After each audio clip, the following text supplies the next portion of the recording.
Chapter 1. He has forgotten something. He knows that for sure when he wakes up.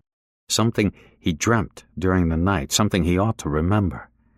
He tries to remember, but sleep is like a black hole, a well that reveals nothing of its contents. At least I didn't dream about the bulls, he thinks. Then I would have been hot and sweaty, as if I had suffered through a fever during the night. This time the bulls left me in peace. He lies still in the darkness and listens. His wife's breathing at his side is so faint that he can scarcely hear it. One of these mornings she'll be lying dead beside me and I won't even notice, he thinks. Or maybe it'll be me. Daybreak will reveal that one of us has been left all alone. He checks the clock on the table next to the bed. The hands glow and register 4:45 a.m. Why did I wake up? He asks himself. Usually I sleep till 5:30. I've done that for more than 40 years. Why did I wake now? He listens to the darkness, and suddenly he is wide awake. Something is different. Something has changed. He stretches out one hand tentatively until he touches his wife's face. With his fingertips, he can feel that she's warm. So she's not dead. Neither of them has been left alone, yet. He listens intently to the darkness. The horse, he thinks. She's not neighing. That's why I woke up. Normally the mare whinnies at night. I hear it without waking up, and in my subconscious I know that I can keep on sleeping. Carefully, he gets up from the creaky bed. For 40 years they've owned it. It was the only piece of furniture they bought when they got married. It's also the only bed they'll ever have. He can feel his left knee aching as he crosses the wooden floor to the window. I'm old, he thinks. Old and worn out. Every morning when I wake up, I'm surprised all over again that I'm 70 years old. He looks out into the winter night. It's 7 January, 1990, and no snow has fallen in Skåne this winter. The lamp outside the kitchen door casts its glow across the yard, the bare chestnut tree, and the fields beyond. He squints towards the neighboring farm where the Lofgrens live. The long, low white house is dark. The stable in the corner against the farmhouse has a pale yellow lamp above its black door. That's where the mare stands in her stall, and that's where she whinnies uneasily at night when something disturbs her. He listens to the darkness. The bed creaks behind him. "What are you doing?" mutters his wife. "Go back to sleep. I'm just stretching my legs." "Is your knee hurting again?" "No." "Then come back to bed. Don't stand there freezing. You'll catch cold." He hears her turn over onto her side. Once we loved each other, he thinks. But he shields himself from his own thought. That's too noble a word. Love. It's not for the likes of us. Someone who has been a farmer for more than 40 years, who has worked every day, bowed over the heavy Scandinavian clay, does not use the word love when he talks about his wife. In our lives, love has always been something totally different. He looks at the neighbor's house, peering, trying to penetrate the darkness of the winter night. "Winnie," he thinks. "Winnie in your stall so I know that everything's all right, so I can lie down under the quilt for a little while longer. A retired, crippled farmer's day is long and dreary enough as it is." He realizes that he's looking at the kitchen window of the neighbor's house. All these years, he has cast an occasional glance at his neighbor's window. Now, something looks different. Or is it just the darkness that's confusing him? He blinks and counts to 20 to rest his eyes. Then he looks at the window again, and now he's sure that it's open. A window that has always been closed at night is open, and the mare hasn't whinnied at all. The mare hasn't whinnied because Lovgren hasn't taken his usual nightly walk to the stable when his prostate acts up and drives him out of his warm bed. I'm just imagining things, he says to himself. My eyes are cloudy. Everything is as it always is. After all, what could happen here, in the village of Lunarp, just north of Cade Lake, on the way to beautiful Kragaholm Lake, right in the heart of Skåne? Nothing ever happens here. Time stands still in this village where life flows along like a creek without vigor or intent. The only people who live here are a few old farmers who have sold or leased out their land to someone else. We live here and wait for the inevitable. He looks at the kitchen window once more and thinks that neither Maria nor Johannes Lovgren would fail to close it. With age comes a sense of dread. There are more and more locks, and no one forgets to close a window before nightfall. To grow old is to live in fear. The dread of something menacing that you felt when you were a child returns when you get old. I could get dressed and go out, he thinks. Hobble through the yard with the winter wind in my face, up to the fence that separates our properties.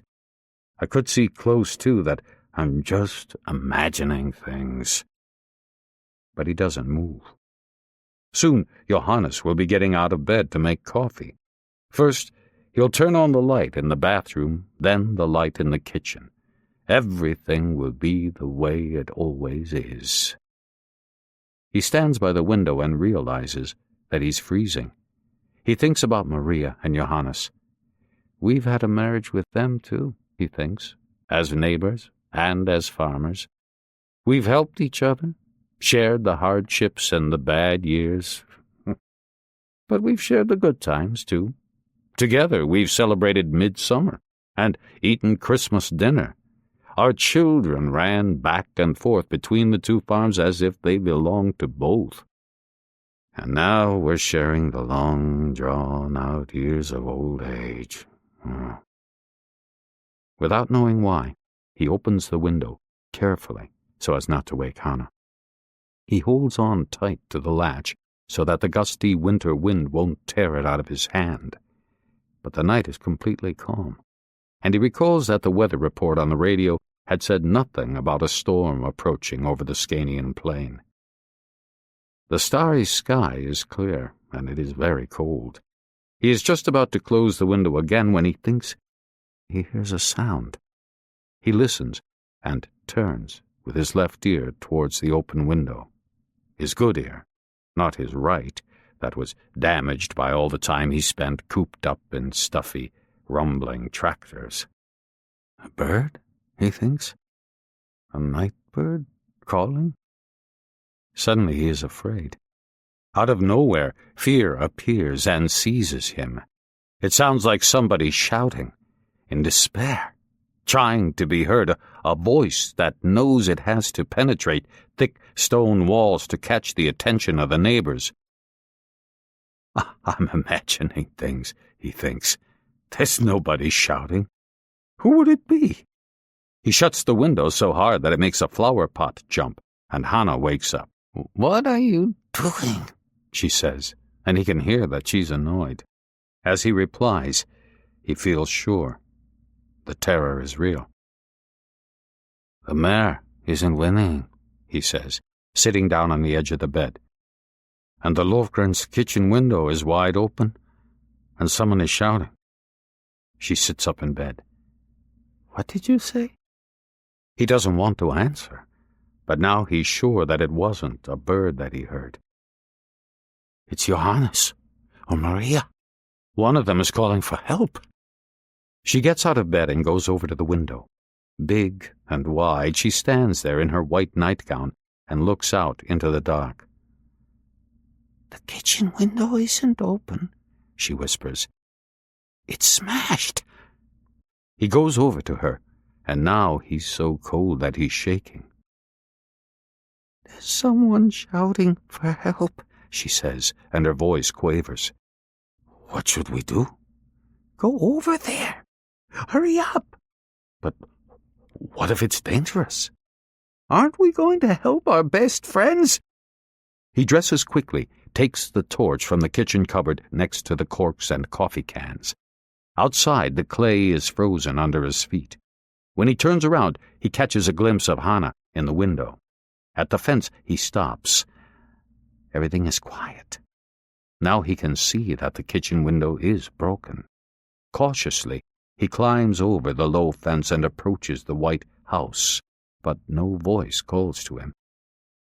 "I'm just imagining things," he thinks. "I'm an old man who can't figure out what's really happening anymore. Maybe I did dream about the bulls last night. The bulls that I would dream were charging towards me when I was a boy, making me realize that someday I would die." Then he hears the cry. It's weak, more like a moan. It's Maria. He goes over to the bedroom window and peeks cautiously through the gap between the curtain and the window frame. Suddenly, he knows that Johannes is dead. He shines his torch inside and blinks hard before he forces himself to look. Maria is crumpled up on the floor, tied to a chair.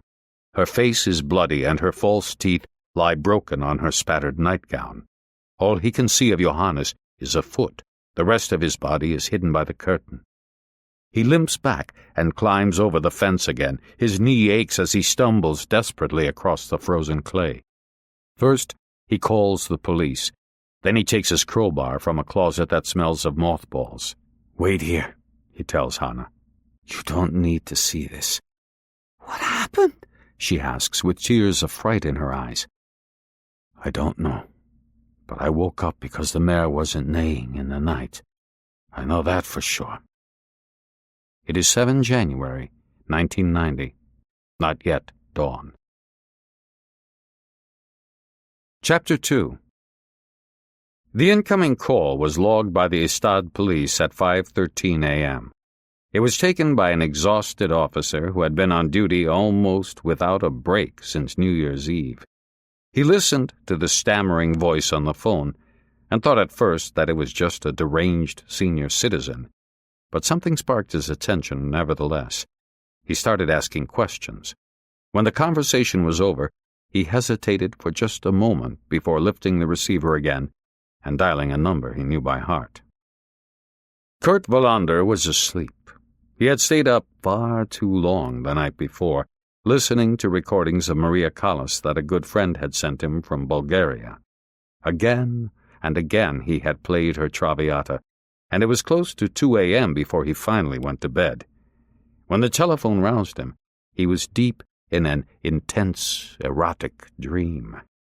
As if to assure himself that he had only been dreaming, he reached out and felt next to him. But he was alone in the bed. Neither his wife, who had left him 3 months ago, nor the black woman with whom he had just been making fierce love in his dream, was there.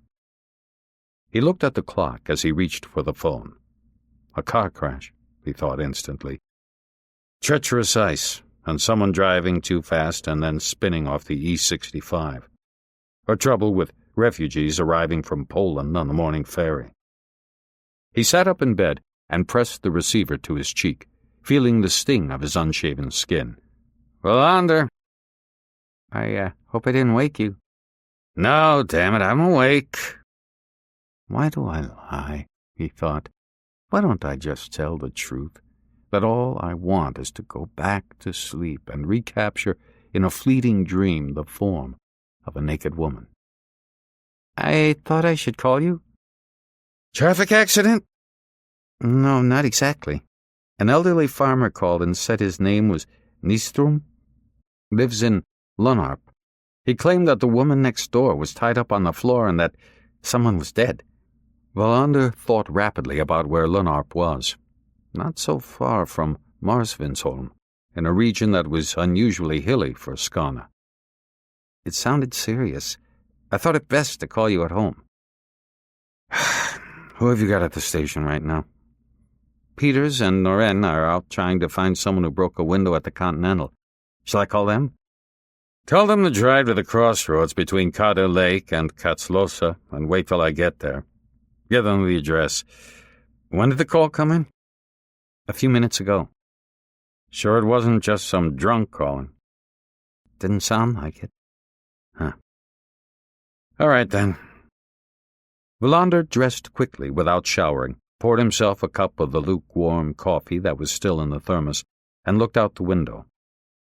He lived on Mariagatan in Central Istad, and the facade of the building across from him was cracked and gray. He wondered fleetingly whether there would be any snow in Skåne this winter. He hoped not. Scandinavian snowstorms always brought periods of uninterrupted drudgery. Car wrecks, snowbound women going into labor, isolated old people, and downed power lines. With the snowstorms came chaos, and he felt ill-equipped to deal with chaos this winter. Anxiety at his wife's departure still burned inside him. He drove down Regimentsgaten until he came out onto Österleden. At Dragoongaten, he stopped at a red light, and he turned on the car radio to listen to the news. An excited voice was talking about a plane that had crashed on a far-off continent.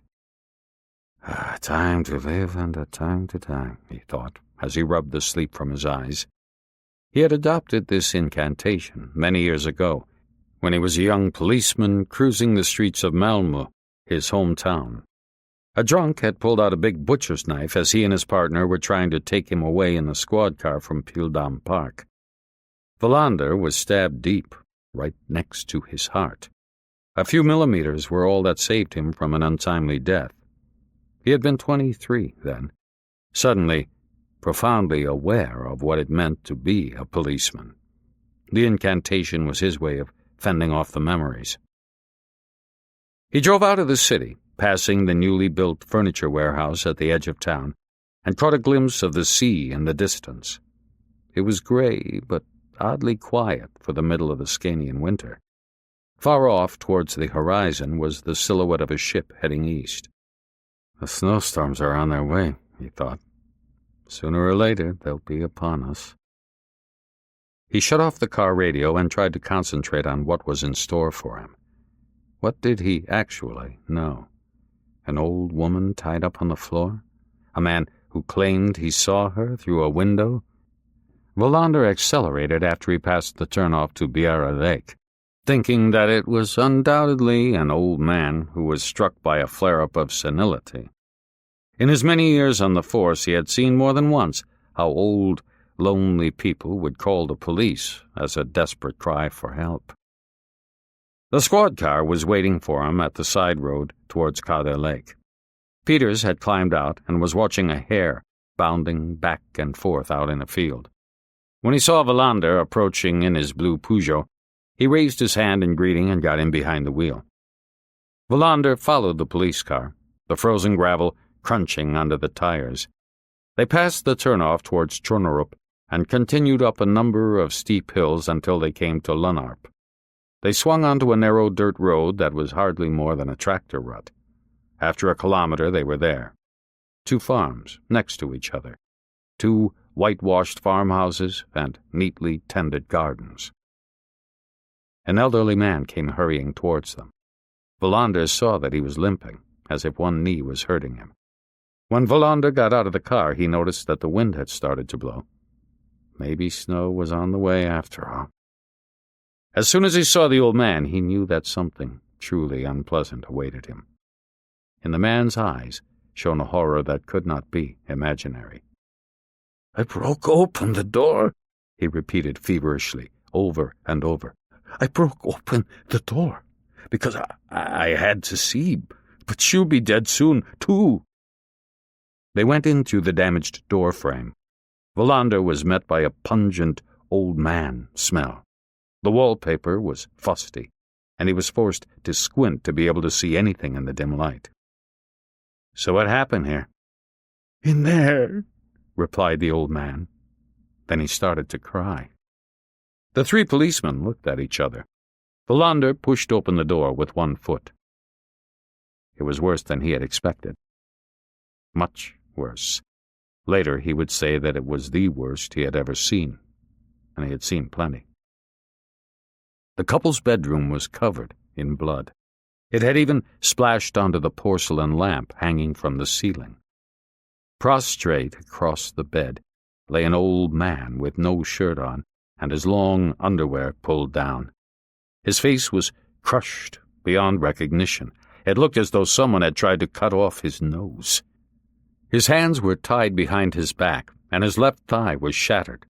The white bone shone against all that red. "Oh, shit," he heard Noren moan behind him, and Wallander felt nauseated himself. "Ambulance," he said, swallowing. "And make it quick." Then they bent over the woman, half lying on the floor, tied to a chair. Whoever had tied her up had rigged a noose around her scrawny neck. She was breathing feebly, and Wallander yelled at Peters to find a knife. They cut the thin rope that was digging deep into her wrists and neck and laid her gently on the floor. Wallander held her head on his knee. He looked at Peters and realized that they were both thinking the same thing. Who could have been cruel enough to do this, tying a noose on a helpless old woman? "Wait outside," said Wallander to the old man sobbing in the doorway. "Wait outside and don't touch anything." He could hear that his voice sounded like a roar. "I'm yelling because I'm scared," he thought. "What kind of world are we living in?" Almost 20 minutes passed before the ambulance arrived. The woman's breathing grew more and more irregular, and Wallander began to worry that it might come too late. He recognized the ambulance driver, a man called Antonsson. His assistant was a young man he had never seen before. "Good morning," said Wallander. "He's dead, but the woman here is alive. Try to keep her that way." "What happened?" asked Antonsson. "I hope she'll be able to tell us if she makes it. Hurry up now." When the ambulance had vanished down the road, Wallander and Peters went outside. Noren was wiping his face with a handkerchief. The dawn was approaching. Wallander looked at his wristwatch. It was 7:28 a.m. "It's a slaughterhouse in there," said Peters. "Worse," replied Wallander. "Call in and request a full team. Tell Noren to seal off the area. I'm going to talk to the old man." Just as he said that, he heard something that sounded like a scream. He jumped, and then the scream came again. It was a horse whinnying. They went over to the stable and opened the door. Inside, in the dark, a horse was rustling in its stall. The place smelled of warm manure and urine. "Give the horse some water and hay," said Wallander. "Maybe there are other animals here, too." When he emerged from the stable, he gave a shudder. Crows were screeching in a lone tree far out in a field. He sucked the cold air into his throat and noted that the wind was picking up. "Your name is Nystrom?" he said to the man, who by now had stopped weeping. "You have to help me. If I understand correctly, you live next door." The man nodded. "What happened here?" he asked in a quavering voice. "That's what I'm hoping you can tell me," said Wallander. "Maybe we could go to your house?" In the kitchen, a woman in an old-fashioned dressing gown sat slumped in a chair, crying. But as soon as Wallander introduced himself, she got up and started to make coffee. The men sat down at the kitchen table. Wallander noticed Christmas decorations still hanging in the window. An old cat lay on the window sill, staring at him without blinking. He reached out his hand to pet it. He bites," said Nystrom. "He's not used to people, except for Hannah and me." Wallander thought of his own wife, who had left him, and wondered where to begin. A bestial murder, he thought. And if we're really unlucky, it'll be a double murder. Something occurred to him. He knocked on the kitchen window to get Noren's attention. "Excuse me for a moment," he said, getting up. "The horse had both water and hay," said Noren. "There aren't any other animals." "See that someone goes over to the hospital," said Wallander, "in case she wakes up and says something. She must have seen everything." Noren nodded. Send somebody with good ears, preferably someone who can lip read. When he came back into the kitchen, he took off his overcoat and laid it on the sofa. Now tell me. Tell me and leave nothing out. Take your time. After 2 cups of weak coffee, he could see that neither Nystrom nor his wife had anything significant to tell. He got the chronology of events and the life story of the couple who had been attacked. He had 2 questions left to ask them. Do you know if they kept any large sums of money in the house? No, said Nystrom. They put everything in the bank. Their pensions, too. And they weren't rich. When they sold off the fields and the animals and the machinery, they gave the money to the children. The second question seemed futile, but he asked it anyway. In this situation, he had no choice. Do you know if they had any enemies? Enemies? Anybody who might possibly have done this. They didn't seem to understand the question. He repeated it. The 2 old people looked at each other, bewildered. People like us don't have enemies, the man replied, sounding offended. Sometimes we quarrel with each other about the upkeep of a wagon path or the location of the field boundaries, but we don't kill each other. Wallander nodded. I'll be in touch again soon, he said, getting up and taking his coat. If you think of anything else, don't hesitate to call the police. Ask for me, Inspector Wallander. What if they come back? Asked the old woman. Wallander shook his head. They won't. It was probably robbers. They never come back. There's nothing for you to worry about. He thought that he ought to say something more to reassure them. But what? What security could he offer to people who had just seen their close neighbor brutally murdered, who had to wait and see whether his wife was also going to die? The horse, he said. Who will feed it? We will, replied the old man. We'll see that she gets what she needs. Wallander went outside into the cold dawn. The wind was stronger, and he hunched his shoulders as he walked towards his car. He knew he ought to remain and give the crime scene technicians a hand, but he was freezing and feeling lousy, and didn't want to stay any longer. Besides, he saw through the window that it was Rydberg who had come with the team's car. That meant that the technicians wouldn't finish their work until they had turned over and inspected every lump of clay. Rydberg, who was supposed to retire in a couple of years, was a passionate policeman. He might appear pedantic and slow, but his presence was a guarantee that a crime scene would be treated the way it should be. Rydberg had rheumatism and used a cane. Now he came limping across the yard towards Wallander. Oh, it's not pretty, Rydberg said. It looks like a slaughterhouse in there. You're not the first to say that, said Wallander. Rydberg looked serious. Have we got any leads? Wallander shook his head. Nothing at all? There was something of an entreaty in Rydberg's voice. The neighbors didn't hear or see anything. I think it was ordinary robbers. You call this insane brutality ordinary? Rydberg was upset, and Wallander regretted his choice of words. I meant, of course, that it was particularly fiendish individuals who did this last night. The kind who make their living picking out farms in isolated locations where lonely old people live. We have to find these people, said Rydberg, before they strike again.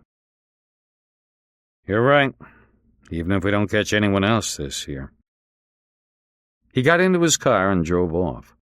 On the narrow farm road, he almost collided with a car coming around a curve towards him at high speed. He recognized the man driving. It was a reporter for one of the big national papers, who always showed up when something of more than local interest happened in the Ystad area. Wallander drove back and forth through Lunarp a few times. There were lights in the windows, but no one was out and about. What were they going to think when they found out? He was feeling uneasy. Being confronted with the old woman with the noose around her neck had shaken him. The cruelty of it was unthinkable. Who would do something like that? Why not hit her over the head with an axe so it would all be over in an instant? Why torture her? He tried to plan the investigation in his head as he drove slowly through the village. At the crossroads towards Blentarp, he stopped, turned up the heat in the car because he was cold, and then sat motionless, gazing off towards the horizon. He was the one who would have to lead the investigation. He knew that. No one else was even possible. After Rydberg, he was the criminal detective in Ystad who had the most experience, despite the fact that he was only 42 years old. Much of the investigative work would be routine, examining the scene of the crime, questioning people in Lunarp and along the escape routes the robbers might have taken. Had anyone seen anything suspicious, anything unusual? The questions were already running through his mind. But Wallander knew from experience that farm robberies were often difficult to solve. What he could hope for was that the old woman would survive. She had seen what happened. She knew. But if she died, a double murder would be even harder to solve. He felt uneasy. Under normal circumstances, this unease would have spurred him to greater energy and activity. Since these were the prerequisites for all police work, he had imagined that he was a good policeman. But right now he felt uncertain and tired. He forced himself to shift into first gear. The car rolled a few meters. Then he stopped again. It was as if he only now realized what he had witnessed on that frozen winter morning. The senselessness and savagery of the attack on the helpless couple scared him. Something had happened that shouldn't have. Marière. He looked out of the car window. The wind was rushing and whistling around the doors. I have to get started, he thought. It's as Rydberg said. We've got to find whoever did this. He drove directly to the hospital in Ystad and took the lift up to the intensive care unit. In the corridor, he immediately recognized the young police cadet, Martinsson, sitting on a chair outside one of the rooms. Wallander could feel himself getting annoyed. Was there really no one else available to send to the hospital but a young, inexperienced cadet? And why was he sitting outside the door? Why wasn't he sitting at the bedside, ready to catch the slightest whisper from the brutalized woman? "Hello," said Wallander. "How is she?" "She's unconscious," replied Martinsson. "The doctors don't seem too hopeful."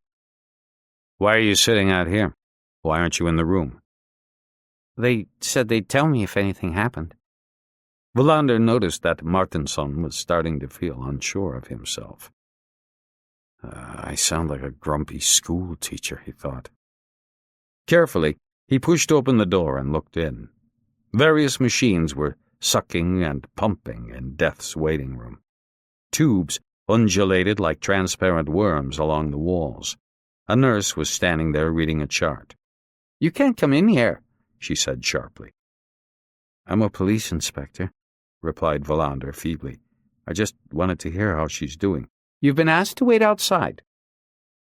Before he could answer, a doctor came rushing into the room. Wallander thought he looked surprisingly young.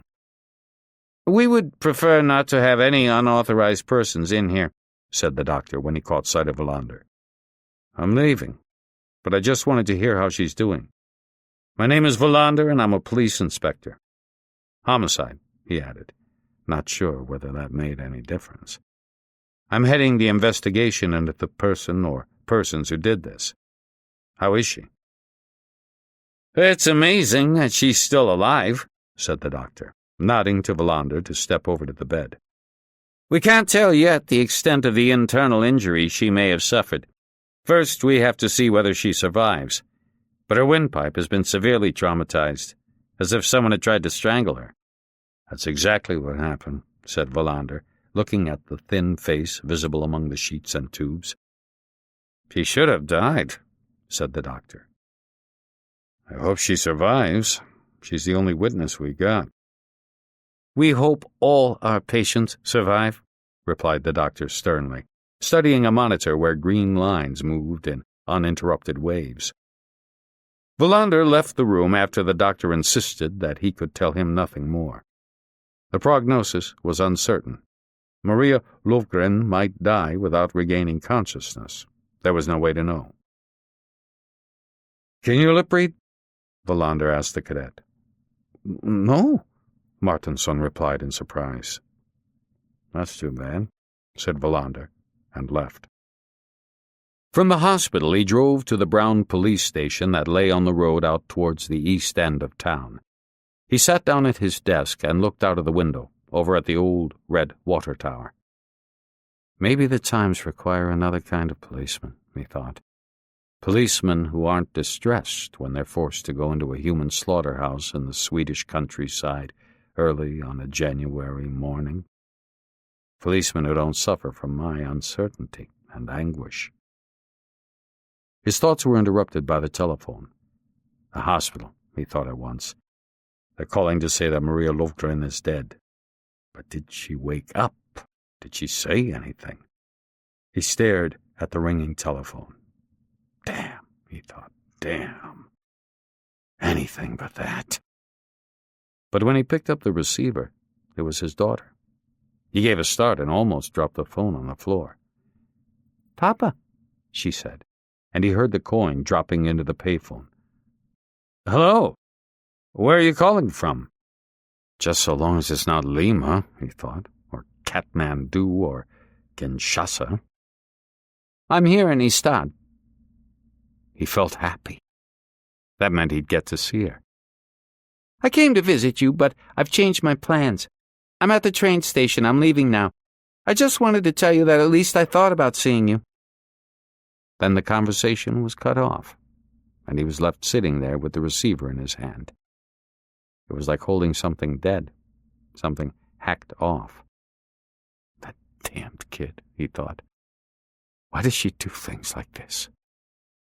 His daughter Linda was 19. Until she was 15, their relationship had been good.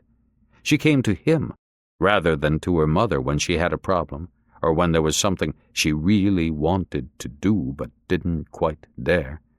He had seen her metamorphose from a chubby little girl to a young woman with a defiant beauty. Before she was 15, she never gave any hint that she was carrying around secret demons that one day would drive her into a precarious and inscrutable landscape. One spring day, soon after her 15th birthday, Linda had without warning tried to commit suicide. It happened on a Saturday afternoon. Wallander had been fixing one of the garden chairs and his wife was washing the windows. He had put down his hammer and gone into the house, driven by a sudden unease. Linda was lying on the bed in her room. She had used a razor to cut her wrists and her throat. Afterwards, when it was all over, the doctor told Wallander that she would have died if he hadn't come in when he did and had the presence of mind to apply pressure bandages. He couldn't get over the shock. All contact between him and Linda was broken off. She pulled away, and he never managed to understand what had driven her to attempt suicide. When she finished school, she took a string of odd jobs and would abruptly disappear for long periods of time. Twice, his wife had pressed him to report her missing. His colleagues had seen his pain when Linda became the subject of his own investigation. But then she would reappear, and the only way he could follow her travels was to go through her pockets and leaf through her passport on the sly. Hell, he thought. Why didn't you stay? Why did you change your mind? The telephone rang again, and he snatched up the receiver. "This is Papa," said Wallander without thinking. "What do you mean?" said his father. "What do you mean by picking up the phone and saying, Papa? I thought you were a policeman." "I don't have time to talk to you right now. Can I call you later?" "No, you can't. What's so important?" "Something serious happened this morning. I'll call later." "So what happened?" His elderly father called him almost every day. On several occasions, Wallander had told the switchboard not to put through any calls from him. But then his father saw through his ruse and started giving false names and disguising his voice to fool the operators. Wallander saw only one possibility of evading him. "I'll come out and see you tonight. Then we can talk." His father reluctantly let himself be persuaded. "Come at 7. I'll have time to see you then." "I'll be there at 7. See you." Wallander hung up and pushed the button to block incoming calls. For a moment, he considered taking the car and driving down to the train station to try and find his daughter. Talk to her. Try to rekindle the contact that had been lost so mysteriously. But he knew that he wouldn't do it. He didn't want to risk her running away from him for good. The door opened and Nestlund stuck his head in. "Hello," he said. "Should I show him in?" "Show who in?" Nestlund looked at his watch. "It's 9 o'clock. You told me yesterday that you wanted Klaus Monson here for an interview at 9. "Who's Klaus Monson?" Nestlund looked at him quizzically. "The guy who robbed the shop on Österleden? Have you forgotten about him?" It came back to Wallander, and at the same time he realized that Nestlund obviously hadn't heard about the murder that had been committed in the night. "You deal with Monson. We had a murder last night out in Lunarp. Maybe a double murder, an elderly couple. You can take over Monson. But put it off for a while. The thing we have to do first is plan the investigation at Lunarp." "Monson's lawyer is already here," said Nestlund. "If I send him away, he's gonna raise hell." "Do a preliminary questioning. If the lawyer makes a fuss later, it can't be helped. Set up a case meeting in my office for 10 o'clock. Make sure everyone comes." Now he was in motion. He was a policeman again. His anxiety about his daughter and his wife would have to wait. Right now, he had to begin the arduous hunt for a murderer. He removed the piles of paper from his desk, tore up a football lottery form he wouldn't get around to filling out anyway, and went out to the canteen and poured himself a cup of coffee. At 10 a.m., everyone gathered in his office. Rydberg had been called in from the scene of the crime and was sitting in a chair by the window. 7 police officers in all, sitting and standing, filled the room. Wallander phoned the hospital and managed to ascertain that Mrs. Lofgren's condition was still critical. Then he told them what had happened. "It was worse than you could imagine," he said. "Wouldn't you say so, Rydberg?" "You're right," replied Rydberg.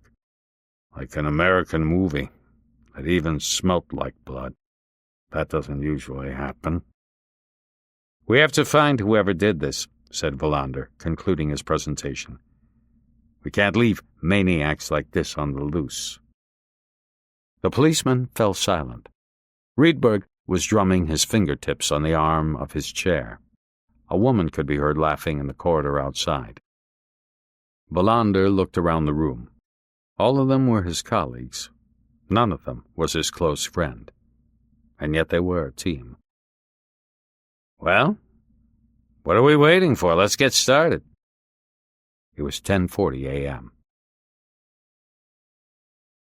Chapter 3.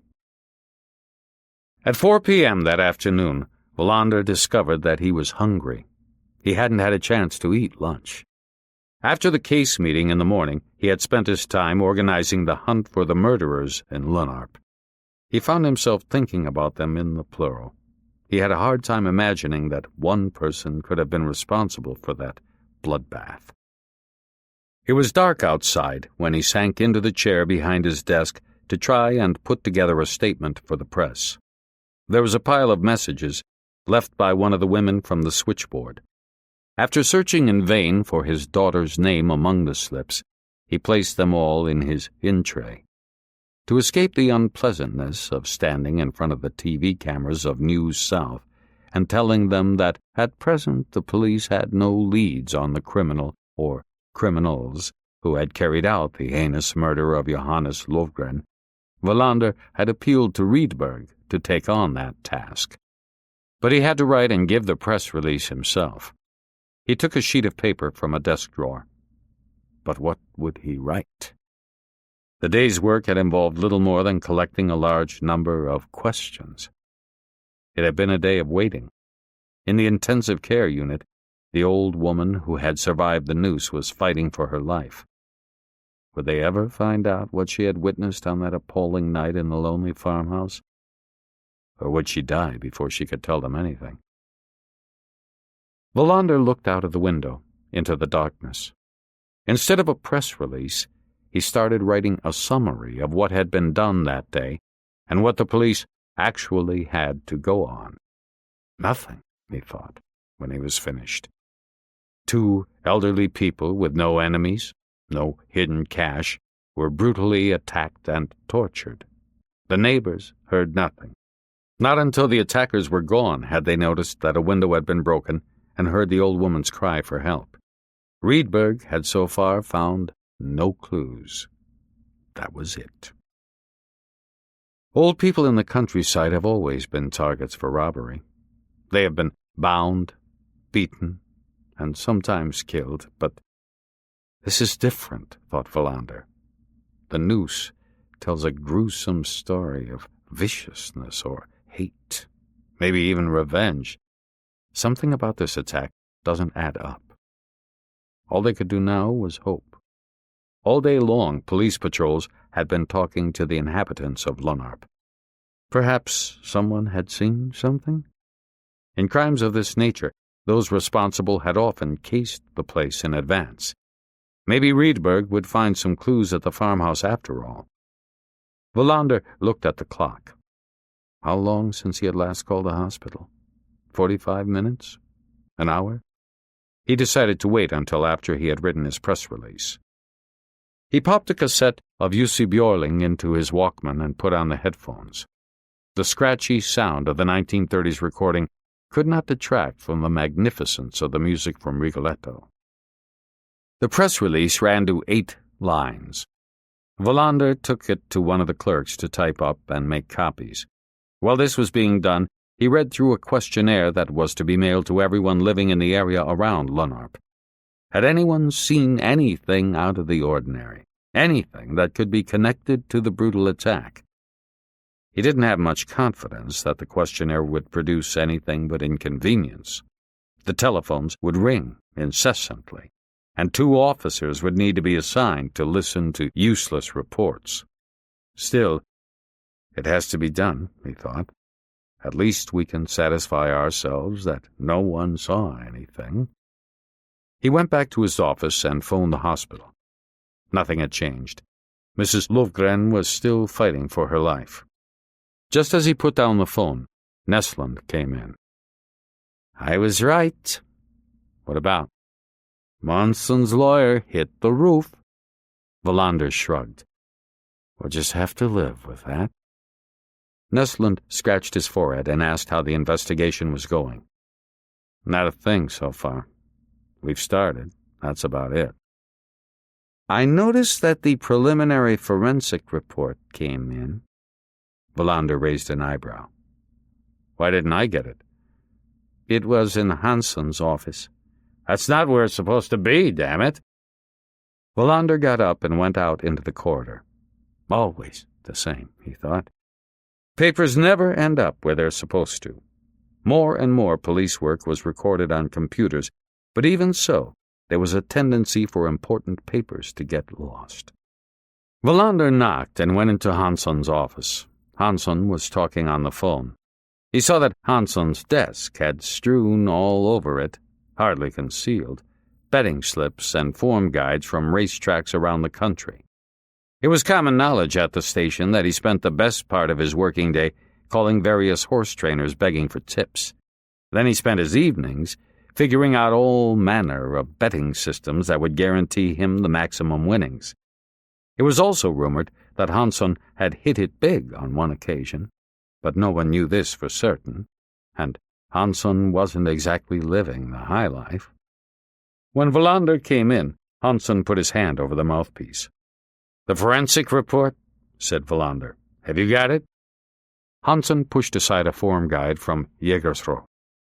"I was just about to bring it over to you." "Number 4 in the 7th race is a sure thing," said Wallander, taking the plastic folder from the desk. "Oh, what do you mean by that?" "I mean it's a sure thing." Wallander walked out, leaving Hansen gaping. He saw by the clock in the corridor that there was half an hour left until the press conference. He went back to his office and read carefully through the doctor's report. The brutal nature of the murder of Johannes Lovgren was thrown into even sharper relief, if possible, than when he had arrived in Lönarp that morning. In the preliminary examination of the body, the doctor had not been able to determine the actual cause of death. There were too many to choose from. The body had received 8 deep stab wounds with a sharp, serrated implement. The report suggested a compass saw. In addition, the right femur was broken, as were the left upper arm and wrist. The body showed signs of burn wounds, the scrotum was swollen, and the forehead was bashed in. The doctor had made a note beside the official report. "An act of madness," he had written. This man was subjected to injuries sufficient to kill him 4 or 5 times over. Wallander put down the report. He was feeling worse and worse. Something here was beyond reason. Robbers who attacked old people weren't full of hate, they were after money. Why this insane degree of violence? When Wallander realized that he couldn't come up with a satisfactory answer, he read again through the summary he had written. Had he forgotten something? Had he overlooked some detail that would later turn out to have been significant? Even though police work was mostly a matter of patiently searching for clues that could then be combined, he had also learnt from experience that the initial impression of the scene of a crime was important, more so when the officer was one of the first there after the crime had been committed. There was something in his summary that puzzled him. Had he left out an important detail? He sat for a long time without managing to think what it might be.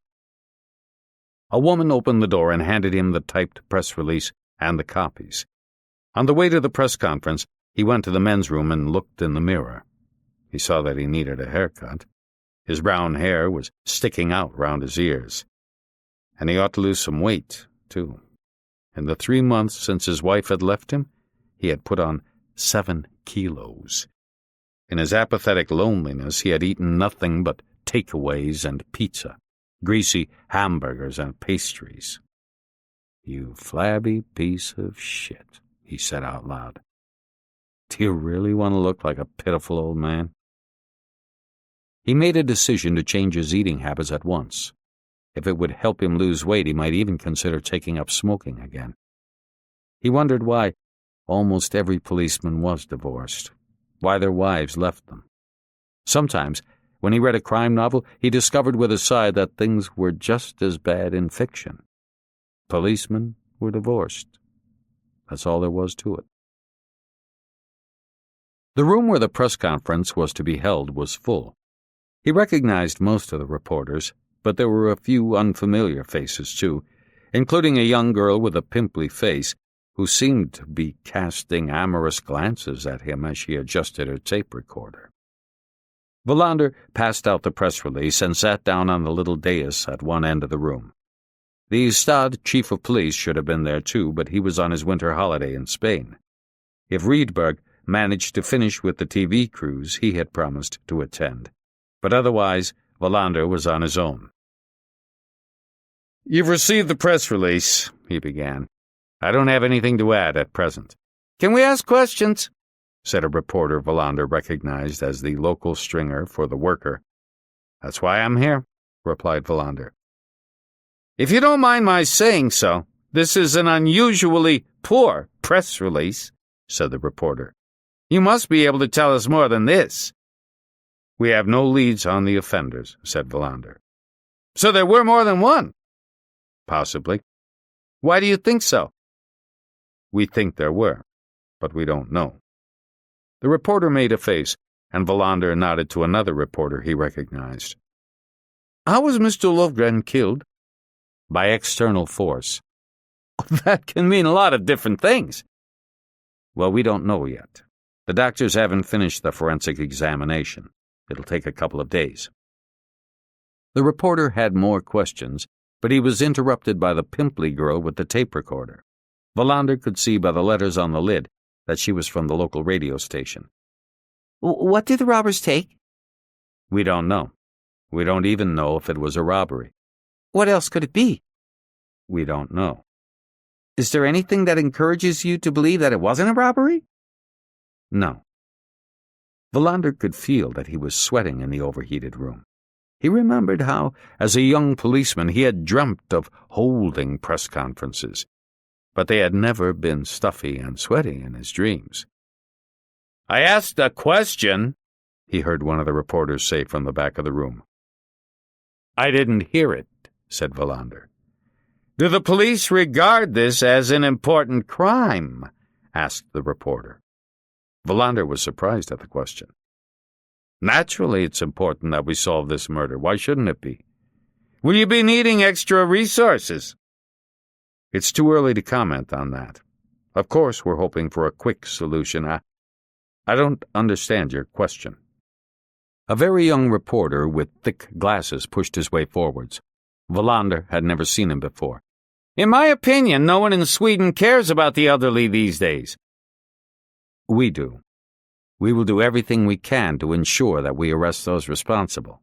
In Skåne, there are many elderly people living alone on isolated farms. We would like, above all, to reassure them that we are doing everything possible."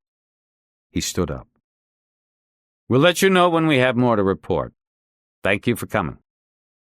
The young woman from the local radio station blocked his path as he was leaving the room. "I have nothing more to say." "I know your daughter, Linda." Wallander stopped. "You do? How?" "We've met a few times, here and there." Wallander tried to think whether he knew her. Had the girls been classmates? She shook her head as if reading his mind. "You and I have never met. You don't know me. Linda and I ran into each other in Malmö." "I see. That's nice." "I think she's great. Could I ask you some questions now?" Wallander repeated into her microphone what he had said earlier. Most of all, he wanted to talk about Linda, but he didn't have a chance.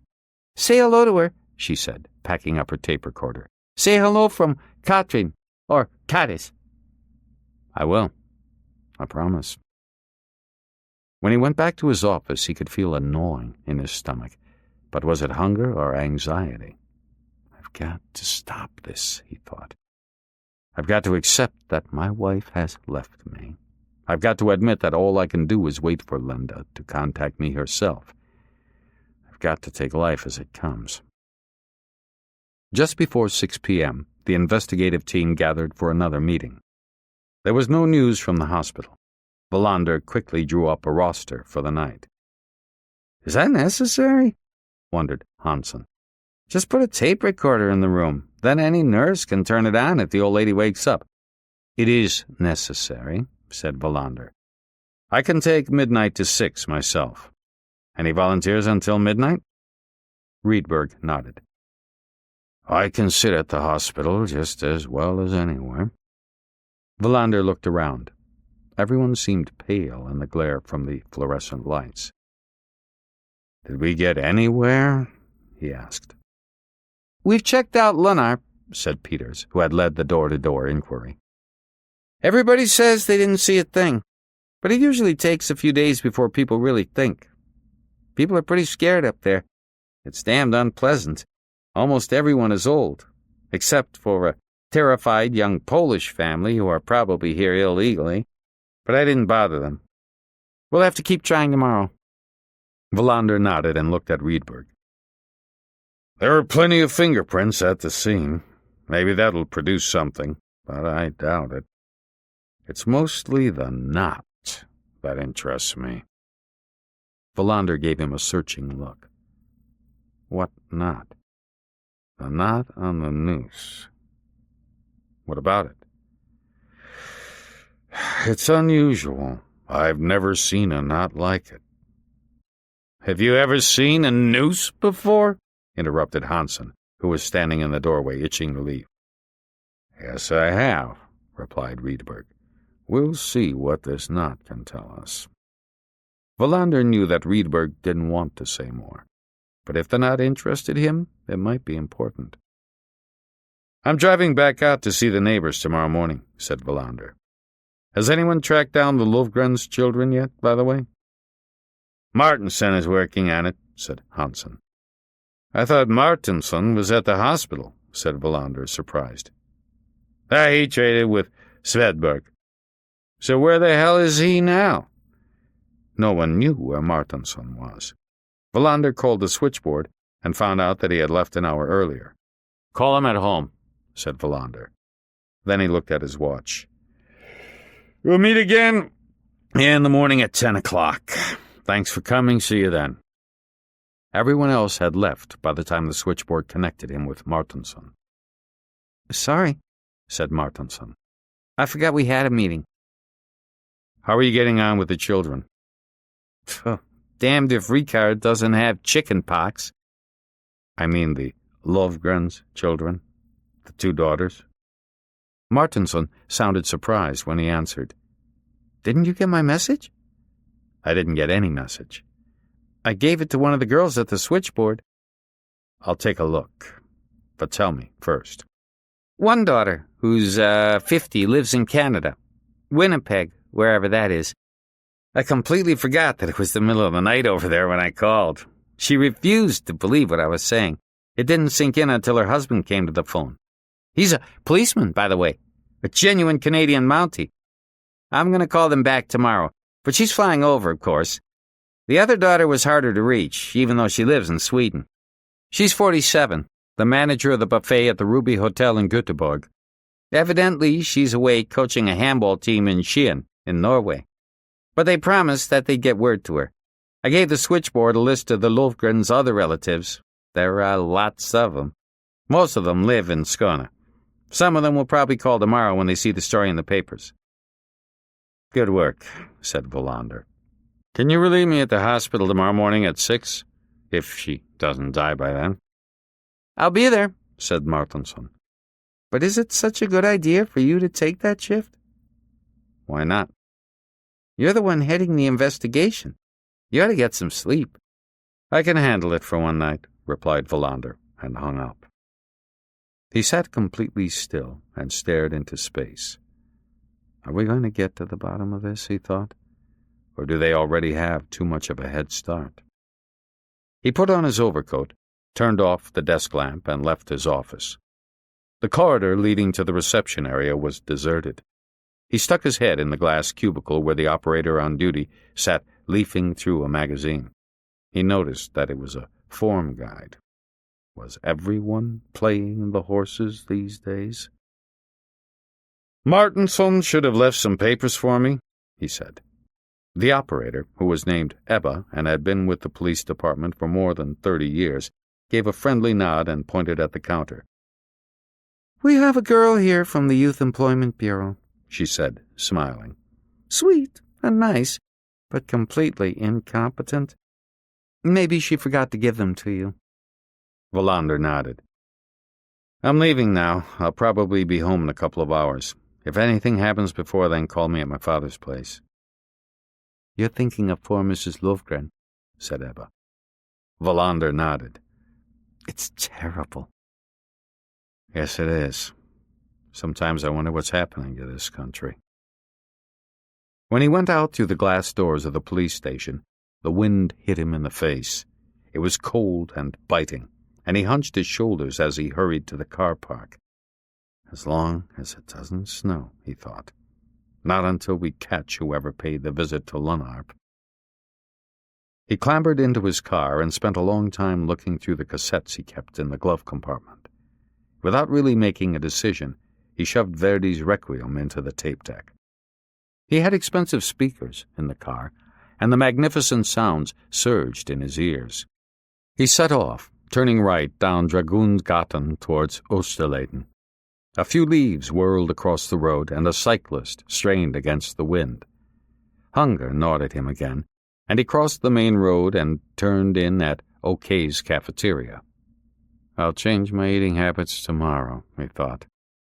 If I get to Dad's place a minute past 7 p.m., he'll accuse me of abandoning him. He ate a hamburger special. He ate it so fast that it gave him diarrhea. As he sat on the toilet, he noticed that he ought to change his underwear. He realized how exhausted he was. He didn't get up until someone banged on the door. He filled the petrol tank and drove east through Sandskogen, turning off onto the road to Kasseberga. His father lived in a little farmhouse that seemed to have been flung onto a field between Luderup and the sea. It was just before 7 p.m. when he swung onto the gravel drive in front of the house. The drive had been the cause of the latest and most drawn-out of his arguments with his father. It had been a lovely cobblestone courtyard, as old as the farmhouse itself. One day, his father had got the idea of covering it with gravel. When Wallander had protested, he was outraged. "I don't need a guardian," he had shouted. "Why do you have to destroy the beautiful cobblestone courtyard?" Wallander had asked. Then they had quarreled, and now the courtyard was covered with gray gravel that crunched under the car's tires. He could see that a light was on in the shed. Next time it could be my father, he thought. The nighttime killers might pick him out as a suitable old man to rob, maybe even to murder. No one would hear him scream for help. Not in this wind, half a kilometer from the nearest neighbor, an old man himself. He listened to the end of Die Sire before he climbed out of the car and stretched. He went over to the shed, which was his father's studio where he painted his pictures, as he had always done.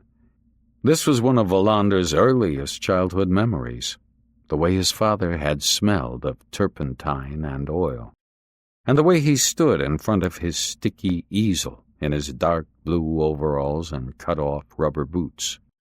Not until Wallander was 5 or 6 years old did he realize that his father wasn't working on the same painting year after year. It was just that the motif never changed. He painted a melancholy autumn landscape, with a shiny mirror of a lake, a crooked tree with bare branches in the foreground, and far off on the horizon, mountain ranges surrounded by clouds that shimmered in an improbably colorful sunset. Now and then he would add a grouse standing on a stump at the far left edge of the painting. At regular intervals, men in silk suits with heavy gold rings on their fingers would visit the house. They came in rusty vans or shiny American gas guzzlers, and they bought the paintings, with or without the grouse. His father had been painting that same motif all his life.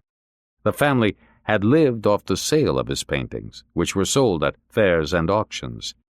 They had lived in Klagshamn, outside Malmö, in a converted smithy. Wallander had grown up there with his sister Christina, and their childhood had been wrapped in the pungent odor of turpentine. When his father was widowed, he sold the smithy and moved out to the country. Wallander had never really understood why, since his father was continually complaining about the loneliness. He opened the door to the shed and saw that his father was working on a painting, without the grouse. Just now he was painting the tree in the foreground. He muttered a greeting and continued dabbing with his brush. Wallander poured a cup of coffee from a dirty pot that stood on a smoking spirit stove. He looked at his father, who was almost 80, short and stooped, but still radiating energy and strength of will. Am I going to look like him when I'm old? He thought. As a boy, I took after my mother. Now, I look like my grandfather. Maybe I'll be like my father when I get old. Have a cup of coffee, said his father. I'll be ready in a minute. I've got one, said Wallander. And have another, said his father. Whew, he's in a bad mood, thought Wallander. He's a tyrant with his changeable moods. What does he want with me, anyway? I've got a lot to do, said Wallander. Actually, I have to work all night. I thought there was something you wanted. Why do you have to work all night? I have to sit at the hospital, How come? Who's sick? Wallander sighed. Even though he had carried out hundreds of interrogations himself, he would never be able to match his father's persistence in questioning him. And his father didn't even give a damn about his career. Wallander knew that his father had been deeply disappointed when he had decided at 18 to become a policeman. But he was never able to find out what aspirations his father had actually had for him. He had tried to talk to him about it, but without success. On the few occasions that he had spent time with his sister Christina, who lived in Stockholm and owned a beauty salon, he had tried to ask her, since he knew that she and his father were close, but even she had no idea.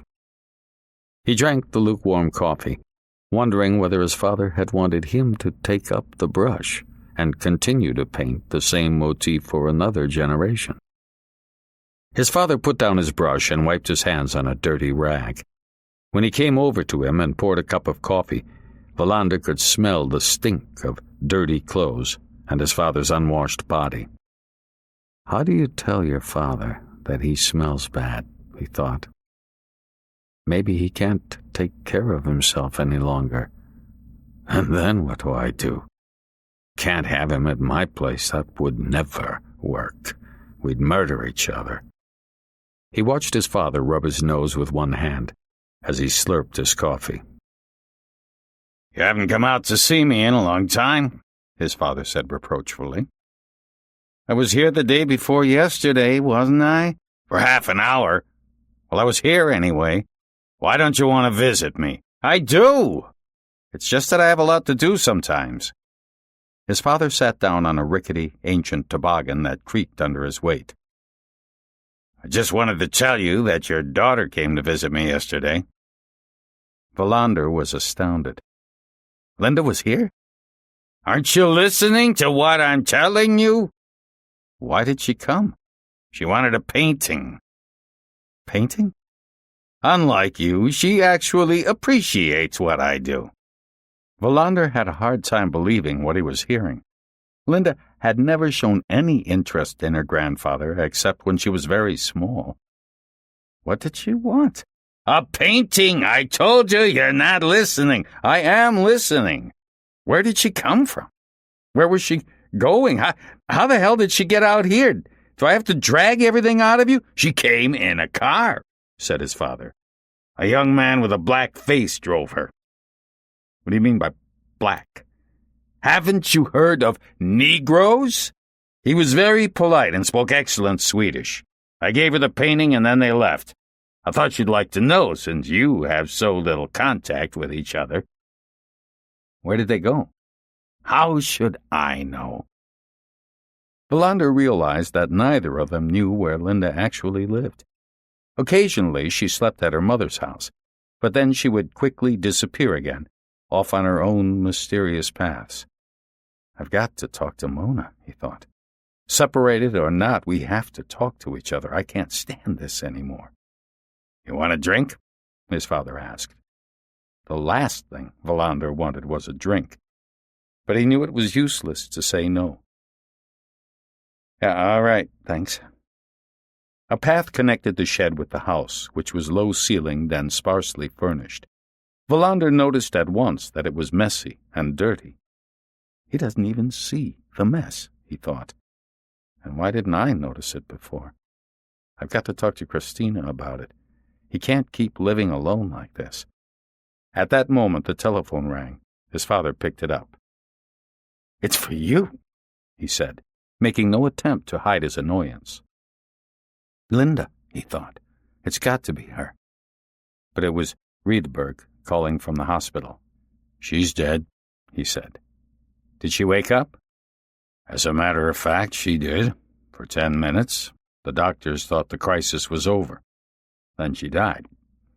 Did she say anything? Rydberg sounded thoughtful when he answered. I think you'd better come back to town. What did she say? Something you won't want to hear. I'll come to the hospital. It's better if you go to the station. She's dead, I told you. Wallander hung up. I've got to go. His father glared at him. You don't like me. I'll be back tomorrow, replied Wallander, wondering what to do about the squalor his father was living in. I'll come tomorrow for sure. We can sit and talk. We can make dinner. We can play poker if you want. Even though Wallander was a wretched card player, he knew that a game would mollify his father. I'll be here at 7. Then he drove back to Ystad. He walked back through the same glass doors that he had walked out of not much earlier. Ebba nodded at him. Rydberg is waiting in the canteen. He was there, hunched over a cup of coffee. When Wallander saw the other man's face, he knew that something unpleasant was in store for him. Chapter 4. Wallander and Rydberg were alone in the canteen. In the distance, they could hear the ruckus a drunk was making, loudly protesting at his arrest. Otherwise it was quiet. Only the faint whine of the radiator could be heard. Wallander sat down across from Rydberg. Take off your overcoat, said Rydberg, or else you'll freeze when you go back out in the wind again. First, I want to hear what you have to say. Then I'll decide whether or not to take off my coat. Rydberg shrugged. She died. So I understand. But she woke up for a while right before she died. And she spoke? That may be putting it too strongly. She whispered. Or wheezed. Did you get it on tape? Rydberg shook his head. It wouldn't have worked anyway. It was almost impossible to hear what she was saying. Most of it was just raving. But I wrote down what I'm sure I understood. Rydberg took a battered notebook out of his pocket. It was held together by a wide rubber band, and a pencil was stuck in between the pages. She said her husband's name, Rydberg began. I think she was trying to find out how he was. Then she mumbled something I couldn't understand. That's when I tried to ask her, who was it that came in the night? Did you know them? What did they look like? Those were my questions. I repeated them for as long as she was conscious. And I actually think she understood what I was saying. So what did she answer? I only managed to catch one word. Foreign. Foreign. That's right. Foreign. Did she mean that the people who attacked her and her husband were foreigners? Rydberg nodded. Are you sure? Do I usually say I'm sure if I'm not? No. Well then. So now we know that her last message to the world was the word foreign, in answer to the question, who committed this insane crime? Wallander took off his coat and got himself a cup of coffee. What the hell could she have meant? He muttered. I've been sitting here thinking about that while I was waiting for you, replied Rydberg. Maybe they looked un-Swedish. Maybe they spoke a foreign language. Maybe they spoke poor Swedish. There are lots of possibilities. What does an un-Swedish person look like? Asked Wallander. You know what I mean. Or rather, you can guess what she thought. So it could have been her imagination. Rydberg nodded. That's quite possible. But not particularly likely? Why should she use the last minutes of her life to say something that wasn't true? Elderly people don't usually lie. Wallander took a sip of his lukewarm coffee. This means we have to start looking for one or more foreigners. Wish she'd said something different. It's damned unpleasant, all right. They sat in silence for a moment, lost in their own thoughts. They could no longer hear the drunk out in the corridor. You can just picture it, Wallander said after a while. The only clue the police have to the double murder in Lunarp is that those responsible are probably foreigners. I can think of something much worse, replied Rydberg. Wallander knew what he meant. Just 20 kilometers from Lunarp, there was a big refugee camp that had been the focus of attacks against foreigners on several occasions. Crosses had been burned at night in the courtyard. Rocks had been thrown through windows. Buildings had been spray-painted with slogans. The camp in the old castle of Hagaholm had been established despite vigorous protests from the surrounding communities, and the protests had continued. Hostility to refugees was flaring up. But Wallander and Rydberg knew something else that the general public did not know. Some of the asylum seekers being housed at Hagaholm had been caught red-handed breaking into a business that rented out farm machinery. Fortunately, the owner was not one of those most fiercely opposed to taking in refugees, so it was possible to keep the whole affair quiet. The two men who had committed the break-in were no longer in Sweden either, since they had been denied asylum. Wallander and Rydberg had discussed what might have happened if the incident had been made public on several occasions. "I have a hard time believing that refugees seeking asylum could commit murder," said Wallander. Rydberg gave Wallander a quizzical look. "You remember what I told you about the noose?" "Something about the knot?" "I didn't recognize it, and I know quite a bit about knots, because I spent my summer sailing when I was young." Wallander looked at Rydberg attentively. "What are you saying?" "What I'm saying is that this knot wasn't tied by someone who was a member of the Swedish Boy Scouts." "What the hell do you mean by that?"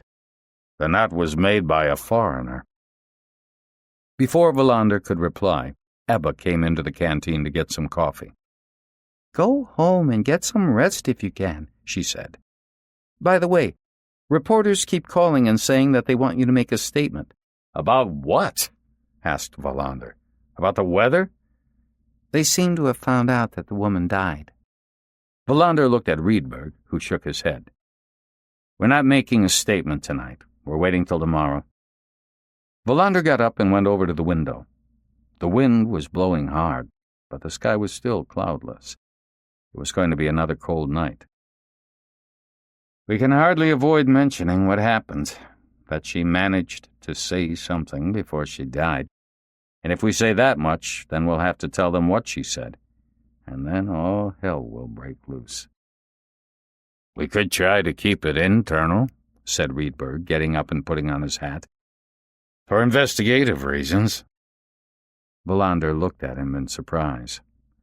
"And risk having it come out later that we withheld important information from the press? That we were shielding foreign criminals?" "It's going to affect so many innocent people," said Rydberg. "What do you think will happen at the refugee camp when it gets out that the police are looking for some foreigners?" Wallander knew that Rydberg was right. Suddenly he was full of doubt. "Let's sleep on it. We'll have a meeting, just you and me, tomorrow morning at 8. We'll decide then." Rydberg nodded and limped towards the door. Then he stopped and turned to Wallander again. "There is one possibility we shouldn't overlook, that it really was refugees who did it."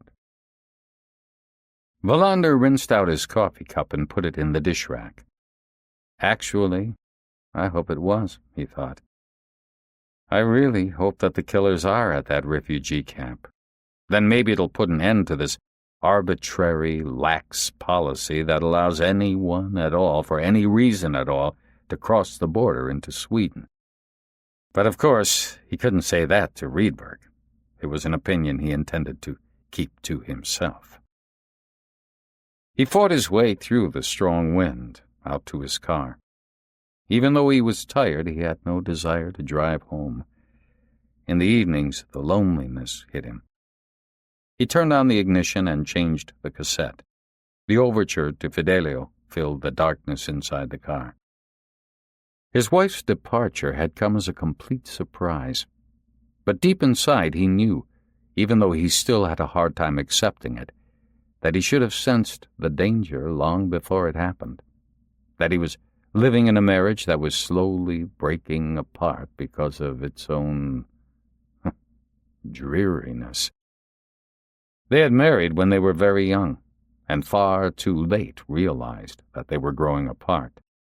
Of the three of them, Maybe it was Linda who had reacted most openly to the emptiness surrounding them. On that night in October, when Mona had said that she wanted a divorce, he realized that he had seen it coming. But the thought had been too painful for him, and he had repeatedly pushed it aside, blaming it on the fact that he was working so hard. Too late, he saw that she had prepared her departure down to the smallest detail. One Friday evening, she had talked about wanting a divorce, and by Sunday she had left him and moved into the flat in Malmö, which she had rented in advance. The feeling of being abandoned had filled him with both shame and anger. In an impotent rage, he had slapped her face. Afterwards, there was only silence. She had picked up some of her things during the daytime when he wasn't home, but she left most of her belongings behind, and he had been deeply hurt that she seemed prepared to trade her entire past for a life that did not include him even as a memory. He had telephoned her. Late in the evenings they had spoken. Devastated by jealousy, he had asked whether she had left him for another man. "Another life," she had replied. "Another life, before it's too late." He had appealed to her. He had tried to give the impression that he was indifferent. He had begged her forgiveness for all the attention he had failed to give, but nothing he said changed her mind. 2 days before Christmas Eve, the divorce papers had arrived in the post. When he opened the envelope and realized that it was all over, something had cracked inside him. As if in an attempt to flee, he had called in sick over the Christmas holidays and had set off on an aimless trip that had taken him to Denmark. In northern Sjælland, a sudden storm had left him snowbound, and he had spent Christmas in Gilleleje, in a freezing room at a pension near the beach. There he had written her long letters, which he had later torn to pieces and strewn out over the sea in a symbolic gesture, demonstrating that in spite of everything he had begun to accept what had happened. 2 days before New Year's he had returned to Ystad and gone back to work. He spent New Year's Eve working on a serious case involving spousal abuse in Svorte, and he had a terrifying revelation that he could just as easily have physically abused Mona. The music from Fidelio broke off with a screech. The machine had swallowed the tape. The radio came on automatically, and he heard the commentary of an ice hockey game. He pulled out of the car park, intending to drive towards home, but he drove in the opposite direction instead, out along the coast road heading west to Trelleborg and Skanor. When he passed the old prison, he accelerated. Driving had always distracted his thoughts. He realized that he had driven almost all the way to Trelleborg. A big ferry was just entering the harbor, and on an impulse he decided to stay for a while. He knew that a number of former policemen from Ystad had become immigration officers at the ferry dock in Trelleborg. He thought some of them might be on duty tonight. He walked across the harbor area, which was bathed in pale yellow light. A large lorry came roaring towards him like a ghostly prehistoric beast. When he walked through the door with the sign, "Authorized personnel only," he found he didn't know either of the officers. Wallander introduced himself. The older of the two had a gray beard and a scar across his forehead. "That's a nasty business you've got in Ystad. Did you catch them?" "Not yet," replied Wallander. The conversation was interrupted as the passengers from the ferry approached passport control. The majority of them were Swedes returning from celebrating the New Year's holiday in Berlin. There were also some East Germans exercising their newly won freedom by taking a trip to Sweden. After 20 minutes, there were only 9 passengers left. All of them were trying in various ways to make it clear that they were seeking asylum in Sweden. "It's pretty quiet tonight," said the younger of the 2 officers. "Sometimes up to 100 asylum seekers arrive on one ferry. Well, you can imagine what it's like." 5 belonged to the same Ethiopian family. Only one of them had a passport, and Wallander wondered how they had managed to make the long journey and cross all those borders with a single passport. Besides the Ethiopian family, 2 Lebanese and 2 Iranians were waiting at passport control. Wallander found it difficult to decide whether the 9 refugees looked hopeful or whether they were simply scared. "What happens now?" he asked. "Malmo will come and pick them up," replied the older officer. "It's their turn tonight. We get word over the radio when there are a lot of people without passports on the ferries. Sometimes we have to call for extra manpower." "What happens in Malmo?" asked Wallander. "They're put on one of the ships anchored out in the oil harbor. They have to stay there until they're moved on. If they're allowed to stay in Sweden, that is." "What do you think about these people here?" The policeman shrugged. "They'll probably get in. You want some coffee? It'll be a while before the next ferry." Wallander shook his head. "Some other time. I have to get going." "Hope you catch them." "Right. So do I." On the way back to Ystad, he ran over a hare. When he saw it in the beam of his headlights, he hit the brakes, but it struck the left front wheel with a soft thud. He didn't stop to check whether the hare was still alive. "What's wrong with me?" he thought. That night, Wallander slept uneasily. Just after 5 a.m., he awoke with a start. His mouth was dry, and he had dreamt that somebody was trying to strangle him. When he realized that he wouldn't be able to go back to sleep, he got up and made some coffee. The thermometer outside the kitchen window showed -6 degrees centigrade. The light that hung on a wire suspended across the street was swaying in the wind. He sat down at the kitchen table and thought about his conversation with Rydberg the night before. What he had feared had happened. Mrs. Logren had revealed nothing before she died that could give them a lead. Her mention of something foreign was just too vague. They didn't have a single clue to go on. He got dressed, searching for a long time before finding the heavy sweater he wanted. He went outside, feeling the wind tearing and biting at him, drove out of Österleden, and turned onto the main road towards Malmo. Before he met Rydberg, he had to pay a return visit to the Nystroms. He couldn't shake the feeling that something didn't quite add up. Attacks like this one usually weren't random, but were preceded by rumors of money stashed away. And even though they could be brutal, they were hardly characterized by the methodical violence that he had witnessed at this murder scene. People in the country get up early in the morning, he thought, as he swung onto the narrow road that led to the Nystrom's house. Maybe they've had time to mull things over. He stopped in front of the house and turned off the engine. At the same moment, the light in the kitchen went out.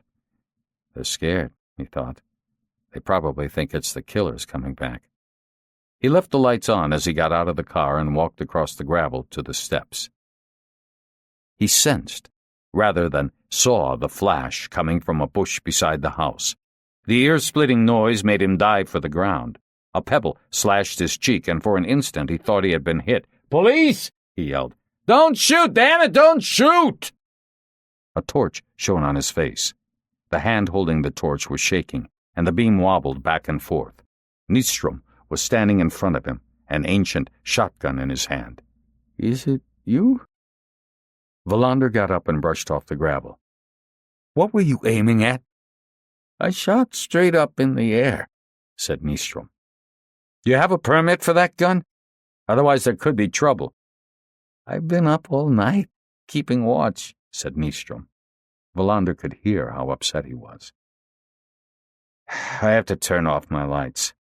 Then we'll talk, you and I." 2 boxes of shotgun shells lay on the kitchen table. On the sofa lay a crowbar and a big sledgehammer. The black cat was in the window and stared menacingly at Wallander as he came in. Hanna Nystrom stood at the stove, stirring a pot of coffee. "I had no idea that it was the police," said Nystrom, sounding apologetic. "And so early." Wallander moved the sledgehammer and sat down. Mrs. Lofgren died last night. I thought I'd come out and tell you myself." Every time Wallander was forced to notify someone of a death, he had the same unreal feeling.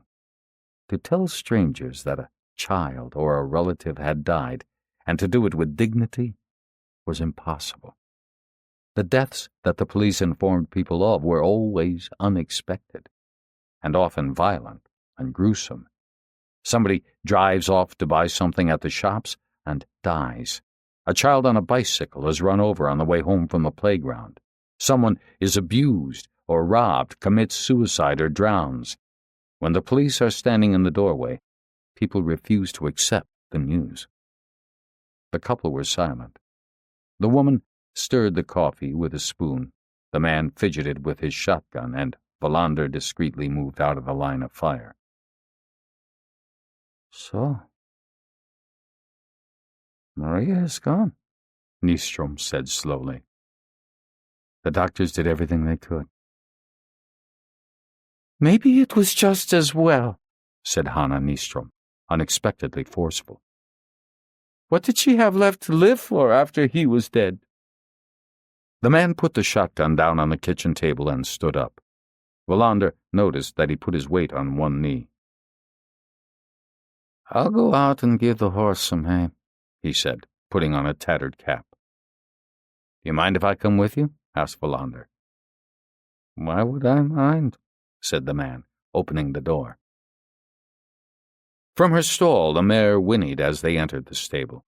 With a practiced hand, Nystrom flung an armload of hay into the stall.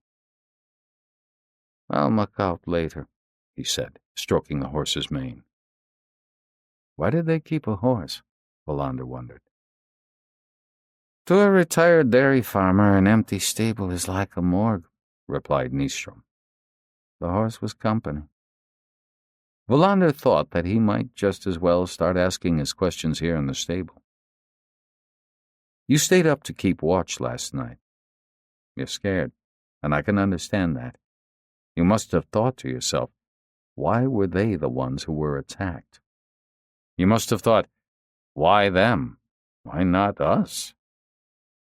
They didn't have any money, said Nystrom, or anything else that was especially valuable. Anyway, nothing was stolen, as I told one of the policemen here yesterday. The only thing that might have been stolen was a wall clock. Might have been? One of their daughters might have taken it. I can't remember everything. No money, said Wallander, and no enemies. Something occurred to him. Do you keep any money in the house? Could it be that whoever did this got the wrong house? All that we have is in the bank, replied Nystrom. And we don't have any enemies either. They went back to the house and drank coffee. Wallander saw that Hanna Nystrom was red-eyed, as if she had been careful to cry while they were out in the stable. Have you noticed anything unusual recently? He asked the couple. Anyone visiting the Lofgrens you didn't recognize? They looked at each other and then shook their heads. When was the last time you talked to them? We were over there for coffee the day before yesterday, said Hanna. As always. We drank coffee together every day. For over 40 years. Did they seem frightened of anything? Worried? Johannes had a cold, Hanna replied. But otherwise everything was normal. It seemed hopeless. Wallander didn't know what else to ask them. Each reply he got was like a door slamming shut. Did they have any acquaintances who were foreigners? The man raised his eyebrows in surprise. Foreigners? Anyone who wasn't Swedish? Wallander ventured. Well, one midsummer a few years ago, some Danes camped on their field. Wallander looked at the clock. At 8 a.m. he was supposed to meet Rydberg, and he didn't want to be late. Try and think, he said. Anything you can come up with may help. Nystrom walked out to the car with him. I have a permit for the shotgun, and I didn't aim at you. I just wanted to scare you. You did a good job. But I think you ought to get some sleep tonight. Whoever did this isn't coming back. Would you be able to sleep? Would you be able to sleep if your neighbors had been slaughtered like dumb animals? Since Wallander couldn't think of a good answer, he said nothing. Thanks for the coffee, he said, got in his car, and drove away. This is all going to hell, he thought. Not one clue. Nothing. Only Riedberg's strange knot and the word foreign. 2 old people with no money under the bed, no antique furniture, are murdered in such a way that there seems to be something more than robbery behind it. A murder of hate or revenge. There must be something out of the ordinary about them, he thought. If only the horse could talk. He had an uneasy feeling about that horse. It was just a vague hunch, but he was too experienced a policeman to ignore his unease. Just before 8 a.m., he braked to a halt outside the police station in Ystad. The wind was down to light gusts. Still, it felt a few degrees warmer today. Just so long as we don't get snow, he thought. He nodded to Ebba at the switchboard. Did Riedberg show up yet? He's in his office, replied Ebba. They're calling already. TV, radio, and the newspapers, and the county police commissioner. Stall them a while. I have to talk with Riedberg first. He hung up his jacket in his office before he went in to see Riedberg, whose office was a few doors down the corridor. He knocked and heard a grunt in reply. Riedberg was standing, looking out the window when Wallander entered. It was obvious that he hadn't had enough sleep. Good morning, said Wallander. Shall I bring in some coffee? Sure. But no sugar, I've cut it out. Wallander went out to get 2 coffees in plastic mugs, and then went back to Riedberg's office. Outside the door, he stopped. What's my plan, anyway, he thought. Should we keep her last words from the press for investigative reasons, or should we release them? I don't have a plan, he thought, annoyed, and pushed open the door with his foot. Riedberg was sitting behind his desk, combing his sparse hair. Wallander sank into a visitor's chair with worn-out springs. You ought to get a new chair. There's no money for one, said Riedberg, putting away his comb in a desk drawer. Wallander set his cup on the floor beside his chair.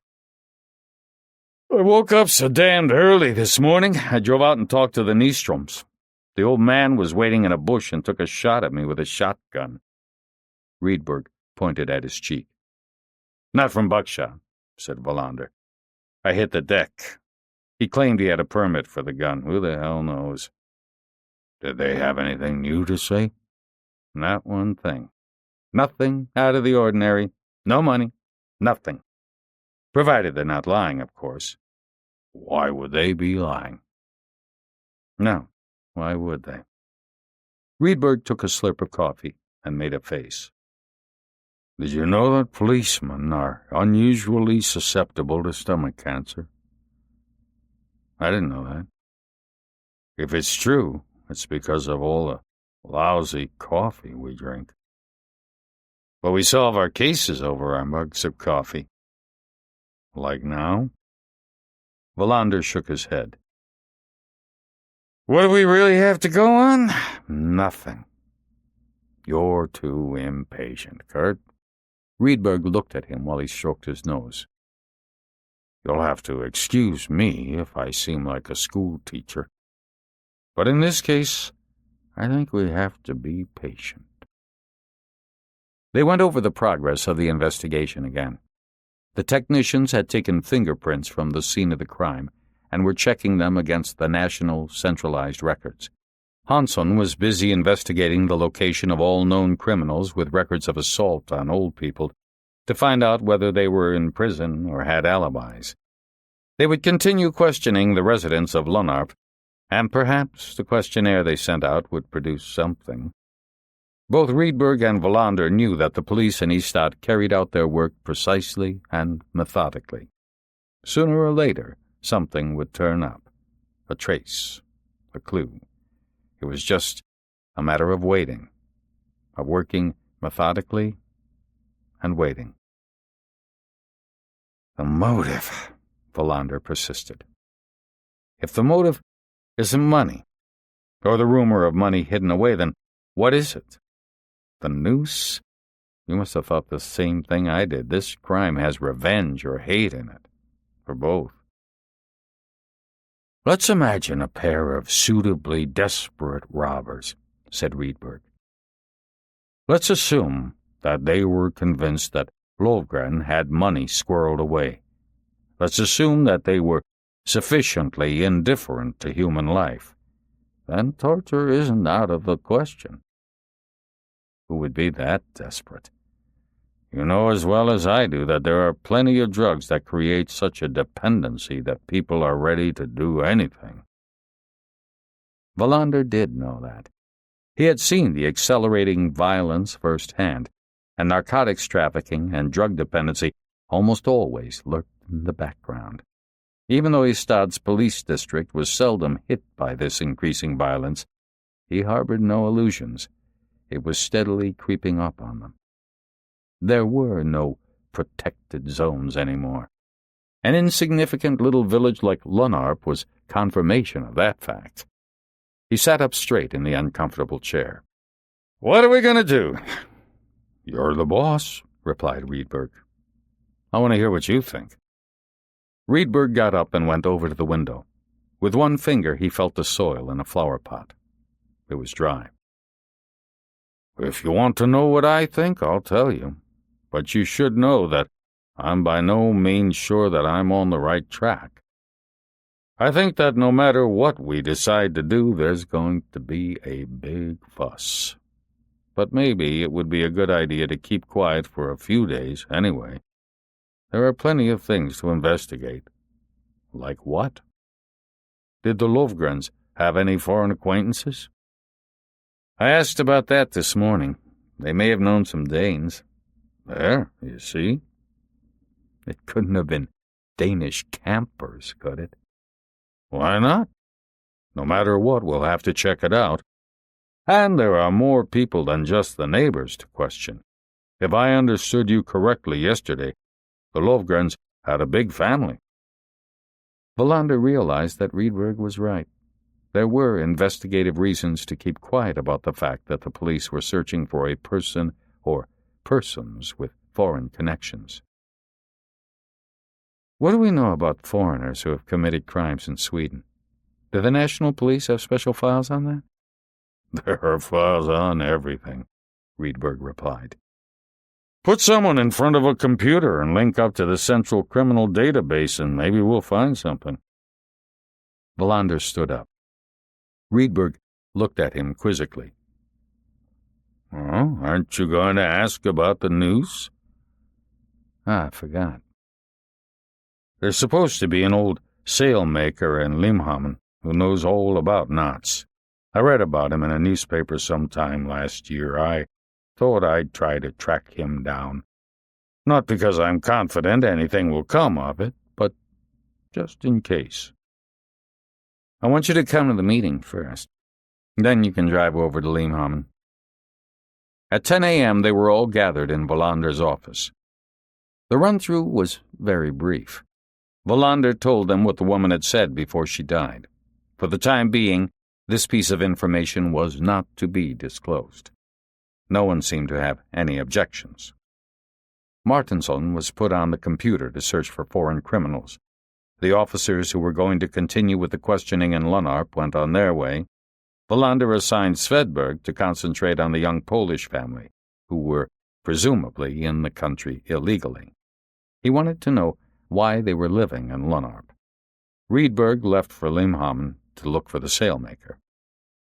When Wallander was alone in his office, he stood for a while looking at the map on the wall.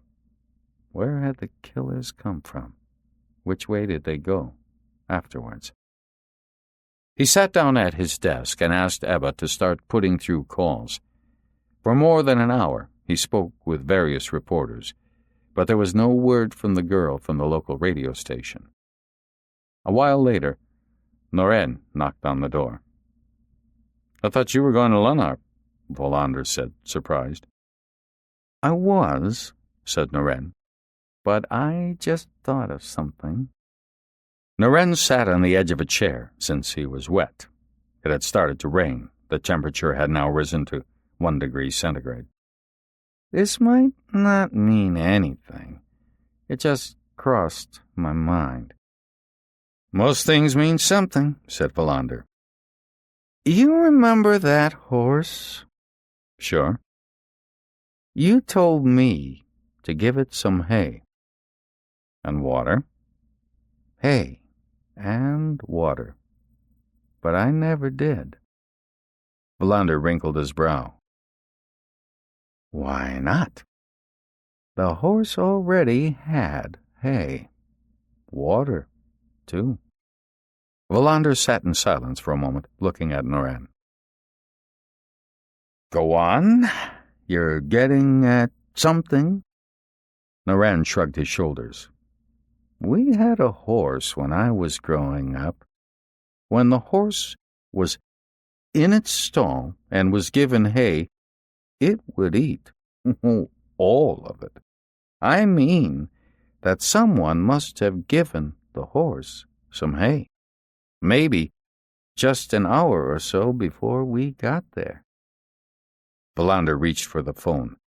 "If you're thinking of calling Nystrom, don't bother." Wallander let his hand drop. "I talked to him before I came here, and he hadn't given the horse any hay." "Dead men don't feed their horses," said Wallander. "Who did?" Noren stood up. "It seems weird. First they kill a man, then they put a noose on somebody else, and then they go out to the stable and give the horse some hay. Who the hell would do anything that weird?" "You're right. Who would do that?" "It might not mean anything." "Or maybe it does," replied Wallander. "It was good of you to tell me." Noren said goodbye and left. Wallander sat and thought about what he had just heard. His hunch had been correct. There was something about that horse. His thoughts were interrupted by the telephone. Another reporter who wanted to talk with him. At 12:45 he left the police station. He had to visit a friend he hadn't seen in many, many years. Chapter 5. Kurt Wallander turned off the E65 where a sign pointed towards the ruins of Stjarnsund Castle. He got out of the car and unzipped to have a leak. Through the roar of the wind, he could hear the sound of accelerating jet engines at Sturup Airport. Before he got back in the car, he scraped the mud from his shoes. The change in the weather had been abrupt. The thermometer in his car showed -5 degrees centigrade. Ragged clouds were racing across the sky as he drove on.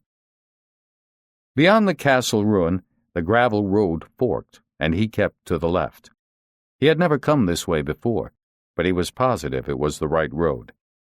Despite the fact that almost 10 years had passed since it had been described to him, he remembered the route in detail. He had a mind that seemed programmed for landscapes and roads. After about a kilometer, the surface deteriorated. He went slowly forwards, wondering how large lorries ever managed to negotiate it.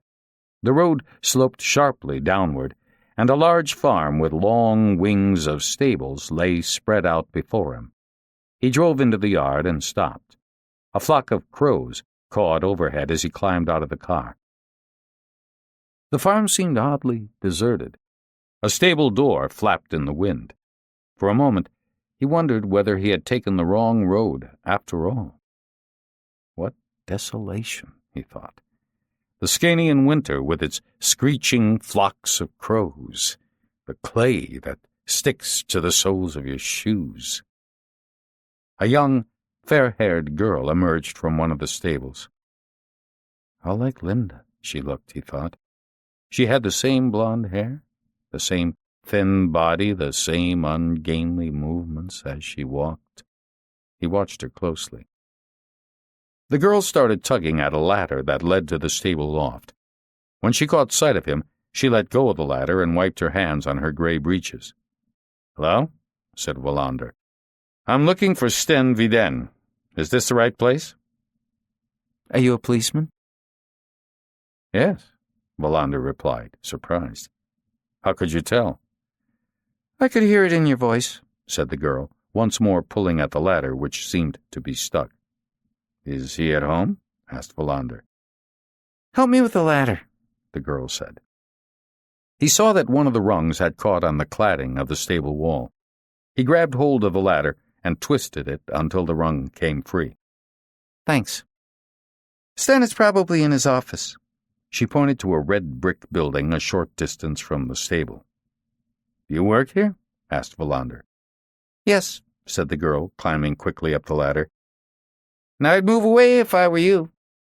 With surprisingly strong arms, she began heaving bales of hay through the loft doors. Wallander walked over towards the office.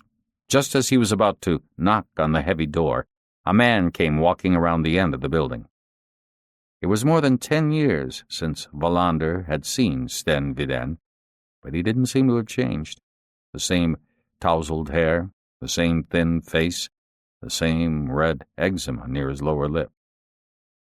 "Well, this is a surprise," said the man with a nervous laugh. "I thought it was the blacksmith. But it's you. How long has it been, anyway?" "Nearly 11 years, said Wallander. "Summer of 79. "The summer all our dreams fell apart," said Sten Viden. "Would you like some coffee?" They went into the red brick building. Wallander noticed the smell of oil emanating from the walls. A rusty combine harvester stood inside in the darkness. Viden opened another door. A cat ran out as Wallander entered a room that seemed to be a combination of office and living quarters. An unmade bed stood along one wall. There was a TV and a video and a microwave on a table. An old armchair was piled high with clothes. Most of the rest of the space was taken up by a large desk. Viden poured coffee from a thermos next to a fax machine in one of the wide window recesses. Wallander was thinking about Viden's lost dream of becoming an opera singer, about how in the late 1970s the two of them had imagined a future for themselves that neither of them could achieve. Wallander was supposed to become an impresario, and Viden's tenor would resound from the opera stages of the world. Wallander had been a policeman back then, and he still was. When Viden realized that his voice wasn't good enough, he had taken over his father's run-down racing stables. Their earlier friendship had not been able to withstand the shared disappointment. At one time they had seen each other every day, but now 11 years had passed since their last meeting, even though they lived no more than 50 kilometers apart. "You've put on weight," said Viden, moving a stack of newspapers from a wooden chair. "And you haven't," said Wallander, conscious of his own irritation. "Racehorse trainers seldom get fat," said Viden, laughing nervously again. "Skinny legs, skinny wallets. Except for the big-time trainers, of course, Kahn or Strasser, they can afford it." "So, how's it going?" asked Wallander, sitting down on the chair. So. I get by. I've always got one horse in training that does well. I get in a few new colts and manage to keep the place going. But actually..." He broke off. Then he stretched, opened a drawer in his desk, and pulled out a half-empty bottle of whiskey. "Want some?" Wallander shook his head. It wouldn't look good if a policeman got caught for being drunk in charge. Though it happens once in a while. "Well, skål, anyway," said Viden, drinking from the bottle. He extracted his cigarette from a crumpled pack and rummaged through the papers and form guides before he found a lighter. "How's Mona doing?" And Linda. And your dad. And your sister. What's her name? Kirsten? Christina. That's it, Christina. I've never had a particularly good memory. You know that. You never forgot the music. I didn't? He drank from the bottle again, and Wallander could see that something was troubling him. Maybe he shouldn't have dropped by. Maybe Sten didn't want to be reminded of what once had been. Mona and I have split up, Wallander said, and Linda's got her own place. Dad is the same as ever. He keeps painting that picture of his. But I think he's becoming a little senile. I don't really know what to do with him. Did you know that I got married? Said Vidin. Wallander wondered whether he had heard a word he'd said. I didn't know that. I took over these damn stables after all. When Dad finally realized that he was too old to take care of the horses, he started doing some serious drinking. Before, he always had control over how much he put away. I realized that I couldn't handle him and his drinking mates, so I married one of the girls who worked here, mainly because she was so good with Dad. She treated him like an old horse. Didn't try to change his habits, but set limits for him. Took the hose and rinsed him off when he got too filthy. But when Dad died, it seemed to me as if she started to smell like him. So I got a divorce. He took a swig from the bottle, and Wallander could see that he was beginning to get drunk. Every day I think about selling this place. I own the farm itself. I could probably get $1 million for the whole thing. After the mortgage is paid off, I might have 400,000 kroner left over. Then I'll buy a camper and hit the road. Where to? That's just it. I don't know. There's nowhere I want to go. Wallander felt uncomfortable listening to this. Even though Vidin was outwardly no different, on the inside he had gone through some big changes. It was the voice of a ghost talking to him, cracked and despairing. 10 years ago, Sten Vidin had been happy and high-spirited, the first to invite you to a party. Now his love of life seemed gone. The girl who had asked if Wallander was a policeman rode past the window. "Who's she?" he asked. She could tell I was police. "Her name is Louise. She could probably smell it. She's been in and out of institutions since she was 12. I'm her guardian. She's good with the horses, but she hates policemen. She claims that she was raped by one once." He took another swig and gestured towards the unmade bed. "She sleeps with me sometimes. That's how it feels, at any rate, that she's taking me to bed, not the other way around. I suppose that's against the law, right?" "Why should it be? She isn't a minor, is she?" "She's 19. But are guardians allowed to sleep with their wards?" Wallander thought he caught a hint of aggression in Vidin's voice. He was sorry he had come. Even though he did have a reason for the visit that was connected with the investigation, he now wasn't sure whether it had been more than an excuse. Had he come to see Vidin to talk about Mona? To seek out some sort of consolation? He no longer knew. "I came here to ask you about horses. Maybe you saw in the paper that there was a double murder in Lunarp." "I don't read newspapers. I read forum guides and starting price lists, that's all. I don't give a damn about what's happening in the world." "An old couple have been killed," Wallander continued. "And they had a horse. Was it killed too?" "No. But I think the killers gave it some hay before they left. And that's what I wanted to talk to you about. How fast does a horse eat an armload of hay?" Vidin emptied the bottle and lit another cigarette. "Are you kidding? You came all the way out here to ask me how long it takes a horse to eat an armload of hay?"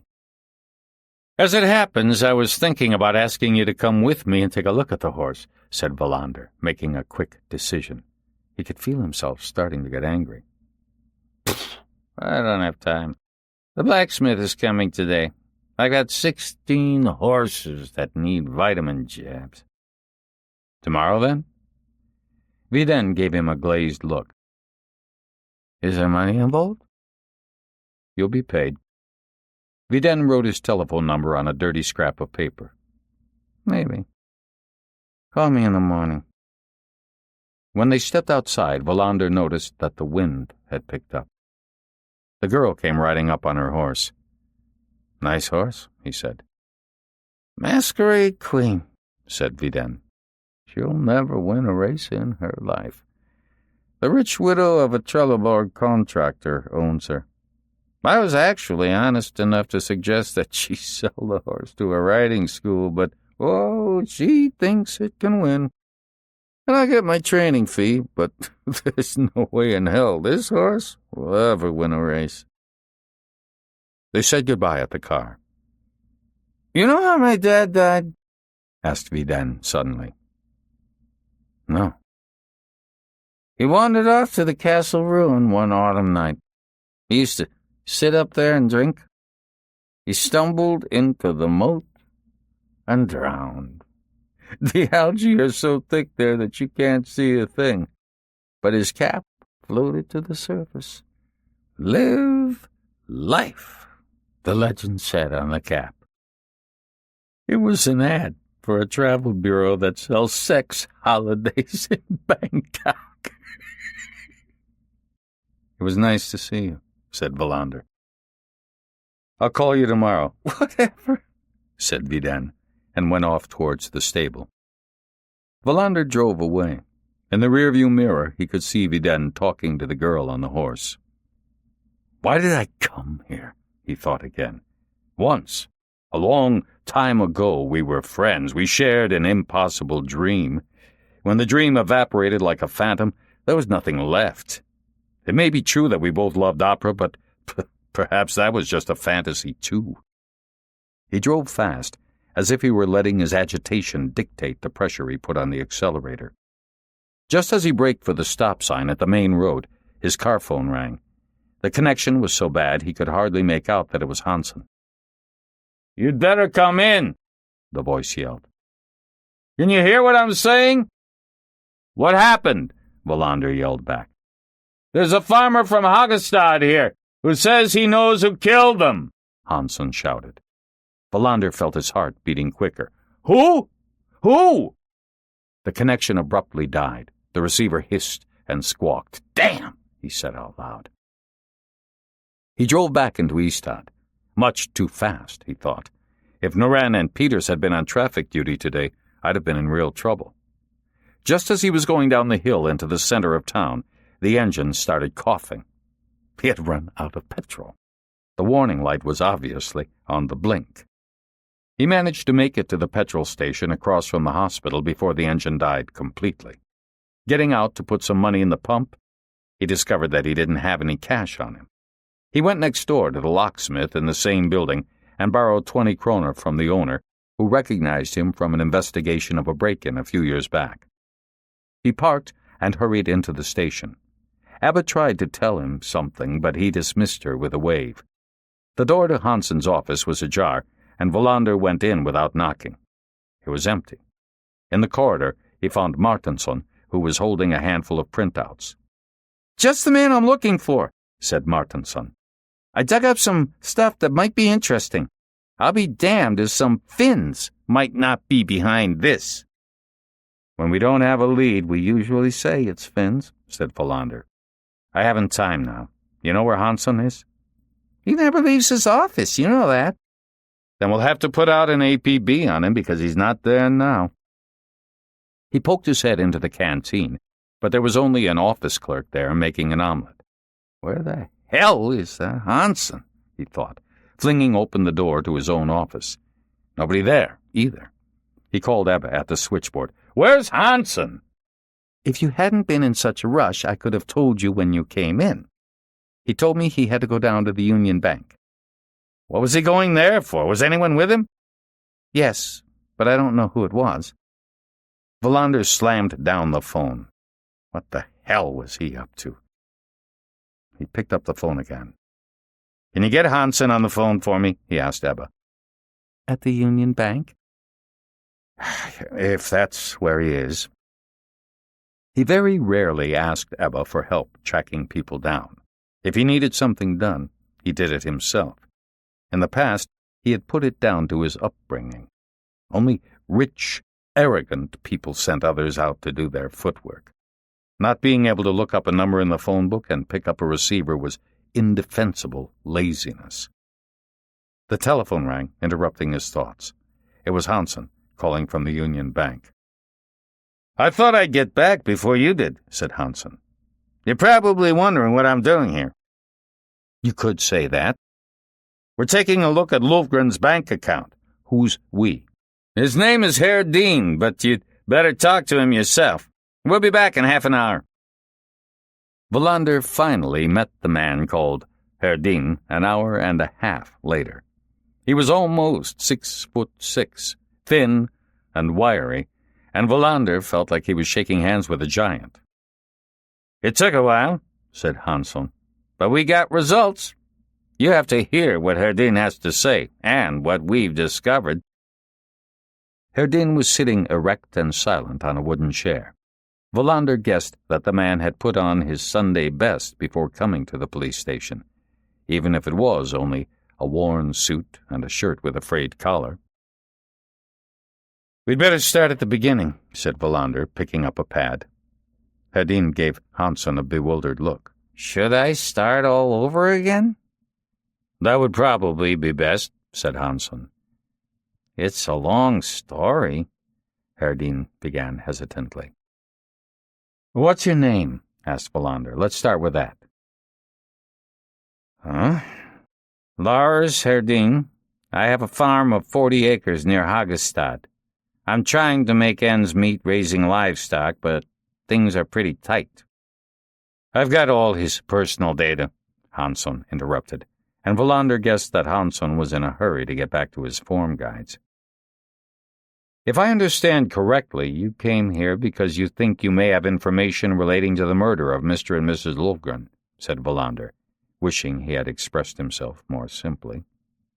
It's obvious that it was the money, Lars Herr Dean said. What money? All the money they had. Could you clarify that a little? The German money. Wallander looked at Hansen, who shrugged slightly. Wallander took this to mean that he had to be patient. I think we're going to need a little more detail on this. Do you think you could be more specific? Lofgren and his father made money during the war, said Herr Dean. They kept livestock in secret on some forest pastures up in Småland, and they bought up worn-out old horses. Then they sold them on the black market to Germany. They made an obscene amount of money on the meat, and nobody ever caught them. Lofgren was both greedy and clever. He invested the money, and it's been growing over the years. You mean Lofgren's father? His father died straight after the war. I mean Lofgren himself. So you're telling me that the Lofgrens were wealthy? Pfft, not the family, just Lofgren. She didn't know a thing about the money. Would he have kept his fortune a secret from his own wife? Herr Dean nodded. Nobody has ever been as foully cheated as my sister. Wallander raised his eyebrows in surprise. Ah, Maria Lofgren was my sister. She was killed because he had stashed away a fortune. Wallander heard the barely concealed bitterness. So maybe it was a hate crime, he thought. And this money was kept at home. Only sometimes, replied Herr Dean. Sometimes? When he made the large withdrawals. Could you give me a little more detail? Suddenly, something seemed to boil over inside the man in the worn-out suit. Johannes Lofgren was a brute. It's better now that he's gone, but that Maria had to die. That I can never forgive." Lars Herdin's outburst came so suddenly that neither Hansson nor Wallander had time to react. He grabbed a solid glass ashtray from the table beside him and flung it full force at the wall, where it smashed, close to Wallander's head.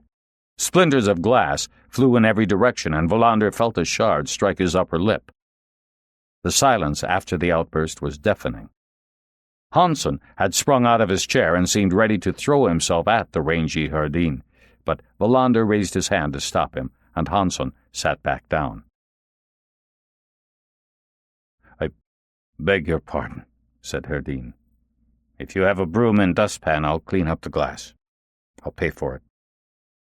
"The cleaners will take care of it," said Wallander. "I think we should go on with our talk." Herdin now seemed perfectly calm. "Johannes Lofgren was a beast.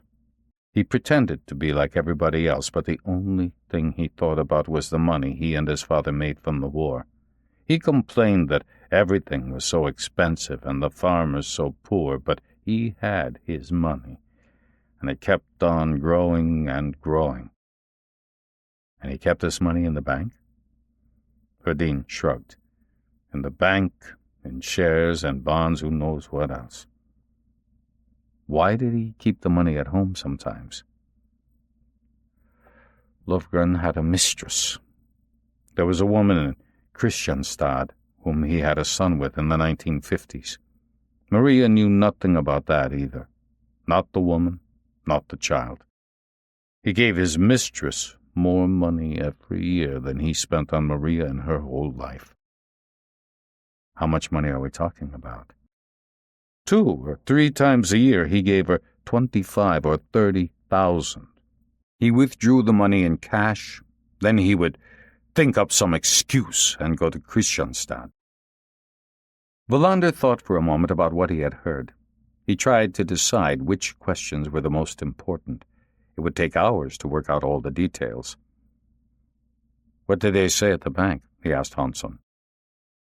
"If you don't have the search warrants all in order, the bank doesn't say anything," said Hansson. "They wouldn't let me look at his bank statements. But I did get the answer to one question. Had he been to the bank recently?" "Well," Hansson nodded. "Last Thursday, 3 days before he was killed." "Are they sure?" "One of the clerks recognized him, and he withdrew a large sum of money. They wouldn't say exactly, but the clerk nodded when the bank manager turned his back." "We'll have to talk to the prosecutor when we have written up this statement," said Wallander. "Then we can look into his assets and see where we are." "Blood money," said Herdin. Wallander wondered whether he was going to start throwing things again. "There are plenty of questions left, but one is more important than all the others right now. How do you know about all this? You say that Lofgren kept it secret from his wife, so how come you know?" Herdin didn't answer the question. He stared mutely at the floor. Wallander looked at Hansson, who shook his head. "You really have to answer the question," said Wallander. "I don't have to answer at all. I'm not the one who killed them. Would I murder my own sister?" Wallander tried to approach the question from another angle. "How many other people know what you just told us?" Herdin didn't answer. "Whatever you say won't go beyond this room," Wallander said. Herdin stared at the floor. Wallander knew instinctively that he must wait. "Would you get us some coffee?" he asked Hansson, "and see if you can find some pastries." While Hansson was gone, Herdin kept staring at the floor, and Wallander waited. Hansson brought in the coffee, and Herdin ate a stale pastry. Wallander thought it was time to ask the question again. "Sooner or later you'll have no choice but to answer." Herdin raised his head and looked him straight in the eye. "When they got married, I already had a feeling that there was another person behind Johannes Lofgren's friendly yet taciturn exterior. I thought there was something fishy about him. Maria was my little sister, I wanted the best for her. I was suspicious of Lovgren from the first time he came to our parents' house to court her. It took me 30 years to work out who he was. How I did it is my business. Did you tell your sister what you found out? Never. Not a word. Did you tell anyone else? Your own wife? I'm not married. Wallander looked at the man sitting in front of him. There was something hard and dogged about him, like a man who had been brought up eating gravel. One last question, said Wallander. Now we know that Lovgren had plenty of money. Maybe he also had a large sum of money at home the night he was murdered. We'll have to find that out. But who would have known about it? Besides you. Herdeen looked at him. Wallander saw a glint of fear in his eyes. I didn't know about it. Wallander nodded. We'll stop here, he said, shoving aside the pad on which he had been taking notes. But we're going to be needing your help again. Can I go now? Said Herdeen, getting up. You can go, but don't leave the district without talking to us first. And if you think of anything else, we'd like to hear from you. As he was leaving, Herdeen hesitated as if there was something more he wanted to say. Then he pushed open the door and was gone. Tell Martinson to run a check on him, said Wallander. Probably we won't find anything, but it's best to make sure. What do you think about what he said? Hansson wondered. Wallander thought before replying. There was something convincing about him. I don't think he was lying or making things up. I believe he did discover that Johannes Lovgren was living a double life. I think he was protecting his sister. Do you think he could have been involved? Wallander was certain when he answered. Herdeen didn't kill him, nor do I think he knows who did. I believe he came to us for 2 reasons. He wanted to help us find the people responsible so he can both thank them and spit in their faces. As far as he's concerned, whoever murdered Lovgren did him a favor, and whoever murdered Maria ought to be beheaded in the public square. Hansson got up. I'll tell Martinson. Anything else you need right now? Wallander looked at his watch. Let's have a meeting in my office in an hour. See if you can get hold of Rydberg. He was supposed to go to Malmö to find a man who makes sails. Hansson gave him a questioning look. The noose. The knot. I'll fill you in later. Hansson left, and Wallander was alone. A breakthrough, he thought. All successful criminal investigations reach a point where we break through the wall. We don't know what we're going to find, but there's always a solution somewhere. He went over to the window and looked out into the twilight. A cold draft was seeping through the window frame, and he could see from the way a streetlight was swaying that the wind was blowing harder. He thought about Nystrom and his wife. For a lifetime they had lived in close contact with a man who had not been the man he pretended to be at all. How would they react when the truth came out? With denial? Bitterness? Amazement? He went back to the desk and sat down. The first feeling of relief that followed a breakthrough like this one often faded quite rapidly. Now there was a possible motive, the most common of all, money. But so far there was no invisible finger pointing in a specific direction. No murderer yet. Wallander cast another glance at his watch. If he hurried, he could drive down to the hot dog stand at the railway station and get a bite to eat before the meeting. This day, too, was going to pass without a change in his eating habits. He was just about to put on his jacket when the phone rang. At the same time, there was a knock on the door. The jacket fell to the floor as he grabbed the phone and shouted, "Come in!" Rydberg stood in the doorway. He was holding a large plastic bag. He heard Ebba's voice on the phone. "The TV people insist on speaking to you," she said. He quickly decided to talk to Rydberg before he had to deal with the media again. "Tell him I'm in a meeting and won't be available for half an hour." "Are you sure?" Sure of what? That you'll talk to them in half an hour? Swedish TV doesn't like to be kept waiting. They take it for granted that everyone will fall to their knees when they call.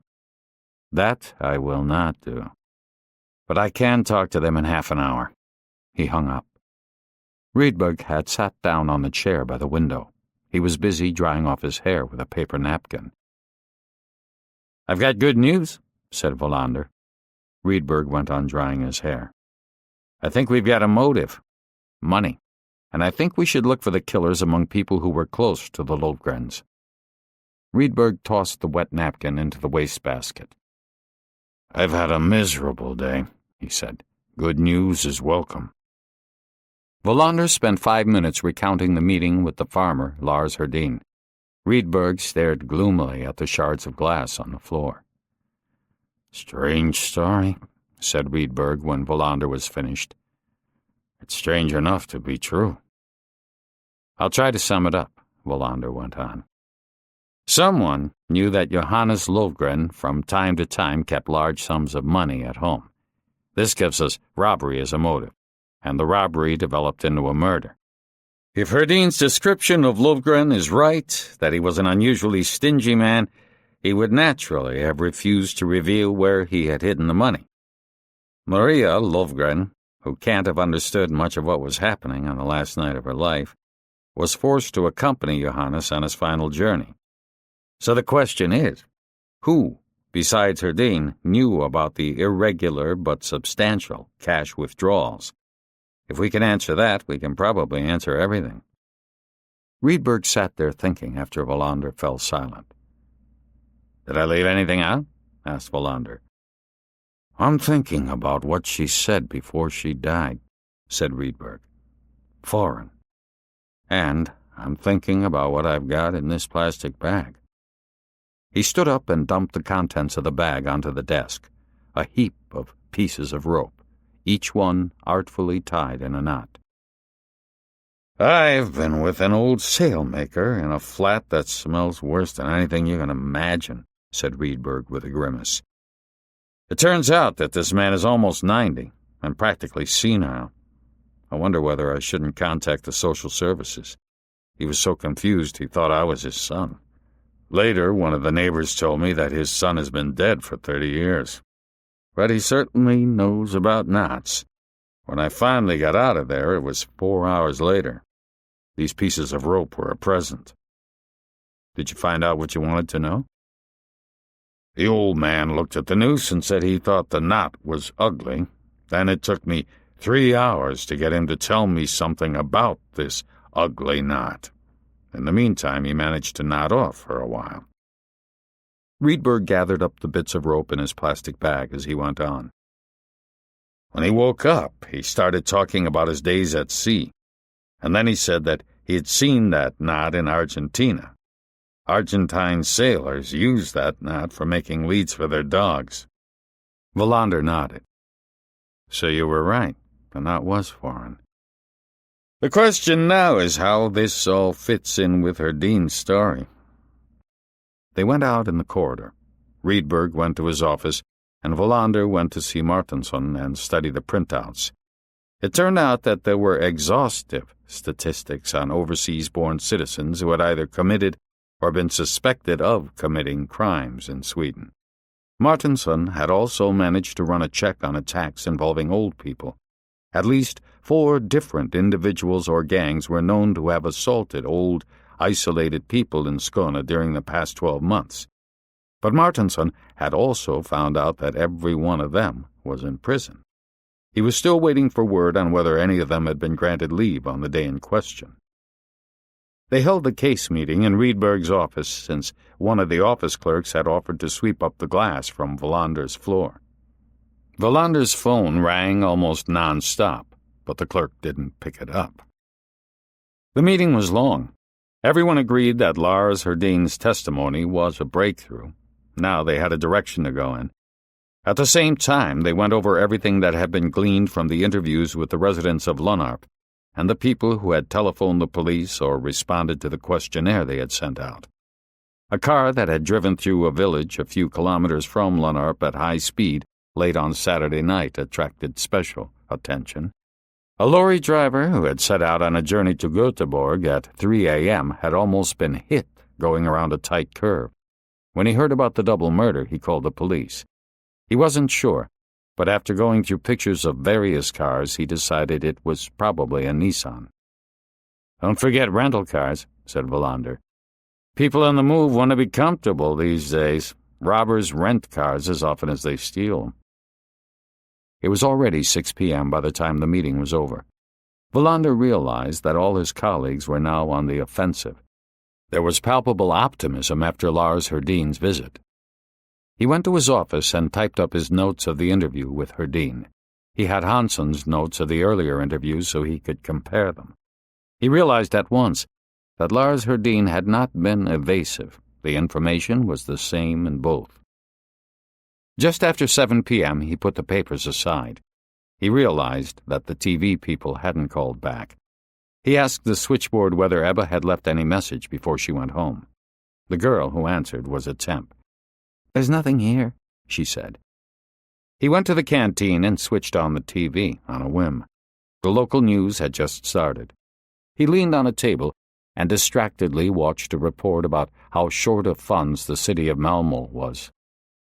He thought about Sten Widén and Johannes Lofgren, who had sold meat to the Nazis during the war. He thought about himself and about his stomach, which was far too big. He was just about to turn off the TV when the anchorwoman started talking about the murders in Lönarp.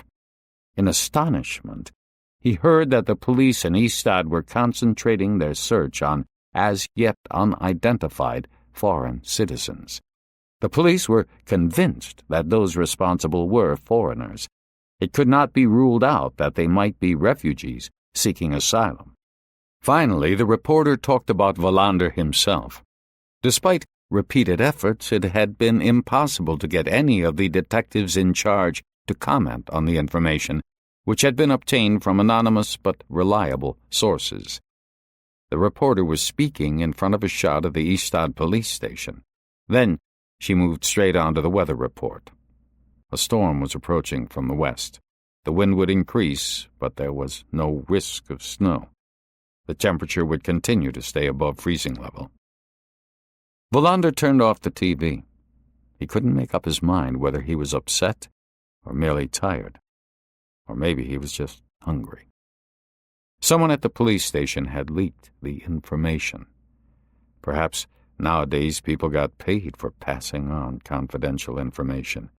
Did the state-run television monopoly have slush funds too? Who, he wondered. It could have been anyone except me. And why? Was there some other explanation besides money? Racial hatred? Fear of refugees? As he walked back to his room, he could hear the phone ringing all the way down the corridor. It had been a long day. He would have liked to drive home and cook himself some dinner. With a sigh, he sat down and pulled over the phone.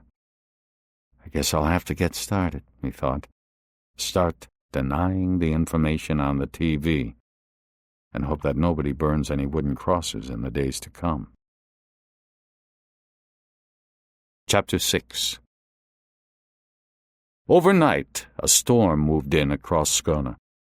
Kurt Wallander was sitting in his untidy flat as the winter wind tore at the roof tiles, drinking whiskey and listening to a German recording of Aida when everything went dark and silent. He went over to the window and looked out into the darkness. The wind was howling, and somewhere an advertising sign was banging against a wall. The luminous hands on his wristwatch showed 2:50 a.m. Oddly enough, he no longer felt tired. It had been after midnight by the time he got away from the station. The last caller had been a man who refused to give his name. He had proposed that the police join forces with the domestic nationalist movements and chase the foreigners out of the country once and for all. For a moment, Wallander had tried to listen to what the man was saying. Then he had slammed down the receiver, called the switchboard, and had all incoming calls held. He had turned off the lights in his office, walked down the silent corridor, and driven straight home. By the time he unlocked his front door, he had decided to find out who had leaked the information. It wasn't really his business at all. If conflicts arose within the police force, it was the duty of the chief of police to intervene. In a few days, Björk would be back from his winter holiday, then he could deal with it. The truth would have to come out. But as Wallander drank his first glass of whiskey, it had occurred to him that Björk would do nothing. Even though each individual police officer was bound by an oath of silence, it could hardly be considered a criminal offense if an officer called up a contact at Swedish television and told him what was discussed at a case meeting. Nor would it be easy to prove any irregularities if Swedish television had paid its secret informant. Wallander wondered briefly how Swedish television entered such an expense in their books. And in any case, Björk wouldn't be disposed to question internal loyalty in the middle of a murder investigation. By the second glass of whiskey, he was back to worrying who could have been the source of the leak. Apart from himself, he felt he could safely eliminate Rydberg. But then why was he so sure of Rydberg? Could he see more deeply into him than into any of the others? The storm had obviously knocked out the power. He sat alone in the dark, thinking. His thoughts about the murdered couple, about Lars Herdin, about the strange knot on the noose were mixed with thoughts of Sten Viden and Mona, of Linda and his aging father.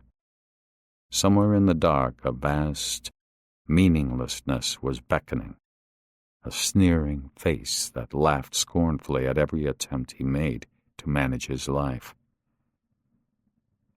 He woke up when the power came back on. He had slept for over an hour. The record was still spinning on the record player. He emptied his glass and went to lie down on his bed. I've got to talk to Mona, he thought. I've got to talk to her after all that's happened. And I've got to talk to my daughter. I have to visit my father and see what I can do for him. On top of all that, I really ought to catch the murderers. He had dozed off again. He thought he was in his office when the telephone rang. Drowsily, he snatched the phone. Who could be calling him at this hour? As he answered, he prayed that it was Mona. At first, he thought that the man on the line sounded like Sten Viden. Now you've got 3 days to make good. Who is this? Said Wallander. It doesn't matter who I am. I'm one of the 10,000 redeemers. I refuse to talk to anyone if I don't know who it is, said Wallander, wide awake now. Don't hang up. You now have 3 days to make up for shielding foreign criminals. 3 days. No more. I don't understand what you're talking about, said Wallander, feeling uneasy at the unknown voice. 3 days to catch the killers and put them on display, or else we'll take over. Take over what, and who's we? 3 days. No more. Then something's going to burn. The connection was broken off. Wallander went into the kitchen, turned on the light, and sat down at the table. He wrote down the conversation in an old notebook that Mona used to use for her shopping lists. At the top of the pad it said, bread. He couldn't read what she had written below that. It wasn't the first time in his years as a policeman that Wallander had received an anonymous threat. Several years earlier, a man who considered himself unjustly convicted of assault and battery had harassed him with insinuating letters and nighttime phone calls. It was Mona who finally got fed up and demanded that he do something about it. Wallander had sent Svedberg to the man with a warning that he was risking a long jail sentence. Another time his tires had been slashed. But this man's message was different. Something's going to burn, he had said. That meant anything from refugee camps to restaurants to houses owned by foreigners. 3 days, 72 hours. That meant Friday or Saturday the 13th at the latest. He went and lay down on the bed again and tried to sleep. The wind tore and ripped at the walls of the house. How could he sleep when he kept waiting for the man to call again? At 6:30 a.m. he was back at the station. He exchanged a few words with the duty officer and learned that the stormy night had been peaceful, at least. An articulated lorry had tipped over outside Ystad, and some scaffolding had blown down in Skorby. That was all. He got himself some coffee and went to his office. With an old electric shaver that he kept in a desk drawer, he got rid of the stubble on his cheeks. Then he went out for the morning papers. The more he looked through them, the more irritated he became. Despite the fact that he had been on the telephone talking to a number of reporters until late the night before, they had printed only vague and incomplete denials that the police were concentrating their investigation on foreign citizens. It was as though the papers had only reluctantly accepted the truth. He decided to call another press conference for that afternoon and to present an account of the status of the investigation. He would also disclose the anonymous threat he had received during the night. From a shelf behind his desk, he took down a folder in which he kept records on the various refugee centers in the region. Besides the big refugee camp in Ystad, several smaller ones were scattered throughout the district. But what was there to prove that the threat actually had to do with the refugee camp in Ystad's police district? Nothing. The threat might equally be directed at a restaurant or a house. For instance, how many pizzerias were there in the Ystad area? 12? More? There was one thing he was quite sure of. The threat had to be taken seriously. In the past year, there had been too many incidents that confirmed that these were well-organized factions that would not hesitate to resort to open violence against foreigners living in Sweden or refugees seeking asylum. He looked at his watch. It was 7:45 a.m. He picked up the phone and dialed the number of Rydberg's house. After 10 rings, he hung up. Rydberg was on his way. Martinsson stuck his head around the door. Hello? What time is the meeting today? 10 o'clock. Awful weather, isn't it? As long as we don't get snow. I can live with the wind. While he waited for Rydberg, he looked for the notes Den Viden had given him. After Herdin's visit, he realized that perhaps it wasn't so unusual for someone to have given the horse hay during the night.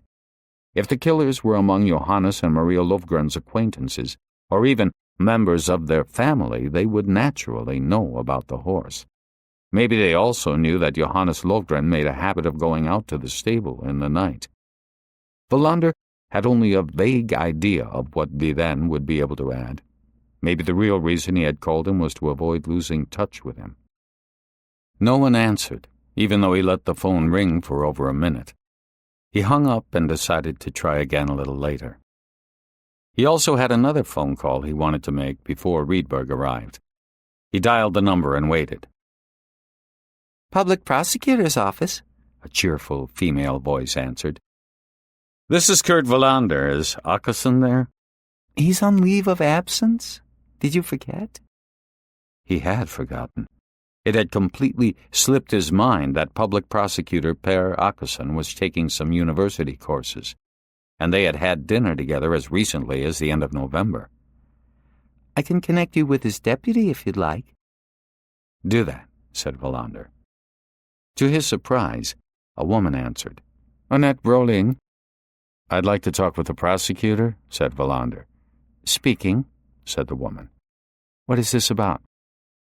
Wallander realized that he hadn't introduced himself. He gave her his name and went on. It's about this double murder. I think it's time we presented a report to the public prosecutor's office. I had forgotten that Per was on leave. If you hadn't called this morning, I would have called you, said the woman. Wallander thought he detected a reproachful tone in her voice. Bitch, he thought. Are you going to teach me how the police are supposed to cooperate with the prosecutor's office? We actually don't have much to tell you, he said, noticing that his voice sounded a little hostile. Is an arrest imminent? No. I was thinking more of a short briefing. All right, said the woman. Shall we say 11 o'clock at my office? I've got a warrant application hearing at 10:15. I'll be back by 11. I might be a little late. We have a case meeting at 10. It might run on. Try to make it by 11. She hung up, and he sat there, holding the receiver. Cooperation between the police and the prosecutor's office wasn't always easy. But Wallander had established an informal and confidential relationship with Per Åkesson. They often called each other to ask advice.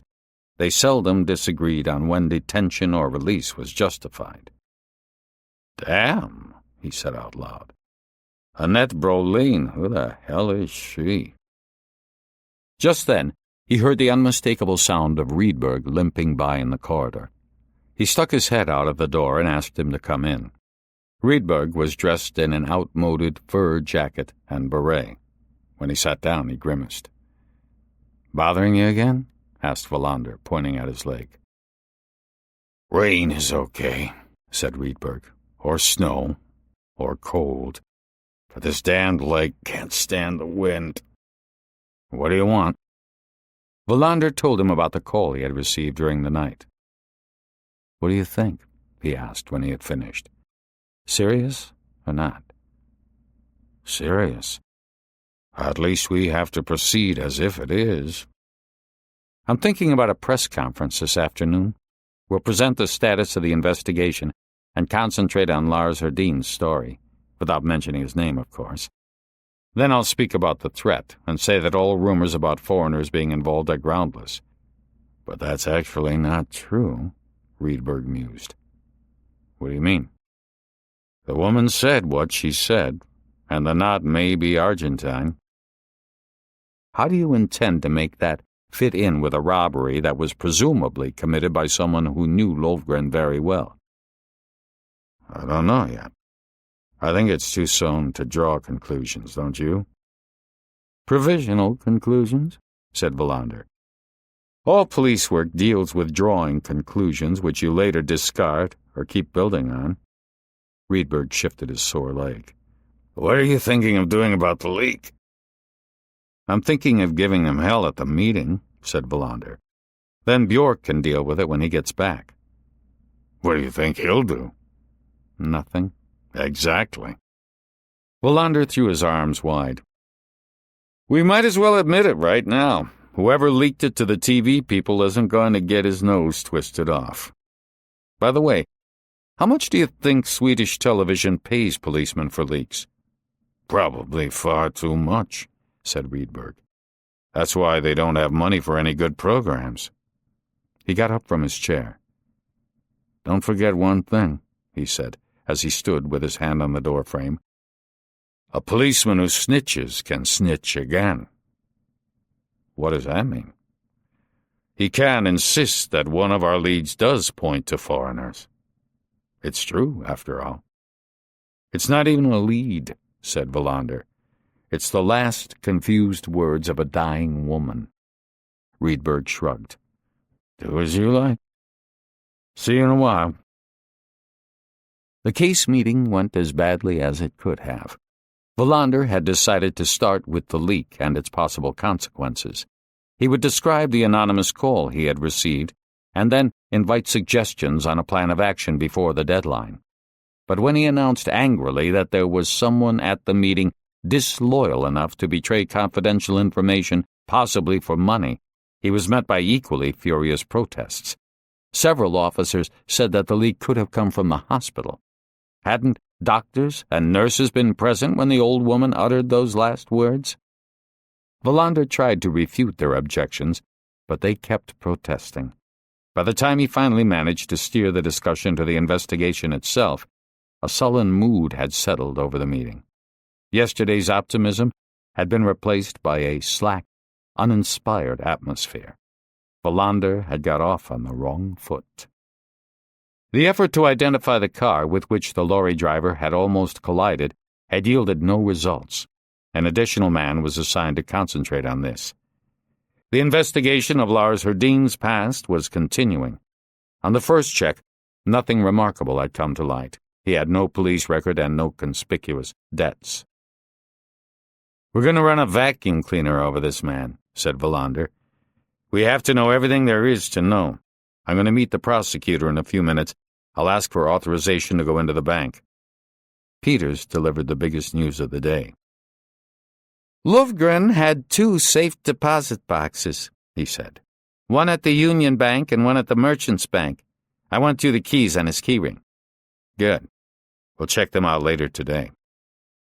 The charting of Lovgren's family, friends, and relatives would go on. It was decided that Rydberg should take care of the daughter who lived in Canada, who would be arriving at the hovercraft terminal in Malmö just after 3 p.m. "Where's the other one?" asked Wallander. "The handball player?" She's already arrived," said Svedberg. "She's staying with relatives." "You go and talk to her," said Wallander. "Do we have any other tip-offs that might produce something? Ask the daughters if either of them was given a wall clock, by the way." Martinson had sifted through the tip-offs. Everything that the police learnt was fed into a computer. Then he did a rough sort. The most ridiculous ones never got beyond the printouts. Hulda Ingvason phoned from Valby and said that it was the disapproving hand of God that dealt the blow, said Martinson. "She always calls," sighed Rydberg. "If a calf runs off, it's because God is displeased." "I put her on the CF list," said Martinson. The sullen atmosphere was broken by a little amusement when Martinson explained that CF stood for Crazy Fools. They had received no tip-offs of immediate interest, but everyone would be checked. Finally, there was the question of Johannes Lovgren's secret relationship in Kristianstad and the child that they had together. Wallander looked around the room.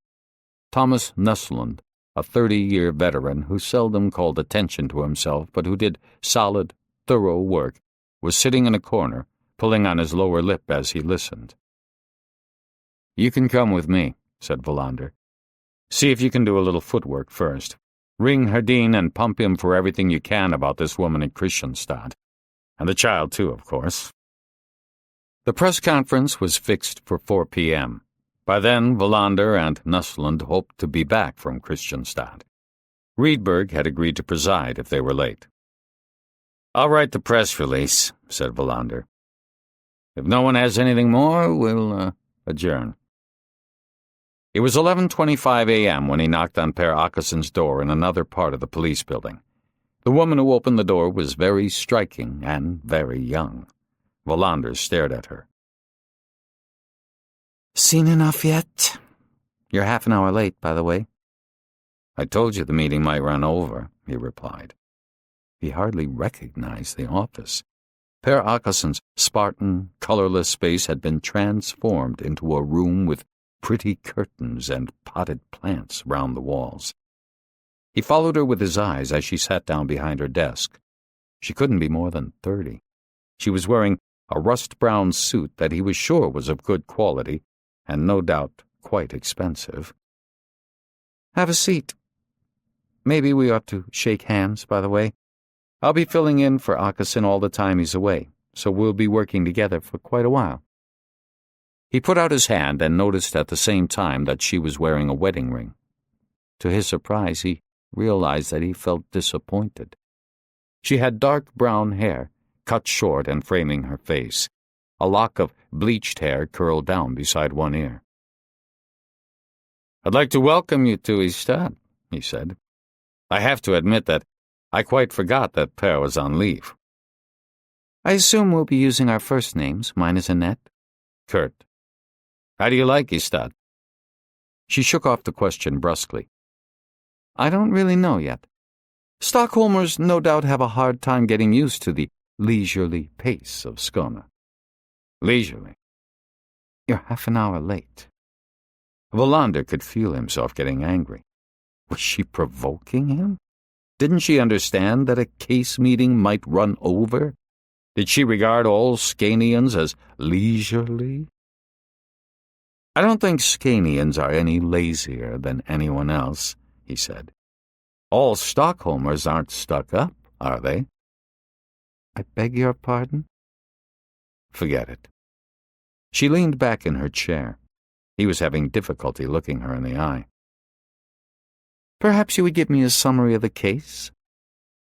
Wallander tried to make his report as concise as possible. He could tell that, without intending to, he had wound up in a defensive position. He avoided mentioning the leak in the police department. She asked a few brief questions, which he answered. He could see that despite her youth, she did have professional experience. "We have to take a look at Lofgren's bank statements," he said. "He also has 2 safe deposit boxes we want to open." She wrote out the documents he needed. "Shouldn't a judge look at this?" asked Wallander as she pushed them over to him. "We'll do that later. And I'd appreciate receiving copies of all the investigative material." He nodded and got up to leave. "This article in the papers about foreigners who may have been involved?" "Rumor," replied Wallander. "You know how it is." "I do." When he left her office, he noticed that he was sweating. What a babe, he thought. How the hell can someone like that become a prosecutor? Devote her life to catching small-time crooks and keeping the streets clean. He stopped in the reception area of the station, unable to decide what to do next. Eat, he decided. If I don't get some food now, I never will. I can write the press release over lunch. When he walked out of the police station, he was almost blown over. The storm had not died down. He ought to drive home and make himself a simple salad. Despite the fact that he had hardly had a thing all day, his stomach felt heavy and bloated. But instead he allowed himself to be tempted by the hornpiper down by the square. He wasn't going to tackle his eating habits seriously today either. At 12:45 he was back at the station. Since he had once again eaten too fast, he had an attack of diarrhea and made for the men's room.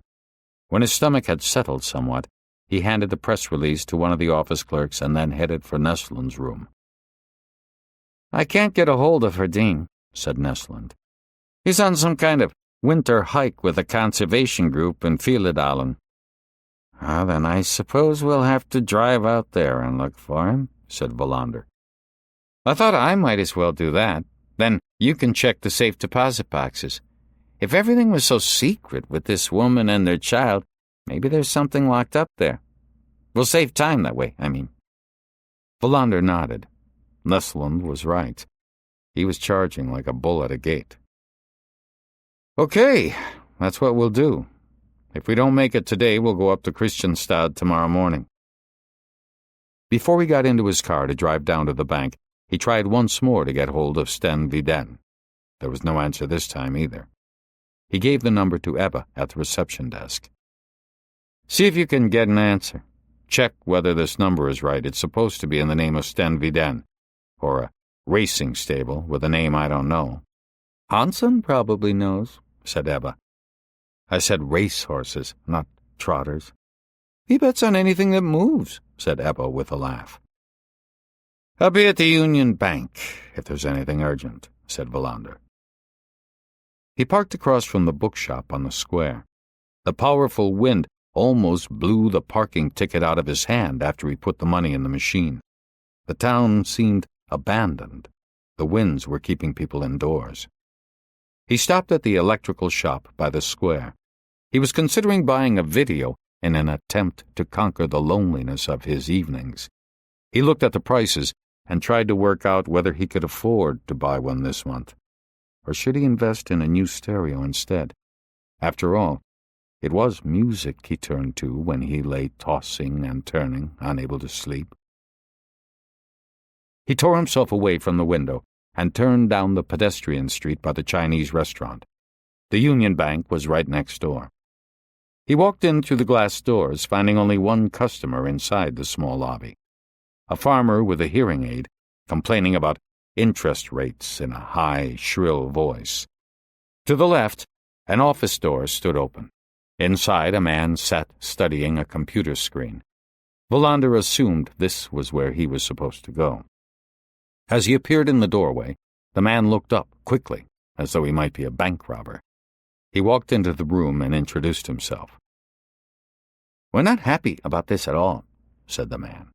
"In all the years I have been at this bank, we've never had any trouble with the police." Wallander was instantly annoyed by the man's attitude. Sweden had turned into a country where people seemed to be afraid of being bothered more than anything else. Nothing was more sacred than ingrained routine. "It can't be helped," said Wallander, handing over the documents that Annette Brolin had drawn up. The man read them carefully.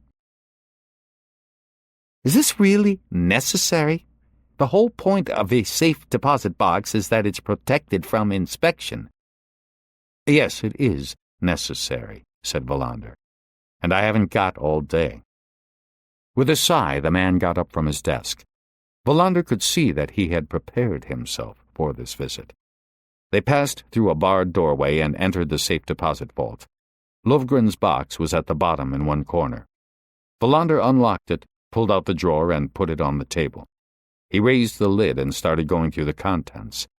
There were some papers for burial arrangements and some title deeds to the farm in Lunarp, some old photographs, and a pale envelope with old stamps on it. That was all. Nothing, he thought. Nothing that I had hoped for. The man stood to one side, watching him. Wallander wrote down the number of the title deed and the names on the burial documents. Then he closed the box. "Will that be all?" "For the time being. Now I'd like to take a look at the accounts that Lovgren had here at the bank." On the way out of the vault, something occurred to him. Did anyone else besides Lovgren have access to his safe deposit box? "No," replied the bank official. "Do you know whether he opened the box recently?" "I've checked the register," was the reply. "It has to be many years since he last opened the box." The farmer was still complaining when they returned to the lobby. He had started on a tirade about the declining price of grain. "I have all the information in my office," said the man. Wallander sat down by his desk and went through 2 sheets of printouts. Johannes Lovgren had 4 different accounts. Maria Lovgren was a joint signatory on 2 of them. The total amount in these 2 accounts was 90,000 kroner. Neither of the accounts had been touched for a long time. In the past few days, interest had been paid into the accounts. The 3rd account was left over from Lovgren's days as a working farmer. The balance in that one was 132 kroner and 97 øre. There was one more. Its balance was almost 1,000,000 kroner. Maria Lovgren was not a signatory to it. On January 1st, interest of more than 90,000 kroner had been paid into the account. On January 4th, Johannes Lovgren had withdrawn 27,000 kroner. Wallander looked up at the man sitting on the other side of the desk. "How far back can you trace records for this account?" "Theoretically for 10 years, but it'll take some time, of course. We'll have to run a computer search." "Start with last year. I'd like to see all activity in this account during 1989. The official rose and left the room. Wallander started studying the other document. It showed that Johannes Lovgren had almost 700,000 kroner in various mutual funds that the bank administered. So far, Herdin's story seems to hold up, he thought. He recalled the conversation with Nystrom, who had sworn that his neighbor didn't have any money. That's how much he knew about his neighbors. After about 5 minutes, the man came back from the lobby. He handed Wallander another printout. On 3 occasions in 1989, Johannes Lovgren had taken out a total of 78,000 kroner. The withdrawals were made in January, July, and September. "May I keep these papers?" he asked. The man nodded. "I'd very much like to speak with the clerk who paid out the money to Johannes Lovgren the last time." "Britalina Bodin," said the man. The woman who came into the office was quite young. Wallander thought she was hardly more than 20. "She knows what it's all about," said the man. Wallander nodded and introduced himself. "Tell me what you know." "It was quite a lot of money," said the young woman. "Otherwise, I wouldn't have remembered it." "Did he seem uneasy? Nervous?" "Not that I recall." "How did he want the money?" "In 1,000 krona notes." "Only thousands?" "He took a few 500s, too." "What did he put the money in?" The young woman had a good memory. A brown briefcase, one of those old-fashioned ones with a strap around it. Would you recognize it if you saw it again? Maybe. The handle was tatty. What do you mean by tatty? The leather was cracked. Wallander nodded. The woman's memory was excellent. Do you remember anything else? After he got the money, he left. And he was alone? Yes. You didn't see whether anyone was waiting for him outside? I wouldn't be able to see that from the counter. Do you remember what time it was? The woman thought before she replied. I went to lunch straight afterwards. It was around midday. You've been a great help. If you remember anything else, please let me know. Wallander got up and went into the lobby. He stopped for a moment and looked around. The young woman was right. From the counters, it was impossible to see whether anyone was waiting on the street outside. The farmer was gone, and new customers had arrived. Someone speaking a foreign language was changing money at one of the counters. Wallander went outside. The merchant's bank was in Hammengaten, close by. A much friendlier bank officer accompanied him down to the vault. When Wallander opened the steel drawer, he was disappointed at once. The box was empty. No one but Johannes Lovgren had access to this safe deposit box either. He had rented it in 1962. When was he here last? Asked Wallander. The answer gave him a start. On the 4th of January, the official replied after studying the register of visitors. At 1:15 p.m., to be precise. He stayed for 20 minutes. But when Wallander asked all the employees, no one remembered whether Lofgren had anything with him when he left the bank. No one remembered him having a briefcase. That young woman from the Union Bank, he thought. Every bank ought to have someone like her. Wallander struggled down wind-blown back streets to Friedolf's Cafe, where he had a cup of coffee and ate a cinnamon bun. I would like to know what Lofgren did between midday and 1:15, he thought. What did he do between his first and second bank visits? And how did he get to Ystad? How did he get back? He didn't own a car. He took out his notebook and brushed some crumbs off the table. After half an hour, he had drawn up a summary of the questions that had to be answered as soon as possible. On the way back to the car, he went into a menswear shop and bought a pair of socks. He was shocked at the price, but paid without protesting. Mona had always bought his clothes. He tried to remember the last time he had bought a pair of socks. When he got back to his car, he found a parking ticket stuck under his windscreen wiper. If I don't pay it, they'll eventually start legal proceedings against me, he thought.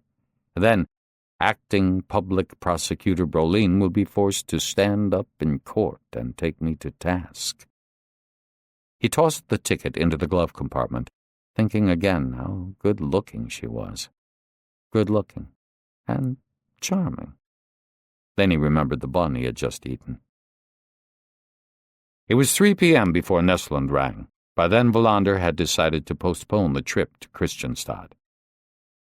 I'm soaked, Nesland said. I've been tramping around in the mud after Herdine all over Fjelledalen. Give him a thorough going over, said Wallander. Put a little pressure on him. We want to know everything he knows. Should I bring him in? Asked Nesland. Go home with him. Maybe he'll talk more freely at home at his own kitchen table. The press conference started at 4 p.m. Wallander looked for Riedberg, but nobody knew where he was. The room was full. Wallander saw that the reporter from the local radio was there, and he made up his mind to find out what she really knew about Linda. He could feel his stomach churning. I'm repressing things, he thought. Along with everything else I don't have time for. I'm searching for the slayers of the dead and can't even manage to pay attention to the living. For a dizzying instant, his entire consciousness was filled with only one urge, to take off, flee, disappear, start a new life. He stepped onto the little dais and welcomed his audience to the press conference. After just under an hour, it was over. Wallander thought that he probably came off pretty well by denying all rumors that the police were searching for foreign citizens in connection with the murders. He hadn't been asked any questions that gave him trouble. When he stepped down, he felt satisfied. The young woman from the local radio waited while he was interviewed for television.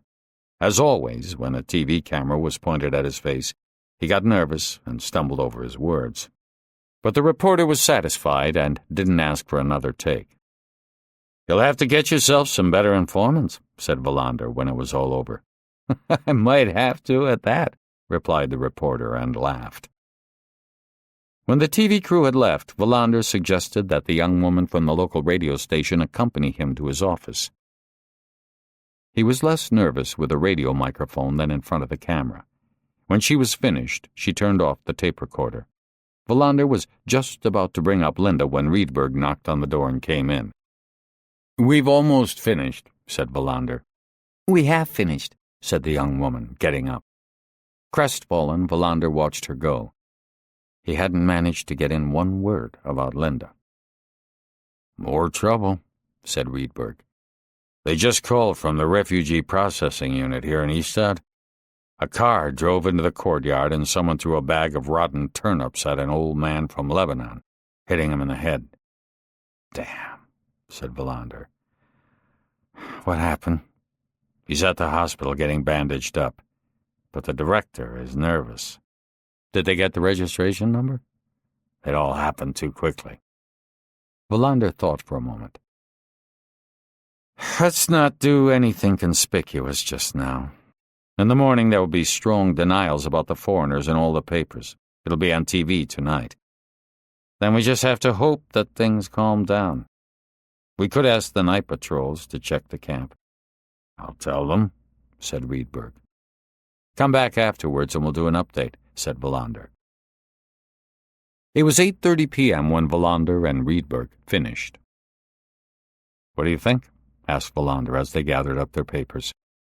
Rydberg scratched his forehead.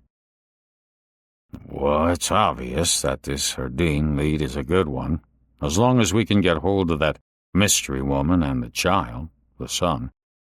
There's a lot to indicate that the solution might be close at hand. So close that we can't see it. But at the same time..." Rydberg broke off. "At the same time?" "I don't know. There's something funny about all this. Especially that noose. I don't know what it is." He shrugged and stood up. "We'll have to go on tomorrow." "Do you remember seeing a brown briefcase at Lofgren's house?" Wallander asked. Rydberg shook his head. "Not that I can recall. But a whole pile of old junk fell out of the wardrobes. I wonder why old people turn into such hoarders." "Send someone out there tomorrow morning to look for an old brown briefcase," said Wallander, "with a cracked handle." Rydberg left. Wallander could see that his leg was bothering him a lot. He should find out whether Ebba had reached Sten Viden, but he didn't bother. Instead, he looked up Annette Brolin's home address in a department directory. To his surprise, he discovered that she was almost his neighbor. "I could ask her to dinner," he thought. Then he remembered that she wore a wedding ring. He drove home through the storm and took a bath. Then he lay on his bed and flicked through a biography of Giuseppe Verdi. He woke up with a start a few hours later because he was cold. His watch showed almost midnight. He felt dejected. Now he'd have another sleepless night. Driven by despondency, he got dressed. He might as well spend a few nighttime hours in his office. Outside, he noticed that the wind had died down. It was getting cold again. Snow, he thought. It'll be here soon. He turned into Osterleden. A lone taxi was heading in the opposite direction. He drove slowly through the empty streets. On an impulse, he decided to drive past the refugee camp on the west side of town. The camp consisted of huts in long rows in an open field. Floodlights lit up the green-painted structures. He stopped in the car park and got out of the car. The waves were breaking on the beach not far away. He looked at the camp. Put a fence around it, and it'd be a concentration camp, he thought. He was just about to get back in his car when he heard a faint crash of glass breaking. And the next instant there was a dull boom. Then tall flames were shooting out of one of the huts. Chapter 7. He had no idea how long he stood there, stunned by the flames raging in the winter night. Perhaps it was minutes, perhaps only a few seconds. But when he managed to break out of his paralysis, he had enough presence of mind to grab the car phone and raise the alarm. The static on the phone made it difficult to hear the man who answered. "The refugee camp in Ystad is on fire," shouted Wallander. "Get the fire department out here. The wind is blowing hard." "Can I have your name?" asked the man at the emergency switchboard. "This is Wallander of the Ystad police. I just happened to be driving past when the fire started." "Can you identify yourself?" continued the voice on the phone, unmoved. "Damn it! 471-121, and get a bloody move on!" He hung up the phone to avoid answering any more questions. Besides, he knew that the emergency switchboard could identify all the police officers on duty in the district. He ran across the road towards the burning huts. The fire was blazing in the wind. He wondered fleetingly what would have happened if the fire had started the night before, during the heavy storm. Even now, the flames were getting a firm grip on the hut next door. Why didn't someone sound the alarm, he thought. But he didn't know whether there were refugees living in all the huts. The heat of the fire hit him in the face as he pounded on the door of the hut that had so far only been licked by the flames. The hut where the fire had started was now completely engulfed. Wallander tried to approach the door but was driven back. He ran around one side. There was only one window. He banged on the glass and tried to look inside, but the smoke was so thick that he found himself staring straight into a white haze. He looked around for something to break the glass with, but found nothing. He tore off his jacket, wrapped it around his arm, and smashed his fist through the window pane. He held his breath to keep from inhaling the smoke and groped for the latch. Twice he had to leap back to catch his breath before he managed to open the window. "Get out!" he shouted into the fire. "Get out! Get out!" Inside the hut were 2 bunk beds. He hauled himself up onto the window ledge and felt the splinters of glass cutting into his thigh. The upper bunks were empty, but someone was lying on one of the lower bunks. Wallander yelled again, but got no response. Then he heaved himself through the window, banging his head on the edge of a table as he fell to the floor. He was almost suffocating from the smoke as he fumbled his way towards the bed. At first, he thought he was touching a lifeless body. Then he realized that what he had taken for a person was only a rolled-up mattress. At the same moment, his jacket caught fire, and he threw himself head first out of the window. He could hear sirens far off, and as he stumbled away from the fire, he saw crowds of half-dressed people milling around outside the huts. 2 more of the low buildings were now in flames. Wallander threw open doors and saw that people were living in these huts, but those who had been asleep inside had fled. His head was pounding, and his thigh hurt, and he felt sick from the smoke he had inhaled. At that moment, the first fire engine arrived, followed closely by an ambulance. He saw that the fire captain on duty was Peter Edler. He was in his mid-30s, and Wallander remembered that his hobby was flying kites. Wallander had heard only favorable things about him. He was a man who was never unsure of himself. As Wallander staggered over to Edler, he realized that he had burns on one arm. "The huts that are burning are empty," he said. "I don't know about the other ones." "You look terrible," said Edler. "I think we can handle this." The firemen were already hosing down the huts. Wallander heard Edler order a tractor to drag away those that were already burning in order to isolate the fire. The first police car came to a skidding stop, its blue light flashing and its siren wailing. Wallander saw that it was Peters and Noren. He hobbled over to their car. "What's happening?" asked Noren. "It'll be okay," said Wallander. "Start cordoning off the area and ask Edler if he needs any help." Peters stared at him. "You look awful. How did you happen to be here?" "I was just driving by," replied Wallander. "Now get moving." For the next hour, a peculiar mixture of chaos and efficient firefighting prevailed. The dazed director of the refugee camp was wandering around aimlessly, and Wallander had to exert real pressure to get him to try to find out how many refugees should be at the camp, and then do a count. To his great surprise, it turned out that the Immigration Service's records were hopelessly confused, and the director couldn't help either. In the meantime, a tractor dragged away the smoldering huts, and before long the firefighters had the blaze under control. The ambulance had taken only a few of the refugees to the hospital, most of them suffering from shock, although there was a little Lebanese boy who had fallen and hit his head on a rock. Edler pulled Wallander aside. "Go and get yourself patched up." Wallander nodded. His arm was stinging and burning, and he could feel that one leg was sticky with blood. "I hate to think about what might have happened if you hadn't raised the alarm the moment the fire broke out," said Edler. "Why the hell do they put the huts so close together?" asked Wallander. Edler shook his head. "The boss here is starting to get tired." "You're right, of course. The buildings are too damn close." Wallander went over to Noren, who had just finished cordoning off the area. "I want that director in my office first thing tomorrow morning," he said. Noren nodded. "Did you see anything?" "I heard it crash, then the hut exploded. But no cars, no people. If it was set, then it was done with a delayed action detonator." "Shall I drive you home, or to the hospital?" "I can drive myself, but I'd better go now." At the casualty ward, Wallander found that he had suffered more damage than he had supposed. On one forearm, he had a large burn. His groin and one thigh had been cut by the glass, and above his right eye he had a big lump and several nasty abrasions.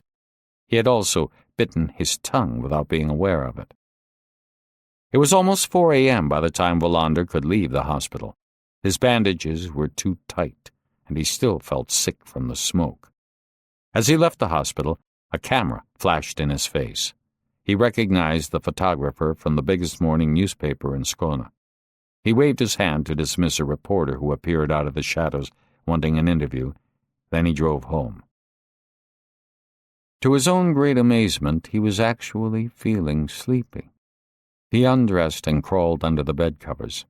His body ached, and flames were dancing in his head, and yet he fell asleep at once. At 8 a.m., Wallander woke because somebody was pounding a sledgehammer inside his head. He had once again dreamed of the mysterious black woman, but when he stretched out his hand for her, Sten Viden was suddenly there with the whiskey bottle, and the woman had turned her back on Wallander and gone off with Sten. He lay still, taking stock of how he felt. His neck and arm were stinging. His head was pounding. For a moment he was tempted to turn to the wall and go back to sleep, to forget all about the investigation and the night's blaze. He didn't get a chance to decide. He was interrupted by the ringing of the telephone. "I don't feel like answering it," he thought. It was Mona. "Kurt, it's Mona." He was filled with an overwhelming sense of joy. "Mona," he thought. "Dear God, Mona, how I've missed you." "I saw your picture in the paper. Are you all right?" He remembered the photographer outside the hospital and the flash of a camera. "Fine. A little sore." "No worse than that." His joy was gone. Now the bad feelings came back, the sharp pain in his stomach. "Do you really care how I am?" "Why shouldn't I care?" "Why should you?" He heard her breathing in his ear. "I think you're so brave. I'm proud of you. The papers say that you risked your life to save people." "I didn't save anybody. What kind of rubbish is that?" "I just wanted to be sure you weren't hurt." "What would you have done if I was?" "What would I have done?" "If I was hurt, if I was dying, what would you have done then?" "Why do you sound so angry?" "I'm not angry. I'm just asking you." "I want you to come home. Back here, to me." You know I can't do that. But I wish we could talk to each other. You never call. So how are we supposed to talk to each other? He heard her sigh. That made him furious. Or maybe scared.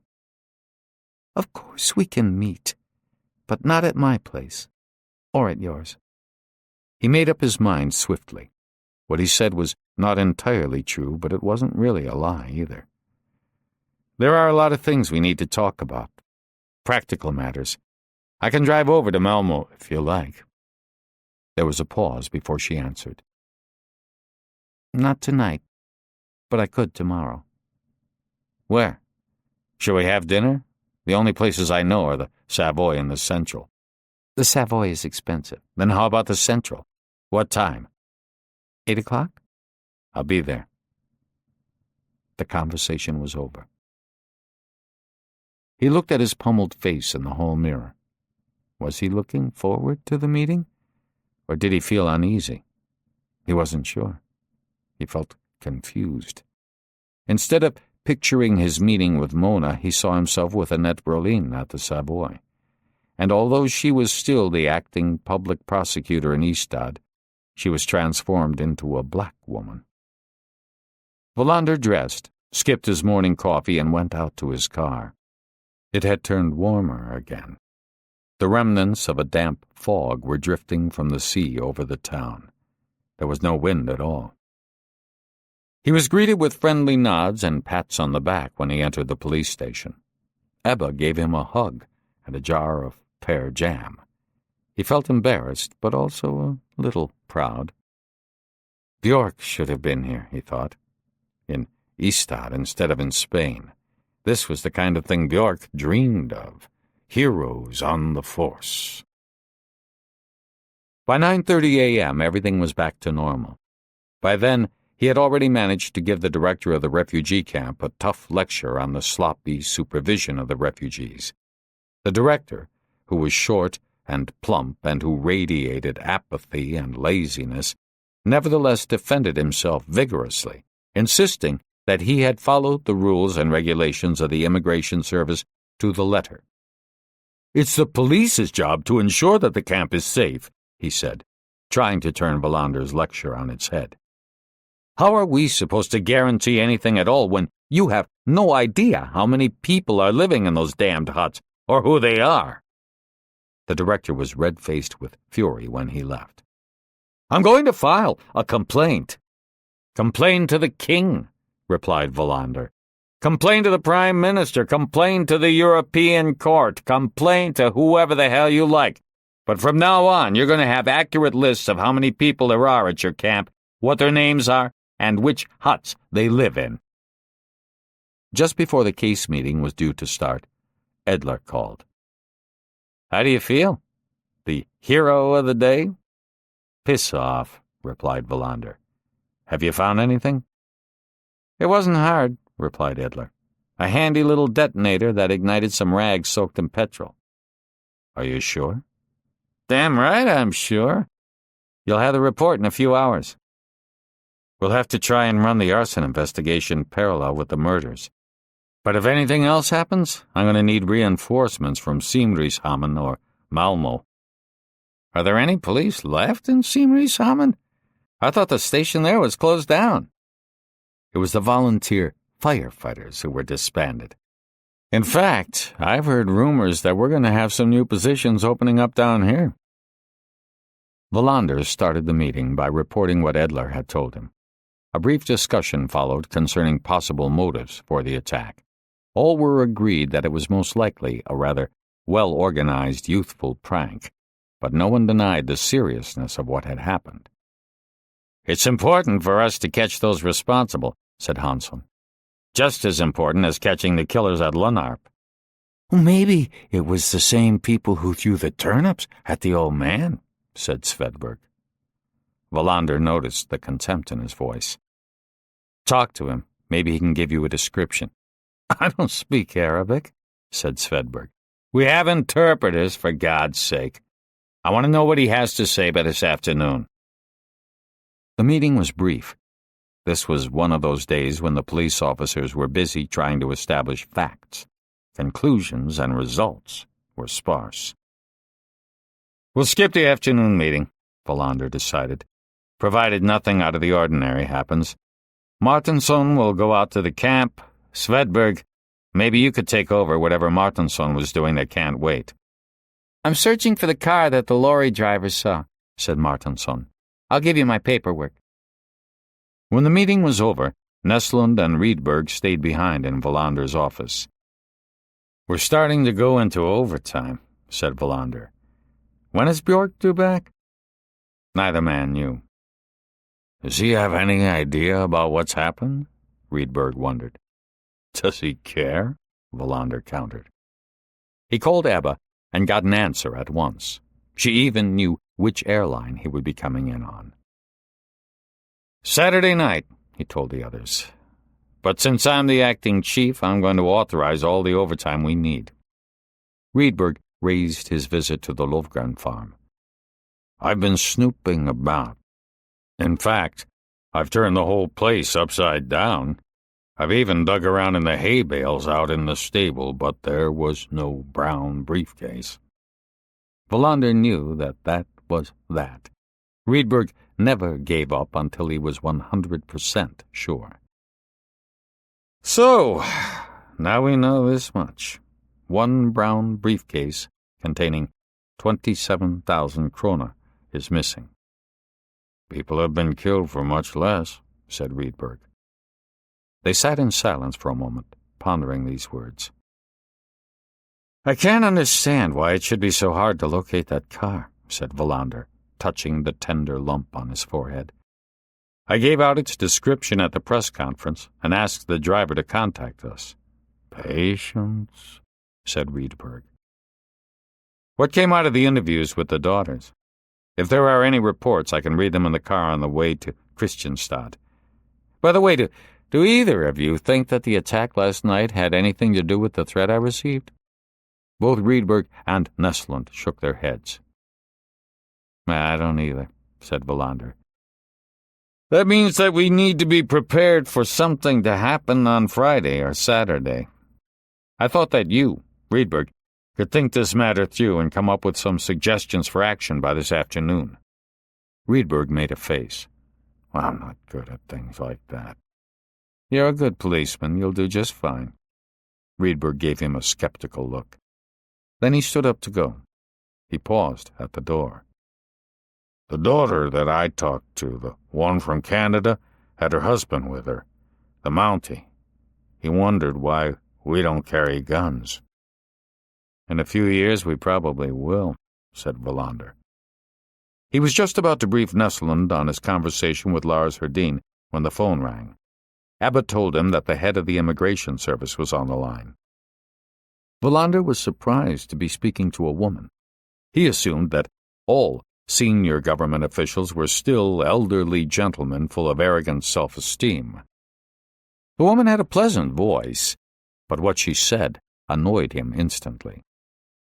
"We are most displeased," the woman said.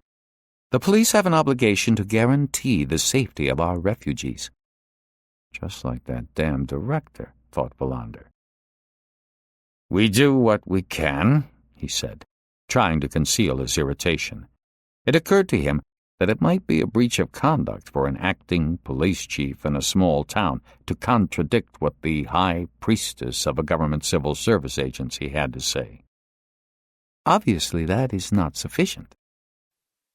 Our job would have been much easier if we had received up-to-date information about how many refugees were at each of the various camps. The service has complete data on the refugees. That's not my impression at all. The Minister of Immigration is very concerned. Wallander brought to mind a red-haired woman who was regularly interviewed on TV. "She's welcome to contact us," said Wallander, making a face at Nestlund, who was leafing through some papers. "It's clear that the police are not allocating enough resources to the protection of these refugees. Or maybe there are just too many to cope with, and you have no idea where they are lodged." "What do you mean by that?" The polite voice was now cool. Wallander felt his anger growing. Last night's fire highlighted the shocking disarray at the camp. That's what I mean. In general, it's difficult to get any clear directives from the Immigration Service. You often ask the police to instigate deportations, but we have no idea where to find the deportees. Sometimes we waste several weeks searching for the people we are supposed to deport. What he said was true. He had heard of colleagues in Malmö being driven to despair at the inability of the Immigration Service to handle its job. "That's simply not the case," said the woman, "and I'm not going to waste valuable time arguing with you." The conversation was over. "Bitch," said Wallander, slamming down the phone. "Who is that?" asked Nesland. "The head of the Immigration Service," replied Wallander, who's living in cloud cuckoo land. "Feel like getting some coffee?" Rydberg turned in transcripts of the interviews that he and Svedberg had held with Lofgren's 2 daughters. Wallander described his phone conversation. "Oh, the Minister of Immigration will be calling soon, and she'll be concerned," said Rydberg with a wicked laugh. "You can deal with her. I'll try to be back from Kristianstad by 4. When Nesland reappeared with the 2 mugs of coffee, Wallander no longer wanted his. He had to get out of the building. His bandages were too tight and his head ached. A drive would do him good. "Tell me about it in the car," he said, pushing the coffee away. Nesland looked doubtful. "I don't really know where we should go. Herdine knew virtually nothing about the mystery woman, for all that he was well informed about Lofgren's financial assets. He must have known something." "I gave him a thorough grilling," said Nesland. "I actually think he was telling the truth. The only thing he knew for sure was that she existed." "How did he know that?" "He happened to be in Kristianstad once and saw Lofgren and her in the street." "When was that?" Nesland flipped through his notes. 11 years ago. Wallander toyed with his coffee. "It doesn't fit. He has to know a great deal more. How can he be so sure that there's a son? How does he know about the payments to the woman? Couldn't you force it out of him?" "He claimed that somebody had written to him and told him. Who?" "He wouldn't say." Wallander thought about this for a moment. "We'll go to Kristianstad anyway. Our colleagues up there will have to help us. Then I'm going to take on Herdine myself." They took a squad car. Wallander clambered into the back seat and left the driving to Nesland. When they had left town, Wallander noticed that Nesland was driving much too fast. "This isn't an emergency. Slow down. I have to read these papers and think." Nesland drove more slowly. The landscape was gray and foggy. Wallander stared out at the dreary desolation. Although he felt at home in the Scandinavian spring and summer, he felt alienated by the barren silence of autumn and winter. He leaned back and closed his eyes. His body ached, and the burn on his arms stung, and he was having palpitations. Divorced men have heart attacks, he thought.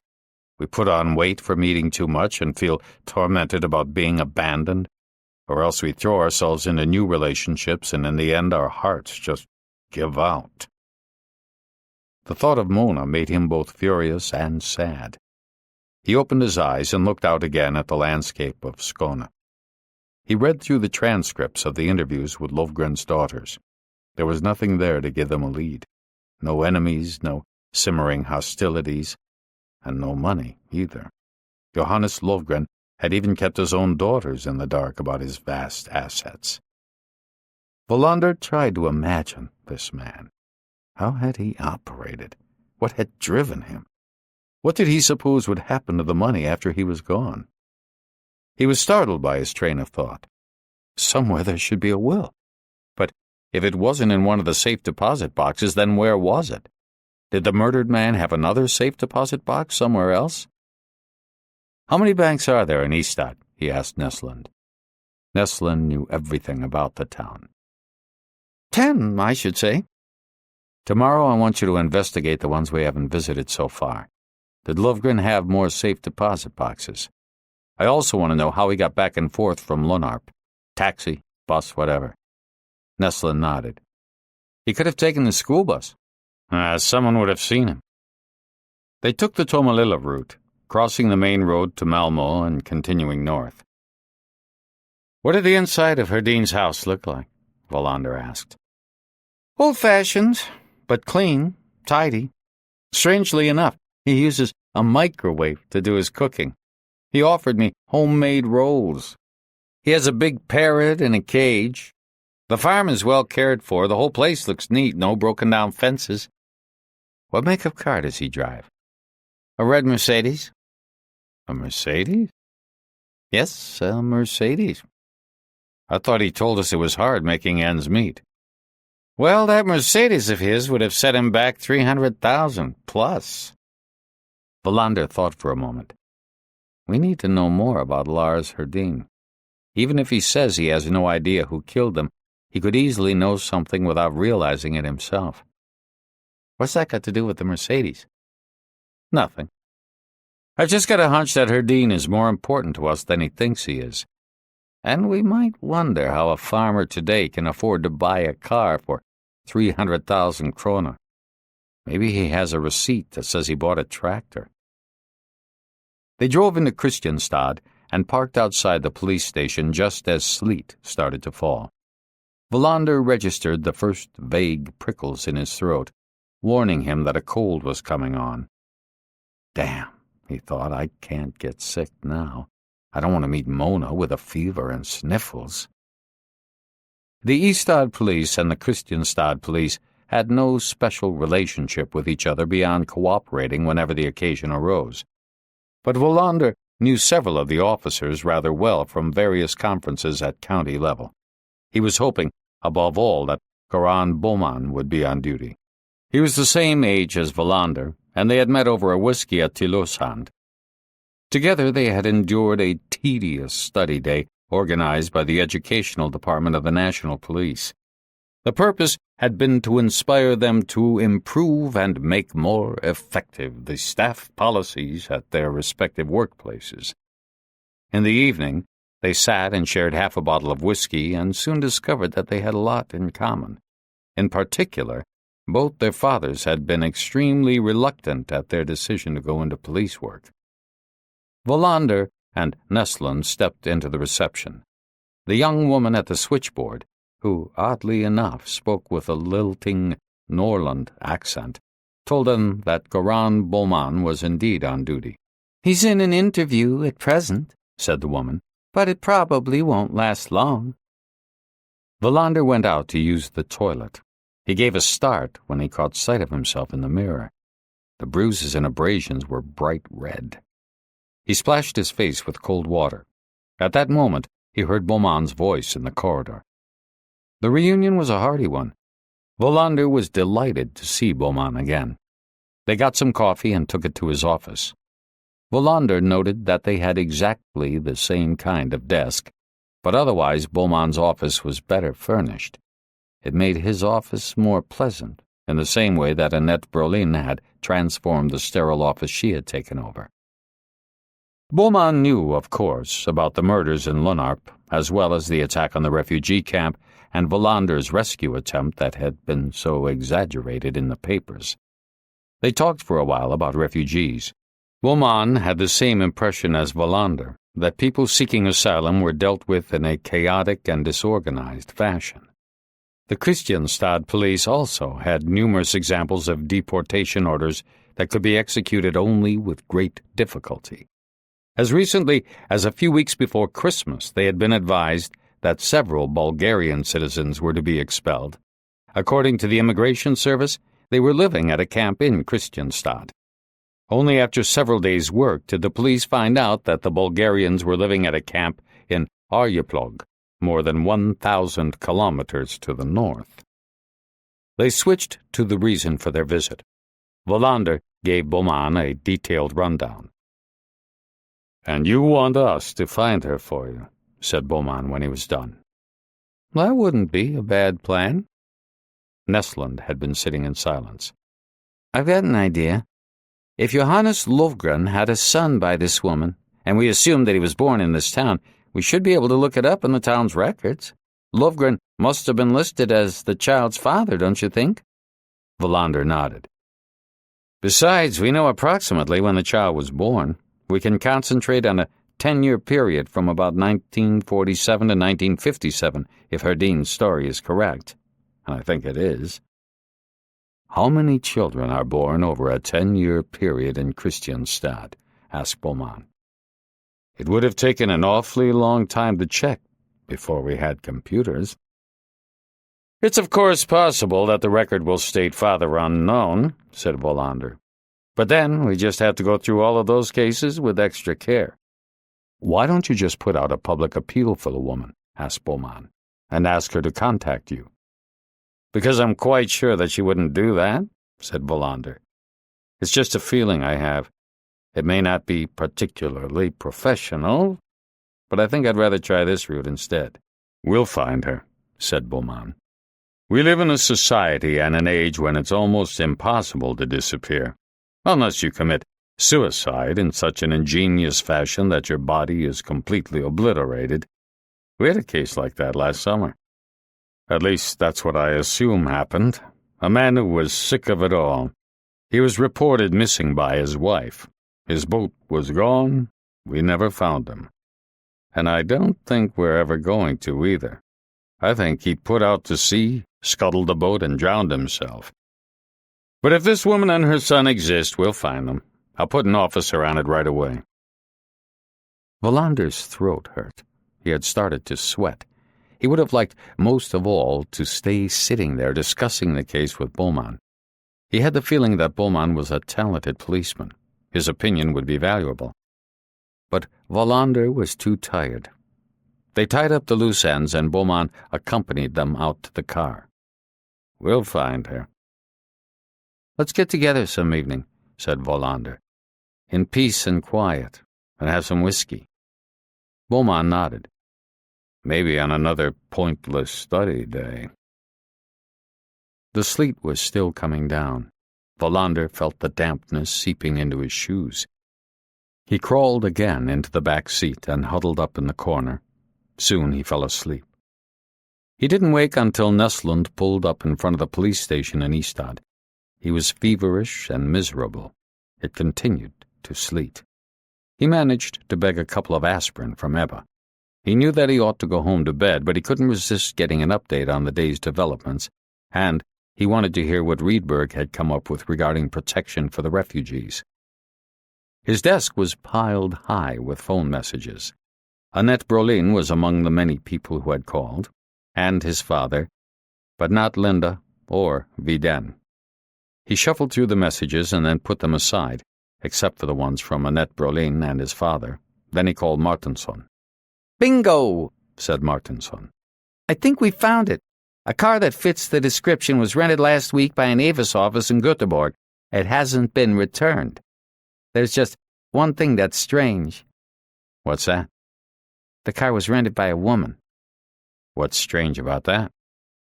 "I have a little trouble picturing a woman as the killer." "Now you're on the wrong track. We have to get hold of that car and the driver, even if it is a woman. Then we'll see if they were involved. Eliminating someone from an investigation is just as important as getting a positive lead. And give the registration number to the lorry driver in case he recognizes it." He hung up and went into Rydberg's office. "How's it going?" "This is certainly not much fun," replied Rydberg gloomily. "Who said police work was supposed to be fun?" But Rydberg had made a thorough job of it, just as Wallander had known he would. The various camps were pinpointed, and Rydberg had written a brief memo about each one. For the time being, he suggested that the night patrols should make rounds of the camps according to a schedule he had devised. "Good," said Wallander. "Just make sure the patrols understand that it's a serious matter." He gave Rydberg a report of his visit to Kristianstad. Then he stood up. "I'm going home now." "You're looking a little bedraggled." "I'm coming down with a cold. But everything seems to be moving along by itself right now." He went straight home, made some tea, and crawled into bed. When he woke up several hours later, the teacup was still at his bedside untouched. He was feeling a little better. He threw out the cold tea and made coffee instead. Then he called his father. Wallander realized he had heard nothing about the fire. "Weren't we going to play cards?" "I'm ill," said Wallander. "But you're never ill." "I've got a cold." "I don't call that being ill." "Not everybody is as healthy as you are." "What does that mean?" Wallander sighed. If he didn't come up with something, this conversation with his father was going to end badly. "I'll come out and see you early tomorrow, around 8 o'clock, if you're up by then." "I never sleep past 4. "No, but I do." He said goodbye and hung up the phone. In the same instant, he regretted the arrangement. Starting off the day by driving out to visit his father was equivalent to accepting a whole day filled with feelings of depression and guilt. He looked around his flat. There were layers of dust everywhere. Even though he frequently aired the place out, it still smelled musty, lonely and musty. He thought about the black woman who visited him night after night. Where did she come from? Where had he seen her? Was she in a photograph in the newspaper, or had he seen her on TV? He wondered why it was that in his dreams he had an erotic obsession that was so different from his experience with Mona. The thought excited him. Perhaps he should call Annette Brolin. But he couldn't bring himself to do that. Angrily, he sat down on the floral-patterned sofa and switched on the TV. He found one of the Danish channels, where the news was just about to start. The anchorman reviewed the top stories. Another catastrophic famine. Chaos spreading in Romania. A huge cache of drugs confiscated in Odense. Wallander reached for the remote control and turned off the TV. He couldn't take any more news. He thought about Mona, but his thoughts took an unexpected turn. He was no longer sure that he really wanted her back. How could he be sure anything would be better? He couldn't. He was just fooling himself. Restless, he went out to the kitchen and drank a glass of juice. Then he sat down and wrote a detailed progress report on the investigation. When he had finished, he spread out all his notes on the table and looked at them as if they were pieces of a puzzle. He had a strong feeling that they might not be too far from finding a solution. Even though there were still a lot of loose ends, a number of details did fit together. It wasn't possible to point to a particular person. There weren't even any actual suspects, but still, he had the feeling that the police were close. This made him feel both gratified and uneasy. Too many times he had been in charge of a complicated criminal investigation that seemed promising at first, but later petered out in a dead end, and in the worst instances they had had to drop the case altogether. Patience, he thought, patience. Once more he thought of calling Annette Brolin, but he had no idea what he would say to her, and her husband might answer the phone. He sat down and switched on the TV again. To his immense surprise, he was confronted by his own face. He heard the droning voice of a woman reporter. The gist of it was that Wallander and the police in Ystad seemed to be showing no concern for the safety of the refugees in their various camps. Wallander's face disappeared and was replaced by a woman being interviewed outside a large office block. When her name appeared on the screen, he realized that he should have recognized her. It was the head of the Immigration Service, whom he had talked to that very day. "It cannot be ruled out that there may be an element of racism behind the lack of interest shown by the police," she stated. Bitterness welled up inside him. "You're a bitch," he thought. "And what you're saying is a bloody lie. And why didn't those damned reporters contact me? I could have shown them Riedberg's protection plan. Racists? What was she talking about?" His anger was mixed with the shame of being unjustly accused. Then the phone rang. He considered not answering it, but then he went out to the hall and picked up the receiver. It was the same voice, a little hoarse, muffled. Wallander guessed that the man was holding a handkerchief over the mouthpiece. "We're waiting for results." "Go to hell!" roared Wallander. "By Saturday, at the latest." "Were you the bastards who started the fire last night?" he shouted into the phone. "Saturday, at the latest," repeated the man, unmoved.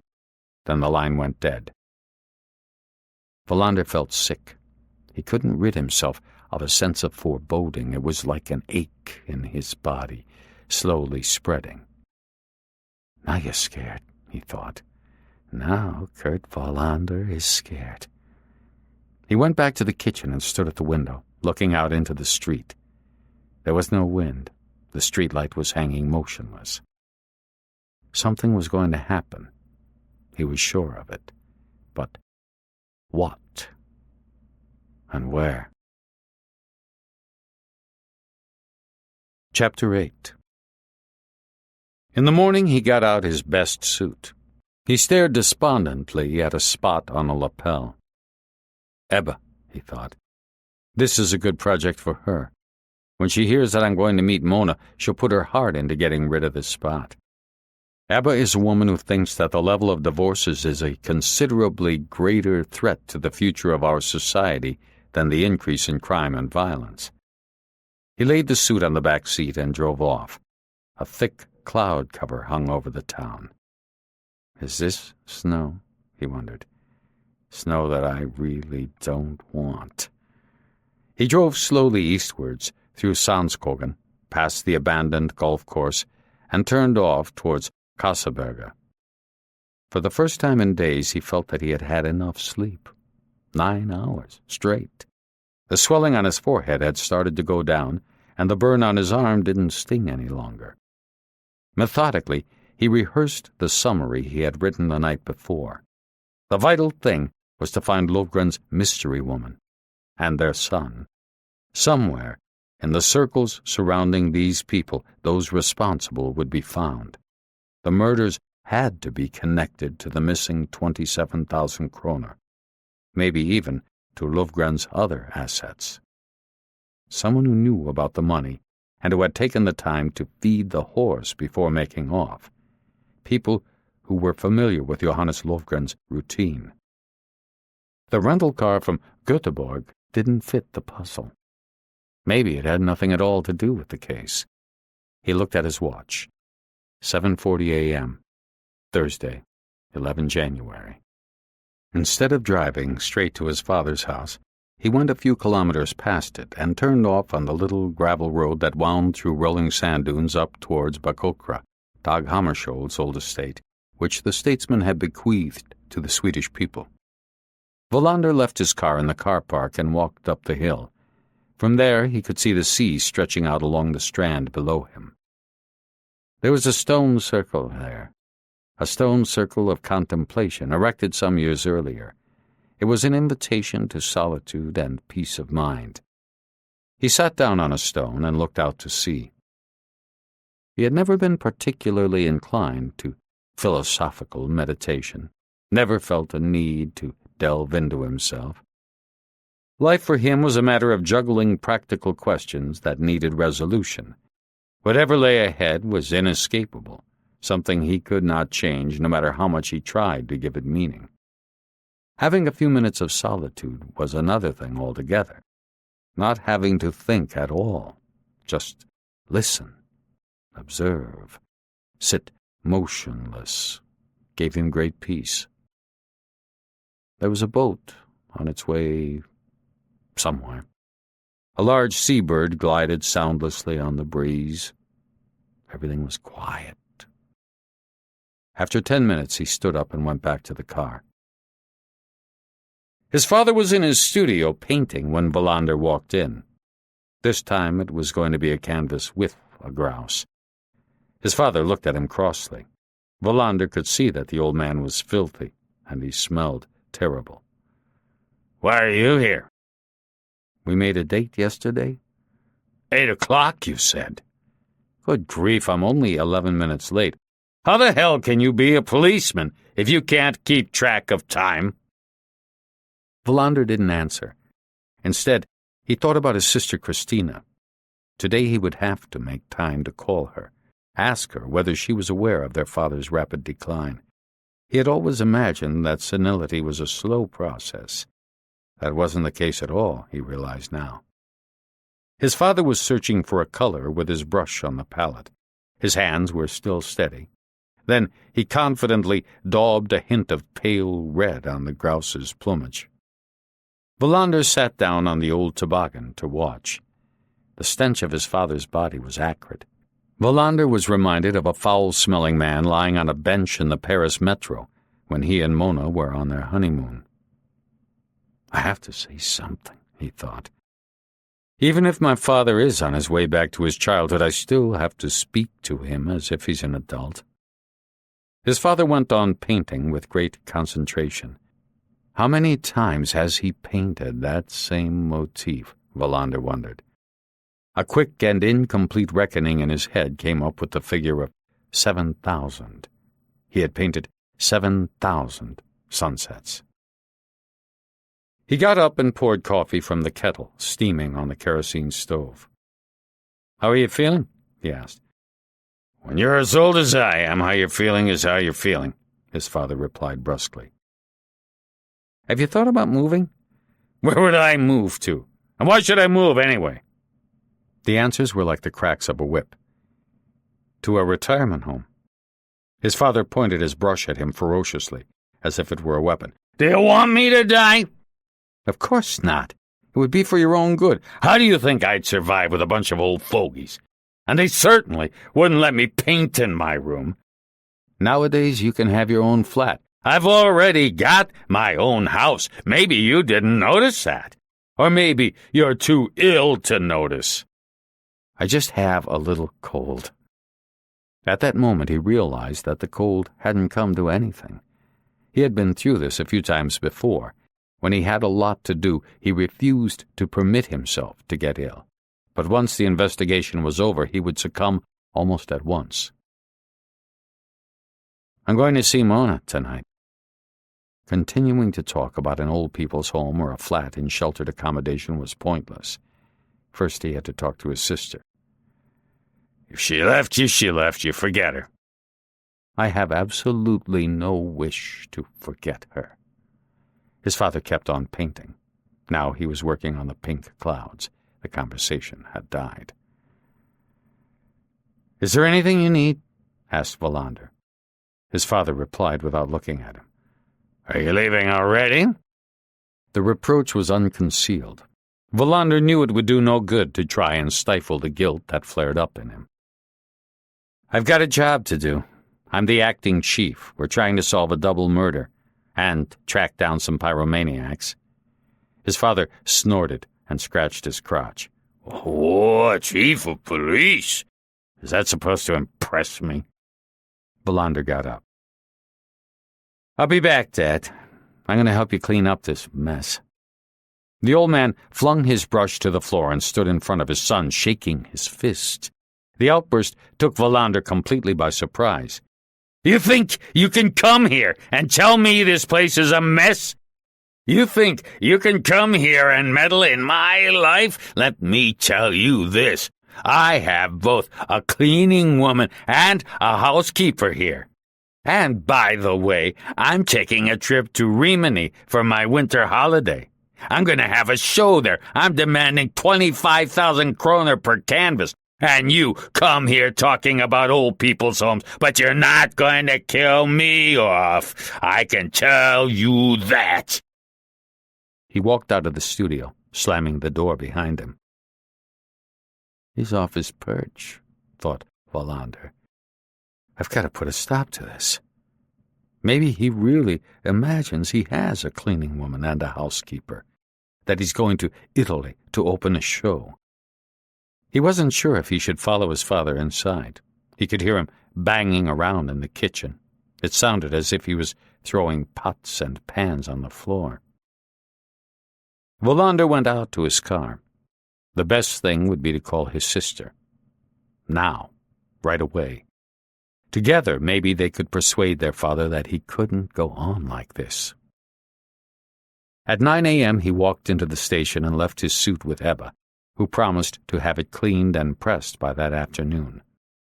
At 10 a.m., he called a case meeting for all the team members who were still in the station. The ones who had seen the spot on the news the night before shared his indignation. After a brief discussion, they agreed that Wallander should write a sharp rebuttal and distribute it on the wire service. "Why doesn't the chief of the National Police respond?" Martinsson wondered. His question was met with disdainful laughter.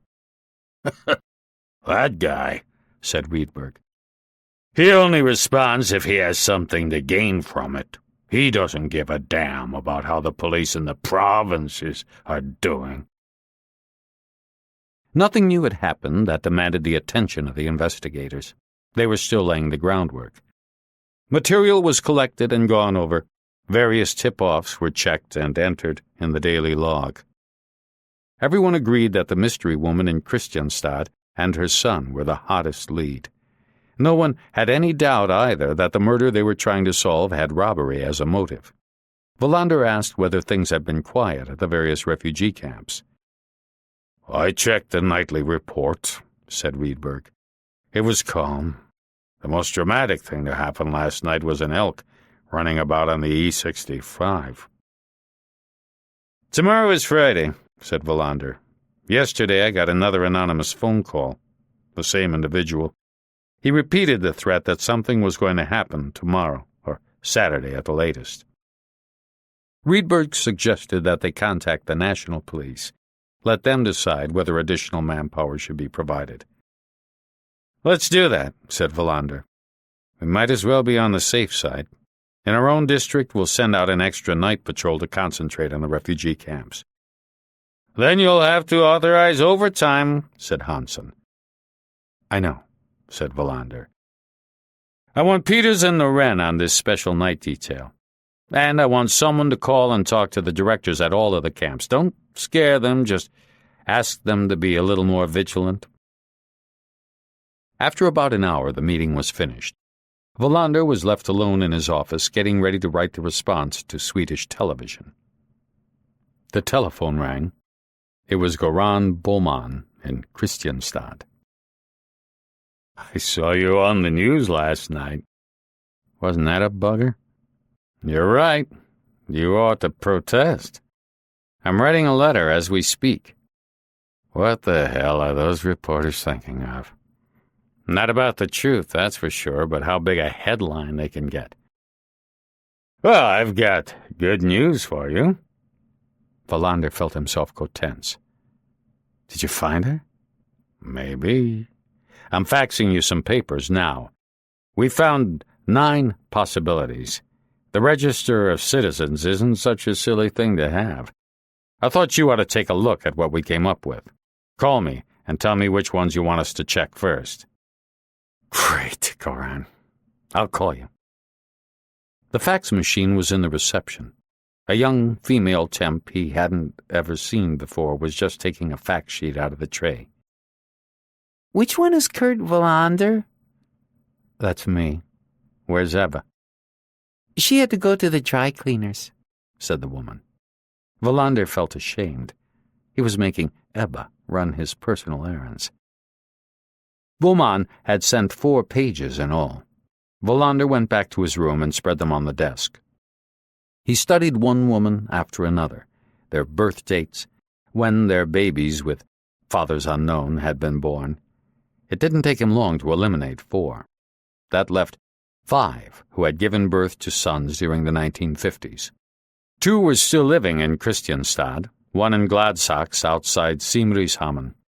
Of the other 2, one lived in Stromsund and one had emigrated to Australia. He smiled at the idea that the investigation might require someone to be sent to the other side of the world. He called Goran Boman. "This looks promising. If we're on the right track, we've got 5 to choose from. Should I start bringing them in for a talk?" "No, I'll take care of it myself. Or, rather, I thought we might do it together. If you have time, I mean." "I'll make time. Are we starting today?" Wallander looked at his watch. "Let's wait till tomorrow. I'll try to get up there by 9, if there's no trouble tonight, that is." He quickly told Goran about the anonymous threats. "Did you catch the arsonist from the other night?" "Not yet. I'll set things up for tomorrow, and I'll make sure none of them has moved." "Maybe I should meet you in Gladsaxe," Wallander suggested. "It's about halfway." 9 o'clock at the Hotel Svea in Simrishamn, said Boman.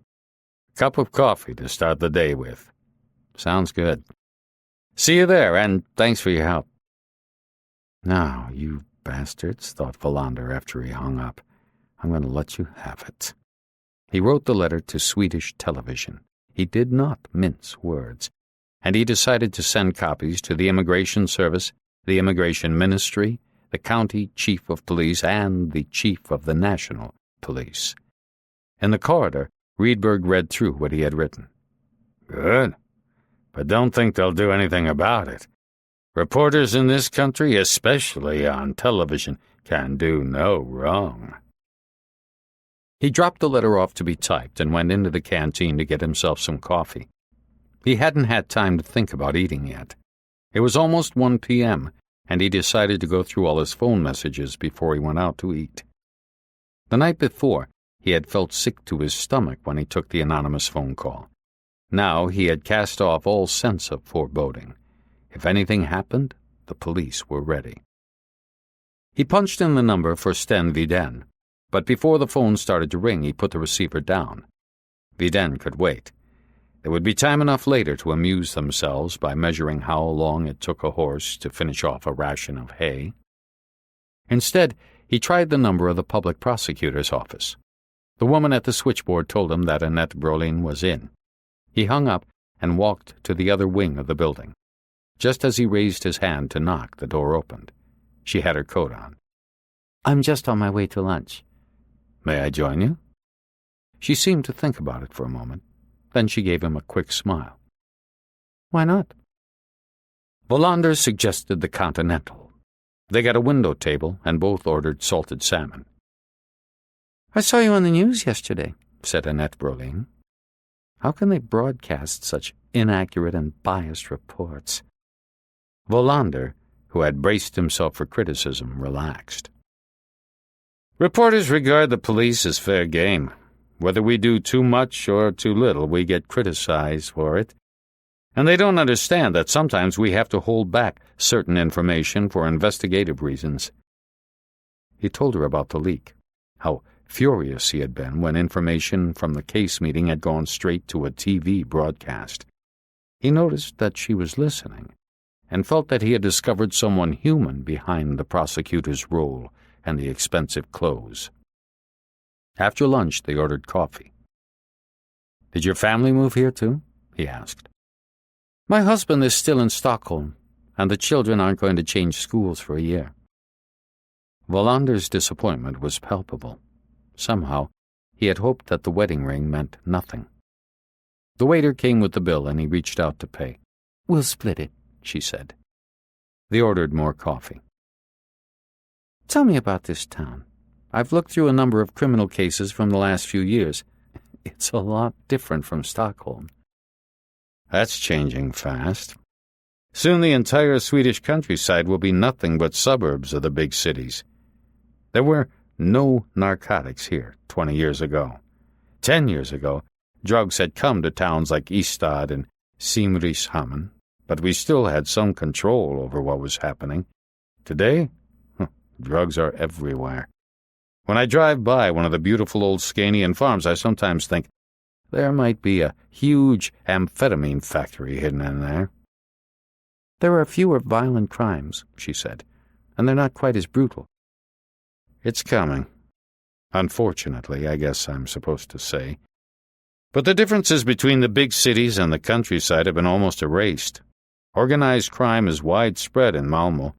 The open borders and all the ferries coming in are like candy for the underworld." "Still, there's a sense of calm here," she said pensively. "Something that's been totally lost in Stockholm." They left the Continental. Wallander had parked his car in Stickgaten nearby. "Are you really allowed to park here?" she asked. "No. But when I get a ticket, I pay it. Although It might be an interesting experience to say to hell with it and get taken to court. They drove back to the police station. I was thinking of asking you to dinner some evening. I could show you around the area. I'd like that. How often do you go home? Every other week. And your husband? The children? He comes down when he can, and the children when they feel like it. I love you, thought Wallander.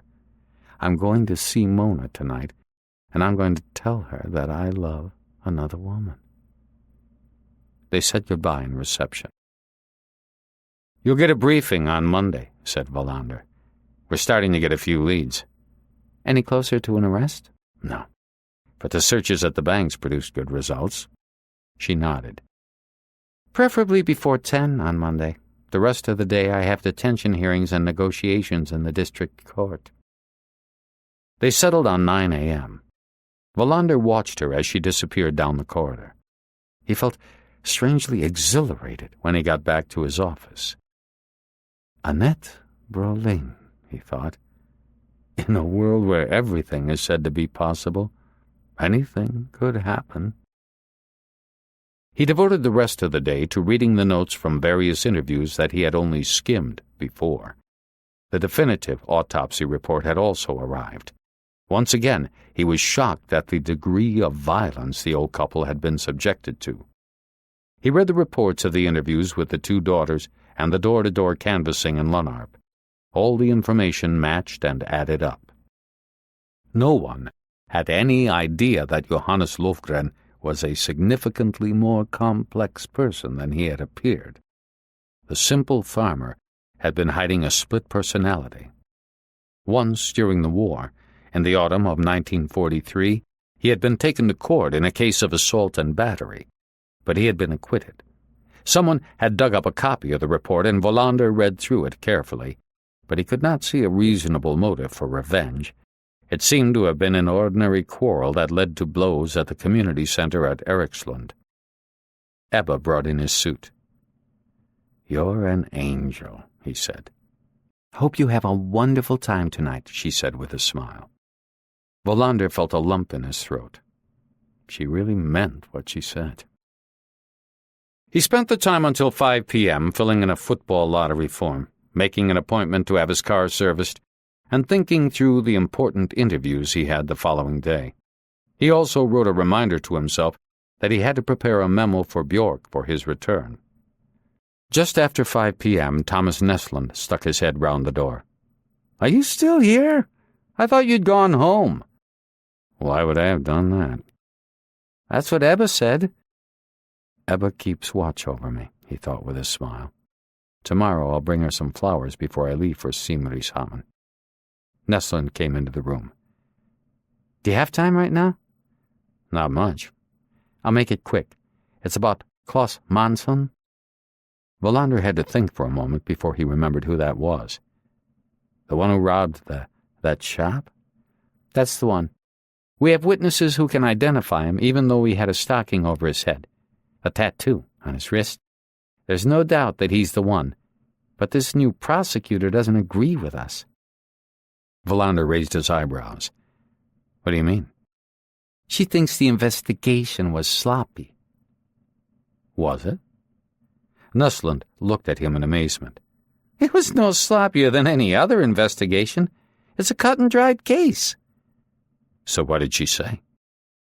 "If we can't come up with more convincing proof, she's considering opposing the detention order." "It's bullshit that a Stockholm bitch like that can come here and pretend she's somebody." Wallander could feel himself getting angry, but he was careful not to betray his feelings. "Per wouldn't have given us a problem," Nesland went on. "It's bloody obvious that this bastard is the one who robbed the shop." "Have you got the report?" asked Wallander. "I asked Svedberg to read it through. Leave it here for me so I can look at it tomorrow." Nesland stood up. "Somebody ought to tell that bitch." Wallander nodded and smiled. "We can't have a prosecutor coming down from Stockholm and interfering with the way we do things." "I thought you'd say that," said Nesland, and left. "An excellent excuse to have dinner," thought Wallander. He put on his jacket, hung his clean suit over his arm, and turned off the light. After a quick shower, he made it to Malmö just before 7 p.m. He found a park near Stortorget and went down the steps to Cock's Tavern. He would knock back a couple of drinks before meeting Mona at the restaurant. Even though the price was outrageous, he ordered a large whiskey. He would have preferred a malt, but an ordinary blend would have to do. At the first gulp, he spilled some on himself. Now he'd have a new spot on his lapel, almost in the same place as the old one. I'm going home, he thought, full of self-reproach. I'll go home and go to bed. I can't even hold a glass without spilling it all over myself. At the same time, he knew this feeling was pure vanity. Vanity and nervousness at seeing Mona. It might be their most important meeting since the occasion on which he had proposed to her. Now he was trying to prevent a divorce that was already set in motion. But what did he really want? He wiped off his lapel with a paper napkin, drained the glass, and ordered another. He would have to go in 10 minutes. By then he would have to make up his mind. What was he going to say to Mona? And what would her answer be? His drink came and he tossed it back. The liquor burned in his temples and he could feel himself starting to sweat. Deep inside, he hoped that Mona would say the words he was waiting to hear. She had been the one who wanted the divorce, so she was also the one who should take the initiative and put a stop to it. He paid his bill and left. He walked slowly so as not to arrive too early. He decided 2 things while he waited for the light to turn green on the corner of Valgatan. He was going to have a serious talk with Mona about Linda, and he would ask her advice about his father. Mona knew the old man well. Even though they hadn't really got along, she understood his changeable moods. I should have called Christina, he thought, as he crossed the street. I probably forgot about it on purpose. He walked across the canal bridge and was passed by a carload of youths. A boy, obviously drunk, was leaning right out of the open window and bellowing something. Wallander remembered how he used to walk across this bridge more than 20 years before. In these neighborhoods, the city still looked the same. He had walked the beat here as a young policeman, usually with an older partner, and they would go into the railway station to check up on things. Occasionally they had to throw out someone who was drunk and didn't have a ticket, but there was seldom any violence. That world doesn't exist anymore, he thought. It's gone, and we'll never get it back. He went into the station. It had changed a lot, but the stone floor was the same, and the sound of the screeching carriage wheels and braking engines. Suddenly he caught sight of his daughter. At first, he thought he must be imagining it. It could just as easily have been the girl tossing hay at Sten Viden's farm. But then he was sure. It was Linda. She was standing with a coal-black man, trying to get a ticket from the automatic machine. He was almost 1.5 feet taller than she was. He had frizzy black hair and was dressed in purple overalls. As if he were on surveillance, Wallander swiftly drew back behind a pillar. The man said something, and Linda laughed. He realized it had been years since he had seen his daughter laugh. What he saw saddened him. He sensed that he couldn't reach her. She was beyond his grasp, even though she was so close. My family, he thought. I'm in a railway station, spying on my daughter. And her mother, my wife, has probably already arrived at the restaurant so that we can meet and have dinner and maybe manage to talk without starting to shout and scream at each other. He realized that he was having a hard time seeing. His eyes were misted over with tears. He hadn't had tears in his eyes for a long time. It was as distant a memory as the last time he had seen Linda laugh. The black man and Linda were walking towards the platform. He wanted to rush after her, pull her to him. Then they were gone from his field of vision, and he continued his surveillance. He slunk along in the shadows of the platform where the icy wind from the sound blew. He watched them walk, hand in hand, laughing. The last thing he saw was the blue doors hissing shut and the train leaving towards Landskrona or Lund. He tried to focus on the fact that she had looked happy, just as carefree as when she was a young girl, but all he seemed to feel was his own misery. Pathetic Inspector Wallander and his pitiful family life. Now he was late. By now, Mona would have turned on her heel and left. She was always punctual and hated having to wait, especially for him. He started along the platform at a run. A bright red engine screeched alongside him like an angry beast. He was in such a hurry that he stumbled on the stairs leading to the restaurant. The shaven-headed doorman gave him a sour look. "Where do you think you are going?" Wallander was paralyzed by the question. Its implication was immediately clear to him. The doorman thought he was drunk. He wasn't going to let him in. "I'm going to have dinner with my wife." "No, I don't think you are. I think you'd better go on home." Wallander felt his blood boil. "I'm a police officer," he shouted, "and I'm not drunk. If that's what you think, now let me in before I really get angry." "Piss off," said the doorman, "before I call the police." For a moment he felt like punching the doorman in the nose. Then he regained composure and calmed down. He took his identity card out of his inside pocket. "I really am a police officer, and I'm not drunk. I stumbled, and my wife is here waiting for me." The doorman gave the card a skeptical scrutiny. Then his face lit up. "Hey, I recognize you. You were on TV the other night." Finally, some benefit from the TV, he thought. "I'm with you," said the doorman. "All the way." "With me about what?" "Keeping those damn niggers on a short leash. What kind of shit are we letting into this country, going around killing old people? I'm with you. We should kick them all out. Chase them out with a stick." Wallander could see that there was no point to getting into a discussion with the man. Instead, he attempted a smile. "Well, I guess I'll go and have dinner. I'm starving." The doorman held open the door for him. "You understand we have got to be careful?" "No problem," replied Wallander, and went into the warmth of the restaurant. He hung up his coat and looked around. Mona was sitting at a window table with a view over the canal. He wondered whether she had been watching him arrive. He sucked in his stomach as best he could, ran his hand over his hair, and walked over to her. Everything went wrong, right from the start. He saw that she noticed the spot on his lapel, and this made him furious, and he didn't know if he entirely succeeded in hiding his fury. "Hello," he said, sitting down across from her.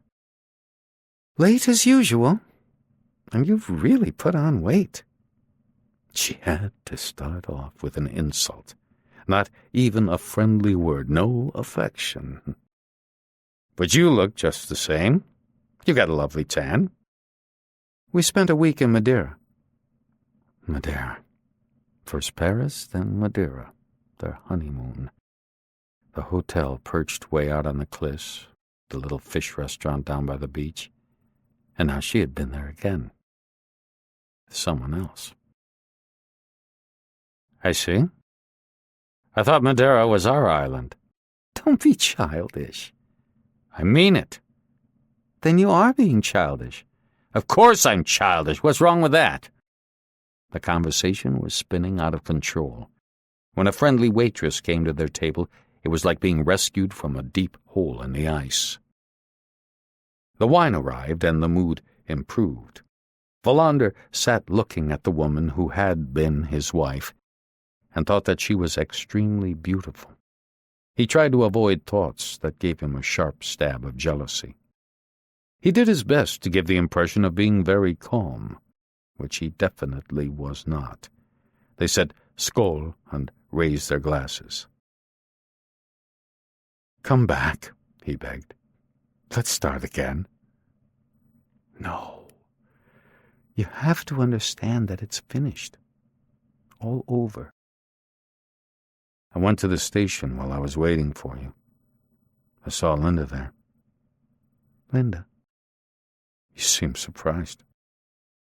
"I thought she was in Stockholm." "What would she be doing in Stockholm?" "She was supposed to visit a college to see if it might be the right place for her." "I'm not blind. It was her." "Did you talk to her?" Wallander shook his head. "She was just getting onto a train. I didn't have time." "Which train?" "Lund or Landskrona. She was with an African."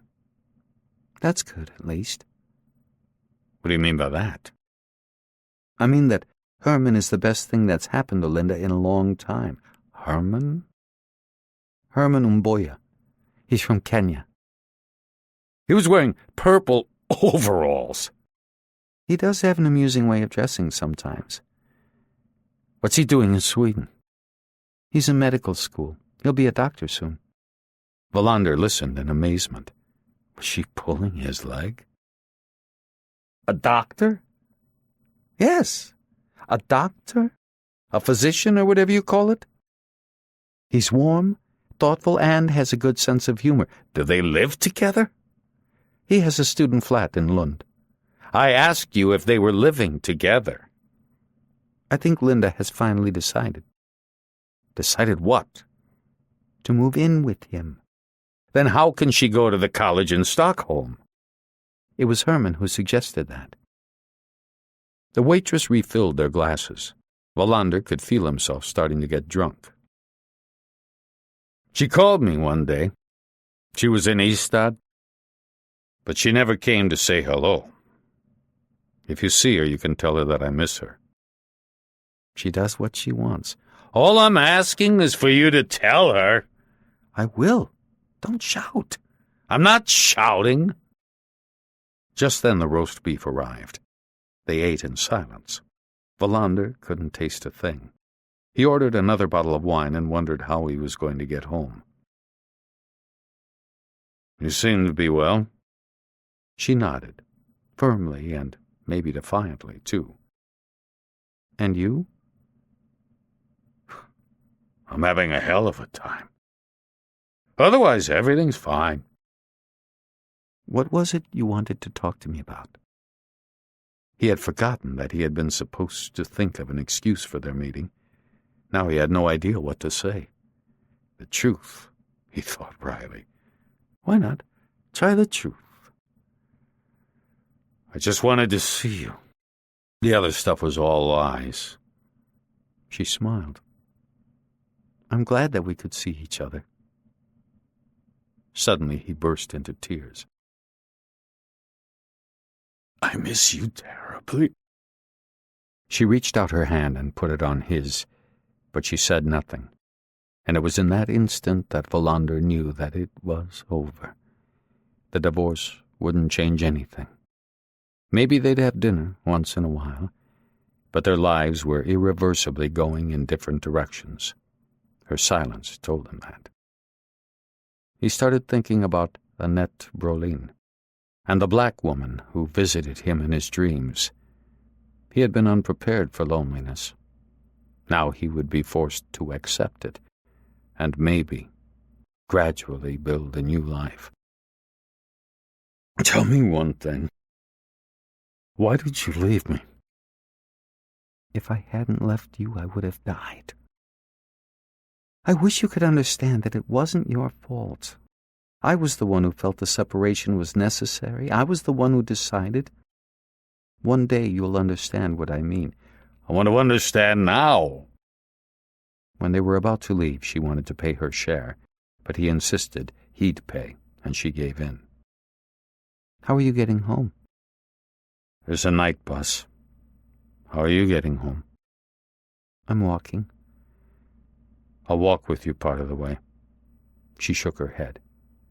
We'll say goodbye here. That would be best. But call me again sometime. I want to stay in touch. She kissed him quickly on the cheek. He watched her walk across the canal bridge with a vigorous stride. When she disappeared between the Savoy and the tourist bureau, he followed her. Earlier that evening he had shadowed his daughter. Now he was tailing his wife. Near the television shop at the corner of Stortorget, a car was waiting.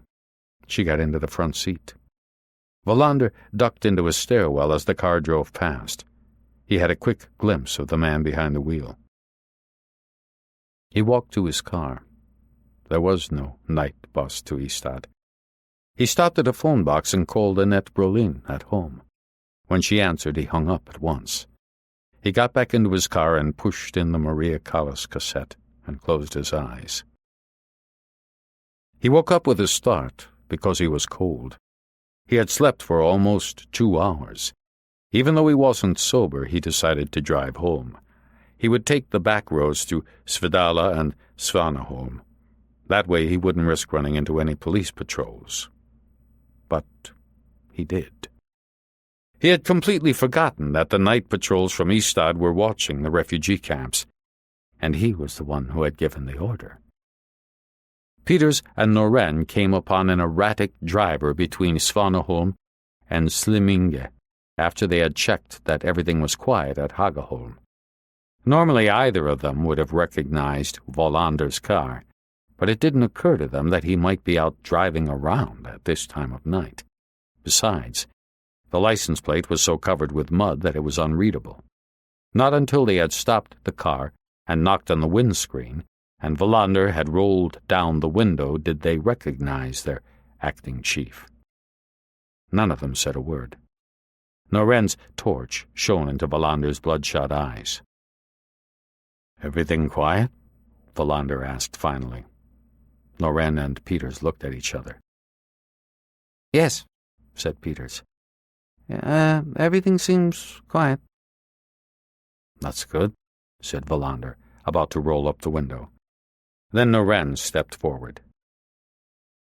"You'd better get out of the car," he said. "Now. Right away." Wallander looked questioningly at the face he could hardly recognize in the sharp glare from the torch. Then he did as he was told. He got out of the car. The night was cold. He was freezing. Something had come to an end. Chapter 9.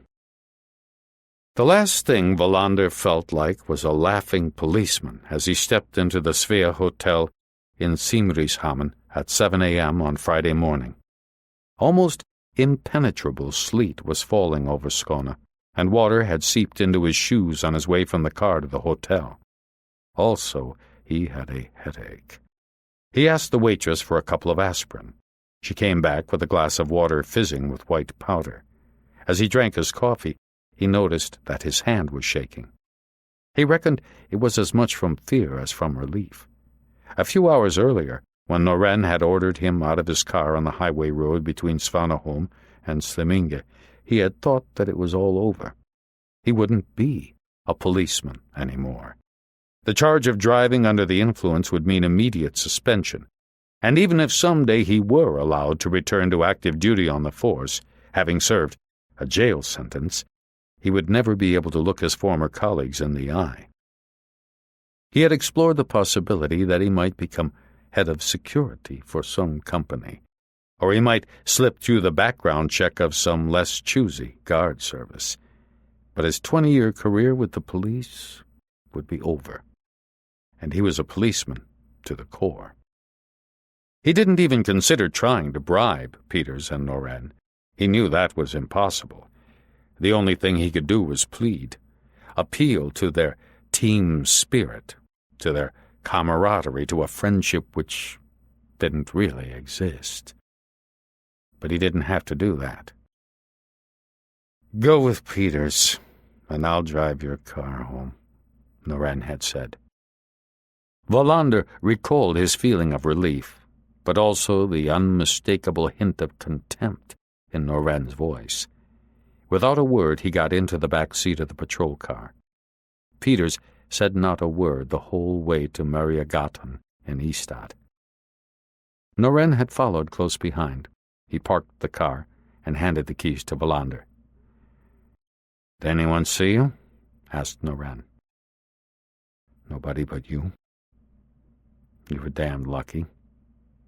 Peters nodded, and then Wallander realized that nothing was going to happen. Noren and Peters were committing a serious breach of duty for his sake. He had no idea why. "Thank you." "It's all right," Noren replied, and then they had driven off. Wallander went into his flat and polished off the dregs of a bottle of whiskey. Then he fell asleep for several hours, lying on top of his bed, without thinking, without dreaming. At 6:15 a.m., he got into his car again, after giving himself a cursory shave. He knew, of course, that he was still intoxicated, but now there was no danger of running into Peters and Noren. They went off duty at 6 a.m. He tried to concentrate on what was in store for him. He was going to meet Goran Boman, and together they would go seek a missing link to the investigation of the murders at Lunarp. Wallander pushed all other thoughts aside. He would let them come back when he had the energy to deal with them, when he no longer had a hangover, when he had managed to put everything in perspective. He was the only person in the hotel dining room.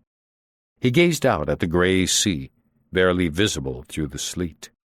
A fishing boat was on its way out of the harbor, and he tried to read the number painted in black on the hull. "A beer," he thought. "A good old Pilsner is what I need right now." There was a strong temptation. He also thought that it would be as well to drop in at the state liquor outlet so he would have something to drink in the evening.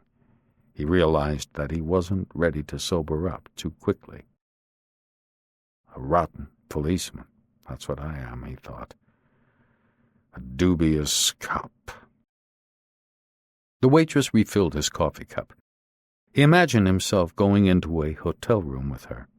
Behind drawn curtains, he would forget that he existed, forget everything around him, and sink into a world free from reality. He drank the coffee and picked up his briefcase. He still had a little time to read through the investigation reports. Restless, he went out to the reception and called the police station in Ystad. Ebba answered. "Did you have a nice evening?" "Couldn't have been better. And thanks again for your help with my suit." "Any time." "I'm calling from the Sevilla Hotel in Simrishamn if you need to get hold of me. Later I'll be on the move with Boman from the Kristianstad police, but I'll call in." "Everything's quiet. No trouble at the refugee camps." He hung up and went into the men's room to wash his face. He avoided looking at himself in the mirror. With his fingertips, he gingerly felt the bump on his forehead. It hurt. When he stretched, he felt a twinge shoot through his thigh. When he returned to the dining room, he ordered breakfast. He leafed through all his papers as he ate. Boman was punctual. On the stroke of 9 a.m., he walked into the dining room. What awful weather." "It's better than a snowstorm," said Wallander. While Boman drank his coffee, they worked out what had to be done in the course of the day. "It seems we're in luck," said Boman.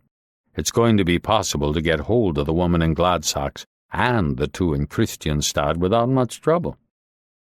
They started with the woman in Gladsaxe. "Her name is Anita Hessler," said Boman, "and she's 58. She married a couple of years ago. Her husband is an estate agent." "Is Hessler her maiden name?" Wallander wondered. "Her name is Johansson now. Her husband is Klaus Johansson. They live in a suburb not far outside the town. We've done a little snooping. As far as we know, she's a housewife." He checked his papers. On 9 March 1951, she gave birth to a son at Kristianstad's maternity ward. At 4:13 a.m., to be exact, As far as we know, he's her only child. But Klaus Johansson has 4 children from a previous marriage. He's also 6 years younger than she is." "So her son is 39, said Wallander. "He was christened Stefan. He lives in Aarhus and works as a tax assessment supervisor in Kristianstad. His finances are in order. He has a terrace house, a wife, and 2 children." "Do tax assessment supervisors usually commit murder?" asked Wallander. "Not very often," replied Beaumont. They drove out to Gladsaxe. The sleet had changed to a steady rain. Just before entering the town, Beaumont turned left. The 2-story houses in the residential neighborhood were in sharp contrast to the low white buildings of the town itself. Wallander thought that it could just as well have been an affluent suburb outside any large city. The house was at the end of a terrace. A huge satellite dish stood on a slab of cement next to the house. The yard was well kept. They sat in the car for a few minutes and stared at the red brick building. A white Nissan was parked in the drive in front of the garage. "The husband probably isn't home," said Beaumont. "His office is in Simrishamn.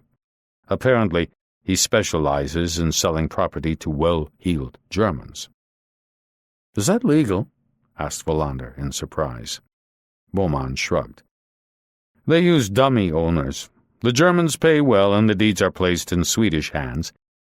There are people in Skåne who make a good living by assuming the illegal ownership of residential property." All of a sudden, they caught a glimpse of movement behind the curtains. It was so fast that only the practiced eye of the police would have noticed. "Somebody's home," said Wallander. "Shall we go and say hello?" The woman who opened the door was astoundingly attractive. Her radiance was unmistakable, even though she was wearing a baggy tracksuit. It occurred to Wallander fleetingly that she didn't look Swedish. He also thought that their initial introduction might be just as important as all their questions put together. How would she react when they told her that they were policemen? The only thing he noticed was that she slightly raised one eyebrow. Then she smiled, revealing even rows of white teeth. Wallander wondered whether Beaumont was right. Was she really 58? If he hadn't known better, he would have guessed 45. "This is unexpected," she said. "Come in." They followed her into a tastefully furnished living room. The walls were covered with crowded bookshelves. A top-of-the-line Bang & Olufsen TV stood in the corner. Tiger-striped fish swam in an aquarium. Wallander had trouble associating this room with Johannes Lofgren. There was nothing to suggest a connection. "Can I offer you gentlemen anything?" asked the woman. They declined and sat down. "We've come to ask you some questions," said Wallander. "My name is Kurt Wallander, and this is Goran Beaumont from the Kristianstad police." "How exciting to have a visit from the police," said the woman, still smiling. "Nothing unusual ever happens here in Gladsaxe." "We just wanted to ask you whether you know a man named Johannes Lofgren," said Wallander. She gave him a look of surprise. "Johannes Lofgren? No. Who's he?" "Are you sure?" "Of course I'm sure." "He was murdered a few days ago along with his wife in a village called Lennarp. Maybe you read about it in the newspapers?" Her surprise looked genuine. "I don't understand. I remember seeing something about it in the paper, but what does this have to do with me?" Nothing, thought Wallander, and glanced at Beaumont, who seemed to share his opinion. What could this woman have to do with Johannes Lofgren? "In 1951, you had a son in Kristianstad," said Beaumont. "On all the documents and various records, you listed the father as unknown. Is it possible that a man by the name of Johannes Lofgren might have been this unknown father?" She gazed at them for a long time before she answered. "I don't understand why you're asking these questions, and I understand even less what this has to do with that murdered farmer. But if it's any help, I can tell you that Stefan's father was named Rune Stirna. He was married to someone else. I knew what I was getting into, and I chose to thank him for the child by keeping his identity secret. He died 12 years ago, and Stefan got along well with his father throughout his childhood. I know that these questions must seem strange, said Wallander, but sometimes we have to ask odd questions. They asked a few more questions and took some notes. Then it was over. I hope you will excuse us for disturbing you, said Wallander as he got to his feet. Do you think I'm telling the truth? Yes, we think you're telling the truth. But if you're not, we'll find out, sooner or later. She burst out laughing. I am telling the truth. I'm not a very good liar. But feel free to come back if you have more strange questions. They left the house and went back to the car. Well, that's that, said Beaumont. She's not the one, said Wallander. Do we need to talk to the son in the house? I think we can skip him, for the time being at any rate. They got into Wallander's car and drove straight back to Kristianstad. The rain had stopped falling, and the sky had begun to clear by the time they reached the hills around Brosarp. Outside the police station in Kristianstad, they switched to a police car and continued. Margareta Wallander, said Bowman, is 49 and owns a beauty shop called The Wave on Krokarpsgatan. 3 children, divorced, remarried, divorced again, lives in a terrace house out towards Blekinge. Gave birth to a son in December 1958. The son's name is Niels, evidently quite an entrepreneur. Used to go around the markets and sell imported knickknacks. Also listed as the owner of a company dealing in women's novelty underwear. Lives in Sölvesborg, of all places. Who the hell would buy women's novelty underwear sold by a mail-order company from a town like that? Plenty of people, said Wallander. Once did time for assault and battery, Beaumont continued. I haven't seen the report, but he got 1 year. That means the assault must have been pretty serious. I want to see that report, said Wallander. Where did it happen? He was sentenced by the Kalmar District Court. They're looking for the paperwork on the case. When did it happen? In 1981, I think. Wallander sat and thought while Beaumont drove through the town. So she was only 17 when the boy was born. And if we're taking Lovgren to be the father, there was a big age difference. I've thought of that, but that could mean a lot of things. The beauty salon was in the basement of a block of flats on the outskirts of Kristianstad. Maybe I should come here, said Beaumont. Who cuts your hair, by the way? Wallander was just about to say that Mona took care of that. It varies, he replied evasively. There were 3 chairs in the salon. Each was occupied. 2 women were sitting under hair dryers, while a third was having her hair washed. The woman who was washing the customer's hair looked up at them in surprise. I only work by appointment, she said. I'm booked up today, and tomorrow, too, if you want to make an appointment for your wives. Margareta Wallander? Asked Goran Bowman.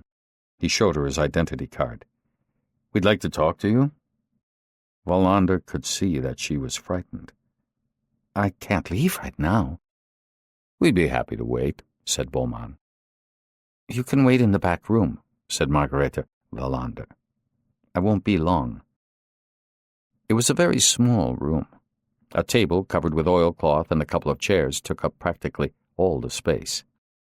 Between some coffee cups and a grimy coffee maker on a shelf, there was a stack of tabloid newspapers.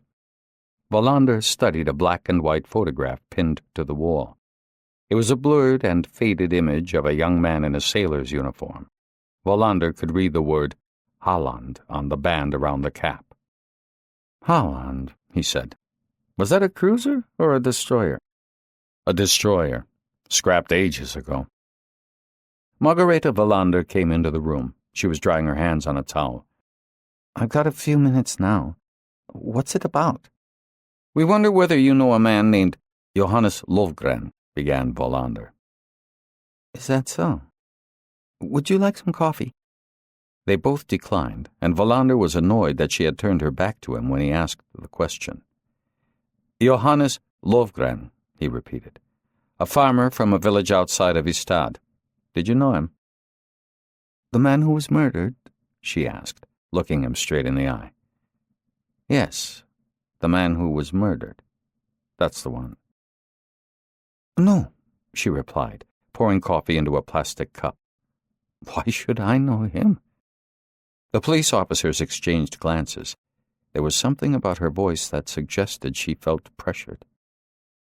"In December 1958, you gave birth to a son who was christened Niels," said Wallander. "You listed the father as unknown." The instant he mentioned the name of her son, she started to cry. The coffee cup tipped over and fell to the floor. "What has he done?" she asked. "What has he done now?" They waited until she had calmed down. "We're not here to bring you bad news," Wallander assured her. "But we'd like to know whether Johannes Lovgren was Niels's father." "No." Her answer was not convincing. "Then we'd like you to tell us the name of his father." "Why do you want to know?" "It's important for our investigation." "I've told you that I don't know anybody named Johannes Lovgren." "What's the name of Niels's father?" "I can't tell you." "It won't go any further than this room." She paused a little too long before she answered. "I don't know who Niels's father was." "Women usually know." I was sleeping with more than one man at the time. I don't know who it was.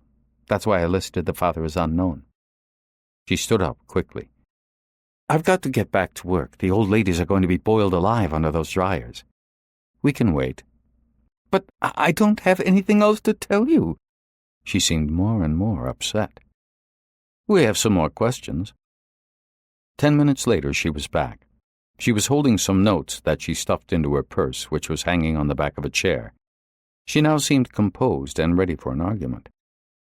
"I don't know anyone called Lovgren." "And you insist that you don't know who was the father of your son, born in 1958? "That's correct." "Do you realize that you may have to answer these questions under oath?" "I'm telling the truth." "Where can we find Niels?" "He travels a lot." "According to our records, his place of residence is in Sölvesborg." "So go out there, then." "That's what we plan to do." "I have nothing more to say." Wallander hesitated for a moment. Then he pointed at the photograph pinned on the wall. "Is that Niels's father?" She had just lit a cigarette. When she exhaled, it sounded like a hiss. "I don't know any Lovgren. I don't know what you're talking about." "All right, then," said Beaumont. "We'll be off now, but you may be hearing from us again." "I have nothing more to say. Why can't you leave me alone?" "Nobody gets left alone when the police are looking for a murderer," said Beaumont. "That's the way it goes." When they came outdoors, the sun was shining. They stood next to the car for a moment. "What do you think?" "I don't know, but there's something there." "Shall we try to find the son before we move on to the third woman?" "I think so." They drove over to Sölvesborg and with great difficulty located what appeared to be the right address, a dilapidated wooden house outside the center of the town, surrounded by wrecked cars and pieces of machinery. A ferocious German shepherd was barking and pulling on its iron chain. The house looked deserted. Beaumont leaned forwards and looked at a sign with sloppy lettering that was nailed to the door. "Niels Wallander, this is the place." He knocked several times, but no one answered. They walked all the way around the house. "What a bloody rat hole," said Beaumont. When they got back to the door, Wallander tried the handle. The house wasn't locked. Wallander looked at Beaumont, who shrugged. "If it's open, it's open. Let's go in." They stepped into a musty hallway and listened. Silence. They both jumped when a hissing cat leaped out of a dark corner and vanished up the stairs to the first floor. The room on the left seemed to be some sort of office. There were 2 battered filing cabinets and an exceedingly messy desk with a phone and an answering machine. Wallander lifted the top of a box sitting on the desk. Inside was a set of black leather underwear and a mailing label. Friedrich Aberg of Dragengarten in Allingsås ordered this stuff, he said with a grimace. Plain brown wrapper, no doubt. They moved on to the next room, which was a storeroom for Niels Wallander's novelty underwear. There were also a number of whips and dog collars. Everything was jumbled up with no appearance of organization. The next room was the kitchen, with dirty dishes stacked by the sink. A half-eaten chicken lay on the floor. The room stank of cat piss. Wallander threw open the door to the pantry. Inside was a home distillery and 2 large vats. Beaumont snickered and shook his head. They went upstairs and peeked into the bedroom. The sheets were dirty, and clothes lay in heaps on the floor. The curtains were drawn, and together they counted 7 cats scurrying off. What a pigsty, repeated Beaumont. How can anybody live like this? The house looked as if it had been abandoned in a hurry. Maybe we'd better leave, said Wallander. We'll need a search warrant before we can give the place a thorough going over. They went back downstairs. Beaumont stepped into the office and punched the button on the answering machine. A man they assumed was Niels Wallander stated that no one was in the Rafset's office at the moment, but you were welcome to leave your order on the answering machine. The German shepherd jerked on his chain as they came out into the courtyard. At the corner, on the left-hand side of the house, Wallander discovered a basement door almost hidden behind the remains of an old mangle. He opened the unlocked door and stepped into the darkness. He fumbled his way over to a fuse box. An old oil furnace stood in the corner. The rest of the basement room was filled with empty bird cages. He called to Beaumont, who joined him. Leather underpants and empty bird cages, said Wallander. What exactly is this guy up to? I think we'd better find out, replied Beaumont. As they were about to leave, Wallander noticed a small steel cabinet behind the furnace. He bent down and pressed on the handle. It was unlocked, like everything else in the house. He put his hand in and grabbed hold of a plastic bag.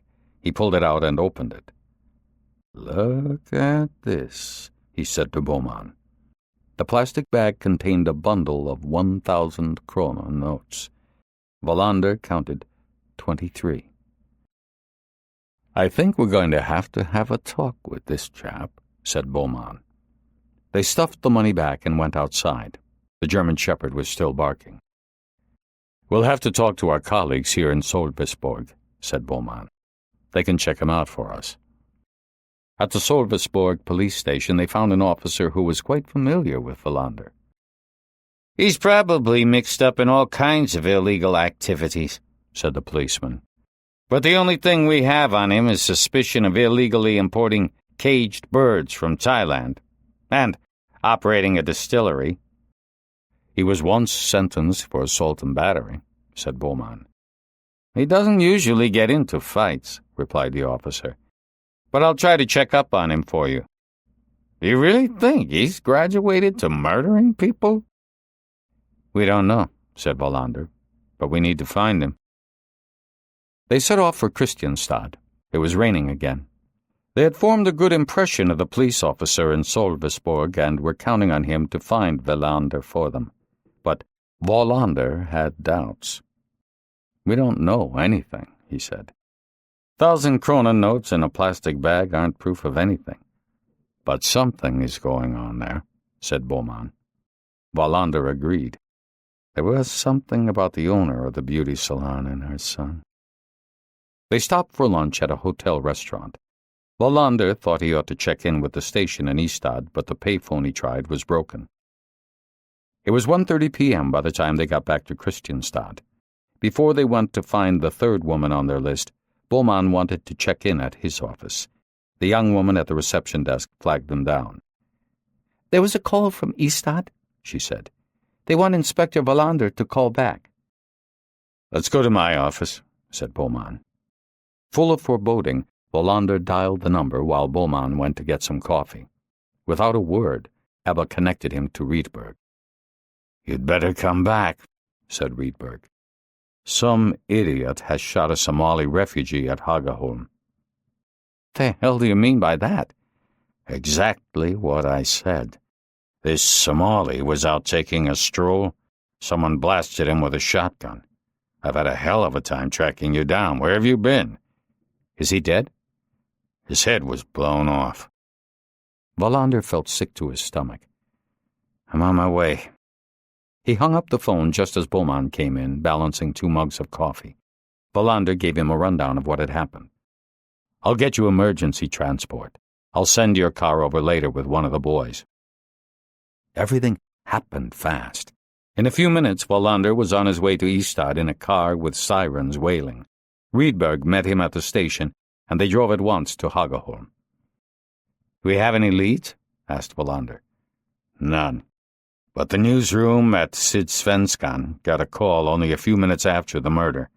A man said that it was revenge for the murder of Johannes Lovgren, and that next time they would take a woman for Maria Lovgren. This is insane, said Wallander. We don't have foreign suspects anymore, do we? Somebody seems to have a different opinion. Thinks that we're shielding some foreigners. But I've already denied that. Whoever did this doesn't give a shit about your denials. They see a perfect case for pulling out a gun and shooting foreigners. This is crazy. You're damn right it's crazy. But it's true. Did the newspaper tape the phone conversation? Yes. I want to hear it, to see if it's the same person who's been calling me. The car raced through the landscape of Skåne. What are we going to do now? asked Wallander. We've got to catch the Lunarp killers, said Rydberg, and damn fast. At Hagaholm, everything was in chaos. Distressed and weeping refugees had gathered in the dining hall. Reporters were interviewing people, and phones were ringing. Wallander stepped out of the car onto a muddy dirt road several hundred meters from the residential buildings. The wind was blowing again, and he turned up the collar of his jacket. An area near the road had been cordoned off. The dead man was lying face down in the mud. Wallander cautiously lifted the sheet covering the body. Rydberg hadn't been exaggerating. There was almost nothing left of the head. Shot at close range, said Hansson, who was standing nearby. Whoever did this must have jumped out of hiding and fired the shots from a few meters away. Shots? asked Wallander. The camp director says that she heard 2 shots, one after the other. Wallander looked around. Car tracks? Where does this road go? 2 kilometers further along you come out on the E65. And no one saw anything? It's hard to question refugees who speak 15 different languages, but we're working on it. Do we know who the dead man is? He had a wife and 9 children.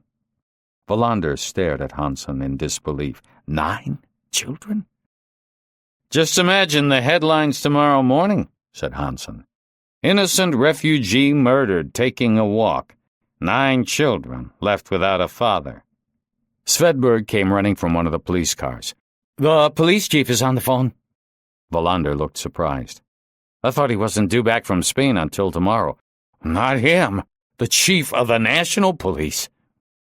Wallander got into the car and picked up the phone. The chief's voice was emphatic, and Wallander was immediately annoyed by what he said. This looks very bad, said the chief. We don't need racist murders in this country. No, said Wallander.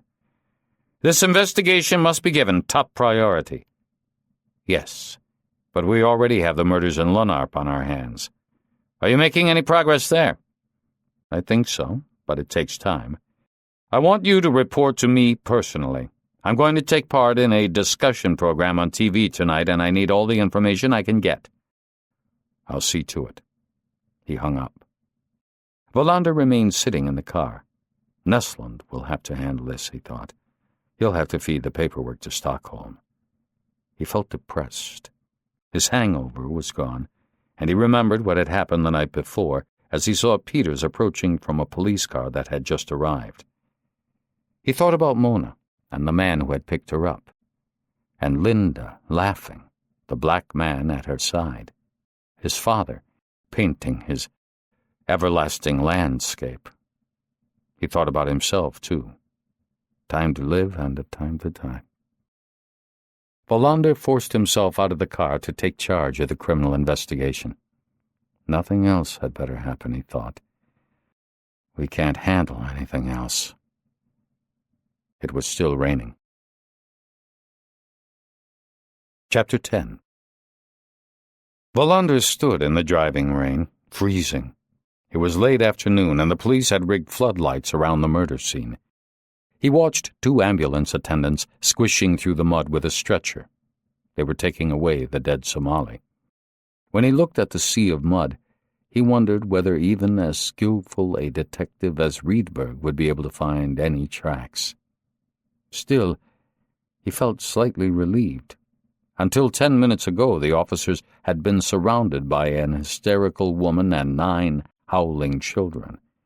The wife of the dead man had thrown herself down in the mud, and her wails were so piercing that several of the policemen couldn't tolerate the sound and had moved away.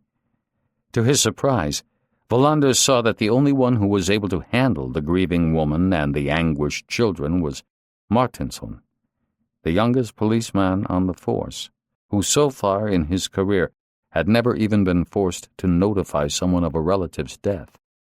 He had held the woman, kneeling in the mud, and in some way the two were able to understand each other across the language barrier. A priest who had been called out was unable to do anything, of course, but gradually Martinsson succeeded in getting the woman and the children back to the main building, where a doctor was ready to take care of them. Rydberg came tramping through the mud. His trousers were splattered all the way up his thighs. "What a hell of a mess. But Hansson and Svedberg have done a fantastic job. They managed to find 2 refugees and an interpreter who actually think they saw something." "What did they see?" "How should I know? I don't speak either Arabic or Swahili, but they're on their way to Ystad right now. The Immigration Service has promised us some interpreters. I thought it would be best if you handled the interviews." Wallander nodded. "Have we got anything to go on?" Rydberg took out his grimy notebook. "He was killed at 1 p.m. precisely. The director was listening to the news on the radio when she heard the noise. There were 2 shots. But you know that already. He was dead before he hit the ground. It seems to have been regular buckshot. Gittorp brand, I think. Nitrox 36, probably. That's about all." "That's not much." "It's absolutely nothing. But maybe the eyewitnesses will have something to tell us." "I've authorized overtime for everyone," said Wallander. "Now we'll have to bust our guts night and day if necessary." Back at the station, the first interview almost drove him to despair. The interpreter, who was supposed to know Swahili, could barely understand the dialect spoken by the witness, a young man from Malawi. It took him almost 20 minutes to discover that the man, for some strange reason, knew Lubali, a language spoken in parts of Zaire and Zambia. One of the Immigration Service people knew a former missionary who spoke fluent Lubali. She was close to 90 and lived in sheltered accommodation in Trelleborg. After calling his colleagues there, he was promised that the missionary would be given police transport to Ystad. Wallander suspected that a 90-year-old missionary might not be very sharp. But he was wrong. A little white-haired lady with lively eyes appeared at the door of his office, and before he knew it, she was involved in an intense conversation with the young man. But it turned out that the man hadn't seen a thing. "Ask him why he volunteered as a witness," Wallander said wearily. The missionary and the young man went off into a lengthy exchange. "He just thought it was rather exciting," she said at last. "And that's understandable." "It is?" Wallander wondered. "You must have been young once yourself," said the woman. The young man from Malawi was sent back to Hagaholm, and the missionary returned to Trelleborg. The next witness actually had something to tell them. He was an Iranian who worked as an interpreter and who spoke fluent Swedish. Like the murdered Somali, He had been walking close to Hagaholm when the shots were fired. Wallander picked out a section of the map that showed the area around Hagaholm. He put an X at the scene of the murder, and the Iranian was able to point at once to where he had been when he heard the shots. Wallander calculated the distance as about 300 meters. "After the shots, I heard a car," said the man. "But you didn't see it?" "No, I was in the woods. I couldn't see the road." The Iranian pointed again to the south. Then he really surprised Wallander. It was a Citroën. "A Citroën? The kind you call a turtle here in Sweden?" "How can you be sure of that?" "I grew up in Tehran. When we were boys, we learned to recognize the makes of cars by the sound of the engine. Citroëns are easy, most of all the turtle." Wallander had a hard time believing what he heard. "Come out to the car park with me, and when you get outside, turn your back and shut your eyes." Outside in the rain, he started his Peugeot and drove around the car park. He watched the Iranian carefully the whole time. "All right," he said when he returned. "What was that?" "A Peugeot," replied the Iranian with the utmost confidence. "Good," said Wallander. Damned amazing." He sent the man home and gave the instruction that an APB be issued on a Citroën that might have been seen between Hagaholm and the E65 to the west.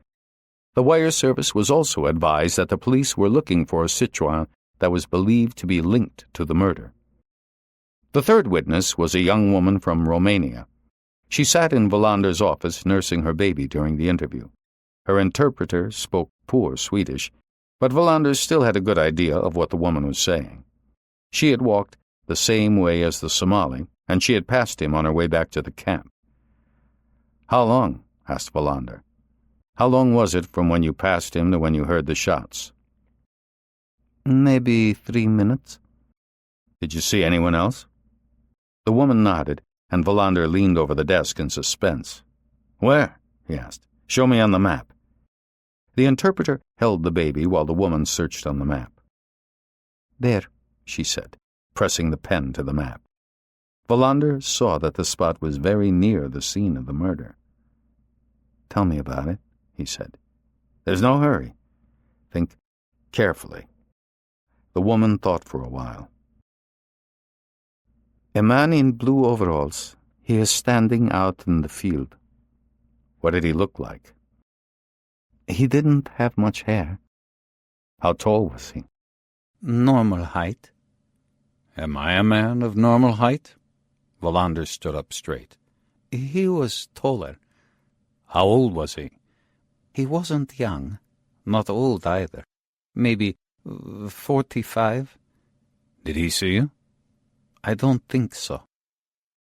"What was he doing out in the field?" He was eating. "Eating." He was eating an apple." Wallander thought for a moment. "A man in blue overalls standing in a field near the road and eating an apple. Did I understand you correctly?" Yes. "Was he alone?" I didn't see anyone else, but I don't think he was alone. "Why not?" He seemed to be waiting for someone. "Did this man have a weapon of any kind?" The woman thought again. There might have been a brown package at his feet. Maybe it was just mud. "What happened after you saw the man?" I hurried home as fast as I could. "Why in a hurry?" It's not a good idea to run into strange men in the woods. Wallander nodded. "Did you see a car?" No car." "Can you describe the man in more detail?" She thought for a long time before she replied. He looked strong. I think he had big hands. "What color was his hair?" What little he had. Swedish color. "Blonde hair?" Yes, and he was bald like this." She drew a half moon in the air. Then she was allowed to go back to the camp. Wallander went to get a cup of coffee. Svedberg asked if he wanted pizza. He nodded. At 9 p.m., the team met in the canteen. Wallander thought that everyone, apart from Nestlund, still looked surprisingly alert. Nestlund had a cold and a fever, but stubbornly refused to go home. As they divided up pizzas and sandwiches, Wallander tried to sum up. At one end of the room, he had taken down a picture and projected a slide that showed a map of the murder scene. He had put an X on the site of the crime and drawn in the location and movements of both witnesses.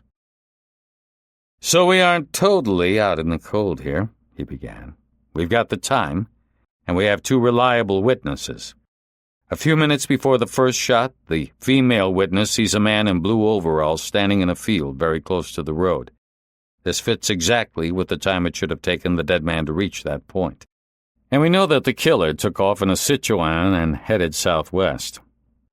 Wallander's summary was interrupted when Rydberg came into the canteen. All the team members began to laugh. Rydberg was covered in mud all the way up to his chin. He kicked off his wet and filthy shoes and took a sandwich that someone handed him. Wallander repeated his summary of the interviews for Rydberg. "You're just in time," said Wallander. "What have you found?" "I've been slogging around in that field for hours," Rydberg replied. "The Romanian woman pointed out pretty well where the man was most likely standing. We took casts of some footprints there, from rubber boots. She said that's what the man was wearing, ordinary green rubber boots. And I found an apple core." Rydberg took a plastic bag out of his pocket. "With a little luck, we might get some prints from it." "Can you take fingerprints from an apple core?" Wallander wondered. "You can take prints from anything. There might be a strand of hair, a little saliva, skin fragments." He set the plastic bag on the table, carefully, as if it were made of porcelain. "Then I followed the footprints," he went on. "And if the apple man is the killer, then this is how I think it happened." Rydberg took his pen out of the notebook and went over to the map projected onto the wall. "He saw the Somali coming up the road. He threw away the apple core and walked straight onto the road in front of him. I could see his tracks. There, he fired off his 2 shots at a distance of about 4 meters. Then he turned around and ran about 50 meters down the road from the murder scene. The road widens a little, making it possible for a car to turn around.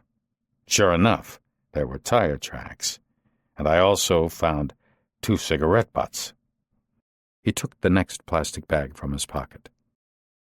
"The man hopped in the car and drove south. That's how I think it happened. By the way, I think I'll send my cleaning bill to the police department." "I'll sign for it," promised Wallander. "But now we have to think." Rydberg raised his hand as if he were in school. "I've got a couple of ideas. First of all, I'm sure there were 2 of them. One the driver and one the shooter." "Why do you think that?" "People who choose to eat an apple in a tense situation are probably not smokers. I think there was one person waiting by the car, a smoker, and a killer who ate an apple." "That sounds reasonable." "Also, I've got a feeling that the whole thing was well planned. It doesn't take much to figure out that the refugees at Hagaholm use this road to take walks. Most often they probably go in groups, but now and then someone will be walking alone.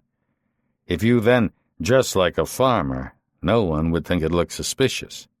And the spot was well chosen because the car could wait right nearby without being seen. So I think that this was a cold-blooded execution. The only thing the killers didn't know was who would come walking up that road alone. And they didn't care." Silence fell over the canteen. Rydberg's analysis had been so clear that no one had anything to say. The ruthlessness of the murder was now obvious. It was Svedberg who finally broke the silence. "A messenger brought over a cassette tape from Sydvenskan," he said. Someone found a tape recorder. Wallander recognized the voice. It was the same man who had called him twice and threatened him. We'll send this tape up to Stockholm. Maybe they can figure out something by analyzing it. I also think we should find out what kind of apple he was eating, said Rydberg. With a little luck, we might track down the shop where he bought it. They moved on to the motive. Racial hatred, said Wallander. It can be so many things. But I assume we have to start poking around in these Swedish neo-Nazi groups. Obviously, we've entered a new and more serious phase. They're not just painting slogans anymore. They're throwing firebombs and killing people. But I don't think the same people did this as set fire to the huts in Ystad. I still think that was more of a prank, or the act of a drunk who got worked up about refugees. This murder is different. It's individuals either acting on their own or in some way involved in one of these movements. We'll have to give them a good shake-up. We also need to go out and appeal to the public for tip-offs. I'm thinking of asking Stockholm for help in charting these Swedish neo-Nazi movements. This murder is of national concern. That means we can have all the resources we need. And someone must have seen that Citroën. There's a club for Citroën owners, said Nesland in a hoarse voice. We could match their list against the list of registered vehicles. The people in the club probably know just about every Citroën on the road in the whole country. The assignments were given out. It was almost 10:30 p.m. before the meeting was over. No one had even thought of going home. Wallander arranged an impromptu press conference in the reception of the police station. Again, he urged anyone who had seen a Citroën on the E65 to get in touch with the police. He also gave a preliminary description of the murderer. When he was finished, the questions rained down. "Not now," he said. "I've said all I'm going to say." When Wallander was on the way back to his office, Hansson came and asked if he wanted to see a videotape of the discussion program on which the chief of the National Police had been a guest. "I'd rather not. Not right now, at least." He cleared his desk. He stuck the note reminding him to call his sister on his telephone receiver. Then he called Goran Boman at home. Boman answered. "How's it going?" "We've got a good deal to go on," said Wallander. "We'll have to work hard. I've got good news for you, too." "I was hoping you would." "Our colleagues in Sölvesborg found Niels Wallander. Apparently, he has a boat at a shipyard that he goes and works on once in a while. The transcript of the interview is coming tomorrow, but they told me the key things. He claims that he earned the money in the plastic bag from his underwear business, and he agreed to exchange the notes for new ones so we can check for fingerprints. "I'll have to visit the Union Bank here in Ystad," said Wallander. "We need to find out whether the serial numbers can be traced. The money is arriving tomorrow, but honestly, I don't think he's the one." "Why not?" "I don't know." "I thought you said you had good news." "I do. Now, I'm getting to the third woman. I didn't think you'd mind if I looked her up myself." "Of course not." "As you recall, her name is Ellen Magnusson. She's 60 and she works at one of the chemists here in Kristianstad. I had, in fact, met her once before. Several years ago she ran over and killed a road worker. That was outside the airport at Everod. She said that she had been blinded by the sun, which was no doubt true. In 1955, she had a son and listed the father as unknown. The son's name is Eric, and he lives in Malmö. He's a civil servant at the county council. I drove out to her house. She seemed frightened and upset, as if she had been waiting for the police to turn up. She denied that Johannes Lovgren was the father of her boy, but I had a strong feeling that she was lying. If you trust my judgment, I'd like to focus on her. But, of course, I won't exclude the bird dealer and his mother. For the next 24 hours, I doubt I'll be able to do much beyond what I'm working on right now," said Wallander. "I'm grateful for all the time you're devoting to this. I'll send over the papers and the money. I assume you'll have to give us a receipt for them." "When all this is over, we'll sit down and have that whiskey," said Wallander. There's going to be a conference at Snogleholm Castle in March on the new narcotics routes in Eastern Europe, said Beaumont. How would that be? That sounds fine, said Wallander. They hung up, and he went over to Martinson's room to hear whether any information had come in on the Situan. Martinson shook his head. Nothing had. Wallander went back to his office and put his feet up on his desk. It was 11:30 p.m. Slowly, he let his thoughts take shape. First, he methodically played out in his mind the murder outside the refugee camp. Had he forgotten anything? Was there any gap in Rydberg's account of what had happened, or something else that they ought to be working on right away? He concluded that the investigation was rolling along as efficiently as could be expected. All they had to do now was wait for the various technical analyses and hope that the car could be traced. He shifted in his chair, loosened his tie, and thought about what Beaumont had told him. He had full confidence in his judgment. If Beaumont felt the woman was lying, then that was undoubtedly the case. But why was he going so easy on Niels Wallander? He took his feet down from the desk and pulled over a blank sheet of paper. He made a list of everything he had to do in the next few days. He decided to try to get the Union Bank to open its doors for him tomorrow, even though it was Saturday. When he finished his list, he stood up and stretched. It was just after midnight. Out in the corridor, he could hear Hansen talking with Martinson, but he couldn't hear what they were saying. Outside the window, a street light was swaying in the wind. He felt sweaty and dirty, and considered taking a shower downstairs in the changing room. He opened the window and breathed in the cold air. He felt restless. How would they be able to stop the murderer from striking again? The next one was to be a woman, in retribution for Maria Lofgren's death. He sat down at his desk and pulled over the folder with the data on the refugee camps in Skåne. It was improbable that the murderer would return to Hagaholm, but there were any number of alternatives. And if the murderer was going to select his victim as randomly as he had at Hagaholm, they had even less to go on. Besides, it was impossible to require the refugees to stay indoors. He shoved the folder aside and rolled a sheet of paper into his typewriter.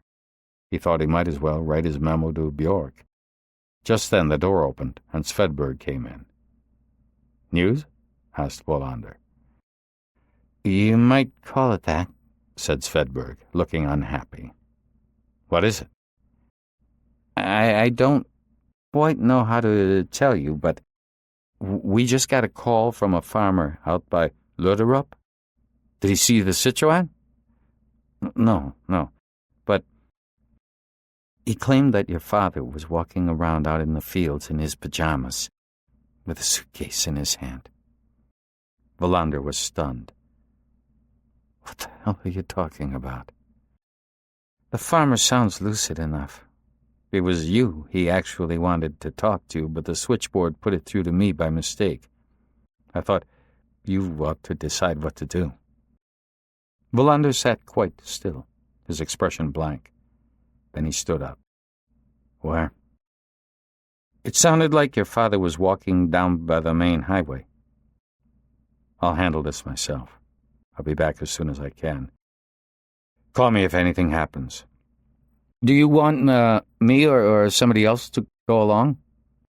Wallander shook his head. My father is seen now.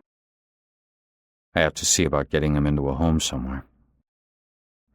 Just as Wallander was going out the main doors, he noticed a man standing in the shadows outside. He recognized him as a reporter from one of the afternoon papers. I don't want him following me, he told Svedberg. Svedberg nodded. Wait till you see me back out and stall in front of his car, then you can get away. Wallander waited. He saw the reporter making rapidly for his car. Seconds later, Svedberg drove up and turned off his ignition, blocking the reporter's way. Wallander drove away. He drove fast. Much too fast. He ignored the speed limit through Sandskogen. He was alone. hares fled terrified across the rain-slicked road.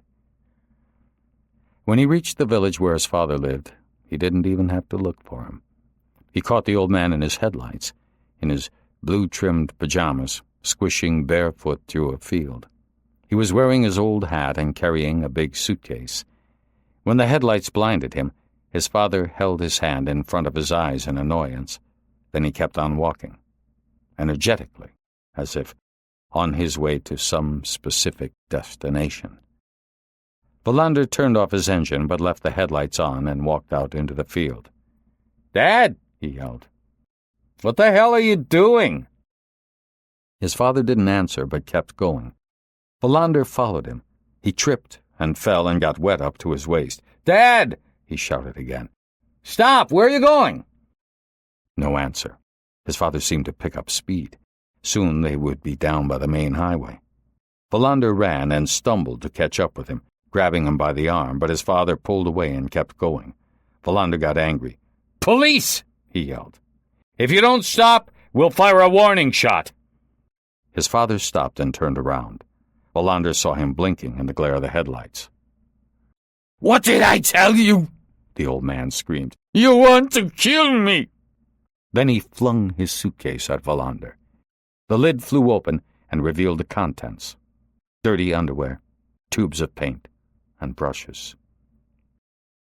Wallander felt a huge sadness well up inside him. His father had tramped out into the night with the bewildered notion that he was on his way to Italy. "Calm down, Dad. I just thought I'd drive you down to the railway station. Then you won't have to walk." His father gave him a skeptical look. "I don't believe you." "Of course I'd drive my own father to the station if he's going on a journey." Wallander picked up the suitcase, closed the lid, and started for the car. He put the bag in the boot and stood waiting. His father looked like a wild beast caught in the headlights, an animal chased to exhaustion, waiting for the fatal shot. He started to walk towards the car.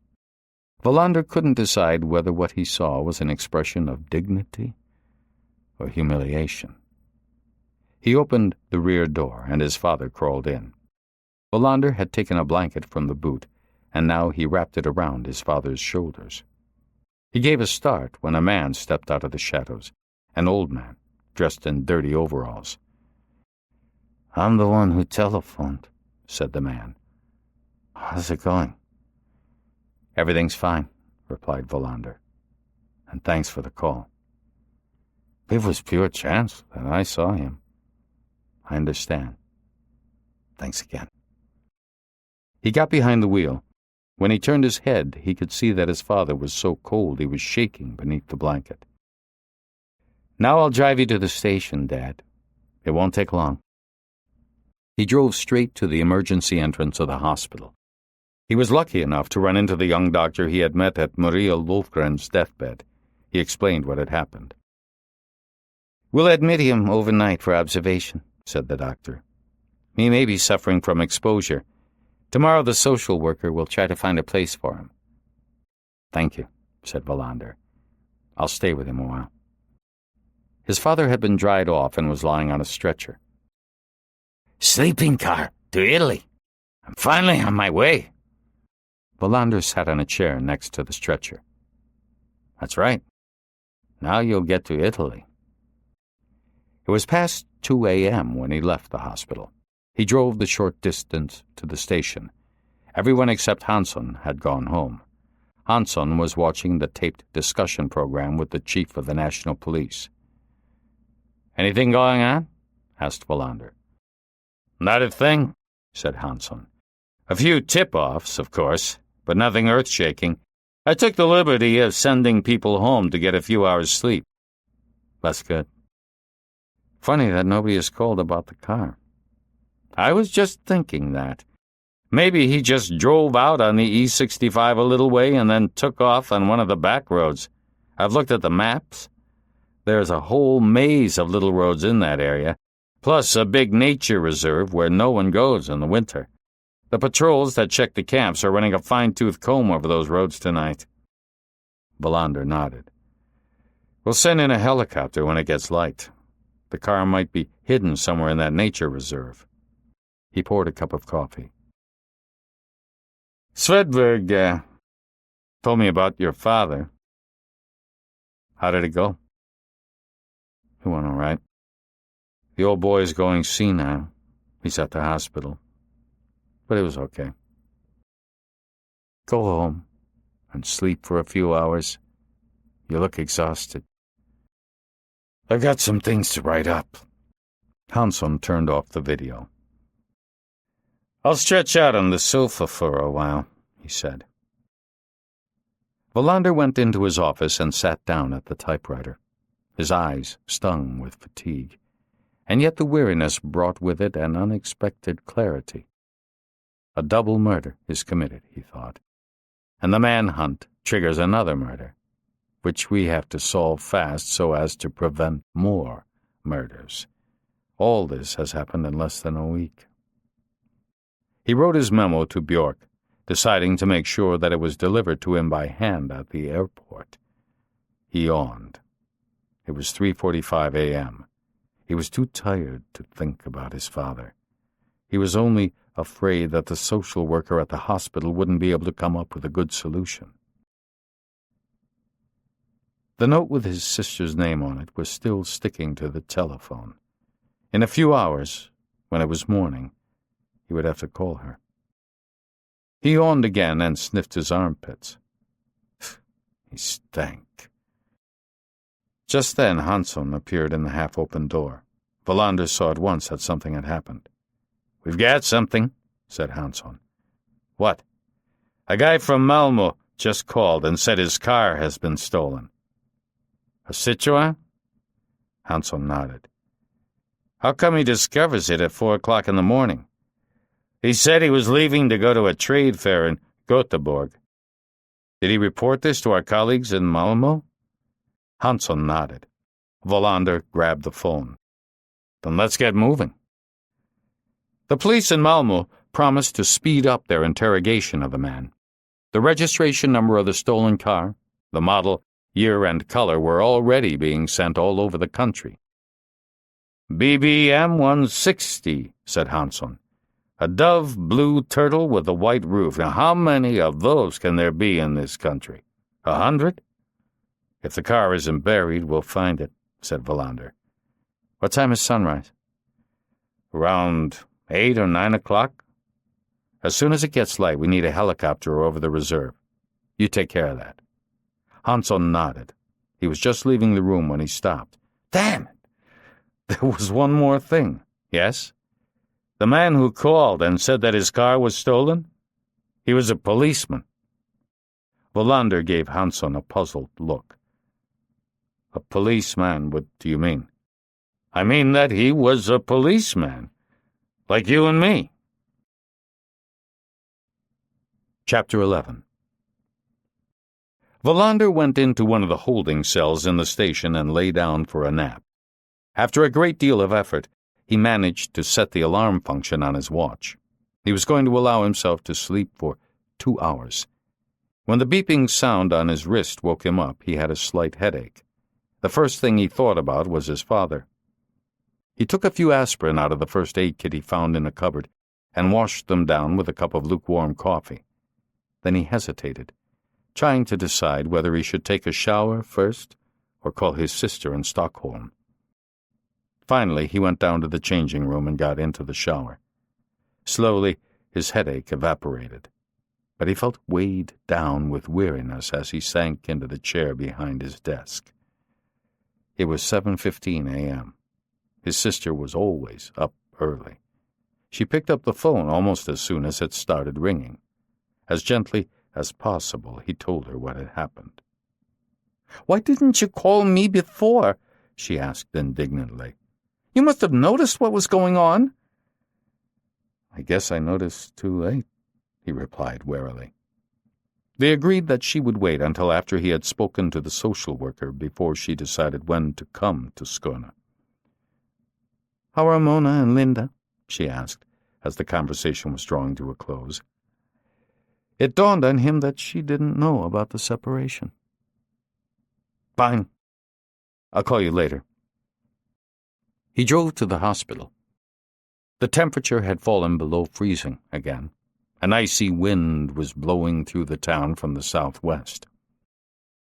A nurse, who had just received a report from the night staff, told Wallander that his father had slept fitfully, but he had not suffered from his nighttime promenade through the fields. Wallander decided to see the social worker first. Wallander distrusted social workers. All too often in his career, he had encountered welfare people, called in when the police had caught juvenile offenders with misguided views on what action should be taken. Social workers were often too soft and yielding when they ought, in his opinion, to be making tough decisions. More than once, he had raged at the welfare authorities because he felt that their pussyfooting encouraged young criminals to continue their activities. Maybe this one is different, he thought. After a short wait, he was greeted by a woman in her 50s. Wallander described his father's sudden decline, how unexpected it was, how helpless he felt. "It might be temporary," said the social worker. "Sometimes elderly people suffer from periods of confusion. If it passes, it might be enough to see that he gets regular home care. If it turns out that he really is senile, then we'll have to come up with some other solution." They decided that his father should stay in over the weekend. Then she would discuss with the doctors what to do next. Wallander stood up. This woman seemed to know what she was talking about. "It's hard to be sure what to do." She nodded. "Nothing is as troublesome as when we're forced to become parents to our own parents. I know. My mother finally became so difficult that I couldn't keep her at home." Wallander went to see his father, who was in a room with 4 beds. All were occupied. One man was in a cast. Another was curled up as if he had severe stomach pains. Wallander's father was lying, staring at the ceiling. "How are you, Dad?" It was a moment before his father answered. "Leave me alone." He spoke in a low voice. There was no hint of petulance. Wallander had the impression that his father's voice was full of sorrow. He sat on the edge of the bed for a while. Then he left. "I'll be back, Dad. And Christina says hello." Wallander hurried out of the hospital, filled with a sense of helplessness. The icy wind whipped his face. He didn't feel like going back to the station, so he called Hansson on the scratchy car phone. "I'm driving over to Malmö," he said. "Have we got a helicopter in the air?" "It's been up for half an hour," replied Hansson. "Nothing yet. We have 2 dog patrols out, too. If that damned car is anywhere in the reserve, we'll find it." Wallander drove to Malmö. The morning traffic was fierce and intense. He was frequently forced over towards the shoulder by drivers passing without enough room. "I should have taken a squad car," he thought. But maybe that doesn't make any difference these days. Wallander arrived at the Malmö police station where the man who had had his car stolen was waiting for him. Before Wallander went in to see him, he talked to the officer who had taken the report of the theft. "Is it true that he's a policeman?" Wallander asked. "He was," the officer replied. "But he took early retirement." "Why was that?" The officer shrugged. "Problems with his nerves? I honestly don't know." "You know him?" "He mostly kept to himself. Even though we worked together for 10 years, I can't say that I really knew him." "But surely someone does." The police officer shrugged again. "I'll find out. But remember, anybody can have his car stolen." Wallander went into the room and said hello to the man, whose name was Rune Bergman. He was 53 and had been retired for 4 years. He was thin, with nervous, flitting eyes. Along one side of his nose he had a scar from what looked like a knife wound. Wallander immediately sensed that the man sitting in front of him was on guard. He couldn't say why, but the feeling was palpable, and it grew stronger as the conversation progressed. "Tell me what happened," he said. "At 4 o'clock in the morning you discovered your car was missing?" I was going to drive to Göteborg. I like to get started before dawn when I'm going on a long drive. When I went outside, the car was gone. From the garage or from a parking place? From the street outside my house. I have a garage, but there's so much junk in it that there's no room for the car. Where do you live? In a suburb near Jägersro. Do you think any of your neighbors saw anything? I asked them, but no one heard or saw anything. When did you last see your car? I was inside all day, but the car was there the night before. Locked? Of course it was locked. Did it have a lock on the steering wheel? Unfortunately, no. It was broken. His answers came easily, but Wallander couldn't rid himself of the feeling that the man was on guard. "What kind of trade show were you going to?" he asked. The man sitting across from him looked surprised. "What does that have to do with this?" "Nothing. I just wondered." "An air show, if you must know." "An air show?" "I'm interested in old planes. I build model planes myself." "Is it true that you took early retirement?" "What the hell does that have to do with my stolen car?" "Nothing." "Why don't you start looking for my car instead of poking around in my personal life?" "We're already on to it. As you know, we think that the person who stole your car may have committed a murder. Or maybe I should say an execution." The man looked him straight in the eye. The nervous flitting had stopped. "That's what I heard." Wallander had no more questions. "I thought we'd go over to your place, so I can see where the car was parked." "I can't invite you in for coffee. The place is a mess." "Are you married?" "I'm divorced." They went out to Wallander's car. The neighborhood was an old one, situated just beyond the trotting track at Jägersro. They stopped outside a yellow brick house with a small front lawn. "This is where the car was, right where you're parked," said the man. "Right here." Wallander backed up a few meters and they got out. Wallander noticed that the car must have been parked between two streetlights. "Are there a lot of cars parked on this street at night?" "Usually one in front of every house. A lot of people who live here have 2 cars. Their garages only hold 1. Wallander pointed at the streetlights. "Do they work?" "Yes. I always notice if any of them are broken." Wallander looked around, thinking. He had no further questions. "I assume that we'll be talking to you again," he said. "I want my car back," replied the man. Wallander realized that he did have one more question. "Do you have a license to carry a gun?" he asked.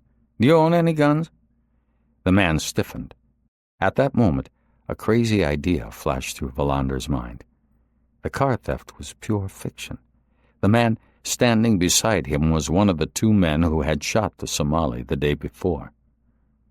"What the hell do you mean?" said the man. "A gun license? Don't tell me you're so fucking stupid that you think I had anything to do with that." "You were a policeman, so you should know that we have to ask these questions," said Wallander. "Do you have any guns in your house?" "I have guns and a license." "What kind of guns?" "I like to shoot once in a while. I have a Mauser for hunting moose." "Anything else?" "A shotgun. A Lambert Baron. It's a Spanish gun for shooting rabbits." "I'll send someone over to pick them up." "Why is that?" "Because the man who was killed yesterday was shot at close range with a shotgun." The man gave him a disdainful look. "You're crazy. You're out of your fucking mind." Wallander left. He drove straight back to the Malmö police station. He called Istad. The car hadn't been found. Then he asked to speak to the officer in charge of the Department for Homicide and Violent Crimes in Malmö. Wallander had met him once before and found him to be overbearing and self-important. It had been on the same occasion that he met Goran Boman. Wallander explained the case he was working on. I want his weapons checked, he said. I want his house searched. I want to know whether he has any connections with racist organizations. The police officer gave him a long look. Do you have any reason whatsoever to believe that he made up the story about a stolen car? That he might be involved in the murder? He owns guns, and we have to investigate everything. There are hundreds of thousands of shotguns in this country. And what makes you think I can get authorization to search his house when the case is about a stolen car? This case has top priority, said Wallander, starting to get annoyed. I'll call the county police chief, the national police chief if necessary. I'll do what I can, said the officer. But no one likes it when you dig around in the private life of a colleague. And what do you think would happen if this got out to the press?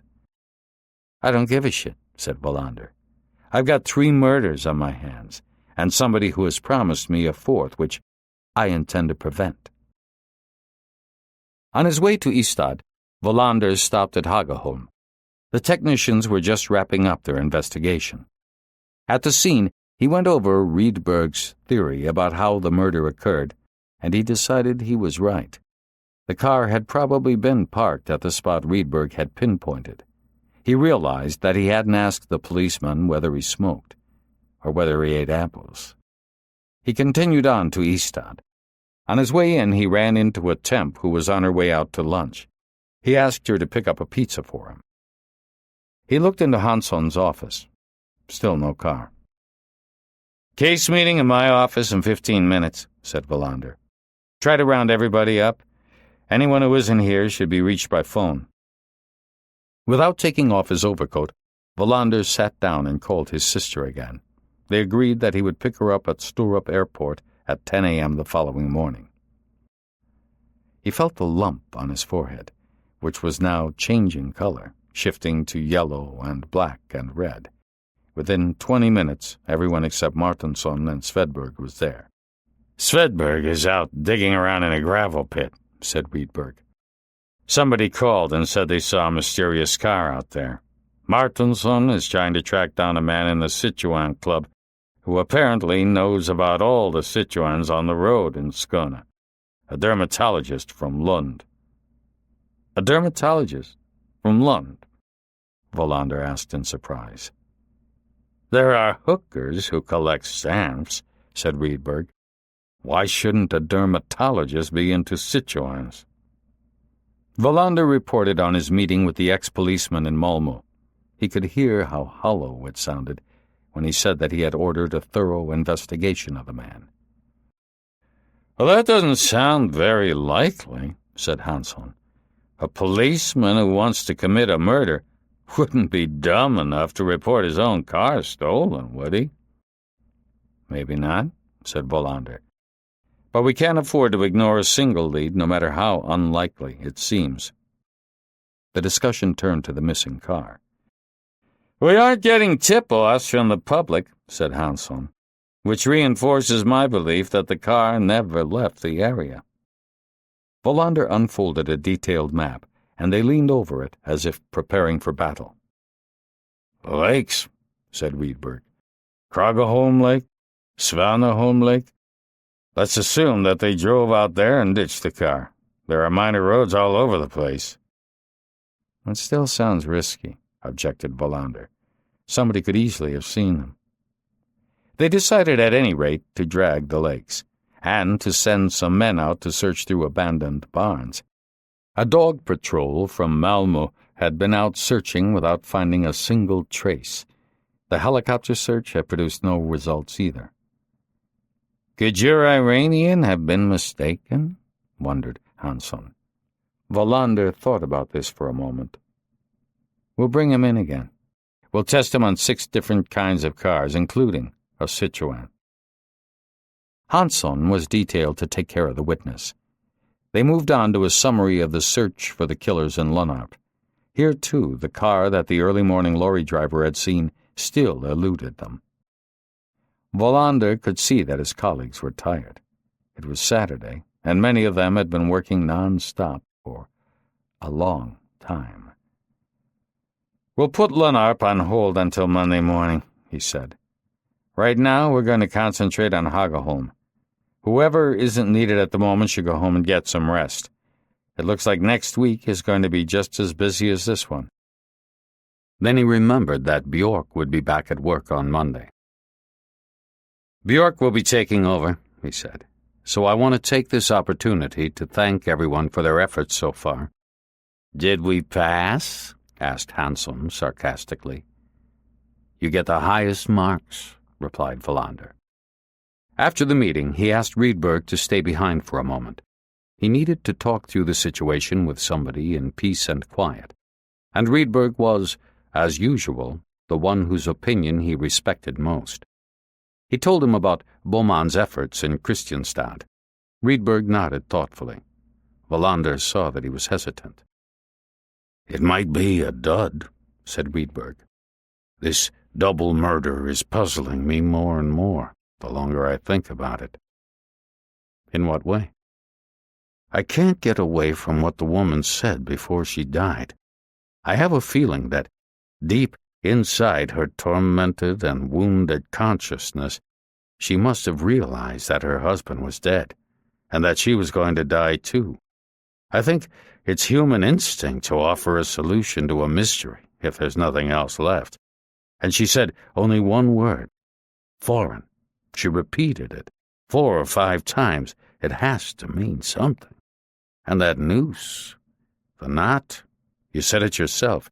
That murder smells of revenge and hatred, but still we're looking in a completely different direction." "Svedberg has made a chart of all Lofgren's relatives," said Wallander. "There are no foreign connections, only Swedish farmers and 1 or 2 craftsmen. Don't forget his double life." Nyström described the neighbor he had known for 40 years as an ordinary man with few assets. After 2 days, we discovered that none of this was true. So what's to prevent us from finding other false bottoms to this story? "So what do you think we should do?" "Exactly what we are doing, but be open to the possibility that we might be on the wrong track." They turned to the murdered Somali. Ever since he left Malmö, Wallander had been toying with an idea. "Can you stay a little longer?"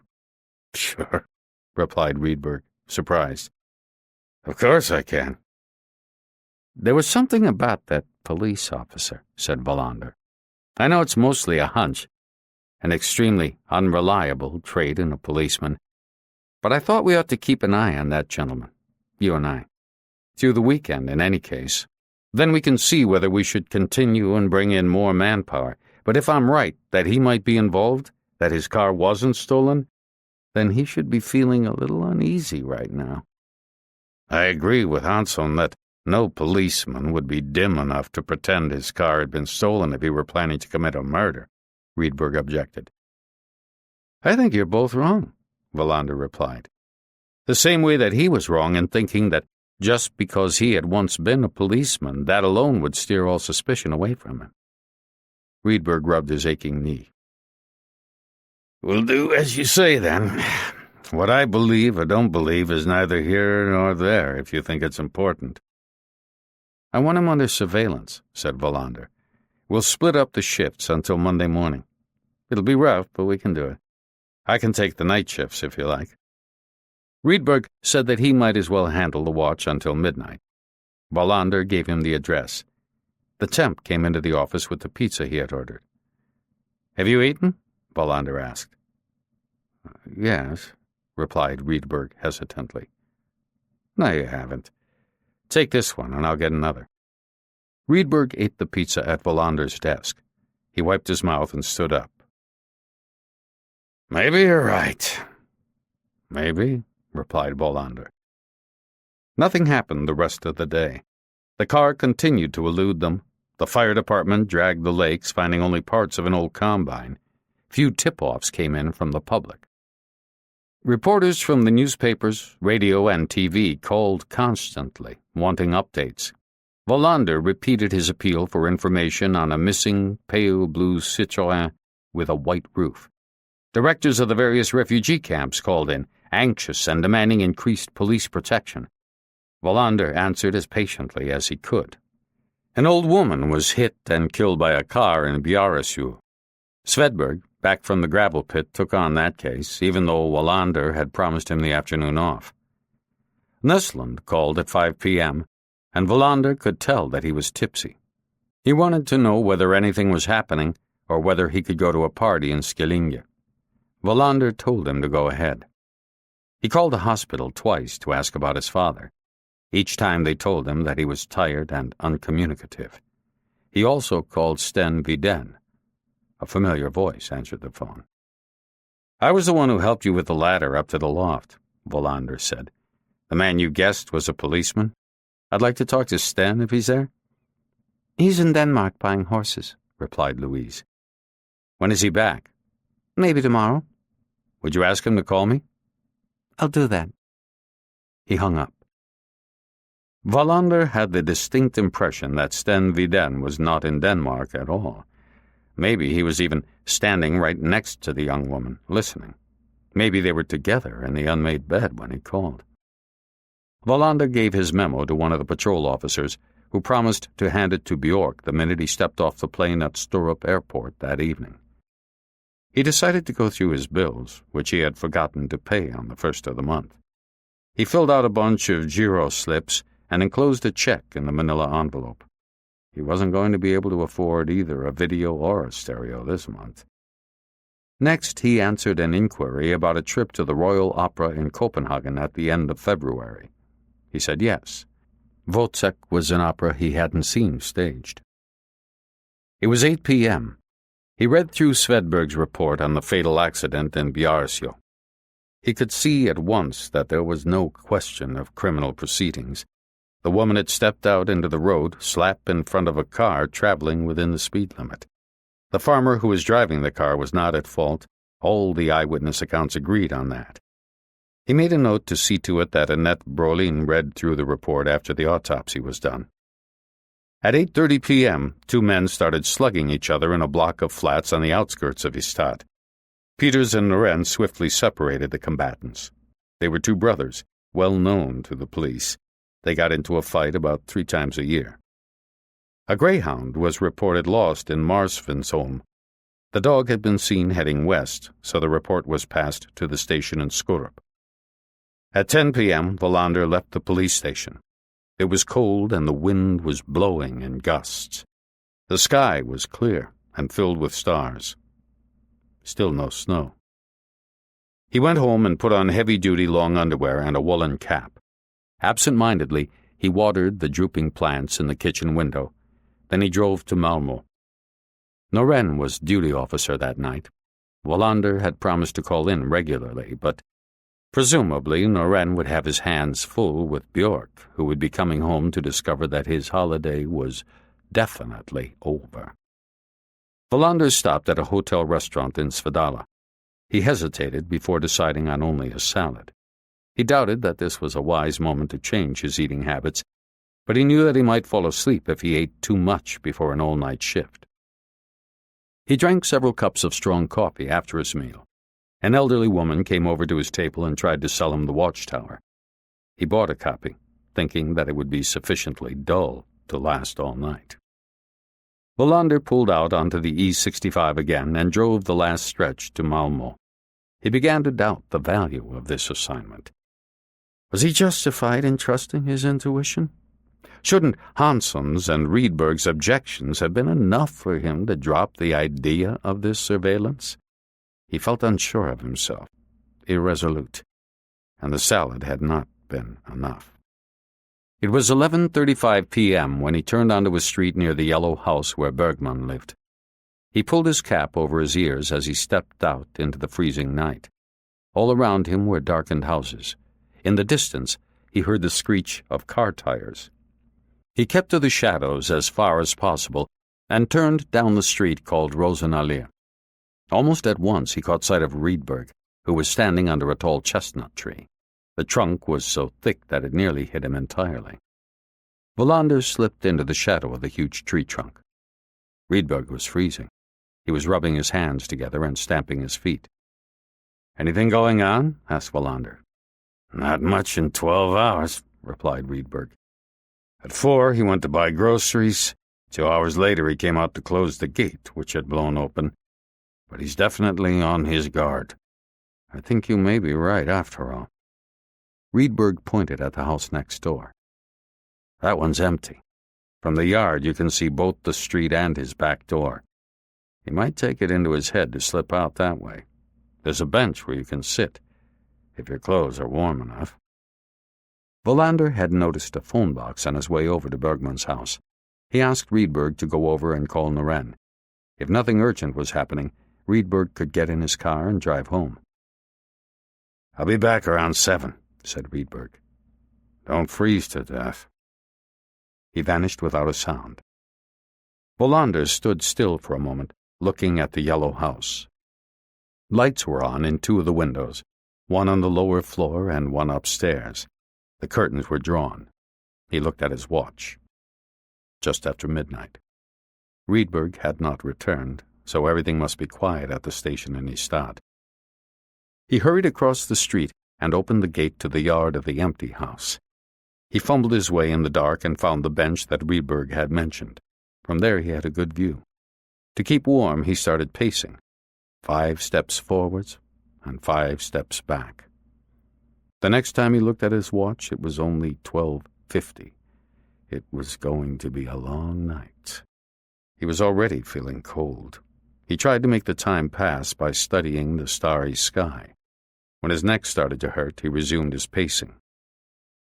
At 1:30 a.m., the light on the ground floor went out. Wallander thought he could hear a radio on the 2nd floor. "Mr. Bergman keeps late hours," he thought. Maybe that's what happens if you take early retirement. At 1:55 a.m., a car drove past, immediately followed by another one. Then all was quiet again. The light was still on upstairs. Wallander was freezing. At 2:55 a.m., the light went out. Wallander listened for the radio, but everything was quiet. He flapped his arms to keep warm. In his head, he hummed the melody of a Strauss waltz. The sound was so slight that he almost missed it. The click of a door latch. That was all. Wallander stood stock still and listened. Then he noticed the shadow. The man must have been moving very quietly. Even so, Wallander caught a glimpse of Rune Bergman as he slipped through the backyard of his house. Wallander waited a few seconds, then cautiously he climbed over the fence. It was hard to get his bearings in the dark, but he could just make out a narrow passage between his shed and the yard opposite Bergman's house. He moved fast. Too fast, considering how little he could see. He emerged onto the street parallel to Rosenallee. 1 second later, and he would not have seen Bergman vanish down a cross street to the right. For a moment, Wallander hesitated. His car was only 50 meters away. If he didn't get it now, and Bergman had another car parked somewhere nearby, he would have no chance of following him. He ran like a madman. His frozen joints creaked, and he was soon out of breath. He fumbled with his keys and yanked open the door, deciding to try to intercept Bergman. He turned into the street that he thought was the right one. Too late, he saw that it was a dead end. He swore and backed up. Bergman probably had any number of streets to choose from. There was also a park nearby. "Make up your mind," he thought furiously. "Make up your mind, damn it." He drove towards the big car park between the Jägersro track and some large department stores. He was just about to give up when he caught sight of Bergman. He was in a phone box over by a new hotel next to the stables. Wallander pulled over and turned off his engine and headlights. The man in the phone box hadn't noticed him. A few minutes later, a taxi pulled up, and Bergman got into the back. Wallander started the car. The taxi took the motorway, heading towards Göteborg. Wallander had to let a lorry go by before he took up the chase. He glanced at the petrol gauge. He wasn't going to be able to follow the taxi further than Halmstad. Suddenly it indicated a right turn. He was going to take the exit for Lund. Wallander followed. The taxi stopped at the railway station. As Wallander drove past, Bergman was paying the driver.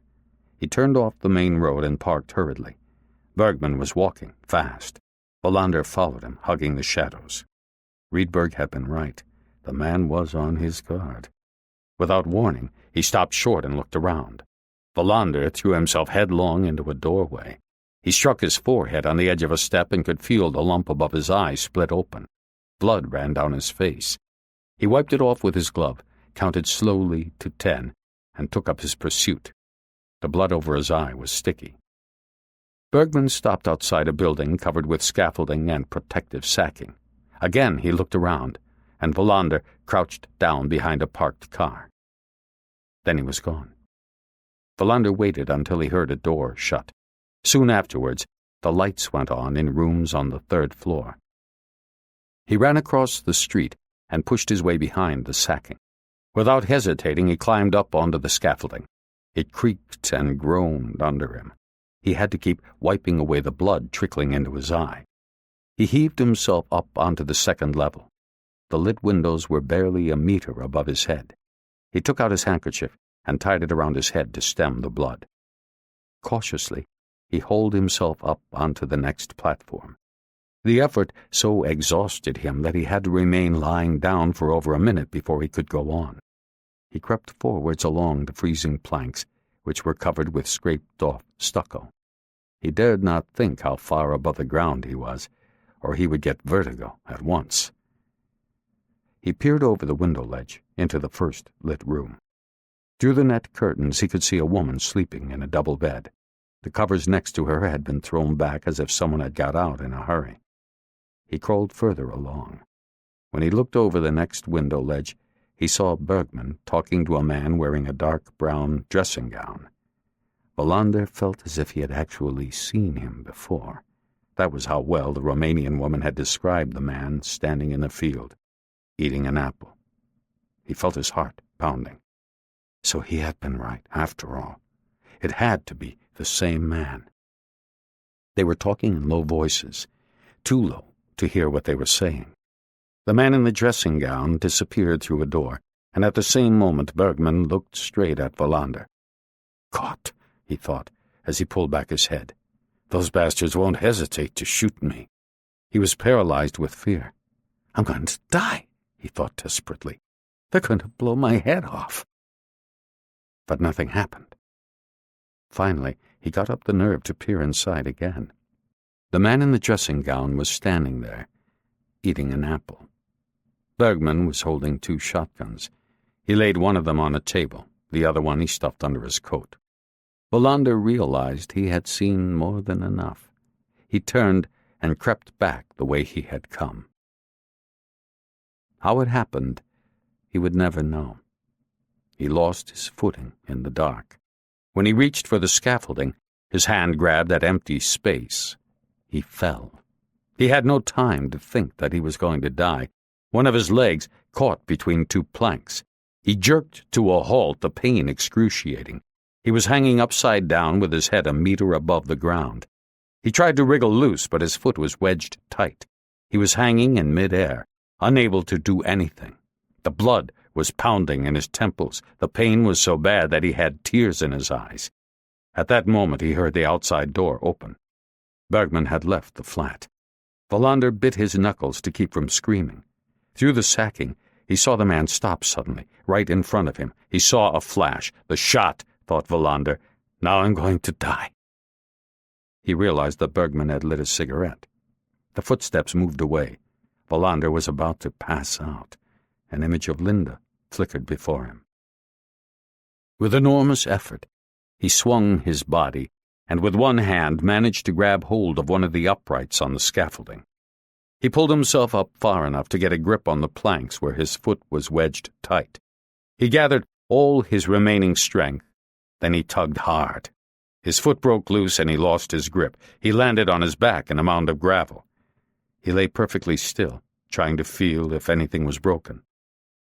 When he stood up, he was so dizzy that he had to hold onto the wall so he wouldn't fall. It took him almost 20 minutes to make his way back to the car. He saw the hands of the station clock pointing to 4:30 a.m. Wallander sank into the driver's seat and closed his eyes. Then he drove back to Ystad. I have to get some sleep, he thought. Tomorrow is another day. Then I'll do what has to be done. He groaned when he saw his face in the bathroom mirror. He rinsed his wounds with warm water. It was almost 6 a.m. by the time he crawled between the sheets. He set the alarm clock for 6:45. He didn't dare sleep any later than that. He tried to find a position that hurt the least. Just as he was falling asleep, he was jerked awake by a bang on the front door. The morning paper. Then he stretched out again. In his dreams, Annette Brolin was coming towards him. Somewhere, a horse neighed. It was Sunday, 14 January. The day dawned with increased wind from the northeast. Kurt Wallander slept. Chapter 12. He thought he had slept for a long time, but when he woke up and looked at the clock, he realized that he had been asleep only briefly. The telephone had woken him. Rydberg was calling from a phone box in Malmö. "Come on back," said Wallander. "You don't have to stand there freezing. Come here to my place." "What happened?" "It's him." "Are you sure?" "Absolutely positive." "I'm on my way." Wallander climbed painfully out of bed. His body ached and his temples were throbbing. While the coffee was brewing, he sat at the kitchen table with a pocket mirror and a piece of cotton wool. With great difficulty, he succeeded in fastening a gauze pad over the wound on his forehead. His whole face was a palette of shades of blue and purple. Rydberg appeared in the doorway less than an hour later. While they drank coffee, Wallander told him his story. "Good," Rydberg said afterwards. "Excellent work. Now we'll bring in those bastards. What was the name of the guy in Lund?" "I forgot to look at the name in the doorway. And we're not the ones who will bring them in. That's Bjork's job." "Is he back?" "He was supposed to get in last night." "Then let's haul him out of his bed." "The prosecutor, too. And we'll have to coordinate with Malmö and Lund, right?" While Wallander was dressing, Rydberg was on the phone. Wallander was gratified to hear that he wasn't taking no for an answer. He wondered whether Annette Brolin's husband was visiting this weekend. Rydberg stood in the bedroom doorway and watched him knot his tie. "You look like a boxer. A punch-drunk boxer." "Did you get Bjork?" "He seems to have spent the evening catching up with everything that's happened. He was relieved to hear that we had solved one of the murders, at least." "The prosecutor?" "She'll come right away." "Was she the one who answered the phone?" Rydberg looked at him in surprise. "Who else would have answered?"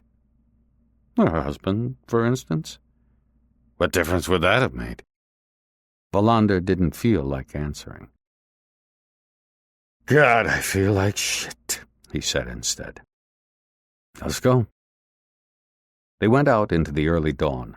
A gusty wind was still blowing, and the sky was overcast with dark clouds. "You think it's going to snow?" asked Wallander. "Not before February," said Rydberg. "I can feel it. But then it'll be a hard winter." A Sunday calm prevailed at the station. Noren had been relieved by Svedberg. Rydberg gave him a swift rundown of what had happened during the night. "Well, I'll be damned," said Svedberg. "A policeman?" "An ex-policeman." "Where did he hide the car?" "We don't know yet." "Is the case airtight?" "I think so." Bjork and Annette Brolin arrived at the station at the same moment. Bjork, who was 54 and originally from Vestmanland, had a nice tan. Wallander had always imagined him to be the ideal chief for a medium-sized police district. He was friendly, not too intelligent, and at the same time extremely concerned with the good name and reputation of the police. He gave Wallander a dismayed look. "You look really terrible." "They beat me up," said Wallander. "Beat you up? Who?" "The other officers. That's what happens when you're acting chief. They let you have it." Bjork laughed. Annette Brolin looked at him with what seemed to be genuine sympathy. "That must hurt." "That'll be all right," replied Wallander. He turned his face away when he answered, remembering that he had forgotten to brush his teeth. They all went into Bjork's office. Since there was no written report, Wallander gave a summary of the case. Bjork and Annette Brolin both asked a lot of questions. "If it had been anyone but you who dragged me out of bed on Sunday morning with this kind of cops and robbers story, I wouldn't have believed it," said Bjork. Then he turned to Annette Brolin. "Do we have enough to detain them, or should we just bring them in for questioning?" "I'll get the detention order on them based on the interrogation results," said Annette Brolin. "Then, of course, it would be good if that Romanian woman could identify the man in Lund in a lineup." "We'll need a court order for that," said Bjork. "Yes," said Annette Brolin. "But we could do a provisional identification." Wallander and Rydberg looked at her with interest. "We could bring in the woman. Then they could pass each other in the corridor by chance." Wallander nodded in approval. Annette Brolin was a prosecutor who was Per Åkesson's equal when it came to taking a flexible view of the rules. "Right," said Bjork. "I'll get in touch with our colleagues in Malmö and Lund. Then we'll pick up the suspects in 2 hours, at 10 o'clock. "What about the woman in the bed?" asked Wallander. "The one in Lund." "We'll bring her in too," said Bjork. "How should we divide up the interrogations?" "I want Bergman," said Wallander. "Rydberg can talk to the man who munches on apples." "At 3 p.m. we'll decide about the detention order," said Annette Brolin. "I'll be at home until then." Wallander accompanied her out to the reception. "I was thinking about asking you to dinner last night, but something came up." "There'll be plenty more evenings. I think you've done a good job on this case. How did you work out that he was the one?" "I didn't. It was just a hunch." He watched her as she headed towards town. It came to him that he hadn't thought of Mona at all since the evening they had had dinner together. Everything started to move very fast. Hansson was wrenched out of his Sunday peace and told to collect the Romanian woman and an interpreter. "Our colleagues don't sound happy," Bjork said with concern. "It's never anyone's idea of fun to bring in someone from your own force. It's going to be a wretched winter because of this." "What do you mean by wretched?" asked Wallander. "Fresh attacks on the police force." He had retired early, hadn't he? "Even so, the papers will be screaming about the fact that the murderer was a policeman. There will be new persecution of the force." Shortly before 10 a.m., Wallander arrived at the building that was covered in scaffolding and sacking. He had 4 plainclothes policemen from Lund with him. "He has guns," said Wallander while they were still sitting in the car. "And he has committed a cold-blooded execution. Still, I think we can take it easy. He's certainly not anticipating us. 2 guns drawn should be enough." Wallander had brought along his revolver. On the way to Lund, he tried to remember when he had last taken it out. He had realized that it was more than 3 years earlier, in the course of the capture of an escaped convict from Kumla prison who had barricaded himself in a summer house near Mossby Beach. Now they were sitting in a car outside the building in Lund. Wallander realized that he had climbed much higher than he had thought. If he had fallen all the way to the ground, he would have crushed his spine. That morning, the police in Lund had sent out an inspector pretending to do the paper round to case the flat. "Let's review the situation," said Wallander. "No backstairs?" The officer sitting next to him shook his head. "No scaffolding on the rear side?" "Nothing." According to the officer, the flat was occupied by a man named Valfrid Strom. He wasn't listed in any police files, nor did anyone know how he made his living. At 10 a.m. on the dot, they got out of the car and crossed the street. One officer stayed at the main door of the building. There was an intercom system, but it wasn't working.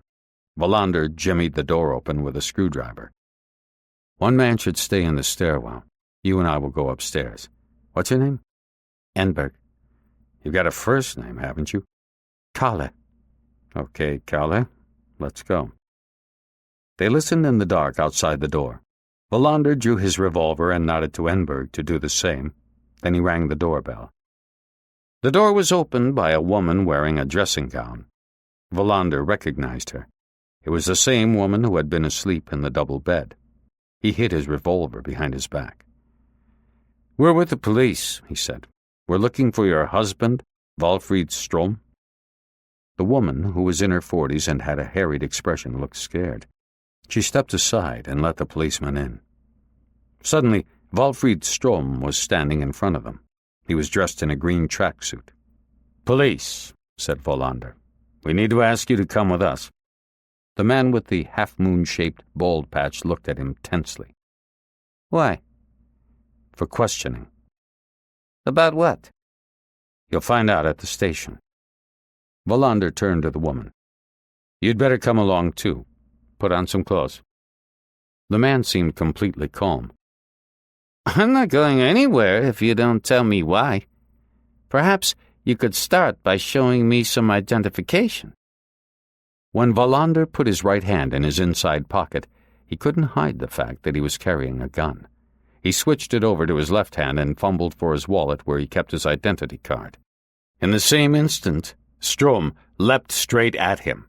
He butted Wallander right in the forehead, smack in the middle of his wound. Wallander went sailing backwards, and the revolver flew out of his hand. Enberg didn't have time to react before the man in the green tracksuit had disappeared out the door. The woman shrieked, and Wallander fumbled for his revolver.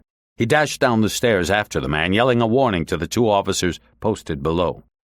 Strom was fast. He gave the policeman standing inside the door an elbow to the chin. The man outside was rammed by the front door when Strom flung himself out into the street.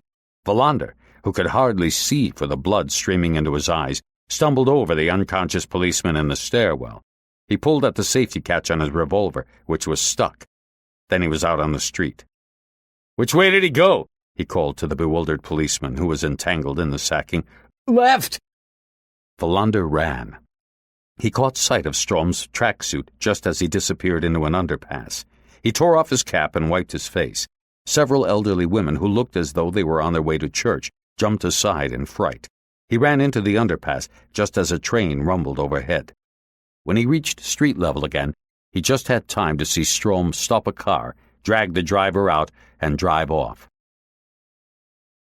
The only vehicle nearby was a large horse box. The driver was pulling a pack of condoms from a vending machine on a shop wall. When Wallander came racing up, his gun drawn and blood streaming down his face, the man dropped the condoms and ran for his life. Wallander climbed into the driver's seat. He heard a horse whinny behind him. The engine was still running, and he threw it into first gear. He thought he had lost sight of Strom, but then he saw the car again. It drove through a red light and continued down a narrow street straight towards the cathedral. Wallander was changing gears fast, trying not to lose sight of the car. Horses were whinnying behind him, and he smelled the odor of warm manure. In a tight curve, he almost lost control. He bounced off two parked cars, but finally managed to straighten up. The chase proceeded towards the hospital and then through an industrial area. Wallander saw that the horsebox was equipped with a phone. He tried dialing the emergency number with one hand while struggling to keep the heavy vehicle on the road. Just as the emergency operator answered, he had to negotiate a curve. The phone fell from his grasp, and he realized that he wouldn't be able to recover it without stopping. "This is crazy," he thought in desperation, stark raving mad. And then he remembered his sister. He was supposed to be meeting her at Storup Airport right now. In the roundabout by the entrance to Staffanstorp, the chase ended. Strom was forced to brake hard to avoid a bus that was heading across his path. He lost control, and the car ran straight into a concrete pillar. Wallander, about 100 meters behind him, saw flames shooting out of the car. He braked so hard that the horsebox slid into the ditch and toppled over. The back doors flew open, and two horses disentangled themselves and galloped away across the fields. Strom had been flung out of the car on impact. One foot was sliced off. His face had been gashed by shards of glass. Even before he reached him, Wallander could tell that he was dead. People came running from the nearby houses. Cars pulled over to the side of the road. Too late, he realized that he had his gun in his hand. A few minutes later, the first squad car arrived. then an ambulance. Wallander showed his identity card and made a call from the squad car. He asked to be put through to Bjork. "Did it go all right?" asked Bjork.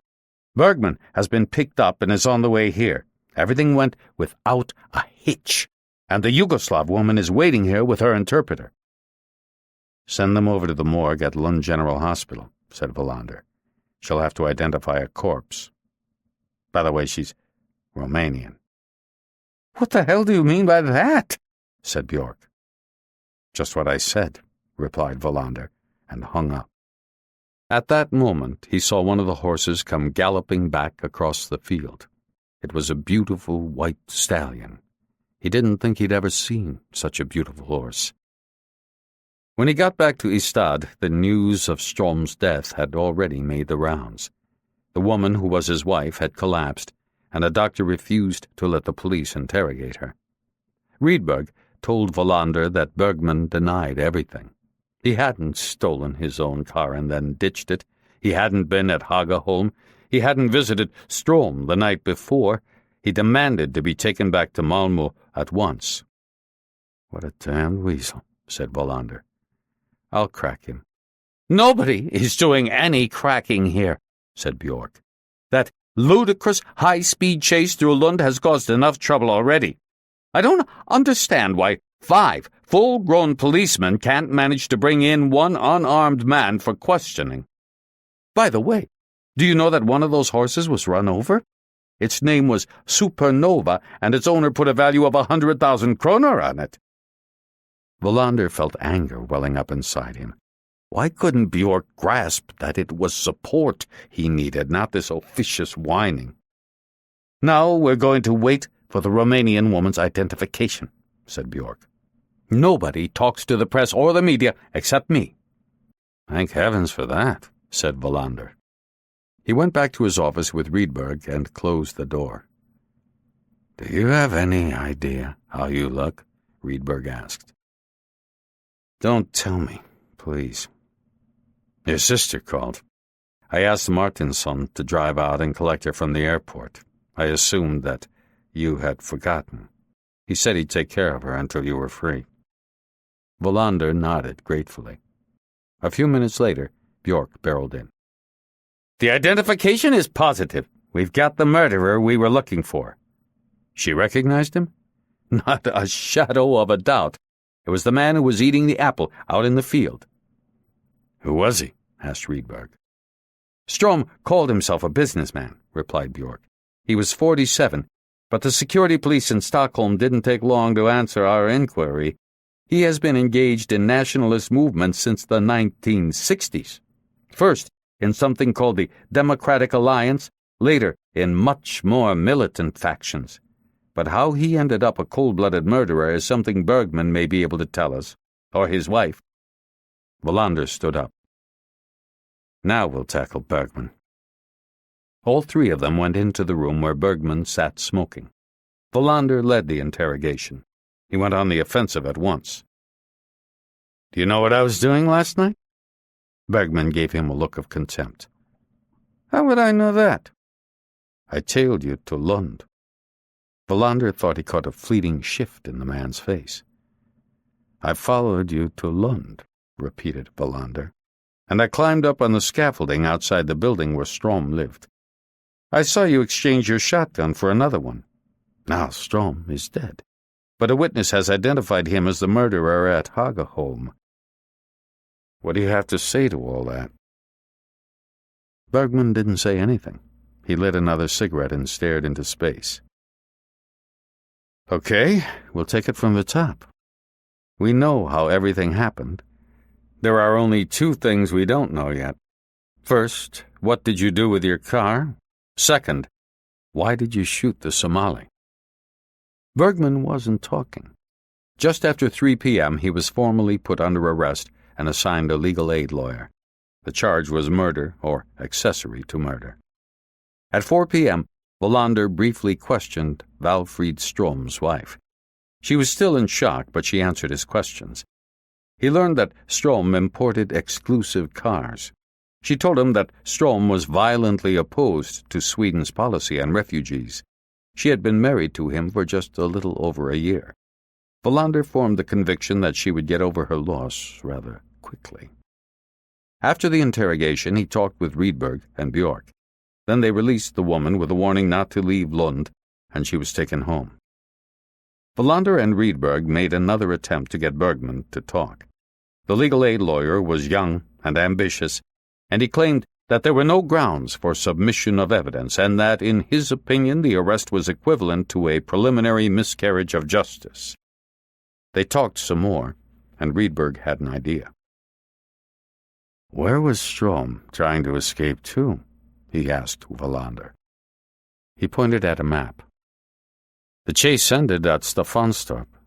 Maybe he had a warehouse there or somewhere in the vicinity. It's not far from Hagaholm, if you know the back roads." A call to Strom's wife confirmed that Rydberg was on the right track. He did indeed have a warehouse between Staffanstorp and Weberot. It was where he kept his imported cars. Rydberg drove there in a squad car. Very soon he called Wallander. "Bingo! There's a pale blue Citroën here." "Maybe we ought to teach our children to identify cars by their sound," said Wallander. He tackled Bergman again, but the man said nothing. Rydberg returned to Ystad after a preliminary examination of the Citroën. In the glove compartment, he found a box of shotgun shells. In the meantime, the police in Malmö and Lund searched Bergman's and Strom's apartments. "It seems as though these two gentlemen were members of some sort of Swedish Ku Klux Klan movement," said Björk. "I'm afraid this is going to be difficult to untangle. There might be more people involved." And Bergman still wasn't talking. Wallander was greatly relieved that Björk was back and could deal with the media. His face stung and burned, and he was very tired. By 6 p.m., he finally had time to call Martinsson and talk to his sister. Then he drove over and picked her up. She was startled when she saw his battered face. "It might be best if Dad didn't see me," said Wallander. "I'll wait for you in the car." His sister said she had already visited their father. The old man was still tired, but he brightened up a little when he saw his daughter. "I don't think he remembers much about that night," she said as they drove up to the hospital. "Maybe that's just as well." Wallander sat in the car and waited while she visited their father again. He closed his eyes and listened to a Rossini opera. When she opened the car door, he jumped. He had fallen asleep. Together they drove to the house in Löderup. Wallander could see that his sister was shocked at their father's decline. Together they cleaned out the stinking rubbish and filthy clothes. "How could this happen?" she asked, and Wallander felt that she was blaming him. Maybe she was right. Maybe he could have done more, at least recognized his father's decline earlier. They stopped and bought groceries, and then returned to Mariagatan. Over dinner, they talked about what would happen to their father. "He'll die if we put him in a retirement home." "What's the alternative?" asked Wallander. "He can't live here. He can't live with you. The house in Löderup won't work either. What's left?" They agreed that it would be best, all the same, if their father could keep on living in his own house with regular home visits. "He has never liked me," said Wallander as they were drinking coffee. "Of course he does." "Not since I decided to be a policeman." "You think maybe he had something else in mind for you?" "Yes, but what? He's never said." Wallander made up the sofa for his sister. When they had no more to say about their father, Wallander told her everything that had happened. And in the telling he realized that the old sense of intimacy, which had always bound them before, was gone. We haven't seen each other often enough, he thought. She doesn't even dare ask me why Mona and I went our separate ways. He brought out a half-empty bottle of cognac. She shook her head, so he poured one for himself. The late news was dominated by the story of Strom. Bergman's identity was not revealed. Wallander knew that it was because of his having been a policeman. He assumed that the chief of the national police was hard at work, setting out the necessary smoke screens so they could keep Bergman's identity secret for as long as possible. Sooner or later, of course, the truth would have to come out. When the news was finished, the telephone rang. Wallander asked his sister to answer it. "Find out who it is and say you'll check to see if I'm home," he told her. "It's someone called Brolin?" she said when she came back from the corridor. Painfully, he got up from his chair and took the telephone. "I hope I didn't wake you," said Annette Brolin. "Not at all. My sister is visiting." "I just thought I'd call and say that I think all of you did an extraordinary job." "Mostly we were lucky." Why is she calling, he wondered. He made a quick decision. "How about a drink?" he suggested. "Great. Where?" He could hear that she was surprised. "My sister is just going to bed. How about your place?" "That's fine." He hung up and went back into the living room. "I wasn't planning to go to bed at all," said his sister. "I have to go out for a while. Don't wait up for me. I don't know how long I'll be." The cool evening made it easy to breathe. He turned down Regimentsgatan and felt a sudden sense of relief. They had solved the murder in Hagaholm within 48 hours.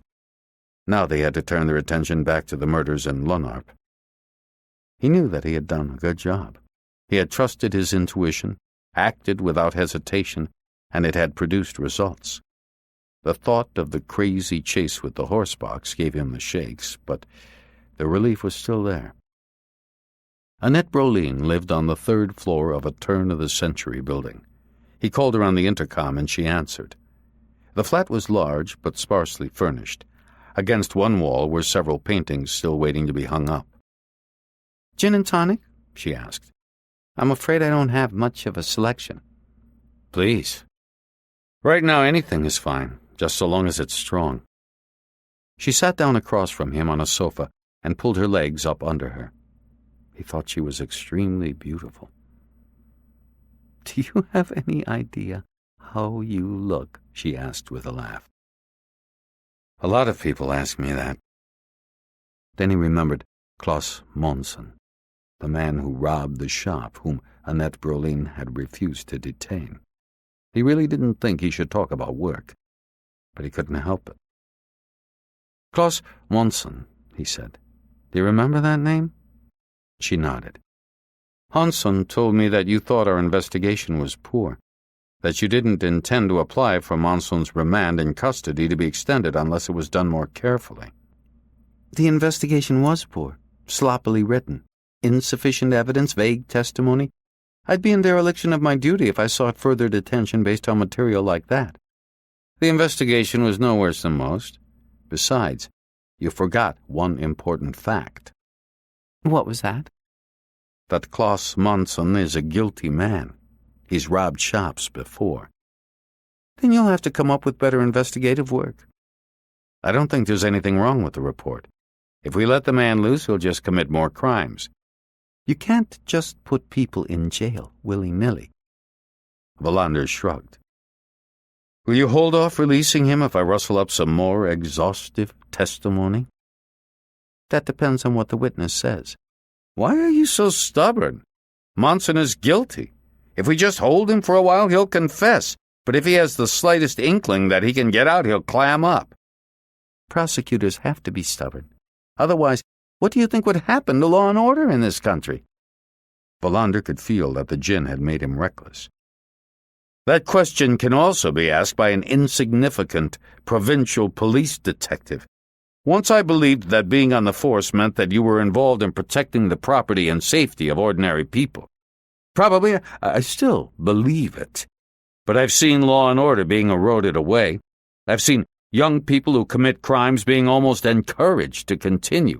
No one intervenes. No one cares about the increasing number of victims. It just gets worse and worse."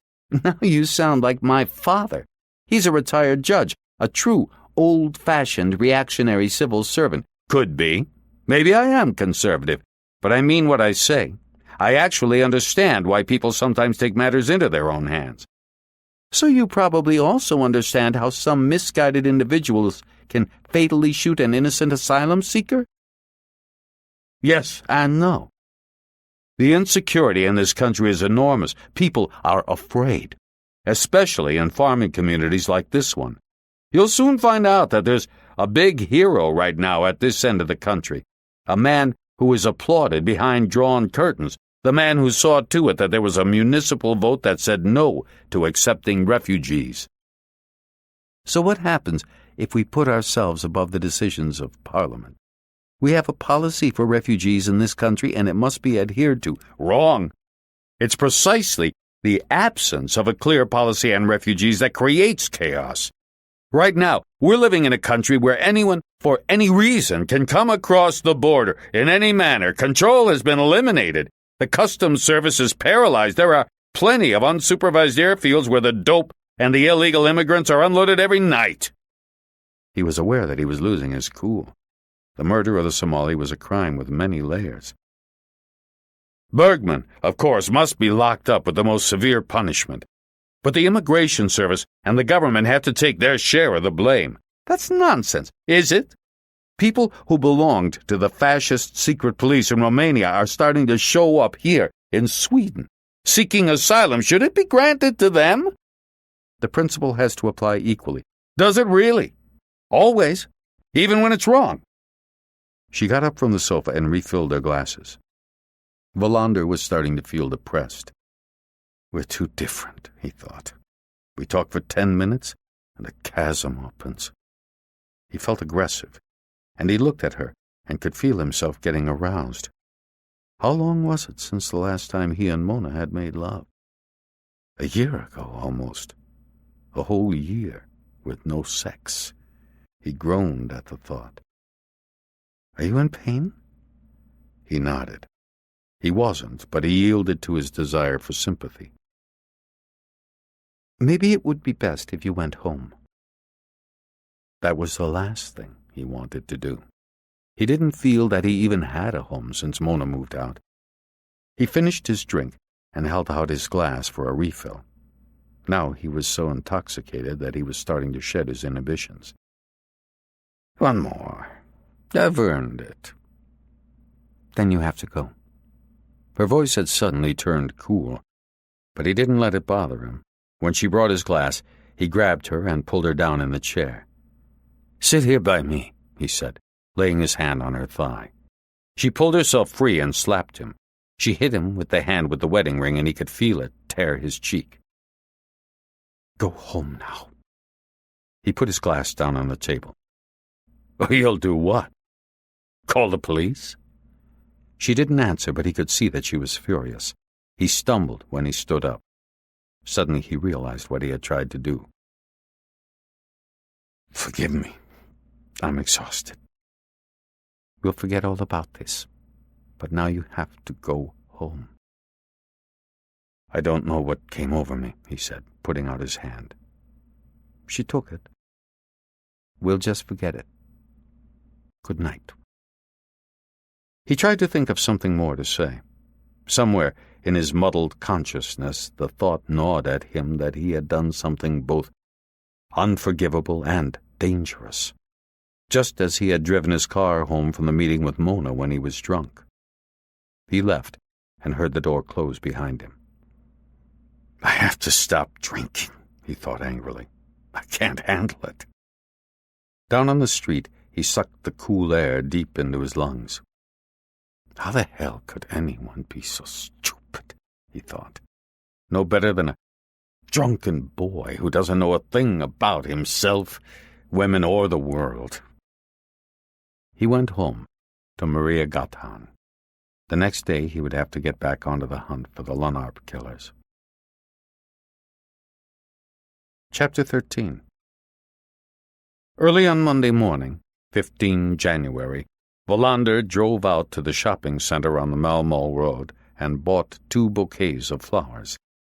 Just over a week earlier, he had driven the same road, towards Yanarp and the scene of the crime that was still demanding all of his attention. The past week had been the most intense of his career. When he looked at his face in the rearview mirror, he thought that every scratch, every lump, every discoloration from purple to black was a memento of the week's events.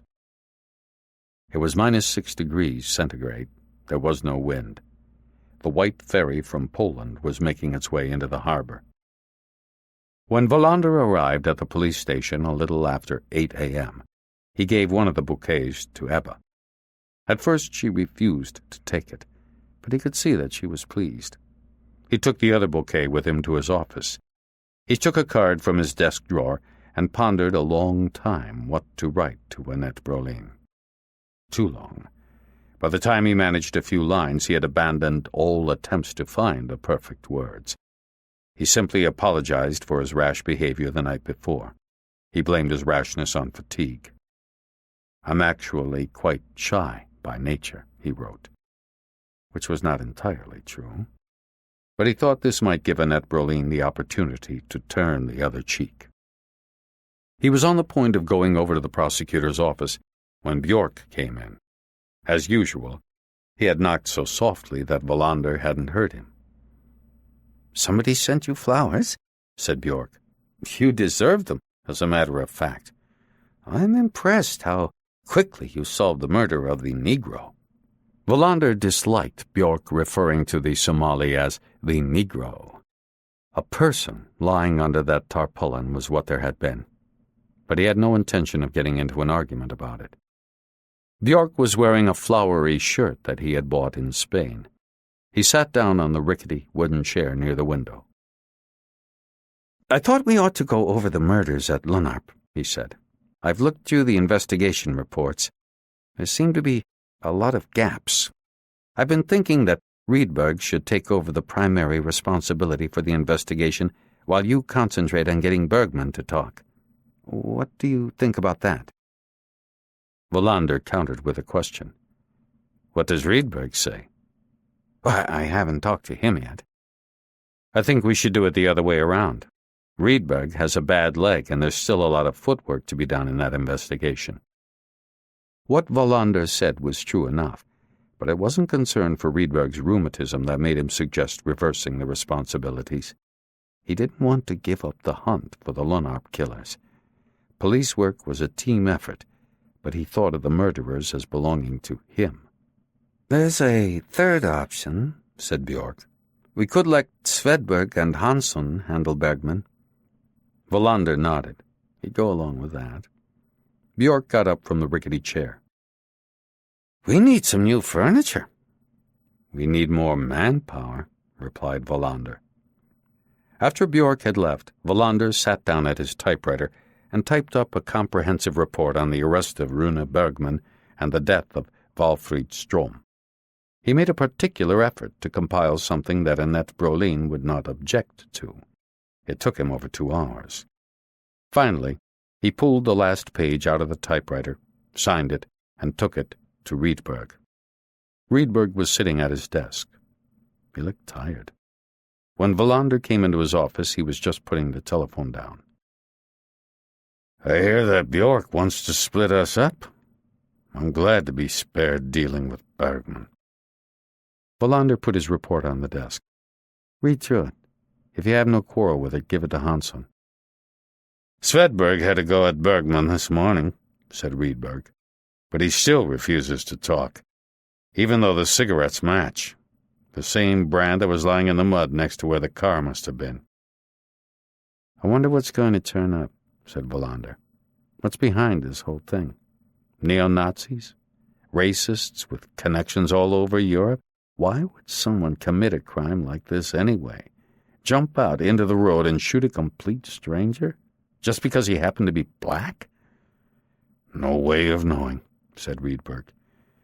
"But it's something we're going to have to learn to live with." They agreed to meet again in half an hour after Rydberg had been through the report. Then they would start on the Lennarp investigation in earnest. Wallander went over to the prosecutor's office. Annette Brolin was in district court. He left the flowers with the young woman at reception. "Is it her birthday?" "Sort of," said Wallander. When he got back to his office, Christina was waiting for him. She had already left the flat by the time he woke up that morning. She told him that she had talked to both the doctor and the social worker. "That seems better. They don't think he's slipping into chronic senility. Maybe it was just a temporary period of confusion. We agreed to try regular home care. I was thinking about asking you to drive us out there around midday today. If you can't do it, maybe I could borrow your car. Of course I can drive you. Who's going to do the home care? I'm supposed to have a meeting with the woman who doesn't live far from Dad. Wallander nodded. I'm glad you're here. I couldn't have handled this alone. They agreed that he would come to the hospital right after midday. After his sister left, Wallander straightened up his desk and placed the thick folder of material on the Lofgren case in front of him. It was time to get started. Bjork had told him that for the time being, there would be 4 people on the investigative team. Since Neslund was laid up with the flu, only 3 of them were at the case meeting in Rydberg's office. Martinsson had nothing to say and seemed to have a hangover. But Wallander remembered the decisive manner with which he had taken care of the hysterical widow at Hagaholm. They began with a thorough review of all the material. Martinsson was able to add information produced by his work with the Central Criminal Records. Wallander felt a great sense of security in this methodical and meticulous scrutiny of details. To an outside observer, such work would probably seem unbearably tedious. But that was not the case for the 3 police officers. The solution and the truth might be found through the combination of the most inconsequential information. They isolated the loose ends that had to be dealt with first. You take Lofgren's trip to Ystad, Wallander said to Martinsson. We need to know how he got to town and how he got home. Are there other safe deposit boxes? What did he do during the hour between his appearances at the 2 banks? Did he go into a shop and buy something? Who saw him? I think Neslund has already started calling around the banks, said Martinsson. Call him at home and find out. This can't wait until he's feeling better. Rydberg was to pay a visit to Lars Herdin, and Wallander to drive over to Malmö again to talk to the man called Eric Magnusson, the one Goran Boman thought might be Lofgren's secret son. All the other items will have to wait, said Wallander. We'll start with these and meet again at 5 o'clock. Before he left for the hospital, Wallander called Boman in Kristianstad. Eric Magnusson works for the county council. Unfortunately, I haven't discovered exactly what he does. We've had an unusually rowdy weekend up here with a lot of fights and drunkenness. I haven't had time for much besides hauling people in.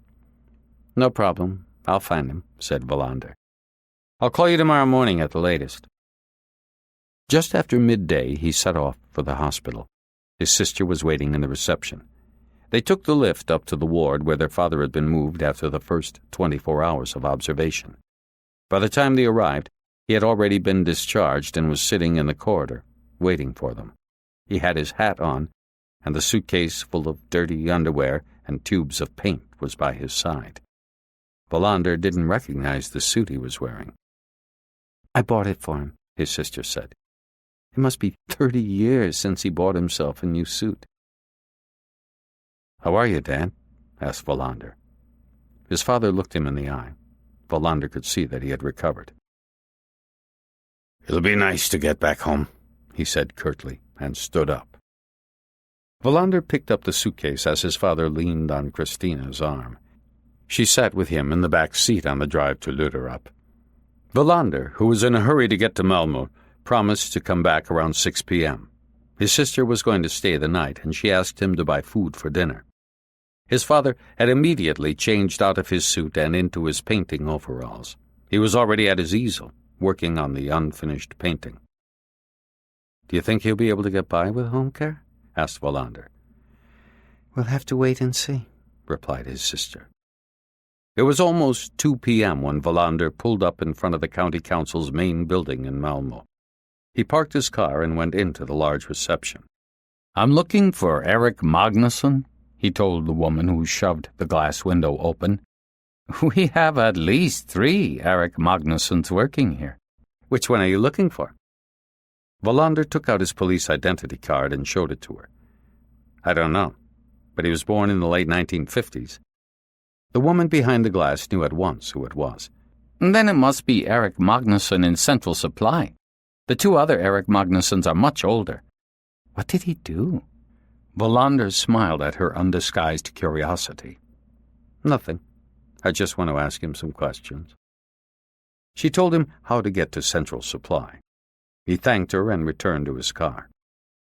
The county council's supply warehouse was located on the northern outskirts, near the oil harbor.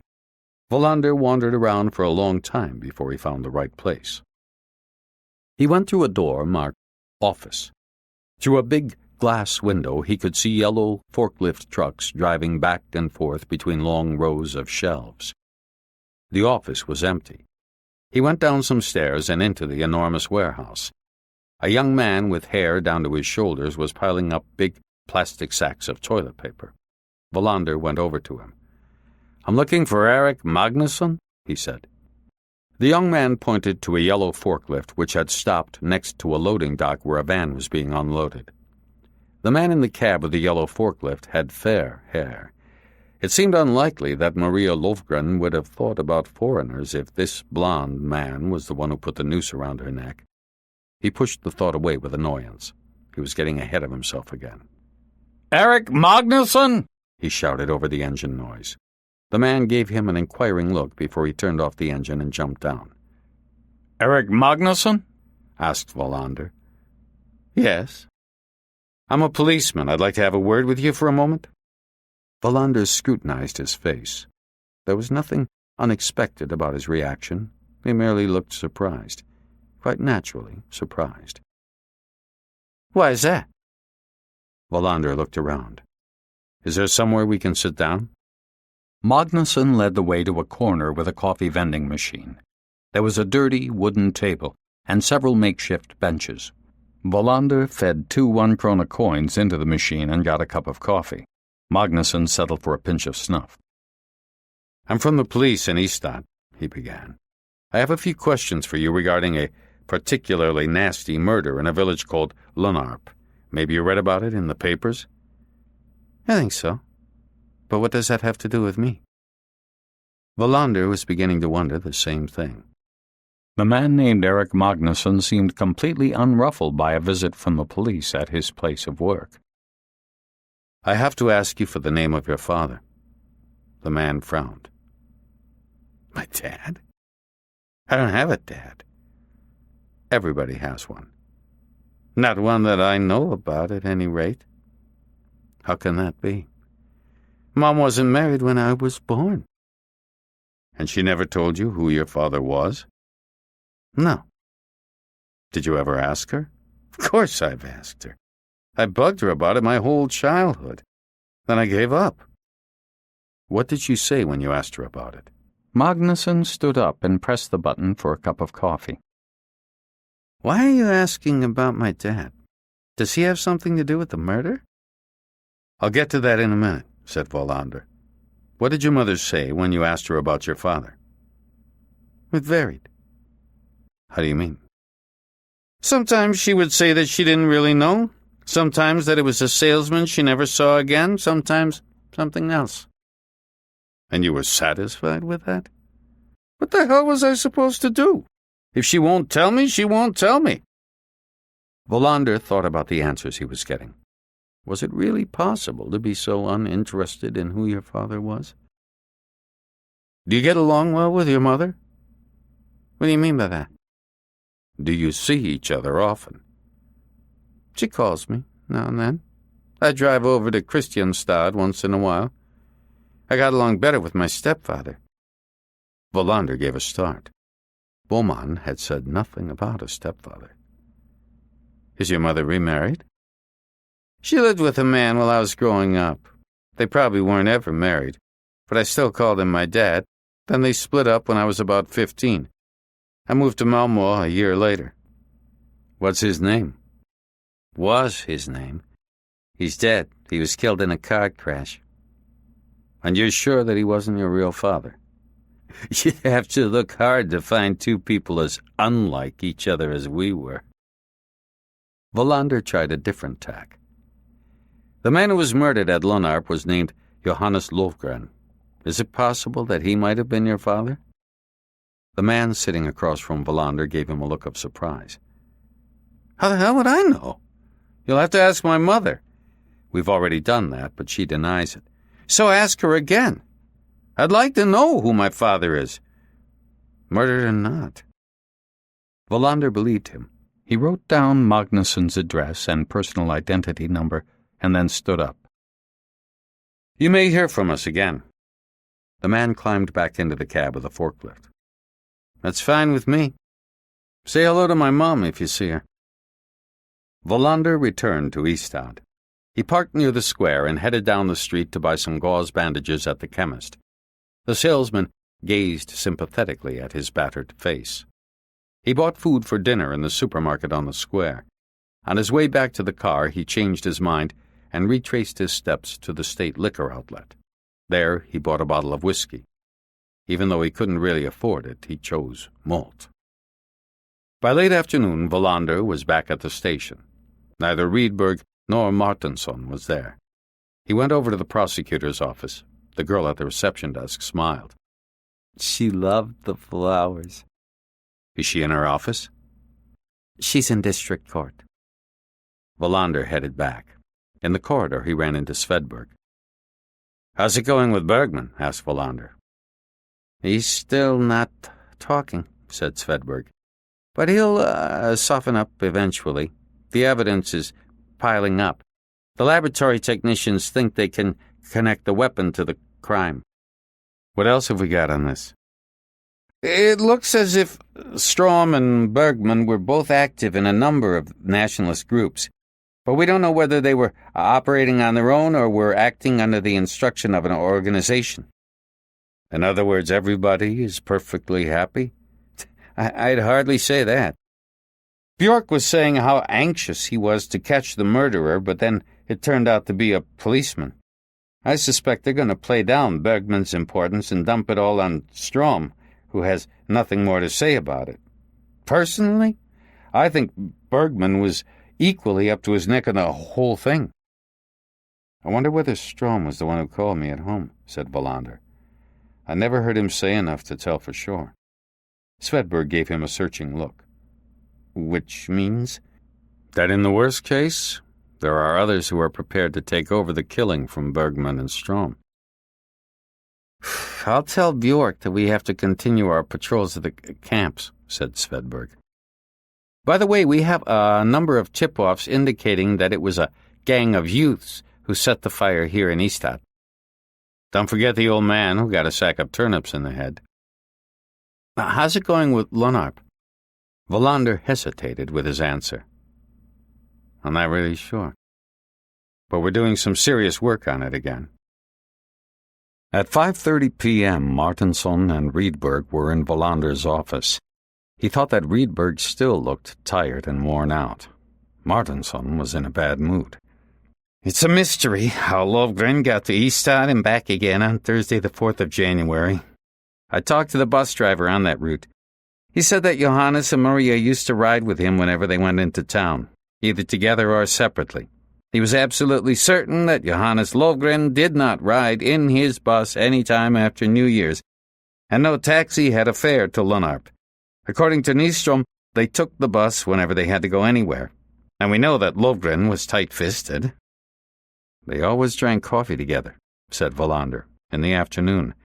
The Nyströms must have noticed if Lovgren went off to Ystad or not. That's exactly what's such a mystery, said Martinsson. Both of them claim that he didn't go into town that day, and yet we know that he went to two different banks between 11:30 a.m. and 1:15 p.m. He must have been gone from home at least 3 or 4 hours. Strange, said Wallander. He'll have to keep working on it. Martinsson referred to his notes. At any rate, he doesn't have any other safe deposit boxes in town. Good, said Wallander. At least we know that much. But he might have one in Simrishamn, Martinsson said. Or Trelleborg. Or Malmö. Let's concentrate on his trip to Ystad first, said Wallander, turning to Rydberg. Herdin stands by his story, he said, after glancing at his worn notebook. Quite by chance, he ran into Lovgren and the woman in Kristianstad in the spring of 1979, and he says that it was from an anonymous letter that he found out they had a child together. Could he describe the woman? Vaguely. In the worst case, we could line up all the ladies and have him point out the right one. If she's one of them, that is," he added. "You sound as though you have some doubt." Rydberg closed his notebook with an irritable snap. "I can't get anything to fit. You know that. Obviously, we have to follow up the leads we have, but I'm not at all sure that we're on the right track. What bothers me is that I can't see an alternative path to take." Wallander told him about his meeting with Eric Magnusson. "Why didn't you ask him for an alibi for the night of the murder?" wondered Martinsson in surprise. Wallander felt himself starting to blush behind his black and blue marks. It had slipped his mind, but he didn't tell them that. "I decided to wait. I wanted to have an excuse to visit him again." He could hear how lame that sounded, but neither Rydberg nor Martinsson appeared to react to his explanation. The conversation came to a halt. Each was wrapped up in his own thoughts. Wallander wondered how many times he had found himself in exactly this same situation, when an investigation suddenly ceases to breathe, like a horse that refuses to budge. Now they would be forced to tug and pull at the horse until it started to move. "How should we continue?" asked Wallander at last, when the silence became too oppressive. He answered his own question. "For your part, Martinsson, it's a matter of finding out how Logren could go to Ystad and back without anyone noticing. We have to work that out as soon as possible." "There was a jar full of receipts in one of the kitchen cupboards," said Rydberg. "He might have bought something in a shop on that Friday. Maybe a salesman would remember seeing him." "Or maybe he had a flying carpet," said Martinsson. "I'll keep working on it." "His relatives," said Wallander. "We have to go through all of them." He pulled out a list of names and addresses from the thick folder and handed it to Rydberg. "The funeral is on Wednesday," said Rydberg, "in Vili Church. I don't care much for funerals, but I think I'll go to this one." "I'm going back to Christianstad tomorrow," said Wallander. Boman was suspicious of Ellen Magnusson. He didn't think she was telling the truth. It was just before 6 p.m. when they finished their meeting. They decided to meet again on the following afternoon. "If Nestlund is feeling better, he can work on the stolen rental car," said Wallander. "By the way, did we ever find out what that Polish family is doing in Lonop?" "The husband works at the sugar refinery in Jordberga," said Rydberg. "All his papers are in order, even though he wasn't fully aware of it himself." Wallander sat in his office for a while after Rydberg and Martinsson left. There was a stack of papers on his desk that he was supposed to go through, including all the material from the assault case he had been working on over New Year's. There were also reports pertaining to everything from missing bullocks to lorries that had tipped over during the last storm. At the bottom of the stack, he found a note informing him that he had been given a pay raise. He worked out that he would be taking home an extra 39 kroner per month. By the time he had made his way through the pile of papers, it was almost 7:30 p.m. He called Loder up and told his sister that he was on his way. "We're starving," she said. "Do you always work this late?" Wallander selected a cassette of a Puccini opera and went out to his car. He had wanted to make sure that Annette Brolin had put out of her mind what had happened the night before, after all. But this would have to wait. Christina told him that the help for their father had turned out to be a solid woman in her 50s who would have no trouble taking care of him. "He couldn't ask for anyone better," she said when she came out to the driveway and met him in the dark. "What's Dad doing?" "He's painting." While his sister made dinner, Wallander sat on the toboggan in the studio and watched the autumn motif emerge. His father seemed to have completely forgotten about what had happened. "I have to visit him more regularly," thought Wallander. "At least 3 times a week, and preferably at specific times." After dinner, they played cards with their father for a couple of hours. At 11 p.m., he went to bed. "I'm going home tomorrow," said Christina. "I can't be away any longer." "Thanks for coming." They decided that he would pick her up at 8 a.m. the next morning and drive her to the airport. "The plane was full out of Sturup," she said. "I'm leaving from Everod." That suited Wallander just fine, since he had to drive to Kristianstad anyway. Just after midnight, he walked into his apartment on Mariagatan. He poured himself a big glass of whiskey and took it with him into the bathroom. He lay in the bath for a long time, thawing out his limbs in the hot water. He tried to push them away, but Rune Bergman and Valfrid Strum kept popping into his thoughts. He was trying to understand. The only thing he came up with was the same idea he had had so many times before. A new world had emerged, and he hadn't even noticed it. As a policeman, he still lived in another, older world. How was he going to learn to live in the new? How would he deal with the great uneasiness he felt at these changes, at so much happening so fast? The murder of the Somali had been a new kind of murder. The double murder in Lunarp, however, was an old-fashioned crime. Or was it really?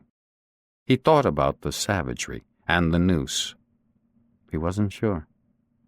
It was 1:30 a.m. when finally he crawled between the chilly sheets. He felt more lonely there than ever.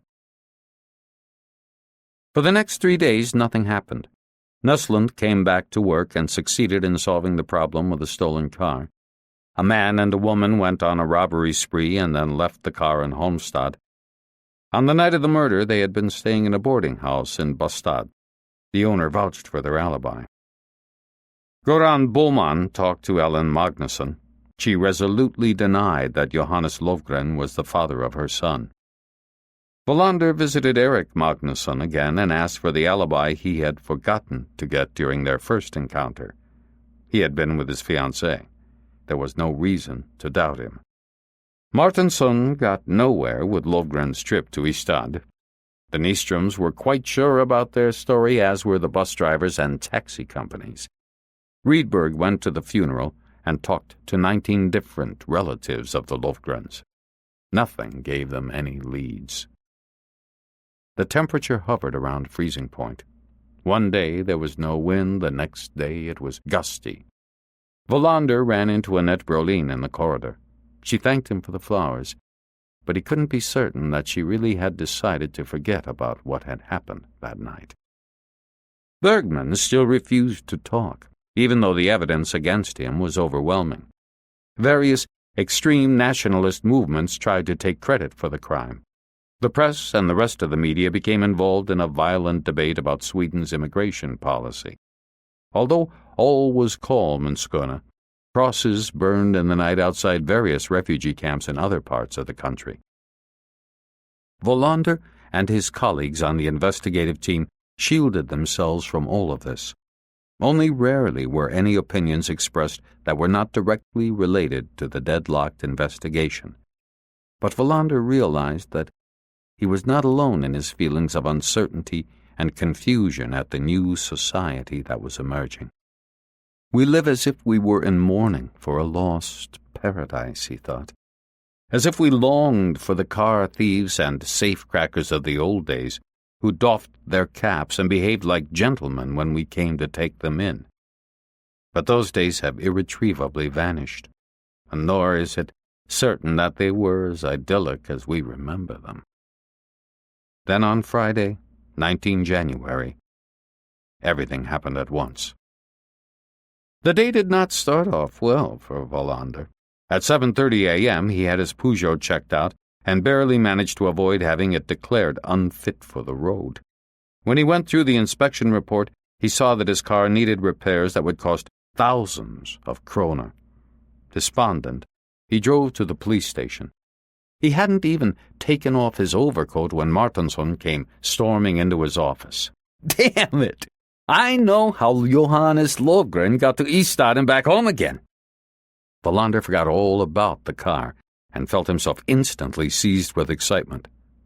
"It wasn't a flying carpet after all," continued Martinsson. "The chimney sweep drove him."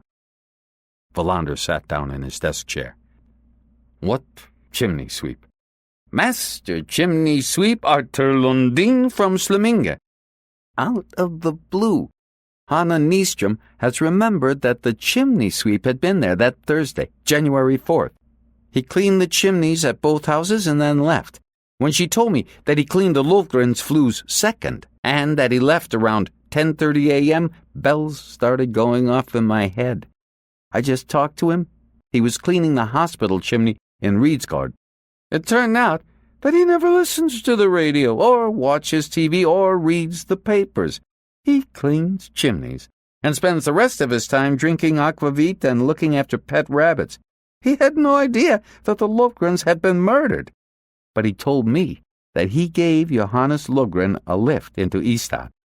Since he has a van and Lofgren was sitting in the windowless back seat, it's not so strange that nobody saw him. But didn't the Nystroms see the car coming back? Nope, replied Martinsson triumphantly. That's just it. Lofgren asked Lundin to stop on Weberodsvägen. From there, you can walk along a dirt road right up to the back of Lofgren's house. It's about a kilometer. If the Nystroms were sitting in the window, it would have looked as if Lofgren were coming in from the stable. Wallander frowned. Still seems odd. Lundin was very frank. He said that Lofgren promised him a bottle of vodka if he would drive him home. He let Lofgren out in Ystad and then went down to a couple of houses north of town. He picked him up at the agreed time, dropped him off at Weberodsvägen, and got his bottle of vodka. Good, said Wallander. Do the times match up? They fit perfectly. Did you ask him about the briefcase? Lundin seemed to remember that he had a briefcase with him. Did he have anything else? Lundin didn't think so. Did he see whether Lofgren met anybody in Ystad? No.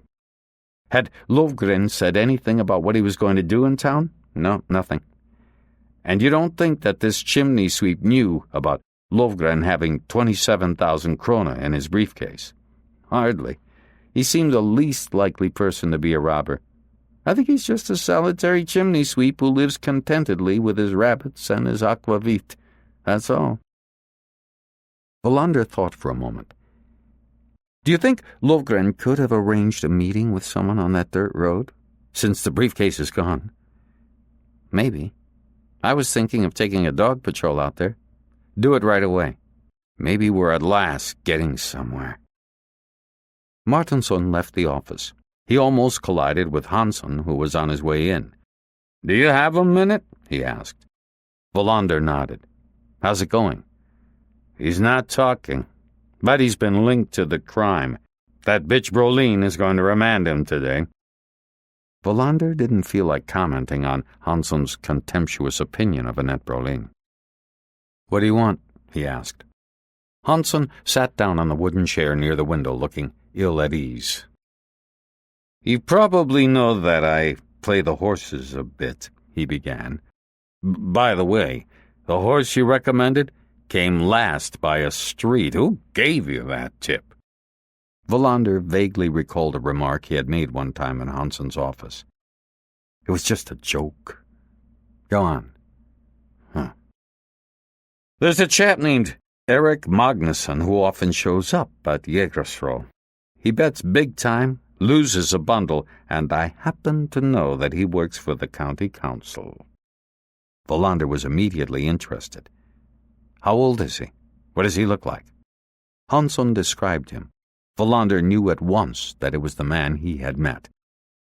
There are rumors that he's in debt, said Hansson, and gambling debts can be dangerous. Good, said Wallander. That's exactly the kind of information we need. Hansson stood up. You never know. Gambling and drugs can sometimes have the same effect.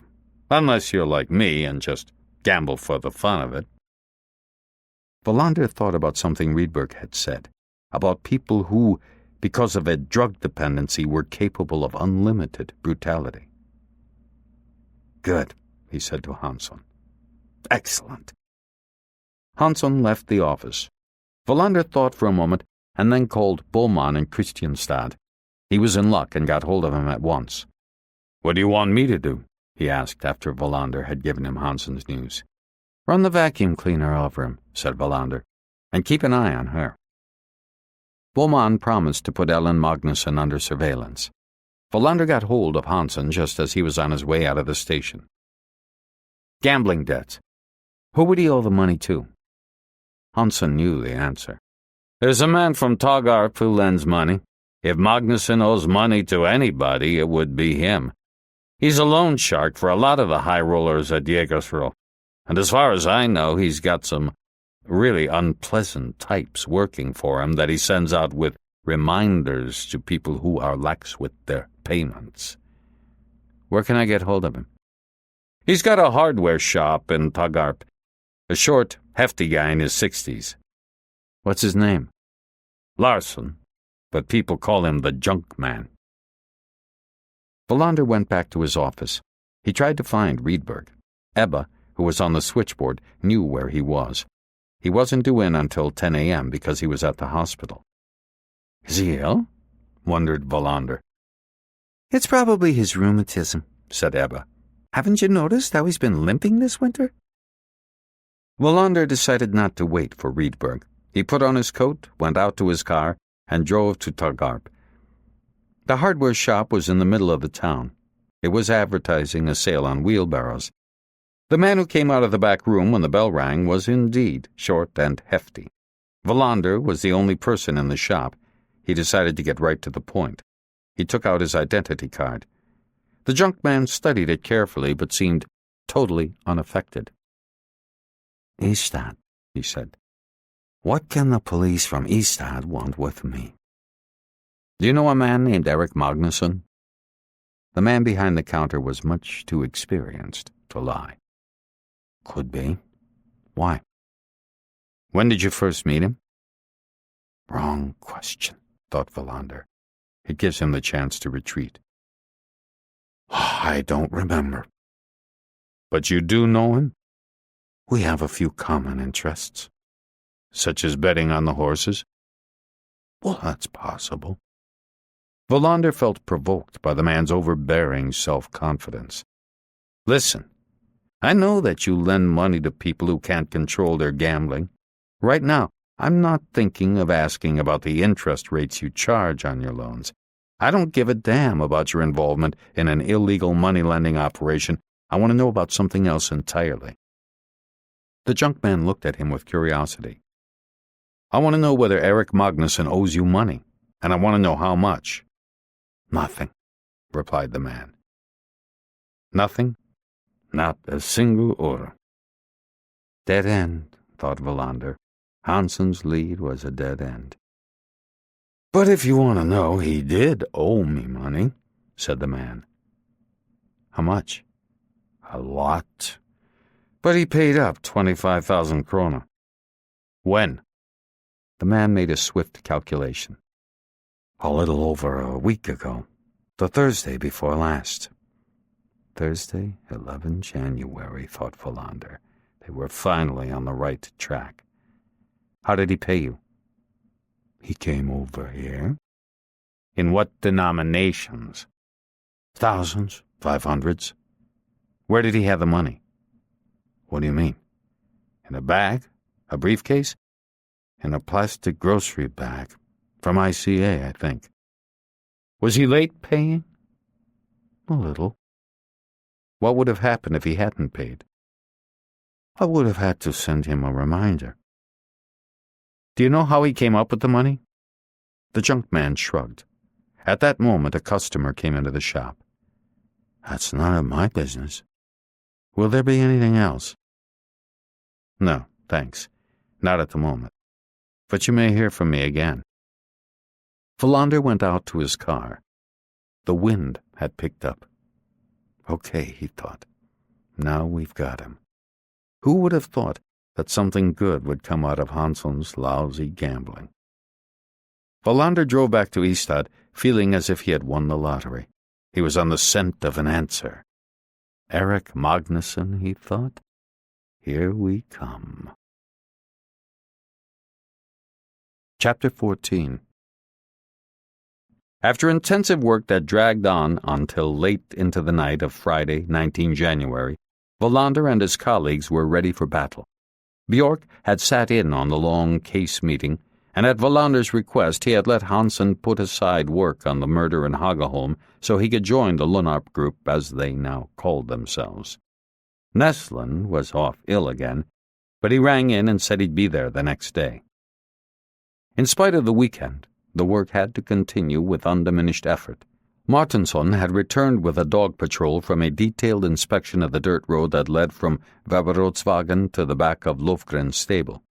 He had made a meticulous examination of the road, which ran for nearly 2 kilometers through a couple of copses, divided 2 pieces of pasture land as the boundary line, and then ran parallel to an almost dry creek bed. He hadn't found anything out of the ordinary, even though he came back to the station with a plastic bag full of bits and pieces. Among other things, there was a rusty wheel from a doll's pram, a greasy sheet of plastic, and an empty cigarette pack of a foreign brand. The objects would be examined, but Wallander didn't think they would produce anything of use to the investigation. The most important decision during the meeting was that Magnusson would be placed under round-the-clock surveillance. He lived in a rented house in the old Rosengard district. Hansson reported that there were trotting races at Jägersro on Sunday, and he was assigned to surveillance during the races. "But I'm not authorizing any bets," said Bjork, in a half-hearted attempt at a joke. "I propose that we all go in," replied Hansson. "There's good odds that this murder investigation could pay off." But it was a serious mood that prevailed in Bjork's office. There was a feeling that a decisive moment was approaching. The question that aroused the longest discussion concerned whether Magnusson should be told that they were onto him. Both Rydberg and Bjork were skeptical, but Wallander thought that they had nothing to lose if Magnusson discovered that he was the object of police interest. Their surveillance would be discreet, of course, but beyond that, no measures would be taken to hide the fact that he was the subject of an investigation. "Let him get nervous," said Wallander. "If he has anything to be nervous about, then I hope we discover what it is." It took 3 hours to go through all the investigative material to look for threads that could be tied to Magnusson. They found nothing, but they also found nothing to contradict the possibility that it could have been Magnusson who was in Lunnarp that night, despite his fiancée's alibi. Now and then, Wallander felt vaguely uneasy, afraid that they were going down yet another blind alley. But it was mostly Rydberg who showed signs of doubt. Time after time, he asked himself whether a lone individual could have carried out the murders. There was something that hinted at teamwork in that slaughterhouse. I can't get the idea out of my mind. "There's nothing to say Magnusson didn't have an accomplice," replied Wallander. "We have to take one thing at a time." If he committed the murder to pay a gambling debt, he wouldn't want an accomplice, Rydberg objected. "I know," said Wallander, "but we have to keep at it." Thanks to some quick work by Martinsson, they obtained a photograph of Magnusson, which was dug up from the county council's archives. It was taken from a brochure in which the county council presented its activities to a populace that was clearly assumed to be ignorant. Bjork was of the opinion that all national and municipal government bodies needed public relations teams, which, when necessary, could highlight the colossal significance of that institution. He thought the brochure was excellent. In any case, there was Magnusson, standing next to his yellow forklift truck, dressed in dazzling white overalls. He was smiling. The police officers looked at his face and compared it with some black and white photos of Johannes Lofgren. One of the pictures showed Lofgren standing next to a tractor in a newly plowed field. Could they be father and son, the tractor driver and the forklift operator? Wallander had a hard time focusing on the pictures and making them blend together. The only thing he could see was the bloody face of an old man with his nose cut off. By 11 p.m. on Friday, they had completed their plan of attack. Bjork had left them to go to a dinner organized by the local country club. Wallander and Rydberg were going to spend Saturday paying a visit to Ellen Magnusson in Kristianstad. Martinsson, Nestlund, and Hansson would split up the surveillance of Eric Magnusson, and also confront his fiancée with the alibi. Sunday would be devoted to surveillance and an additional run-through of all the investigative material. On Monday, Martinsson, who had been appointed computer expert in spite of his lack of any real interest in the subject, would examine Eric Magnusson's records. Did he have other debts? Had he ever been mixed up in any kind of criminal activity before?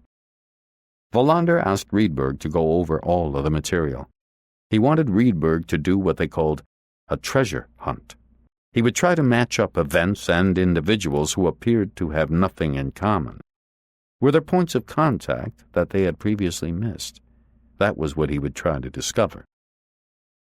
Rydberg and Wallander walked out of the station together. Wallander was suddenly aware of Rydberg's fatigue and remembered that he had been to the hospital. "How are you?" he asked.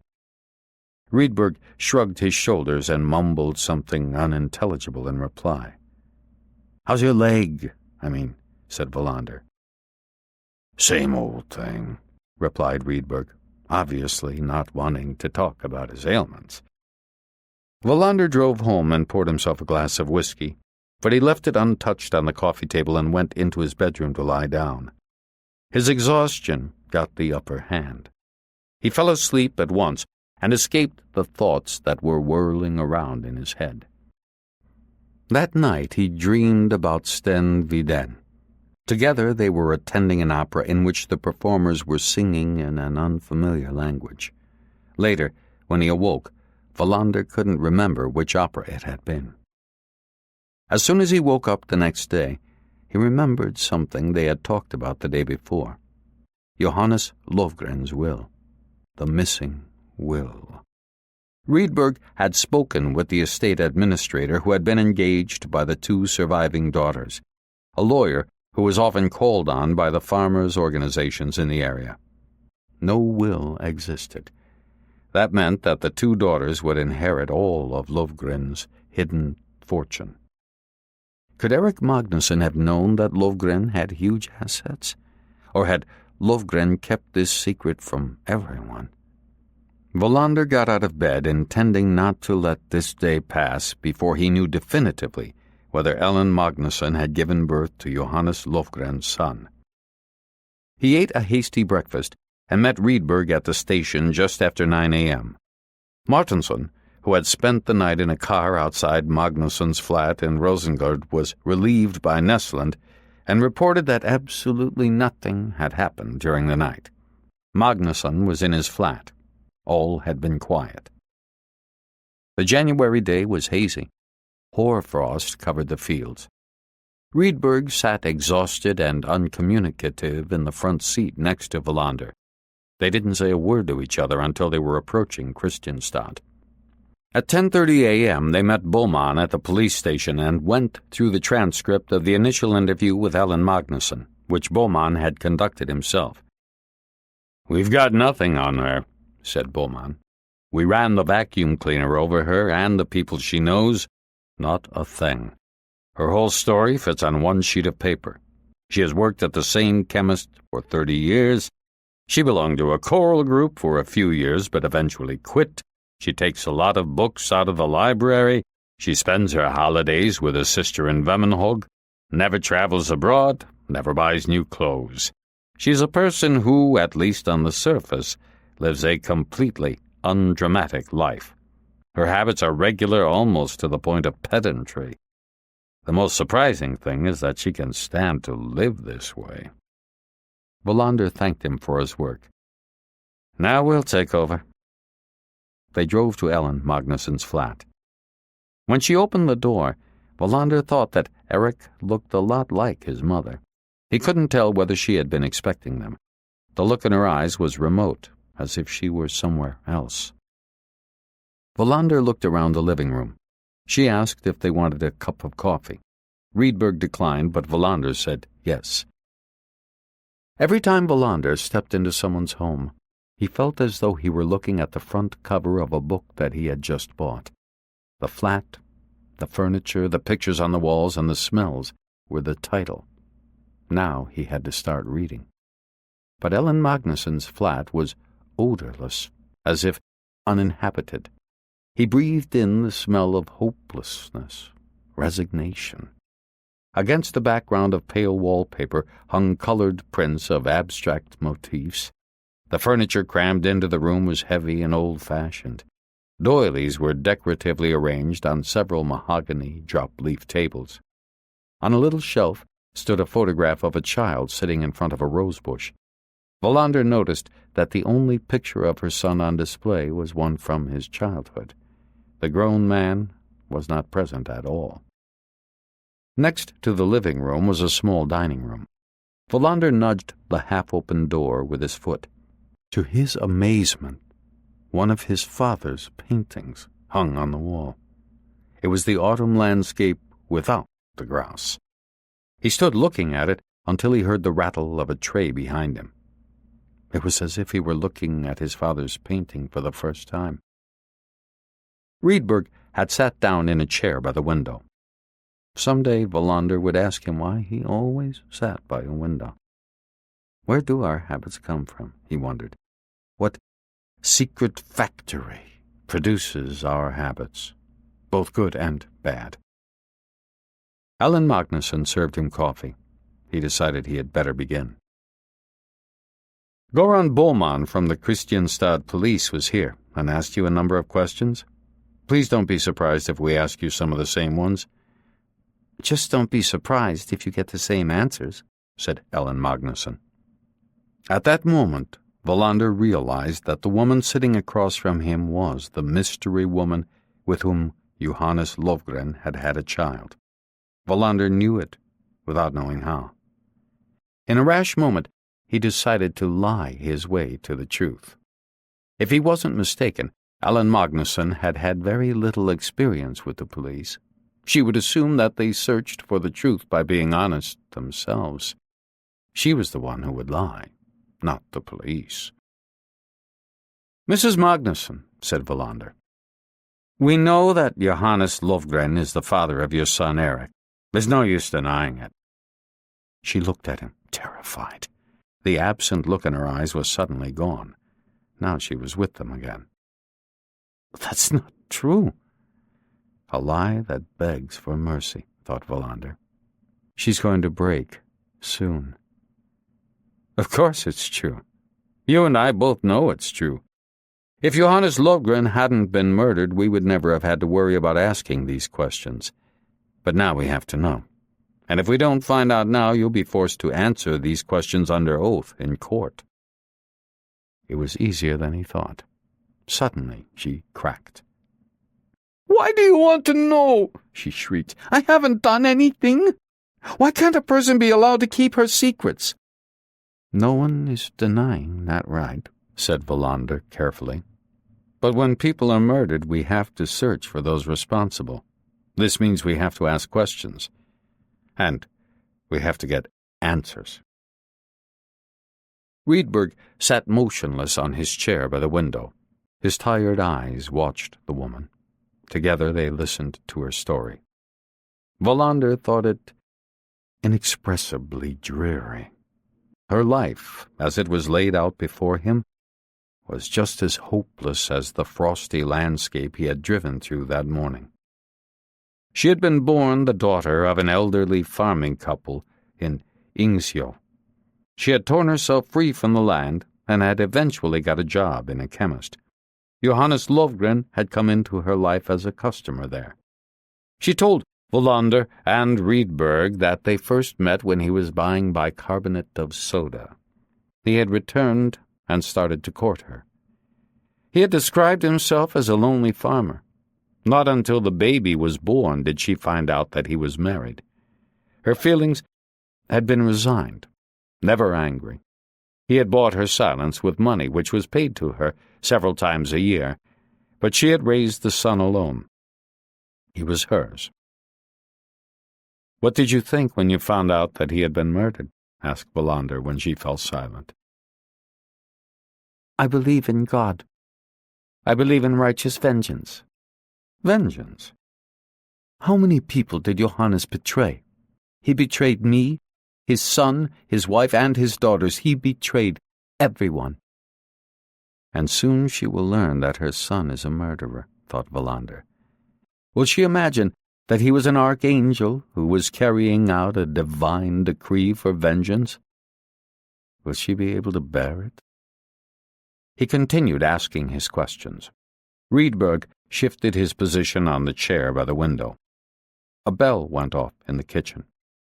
When they finally left, Wallander felt that he had got all the answers he needed.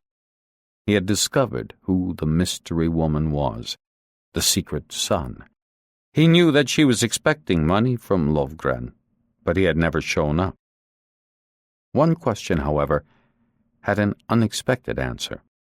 Ellen Magnusson didn't give any of Lovgren's money to her son. She put it into a savings account. He wouldn't inherit the money until she was gone. Perhaps she was afraid that he would gamble it away. But Eric Magnusson knew that Johannes Lovgren was his father. He had lied about that. Did he also know that his father had a huge fortune? Rydberg was silent during the entire interview. Just as they were about to leave, he had asked her how often she saw her son, whether they got along well with each other, did she know about his fiancée. Her reply was evasive. He's grown now. He lives his own life. But he's good about coming to visit. And of course I know that he is engaged.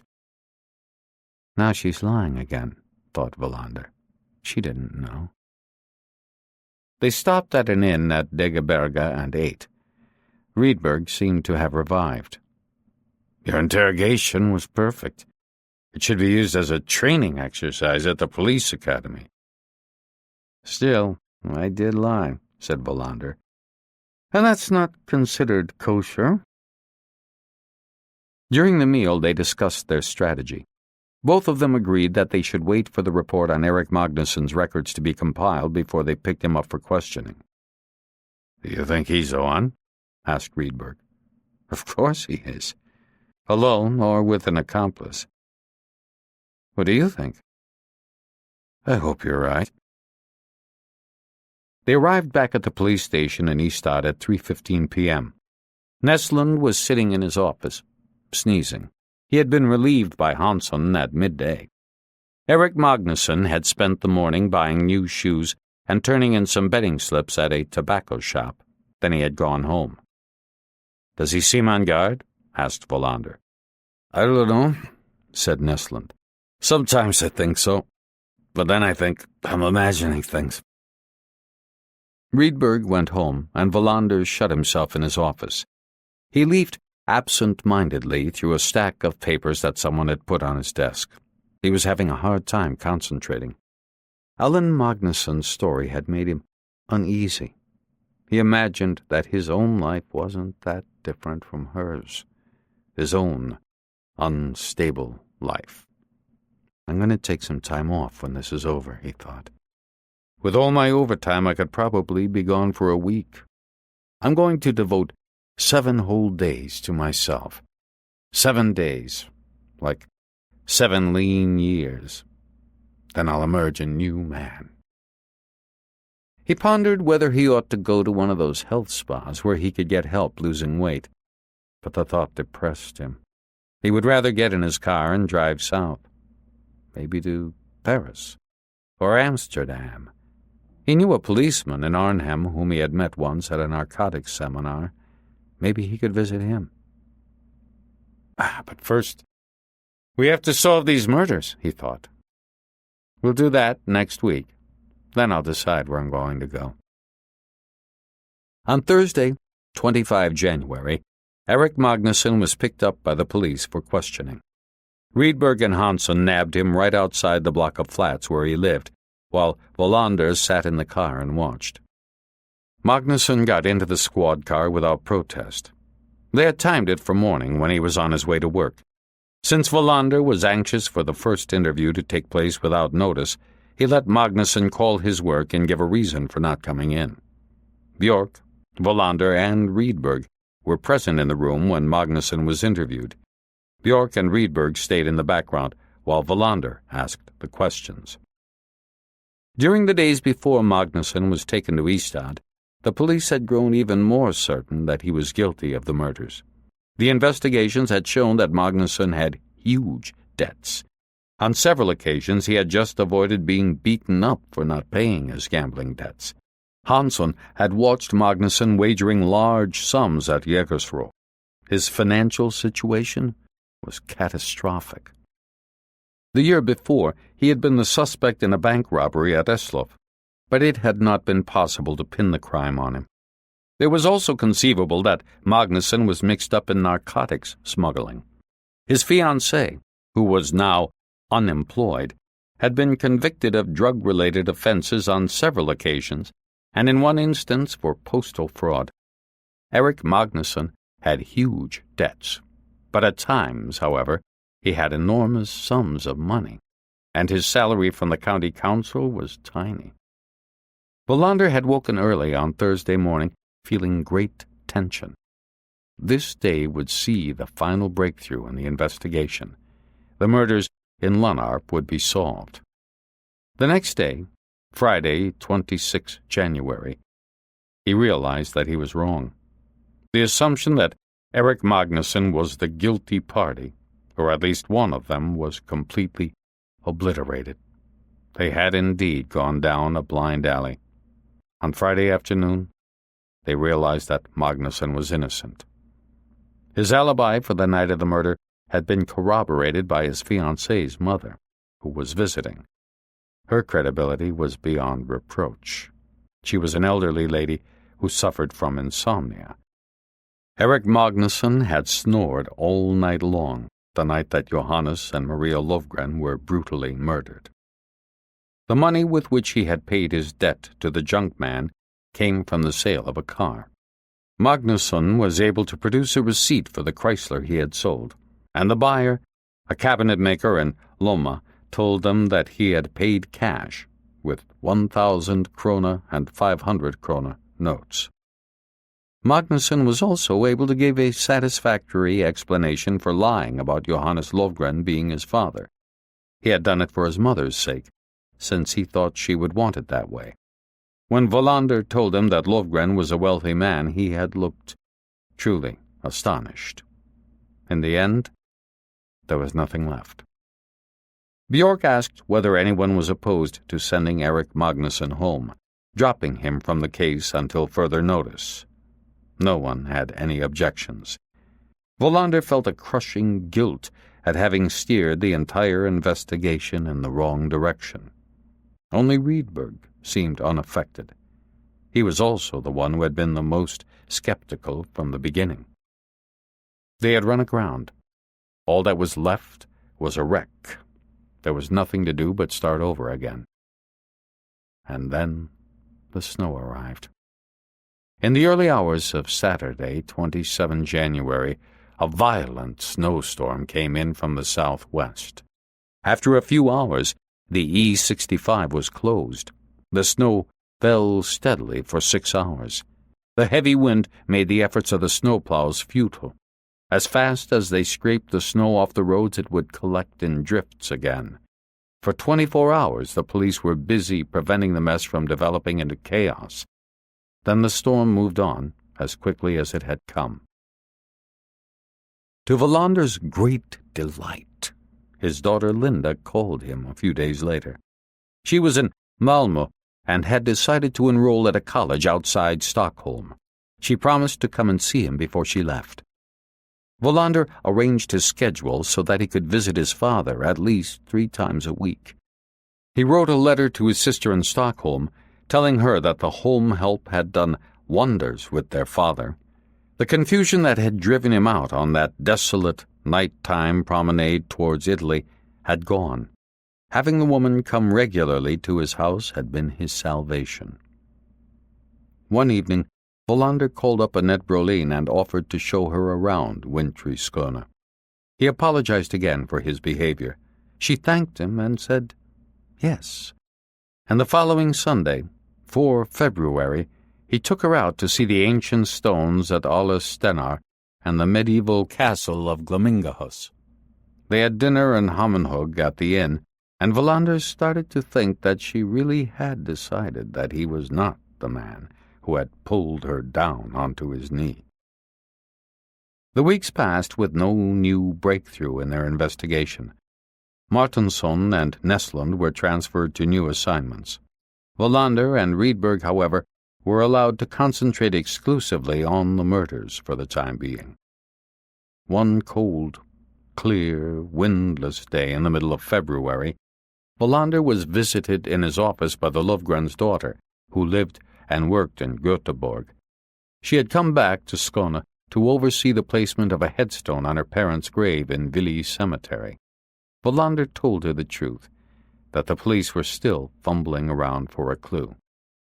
The day after her visit, he drove out to the cemetery and stood there for a long while, staring at the black headstone with the gold inscription. The month of February was spent in broadening and deepening the investigation. Rydberg, who was uncommunicative and was suffering terribly from the pain in his leg, did most of his work by phone, while Wallander was often out in the field. They checked every single bank in Skåne, but found no more safe deposit boxes. Wallander talked to more than 200 people who were either relatives or acquaintances of Johannes and Maria Lovgren.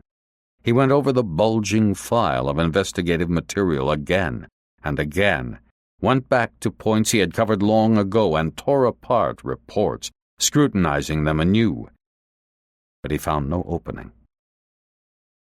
One icy, windy day in February, he picked up Sten Vidén at his farm, and they visited Lunnarp. Together they inspected the horse that might hold the answer, and watched the mare eat an armload of hay. Old Nyström was at their heels wherever they went. He had been given the mare by the two daughters. The property itself, which stood silent and closed up, had been turned over to an estate agent in Skurup for sale. Wallander stood in the wind looking at the smashed kitchen window, which had not been repaired, just boarded up with a piece of plywood. He tried to re-establish the bond with Vidén that had been lost in the past years, but the racehorse trainer appeared uninterested. After Wallander had driven him home, he realized that their friendship was broken for good.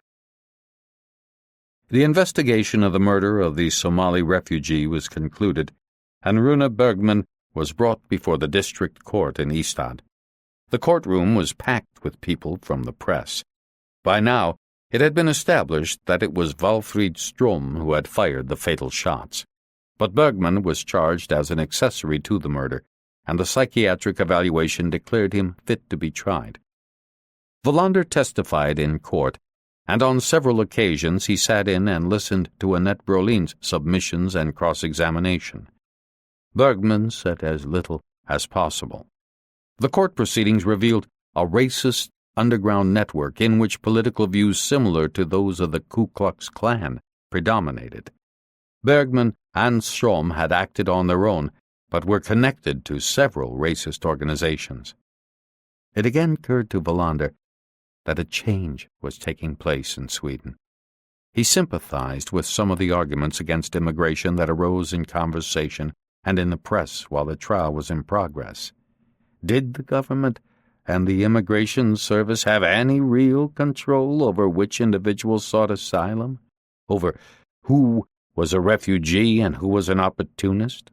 Was it possible to differentiate at all? How long could the current refugee policy operate without leading to chaos? Was there an upper limit? Wallander had made half-hearted attempts at studying the issues thoroughly. He realized that he harbored the same vague apprehension that so many other people did, anxiety at the unknown, at the future. At the end of February, Bergman was sentenced to a long prison term. To everyone's astonishment, he did not appeal the verdict, which took effect immediately. No more snow fell on Skåne that winter. Early one morning at the beginning of March, Annette Brolin and Wallander took a long walk out on the Falsterbo spit. Together they watched the flocks of birds returning from the distant lands of the Southern Cross. Wallander took her hand, and she didn't pull it away, at least, not at once. He managed to lose 4 kilos, But he realized that he would never get back to what he had weighed before Mona had left him. Occasionally they spoke on the telephone.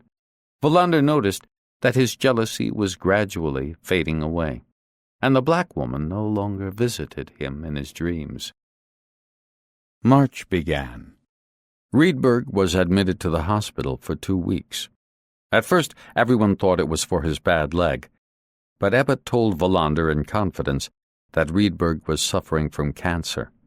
She didn't say how she knew or what type of cancer it was. When Wallander visited Rydberg at the hospital, he told him it was only a routine checkup on his stomach. A shadow on an X-ray had revealed a possible lesion on his large intestine. Wallander felt a burning pain inside him at the thought that Rydberg might be seriously ill. With a growing sense of hopelessness, he trudged on with his investigation. One day, in a fit of rage, he threw the thick folders at the wall. The floor was covered with paper.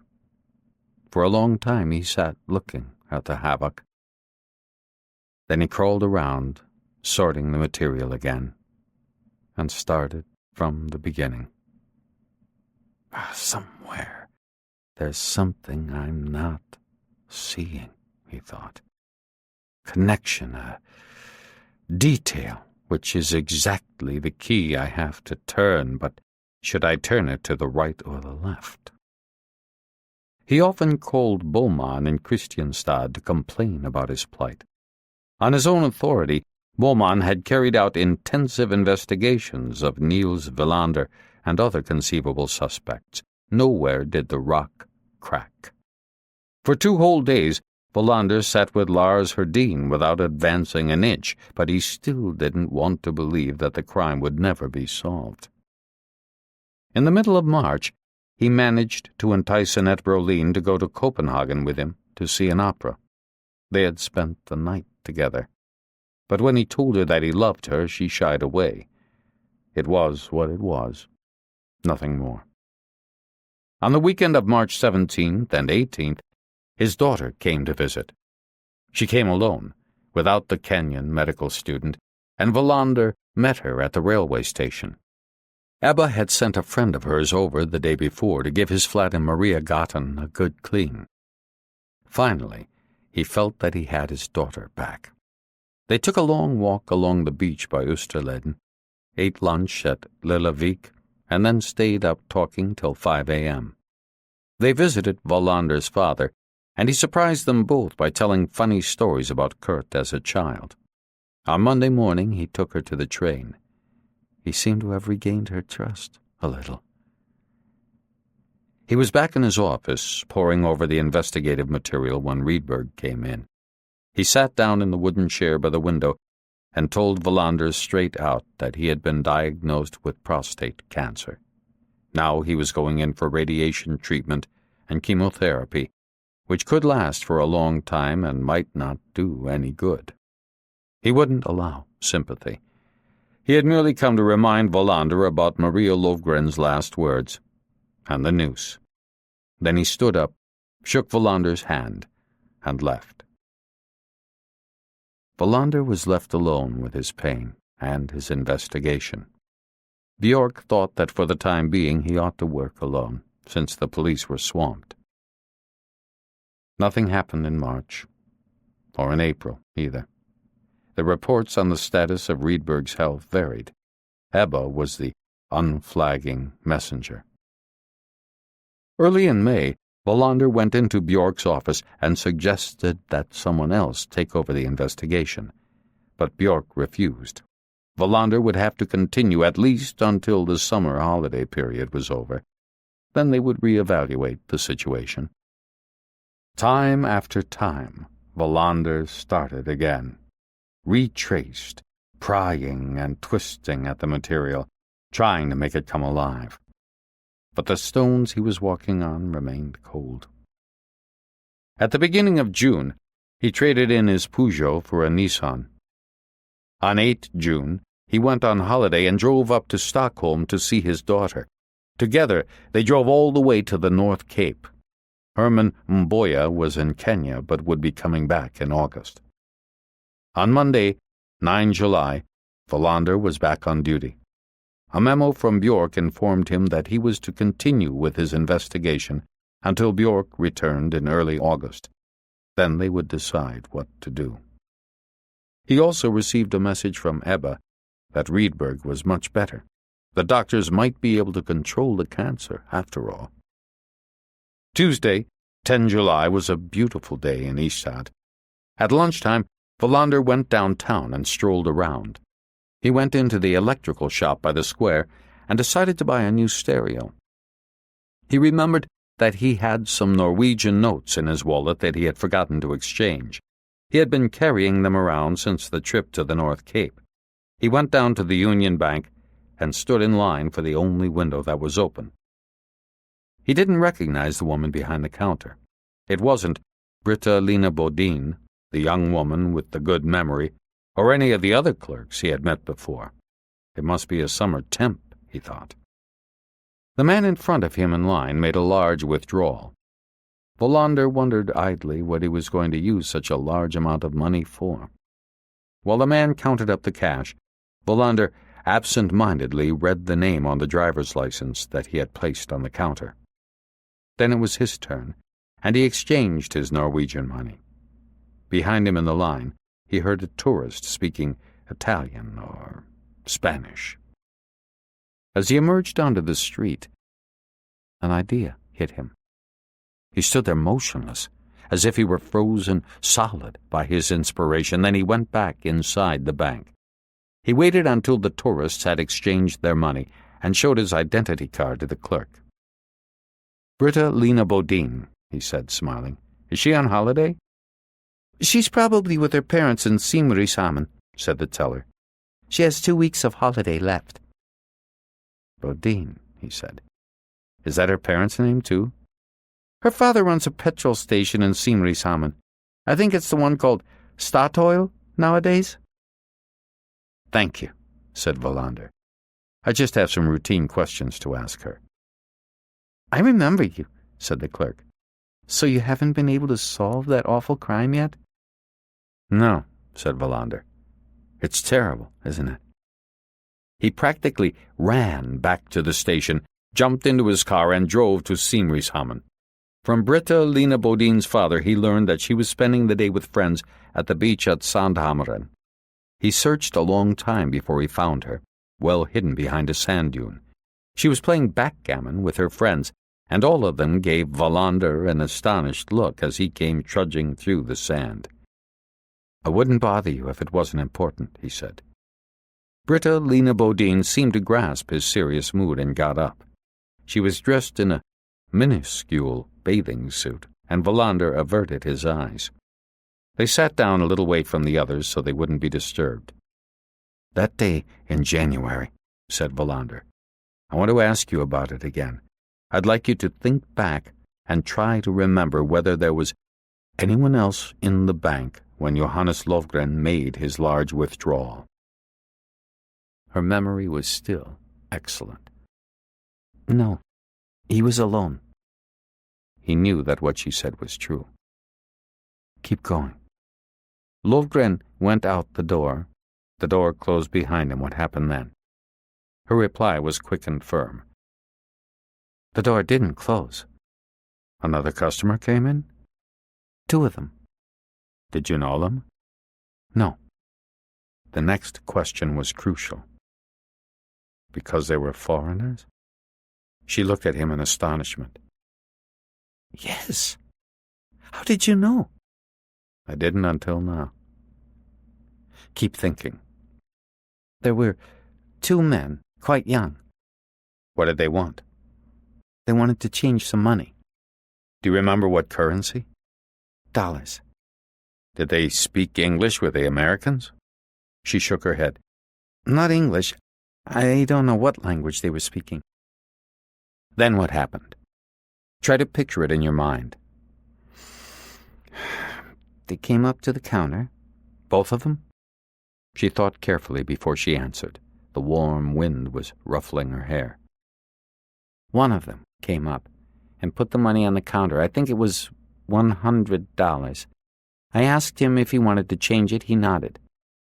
What was the other man doing? She thought again. He dropped something on the floor which he bent over and picked up. A glove, I think. He went back a step with his questions. Johannes Lovgren had just left. He had received a large amount of cash which he put into his briefcase. Did he receive anything else? He got a receipt for his money. Which he put in the briefcase? For the first time she was hesitant. I think so. If he didn't put the receipt in his briefcase, then what happened to it? She thought again. There was nothing lying on the counter. I'm sure of that. Otherwise I would have picked it up. Could it have slipped onto the floor? Possibly. And the man who bent over for the glove could have picked it up? Perhaps. What was on the receipt? The amount, his name and address. Wallander held his breath. All that was on it. Are you sure? He filled out his withdrawal slip in big letters. I know that he wrote down his address, too, even though it wasn't required. Wallander went back again. Lovgren takes his money and leaves. In the doorway, he runs into two unknown men. One of them bends down and picks up a glove, and maybe the withdrawal slip, too. It says that Johannes Lovgren has just withdrawn 27,000 kroner. Is that correct? Suddenly she understood. Are they the ones that did it? I don't know. Think back again. I exchanged the money. He put the notes in his pocket. They left. How long did it take? 3-4 minutes, no more. The bank has a copy of their receipt, I suppose? She nodded. I exchanged money at the bank today. I had to give my name. Did they give an address? Perhaps. I don't remember. Kurt Wallander nodded. Now something was starting to spark. Your memory is phenomenal. Did you ever see those two men again? No, never. Would you recognize them? I think so. Maybe. Wallander thought for a few moments. You might have to interrupt your holiday for a few days. We're supposed to drive to Åland tomorrow. Wallander made a decision on the spot. I'm sorry, you can't. Maybe the next day, but not before then. He stood up and brushed off the sand. Be sure to tell your parents where we can reach you. She stood up and got ready to rejoin her friends. Can I tell them? Invent something. I'm sure you can do that. Late that afternoon, they found the exchange receipt in the Union Bank's files. The signature was illegible. No address was given. Wallander was not disappointed, because now, at least, he understood how the whole thing might have happened. From the bank, he drove straight to Rydberg's place, where he was convalescing. Rydberg was sitting on his balcony when Wallander rang the doorbell. He had grown thin and was very pale. Together they sat on the balcony, and Wallander told him about his discovery. Rydberg nodded thoughtfully.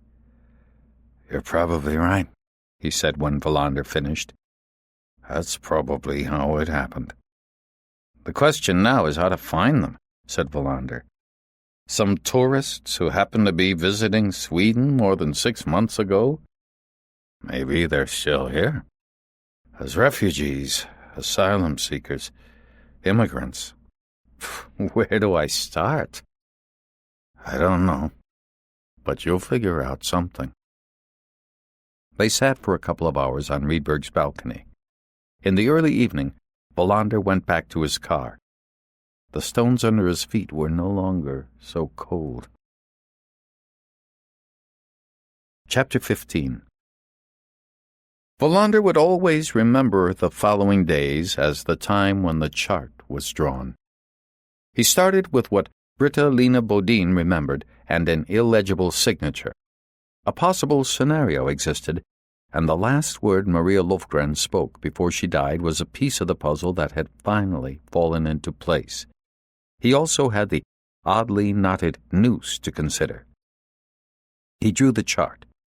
On the day he had talked with Britta Lena Bodin in the warm sand dunes at Sandhammaren, he had gone to Bjork's house, interrupted his dinner, and extracted from him a promise there and then to assign Hansson and Martinsson back to the investigation, which was once again given top priority. On Wednesday, 11 July, before the bank opened for business, they reconstructed the scene. Britta Lena Bodin took her place behind the window. Hansson assumed the role of Logren, and Martinsson and Björk played the two men who came in to change their money. Wallander insisted that everything should be exactly as it was on that day 6 months earlier.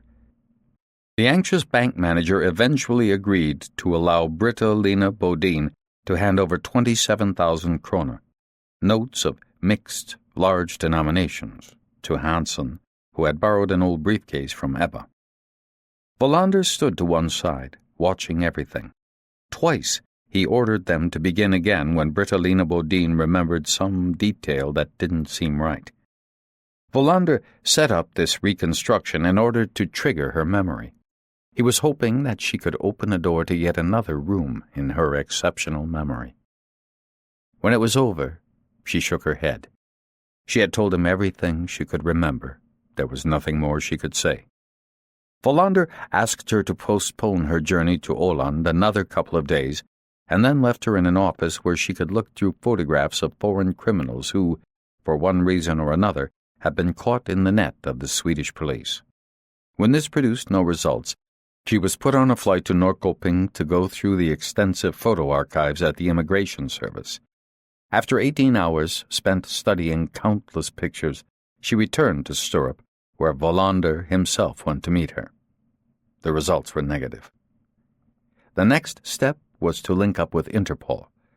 The scenario of how the crime might have occurred was fed into their computers, which then made comparative studies at European headquarters. Again, nothing turned up to change the situation significantly. While Britta Lena Bodin was sitting puzzling over the endless rows of photographs, Wallander conducted 3 long interviews with Arthur Lundin, the chimney sweep from Sliminge. The drives between Lonnarp and Ystad were reconstructed, clocked, and repeated. Wallander continued to draw up his chart. Now and then he went to see Rydberg, who sat on his balcony, weak and pale, and went over the investigation with him. Rydberg insisted that these visits were not a burden for him, but Wallander left him each time with a nagging feeling of guilt. Annette Brolin returned from her holiday, which she had spent with her husband and children in a summer house in Grebbestad on the west coast. Her family came back to Ystad with her, and Wallander adopted his most formal tone when he called to report his breakthrough in the hitherto stalled investigation.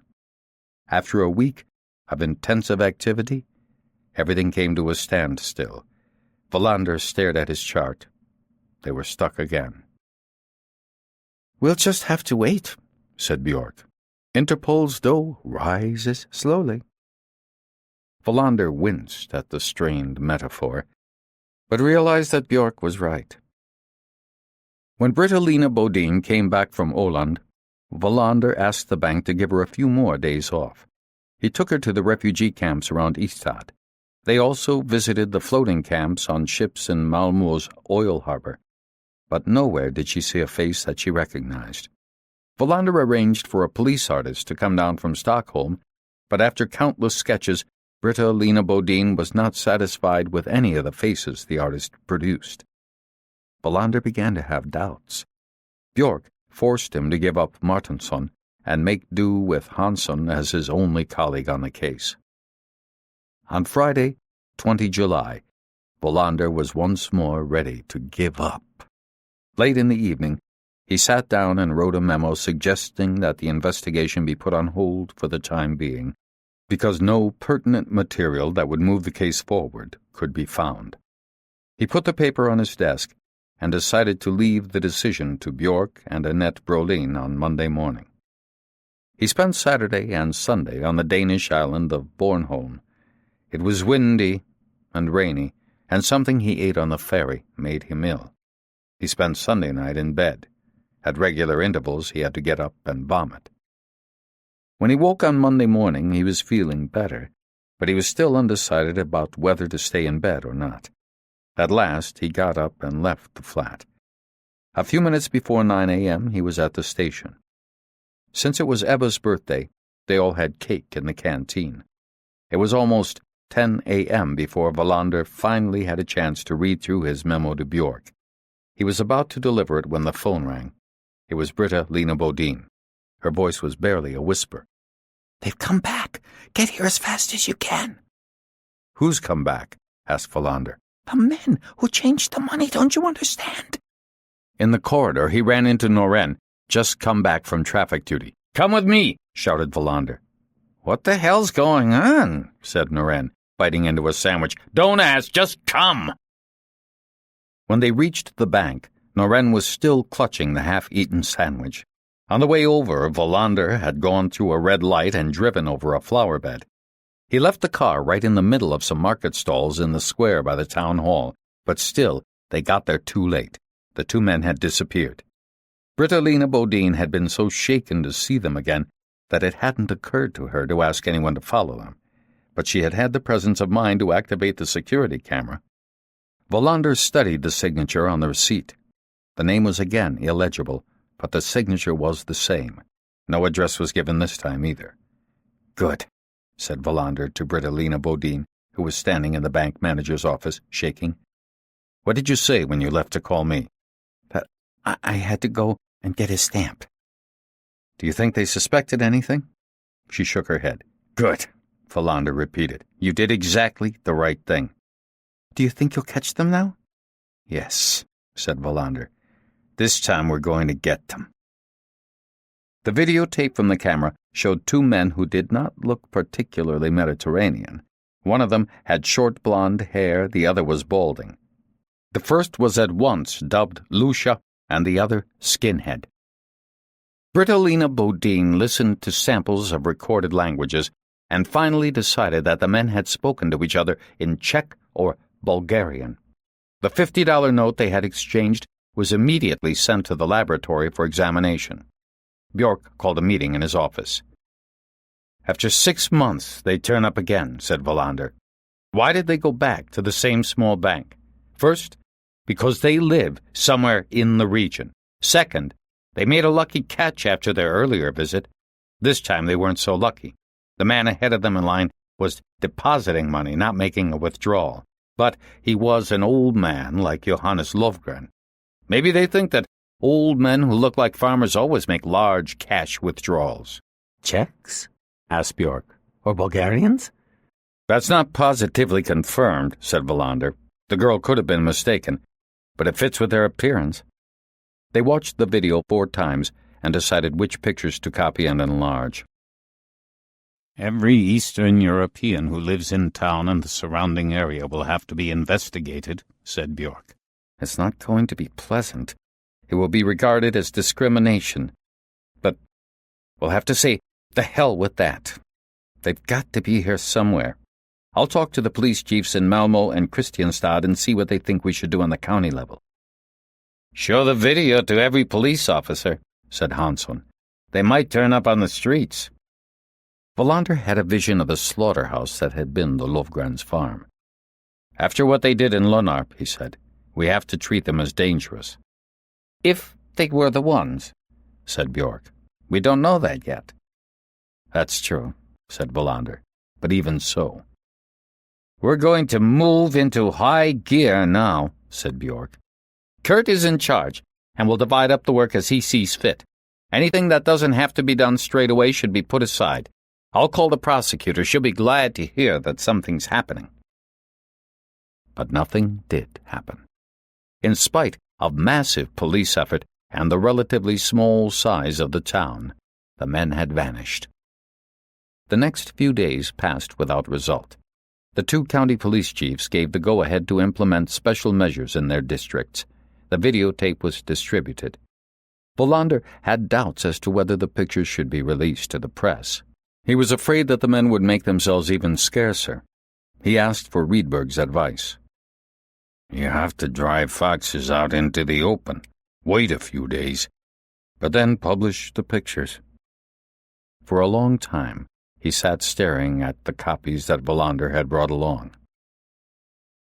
"There's no such thing as a murderer's face. You imagine something, a profile, a hairline is set of the jaw, but it never matches up. On Tuesday, 31 July, ragged clouds raced across the sky, and the wind was gusting up to gale force. After waking at dawn, Wallander lay in bed for a long time and listened to the wind. When he stood on the scales in the bathroom, he saw that he had lost another kilo. This cheered him up so much that when he drove into the car park at the station, he had shed the gloom he had felt of late. This investigation is turning into a personal defeat, he had been thinking. I'm driving my colleagues hard. We've fetched up in a dead end again. But those two men are out there, he thought angrily as he slammed the car door. Somewhere.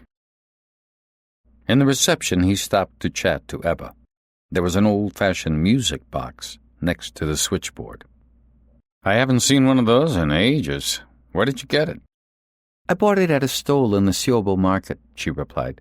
Sometimes you can actually find something wonderful amongst all the junk. Wallander smiled and moved on. On the way to his office, he stopped to see Hansson and Martinsson and asked them to come along with him. Still no trace of Skinhead or Lucia. 2 more days, said Wallander.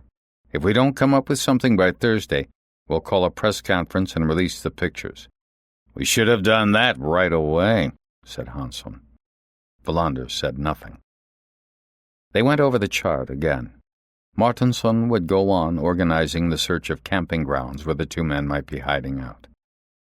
Check the youth hostels, said Wallander, and all the rooms rented in private homes for the summer. It was easier in the old days, said Martinsson. People used to stay put in the summer. Now they scatter all over the place. Hansson would go on to looking into a number of smaller, less particular building firms that were known to hire workers from various Eastern European countries without work permits. Wallander would go out to the strawberry fields. The two men might be hiding at one of the big fruit farms. But their searches were in vain. When they gathered again late in the afternoon, they had drawn only blanks. I found one Algerian pipe fitter, said Hansson, 2 Kurdish bricklayers, and a huge number of Polish manual laborers. I feel like writing a note to Bjork. If we hadn't had this damned double murder to solve, we could have cleaned up that shit. They're making the same wages as kids with summer jobs. They have no insurance. If there's an accident, the companies will say that the workers were living without permission at the sites. Martinsson had no good news either. I found a bald Bulgarian, he said.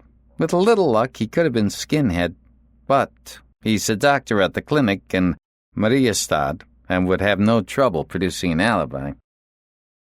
It was stuffy in the room. Wallander got up and opened the window. For some reason, he thought of Ebba's music box. Though he hadn't heard its tune, the music box had been playing in his subconscious all day. The markets, he said, turning around. We should look there. Which market is open next? Both Hansson and Martinsson knew the answer. The one in Kivik. It's open today and tomorrow, said Hansson. I'll go there tomorrow, said Wallander. It's a big one, said Hansson. You should take somebody with you. I can go, said Martinsson.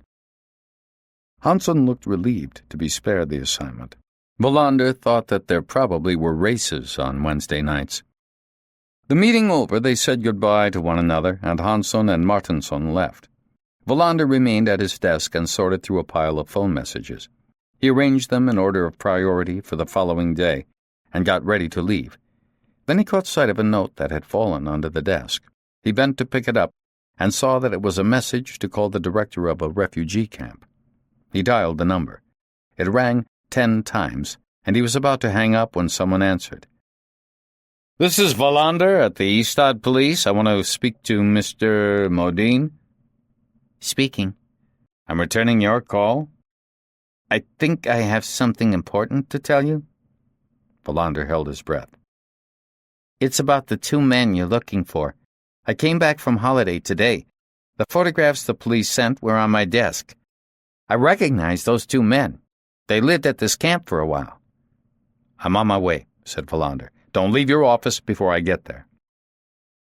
The camp was outside Skurup, and Wallander was there in 19 minutes.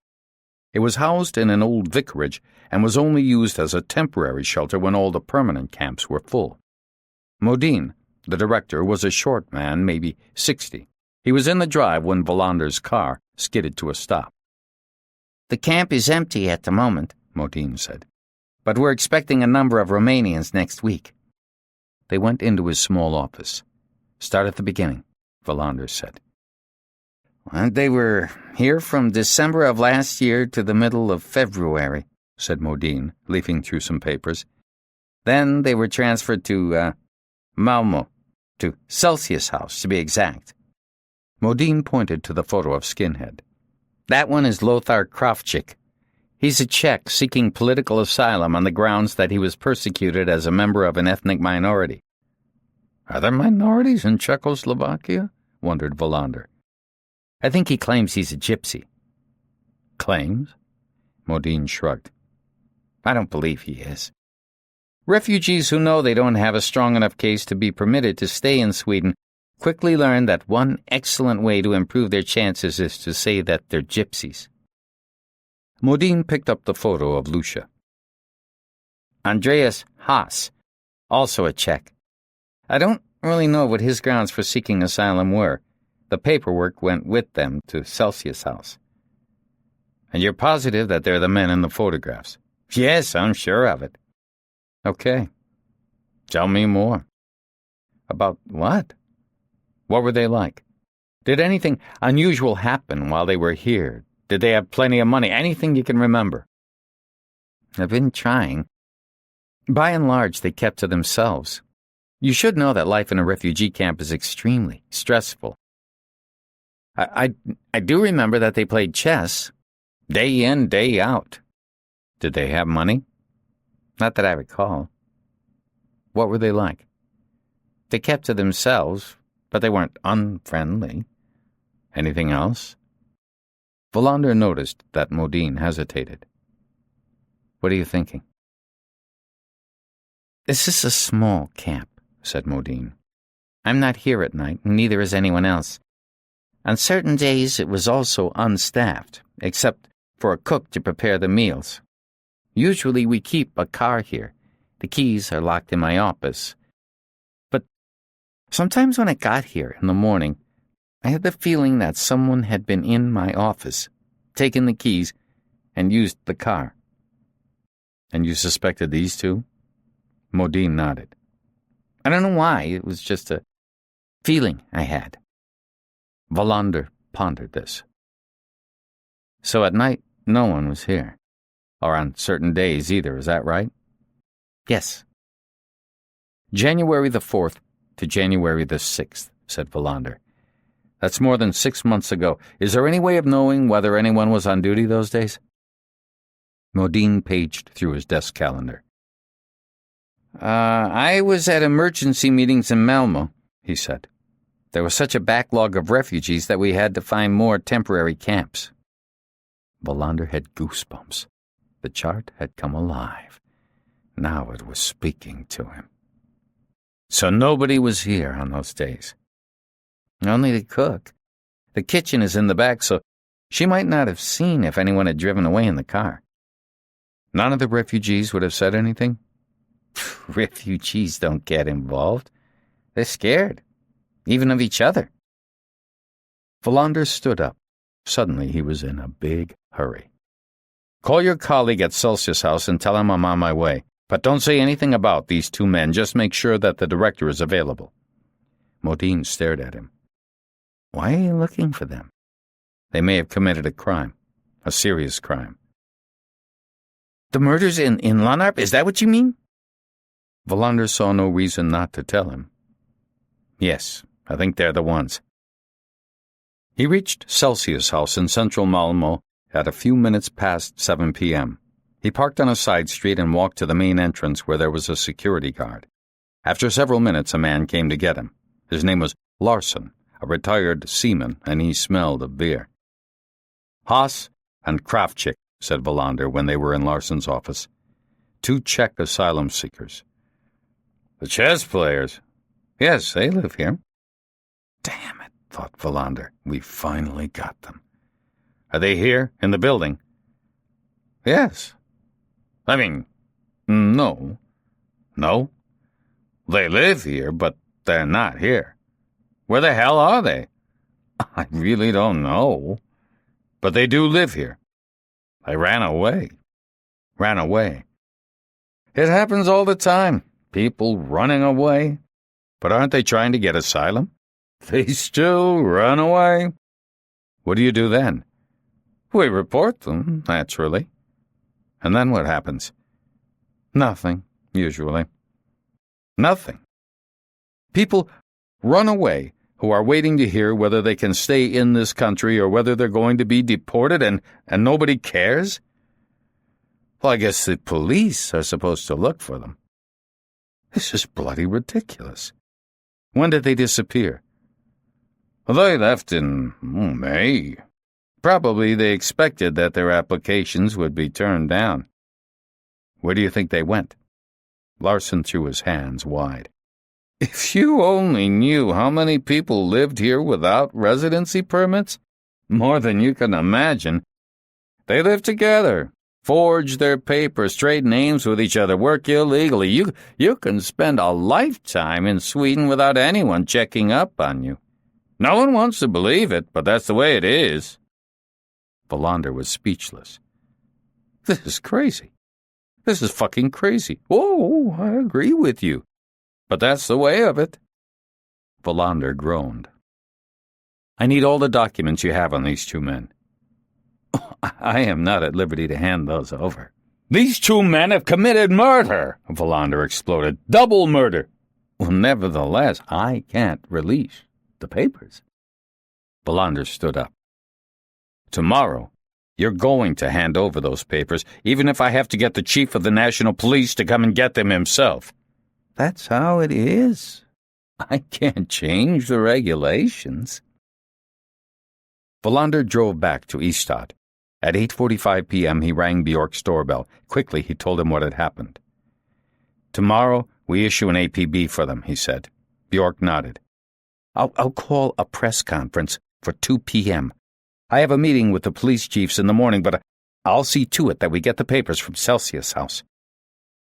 Wallander went to see Rydberg. He was sitting in the dark on his balcony. Wallander looked at him and realized that he was in pain. Rydberg, who seemed to read his thoughts, said matter-of-factly, "Oh, I don't think I'm going to make it through this. I might live past Christmas. I might not." Wallander didn't know what to say. "One has to endure," said Rydberg. "Tell me why you're here." Wallander told him. Dimly, he could make out Rydberg's face in the darkness. They sat in silence. The night was cool. But Rydberg didn't seem to notice as he sat there in his old dressing gown and slippers. "Maybe they've skipped the country," said Wallander. "Maybe we'll never catch them." "In that case, we'll have to accept that at least we know the truth," said Rydberg. "Justice doesn't only mean that the people who commit crimes are punished. It also means that we can never give up seeking the truth." With great effort he got to his feet and fetched a bottle of cognac, and with shaking hands poured 2 glasses. "Some old police officers die worrying about ancient unsolved puzzles. I suppose that I'm one of them." "Have you ever regretted becoming a policeman?" asked Wallander. "Never. Not once." They drank their cognac, talked some, or sat in silence. Not until midnight did Wallander get up to leave. He promised to return the following evening. He left Rydberg where he was, sitting on the balcony in the dark.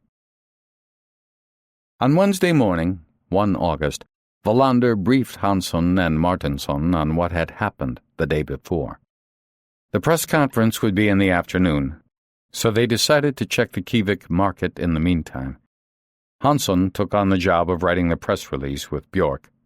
Wallander said that he and Martinsson would be back not later than midday. They went by way of Tomelilla and joined a long queue of cars just south of Kivik. They pulled in and parked in a field where an opportunistic farmer charged them 20 kroner. It started to rain as they reached the market area, which stretched before them with a view of the sea. They stared in dismay at the mass of stalls and people. Loudspeakers were squawking, drunken youths were yelling, and they were shoved this way and that by the crowd. "Let's try to meet somewhere in the middle," said Wallander. "We should have brought walkie-talkies in case something happens," said Martinsson. "Nothing's going to happen," said Wallander. "Let's meet 1 hour from now." He watched Martinsson shamble off and be swallowed up by the crowd. He turned up the collar of his jacket and headed in the opposite direction. After a little more than an hour, they met again. They were soaked and exasperated with the crowds and the jostling. "To hell with this," said Martinsson. "Let's go somewhere to have coffee." Wallander pointed at a cabaret tent in front of them. "Have you been in there?" Martinsson grimaced. "Some tub of lard doing a striptease. The crowd screamed as if it were some kind of sexual revivalist meeting. Fuck." "Let's walk around the back of the tent," said Wallander.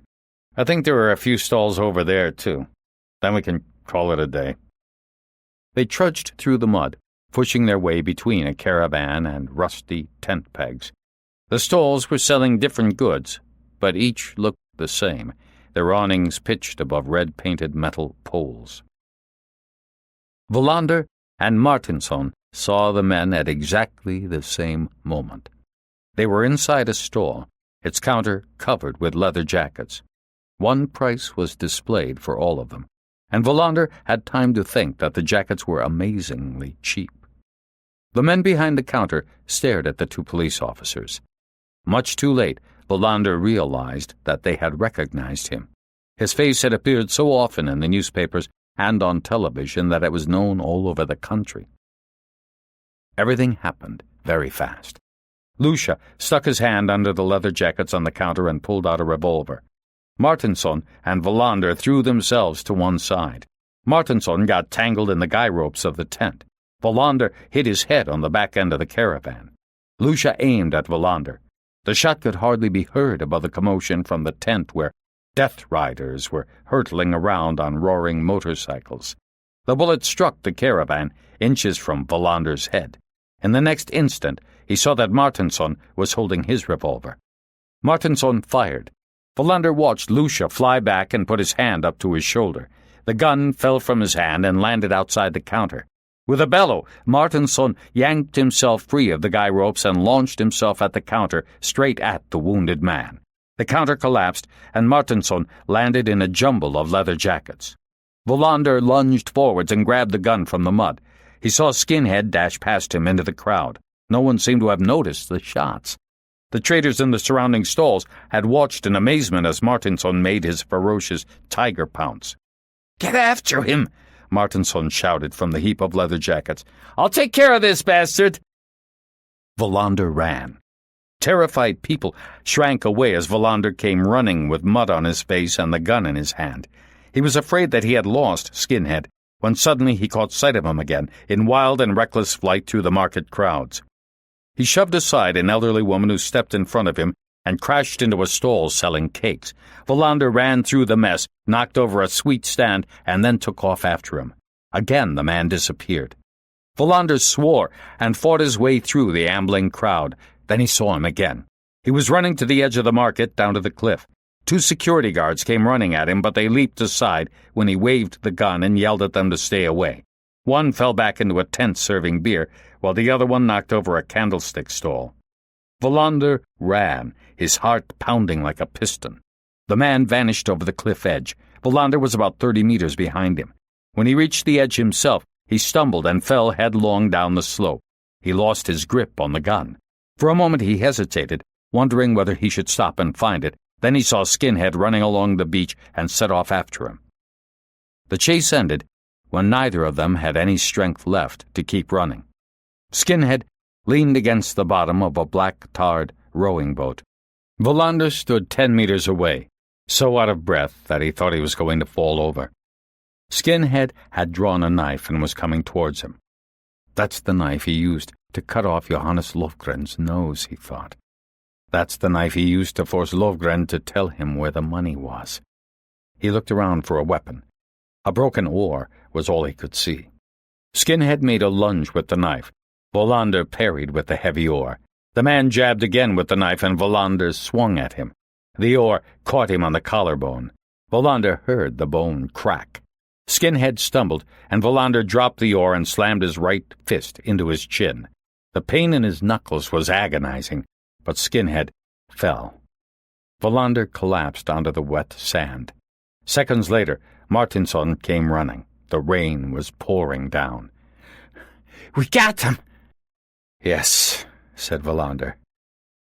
"I guess we did." He walked over to the water's edge and rinsed his face. In the distance, he saw a tanker heading south. He thought how glad he was to be able to give Rydberg some good news to lighten his misery.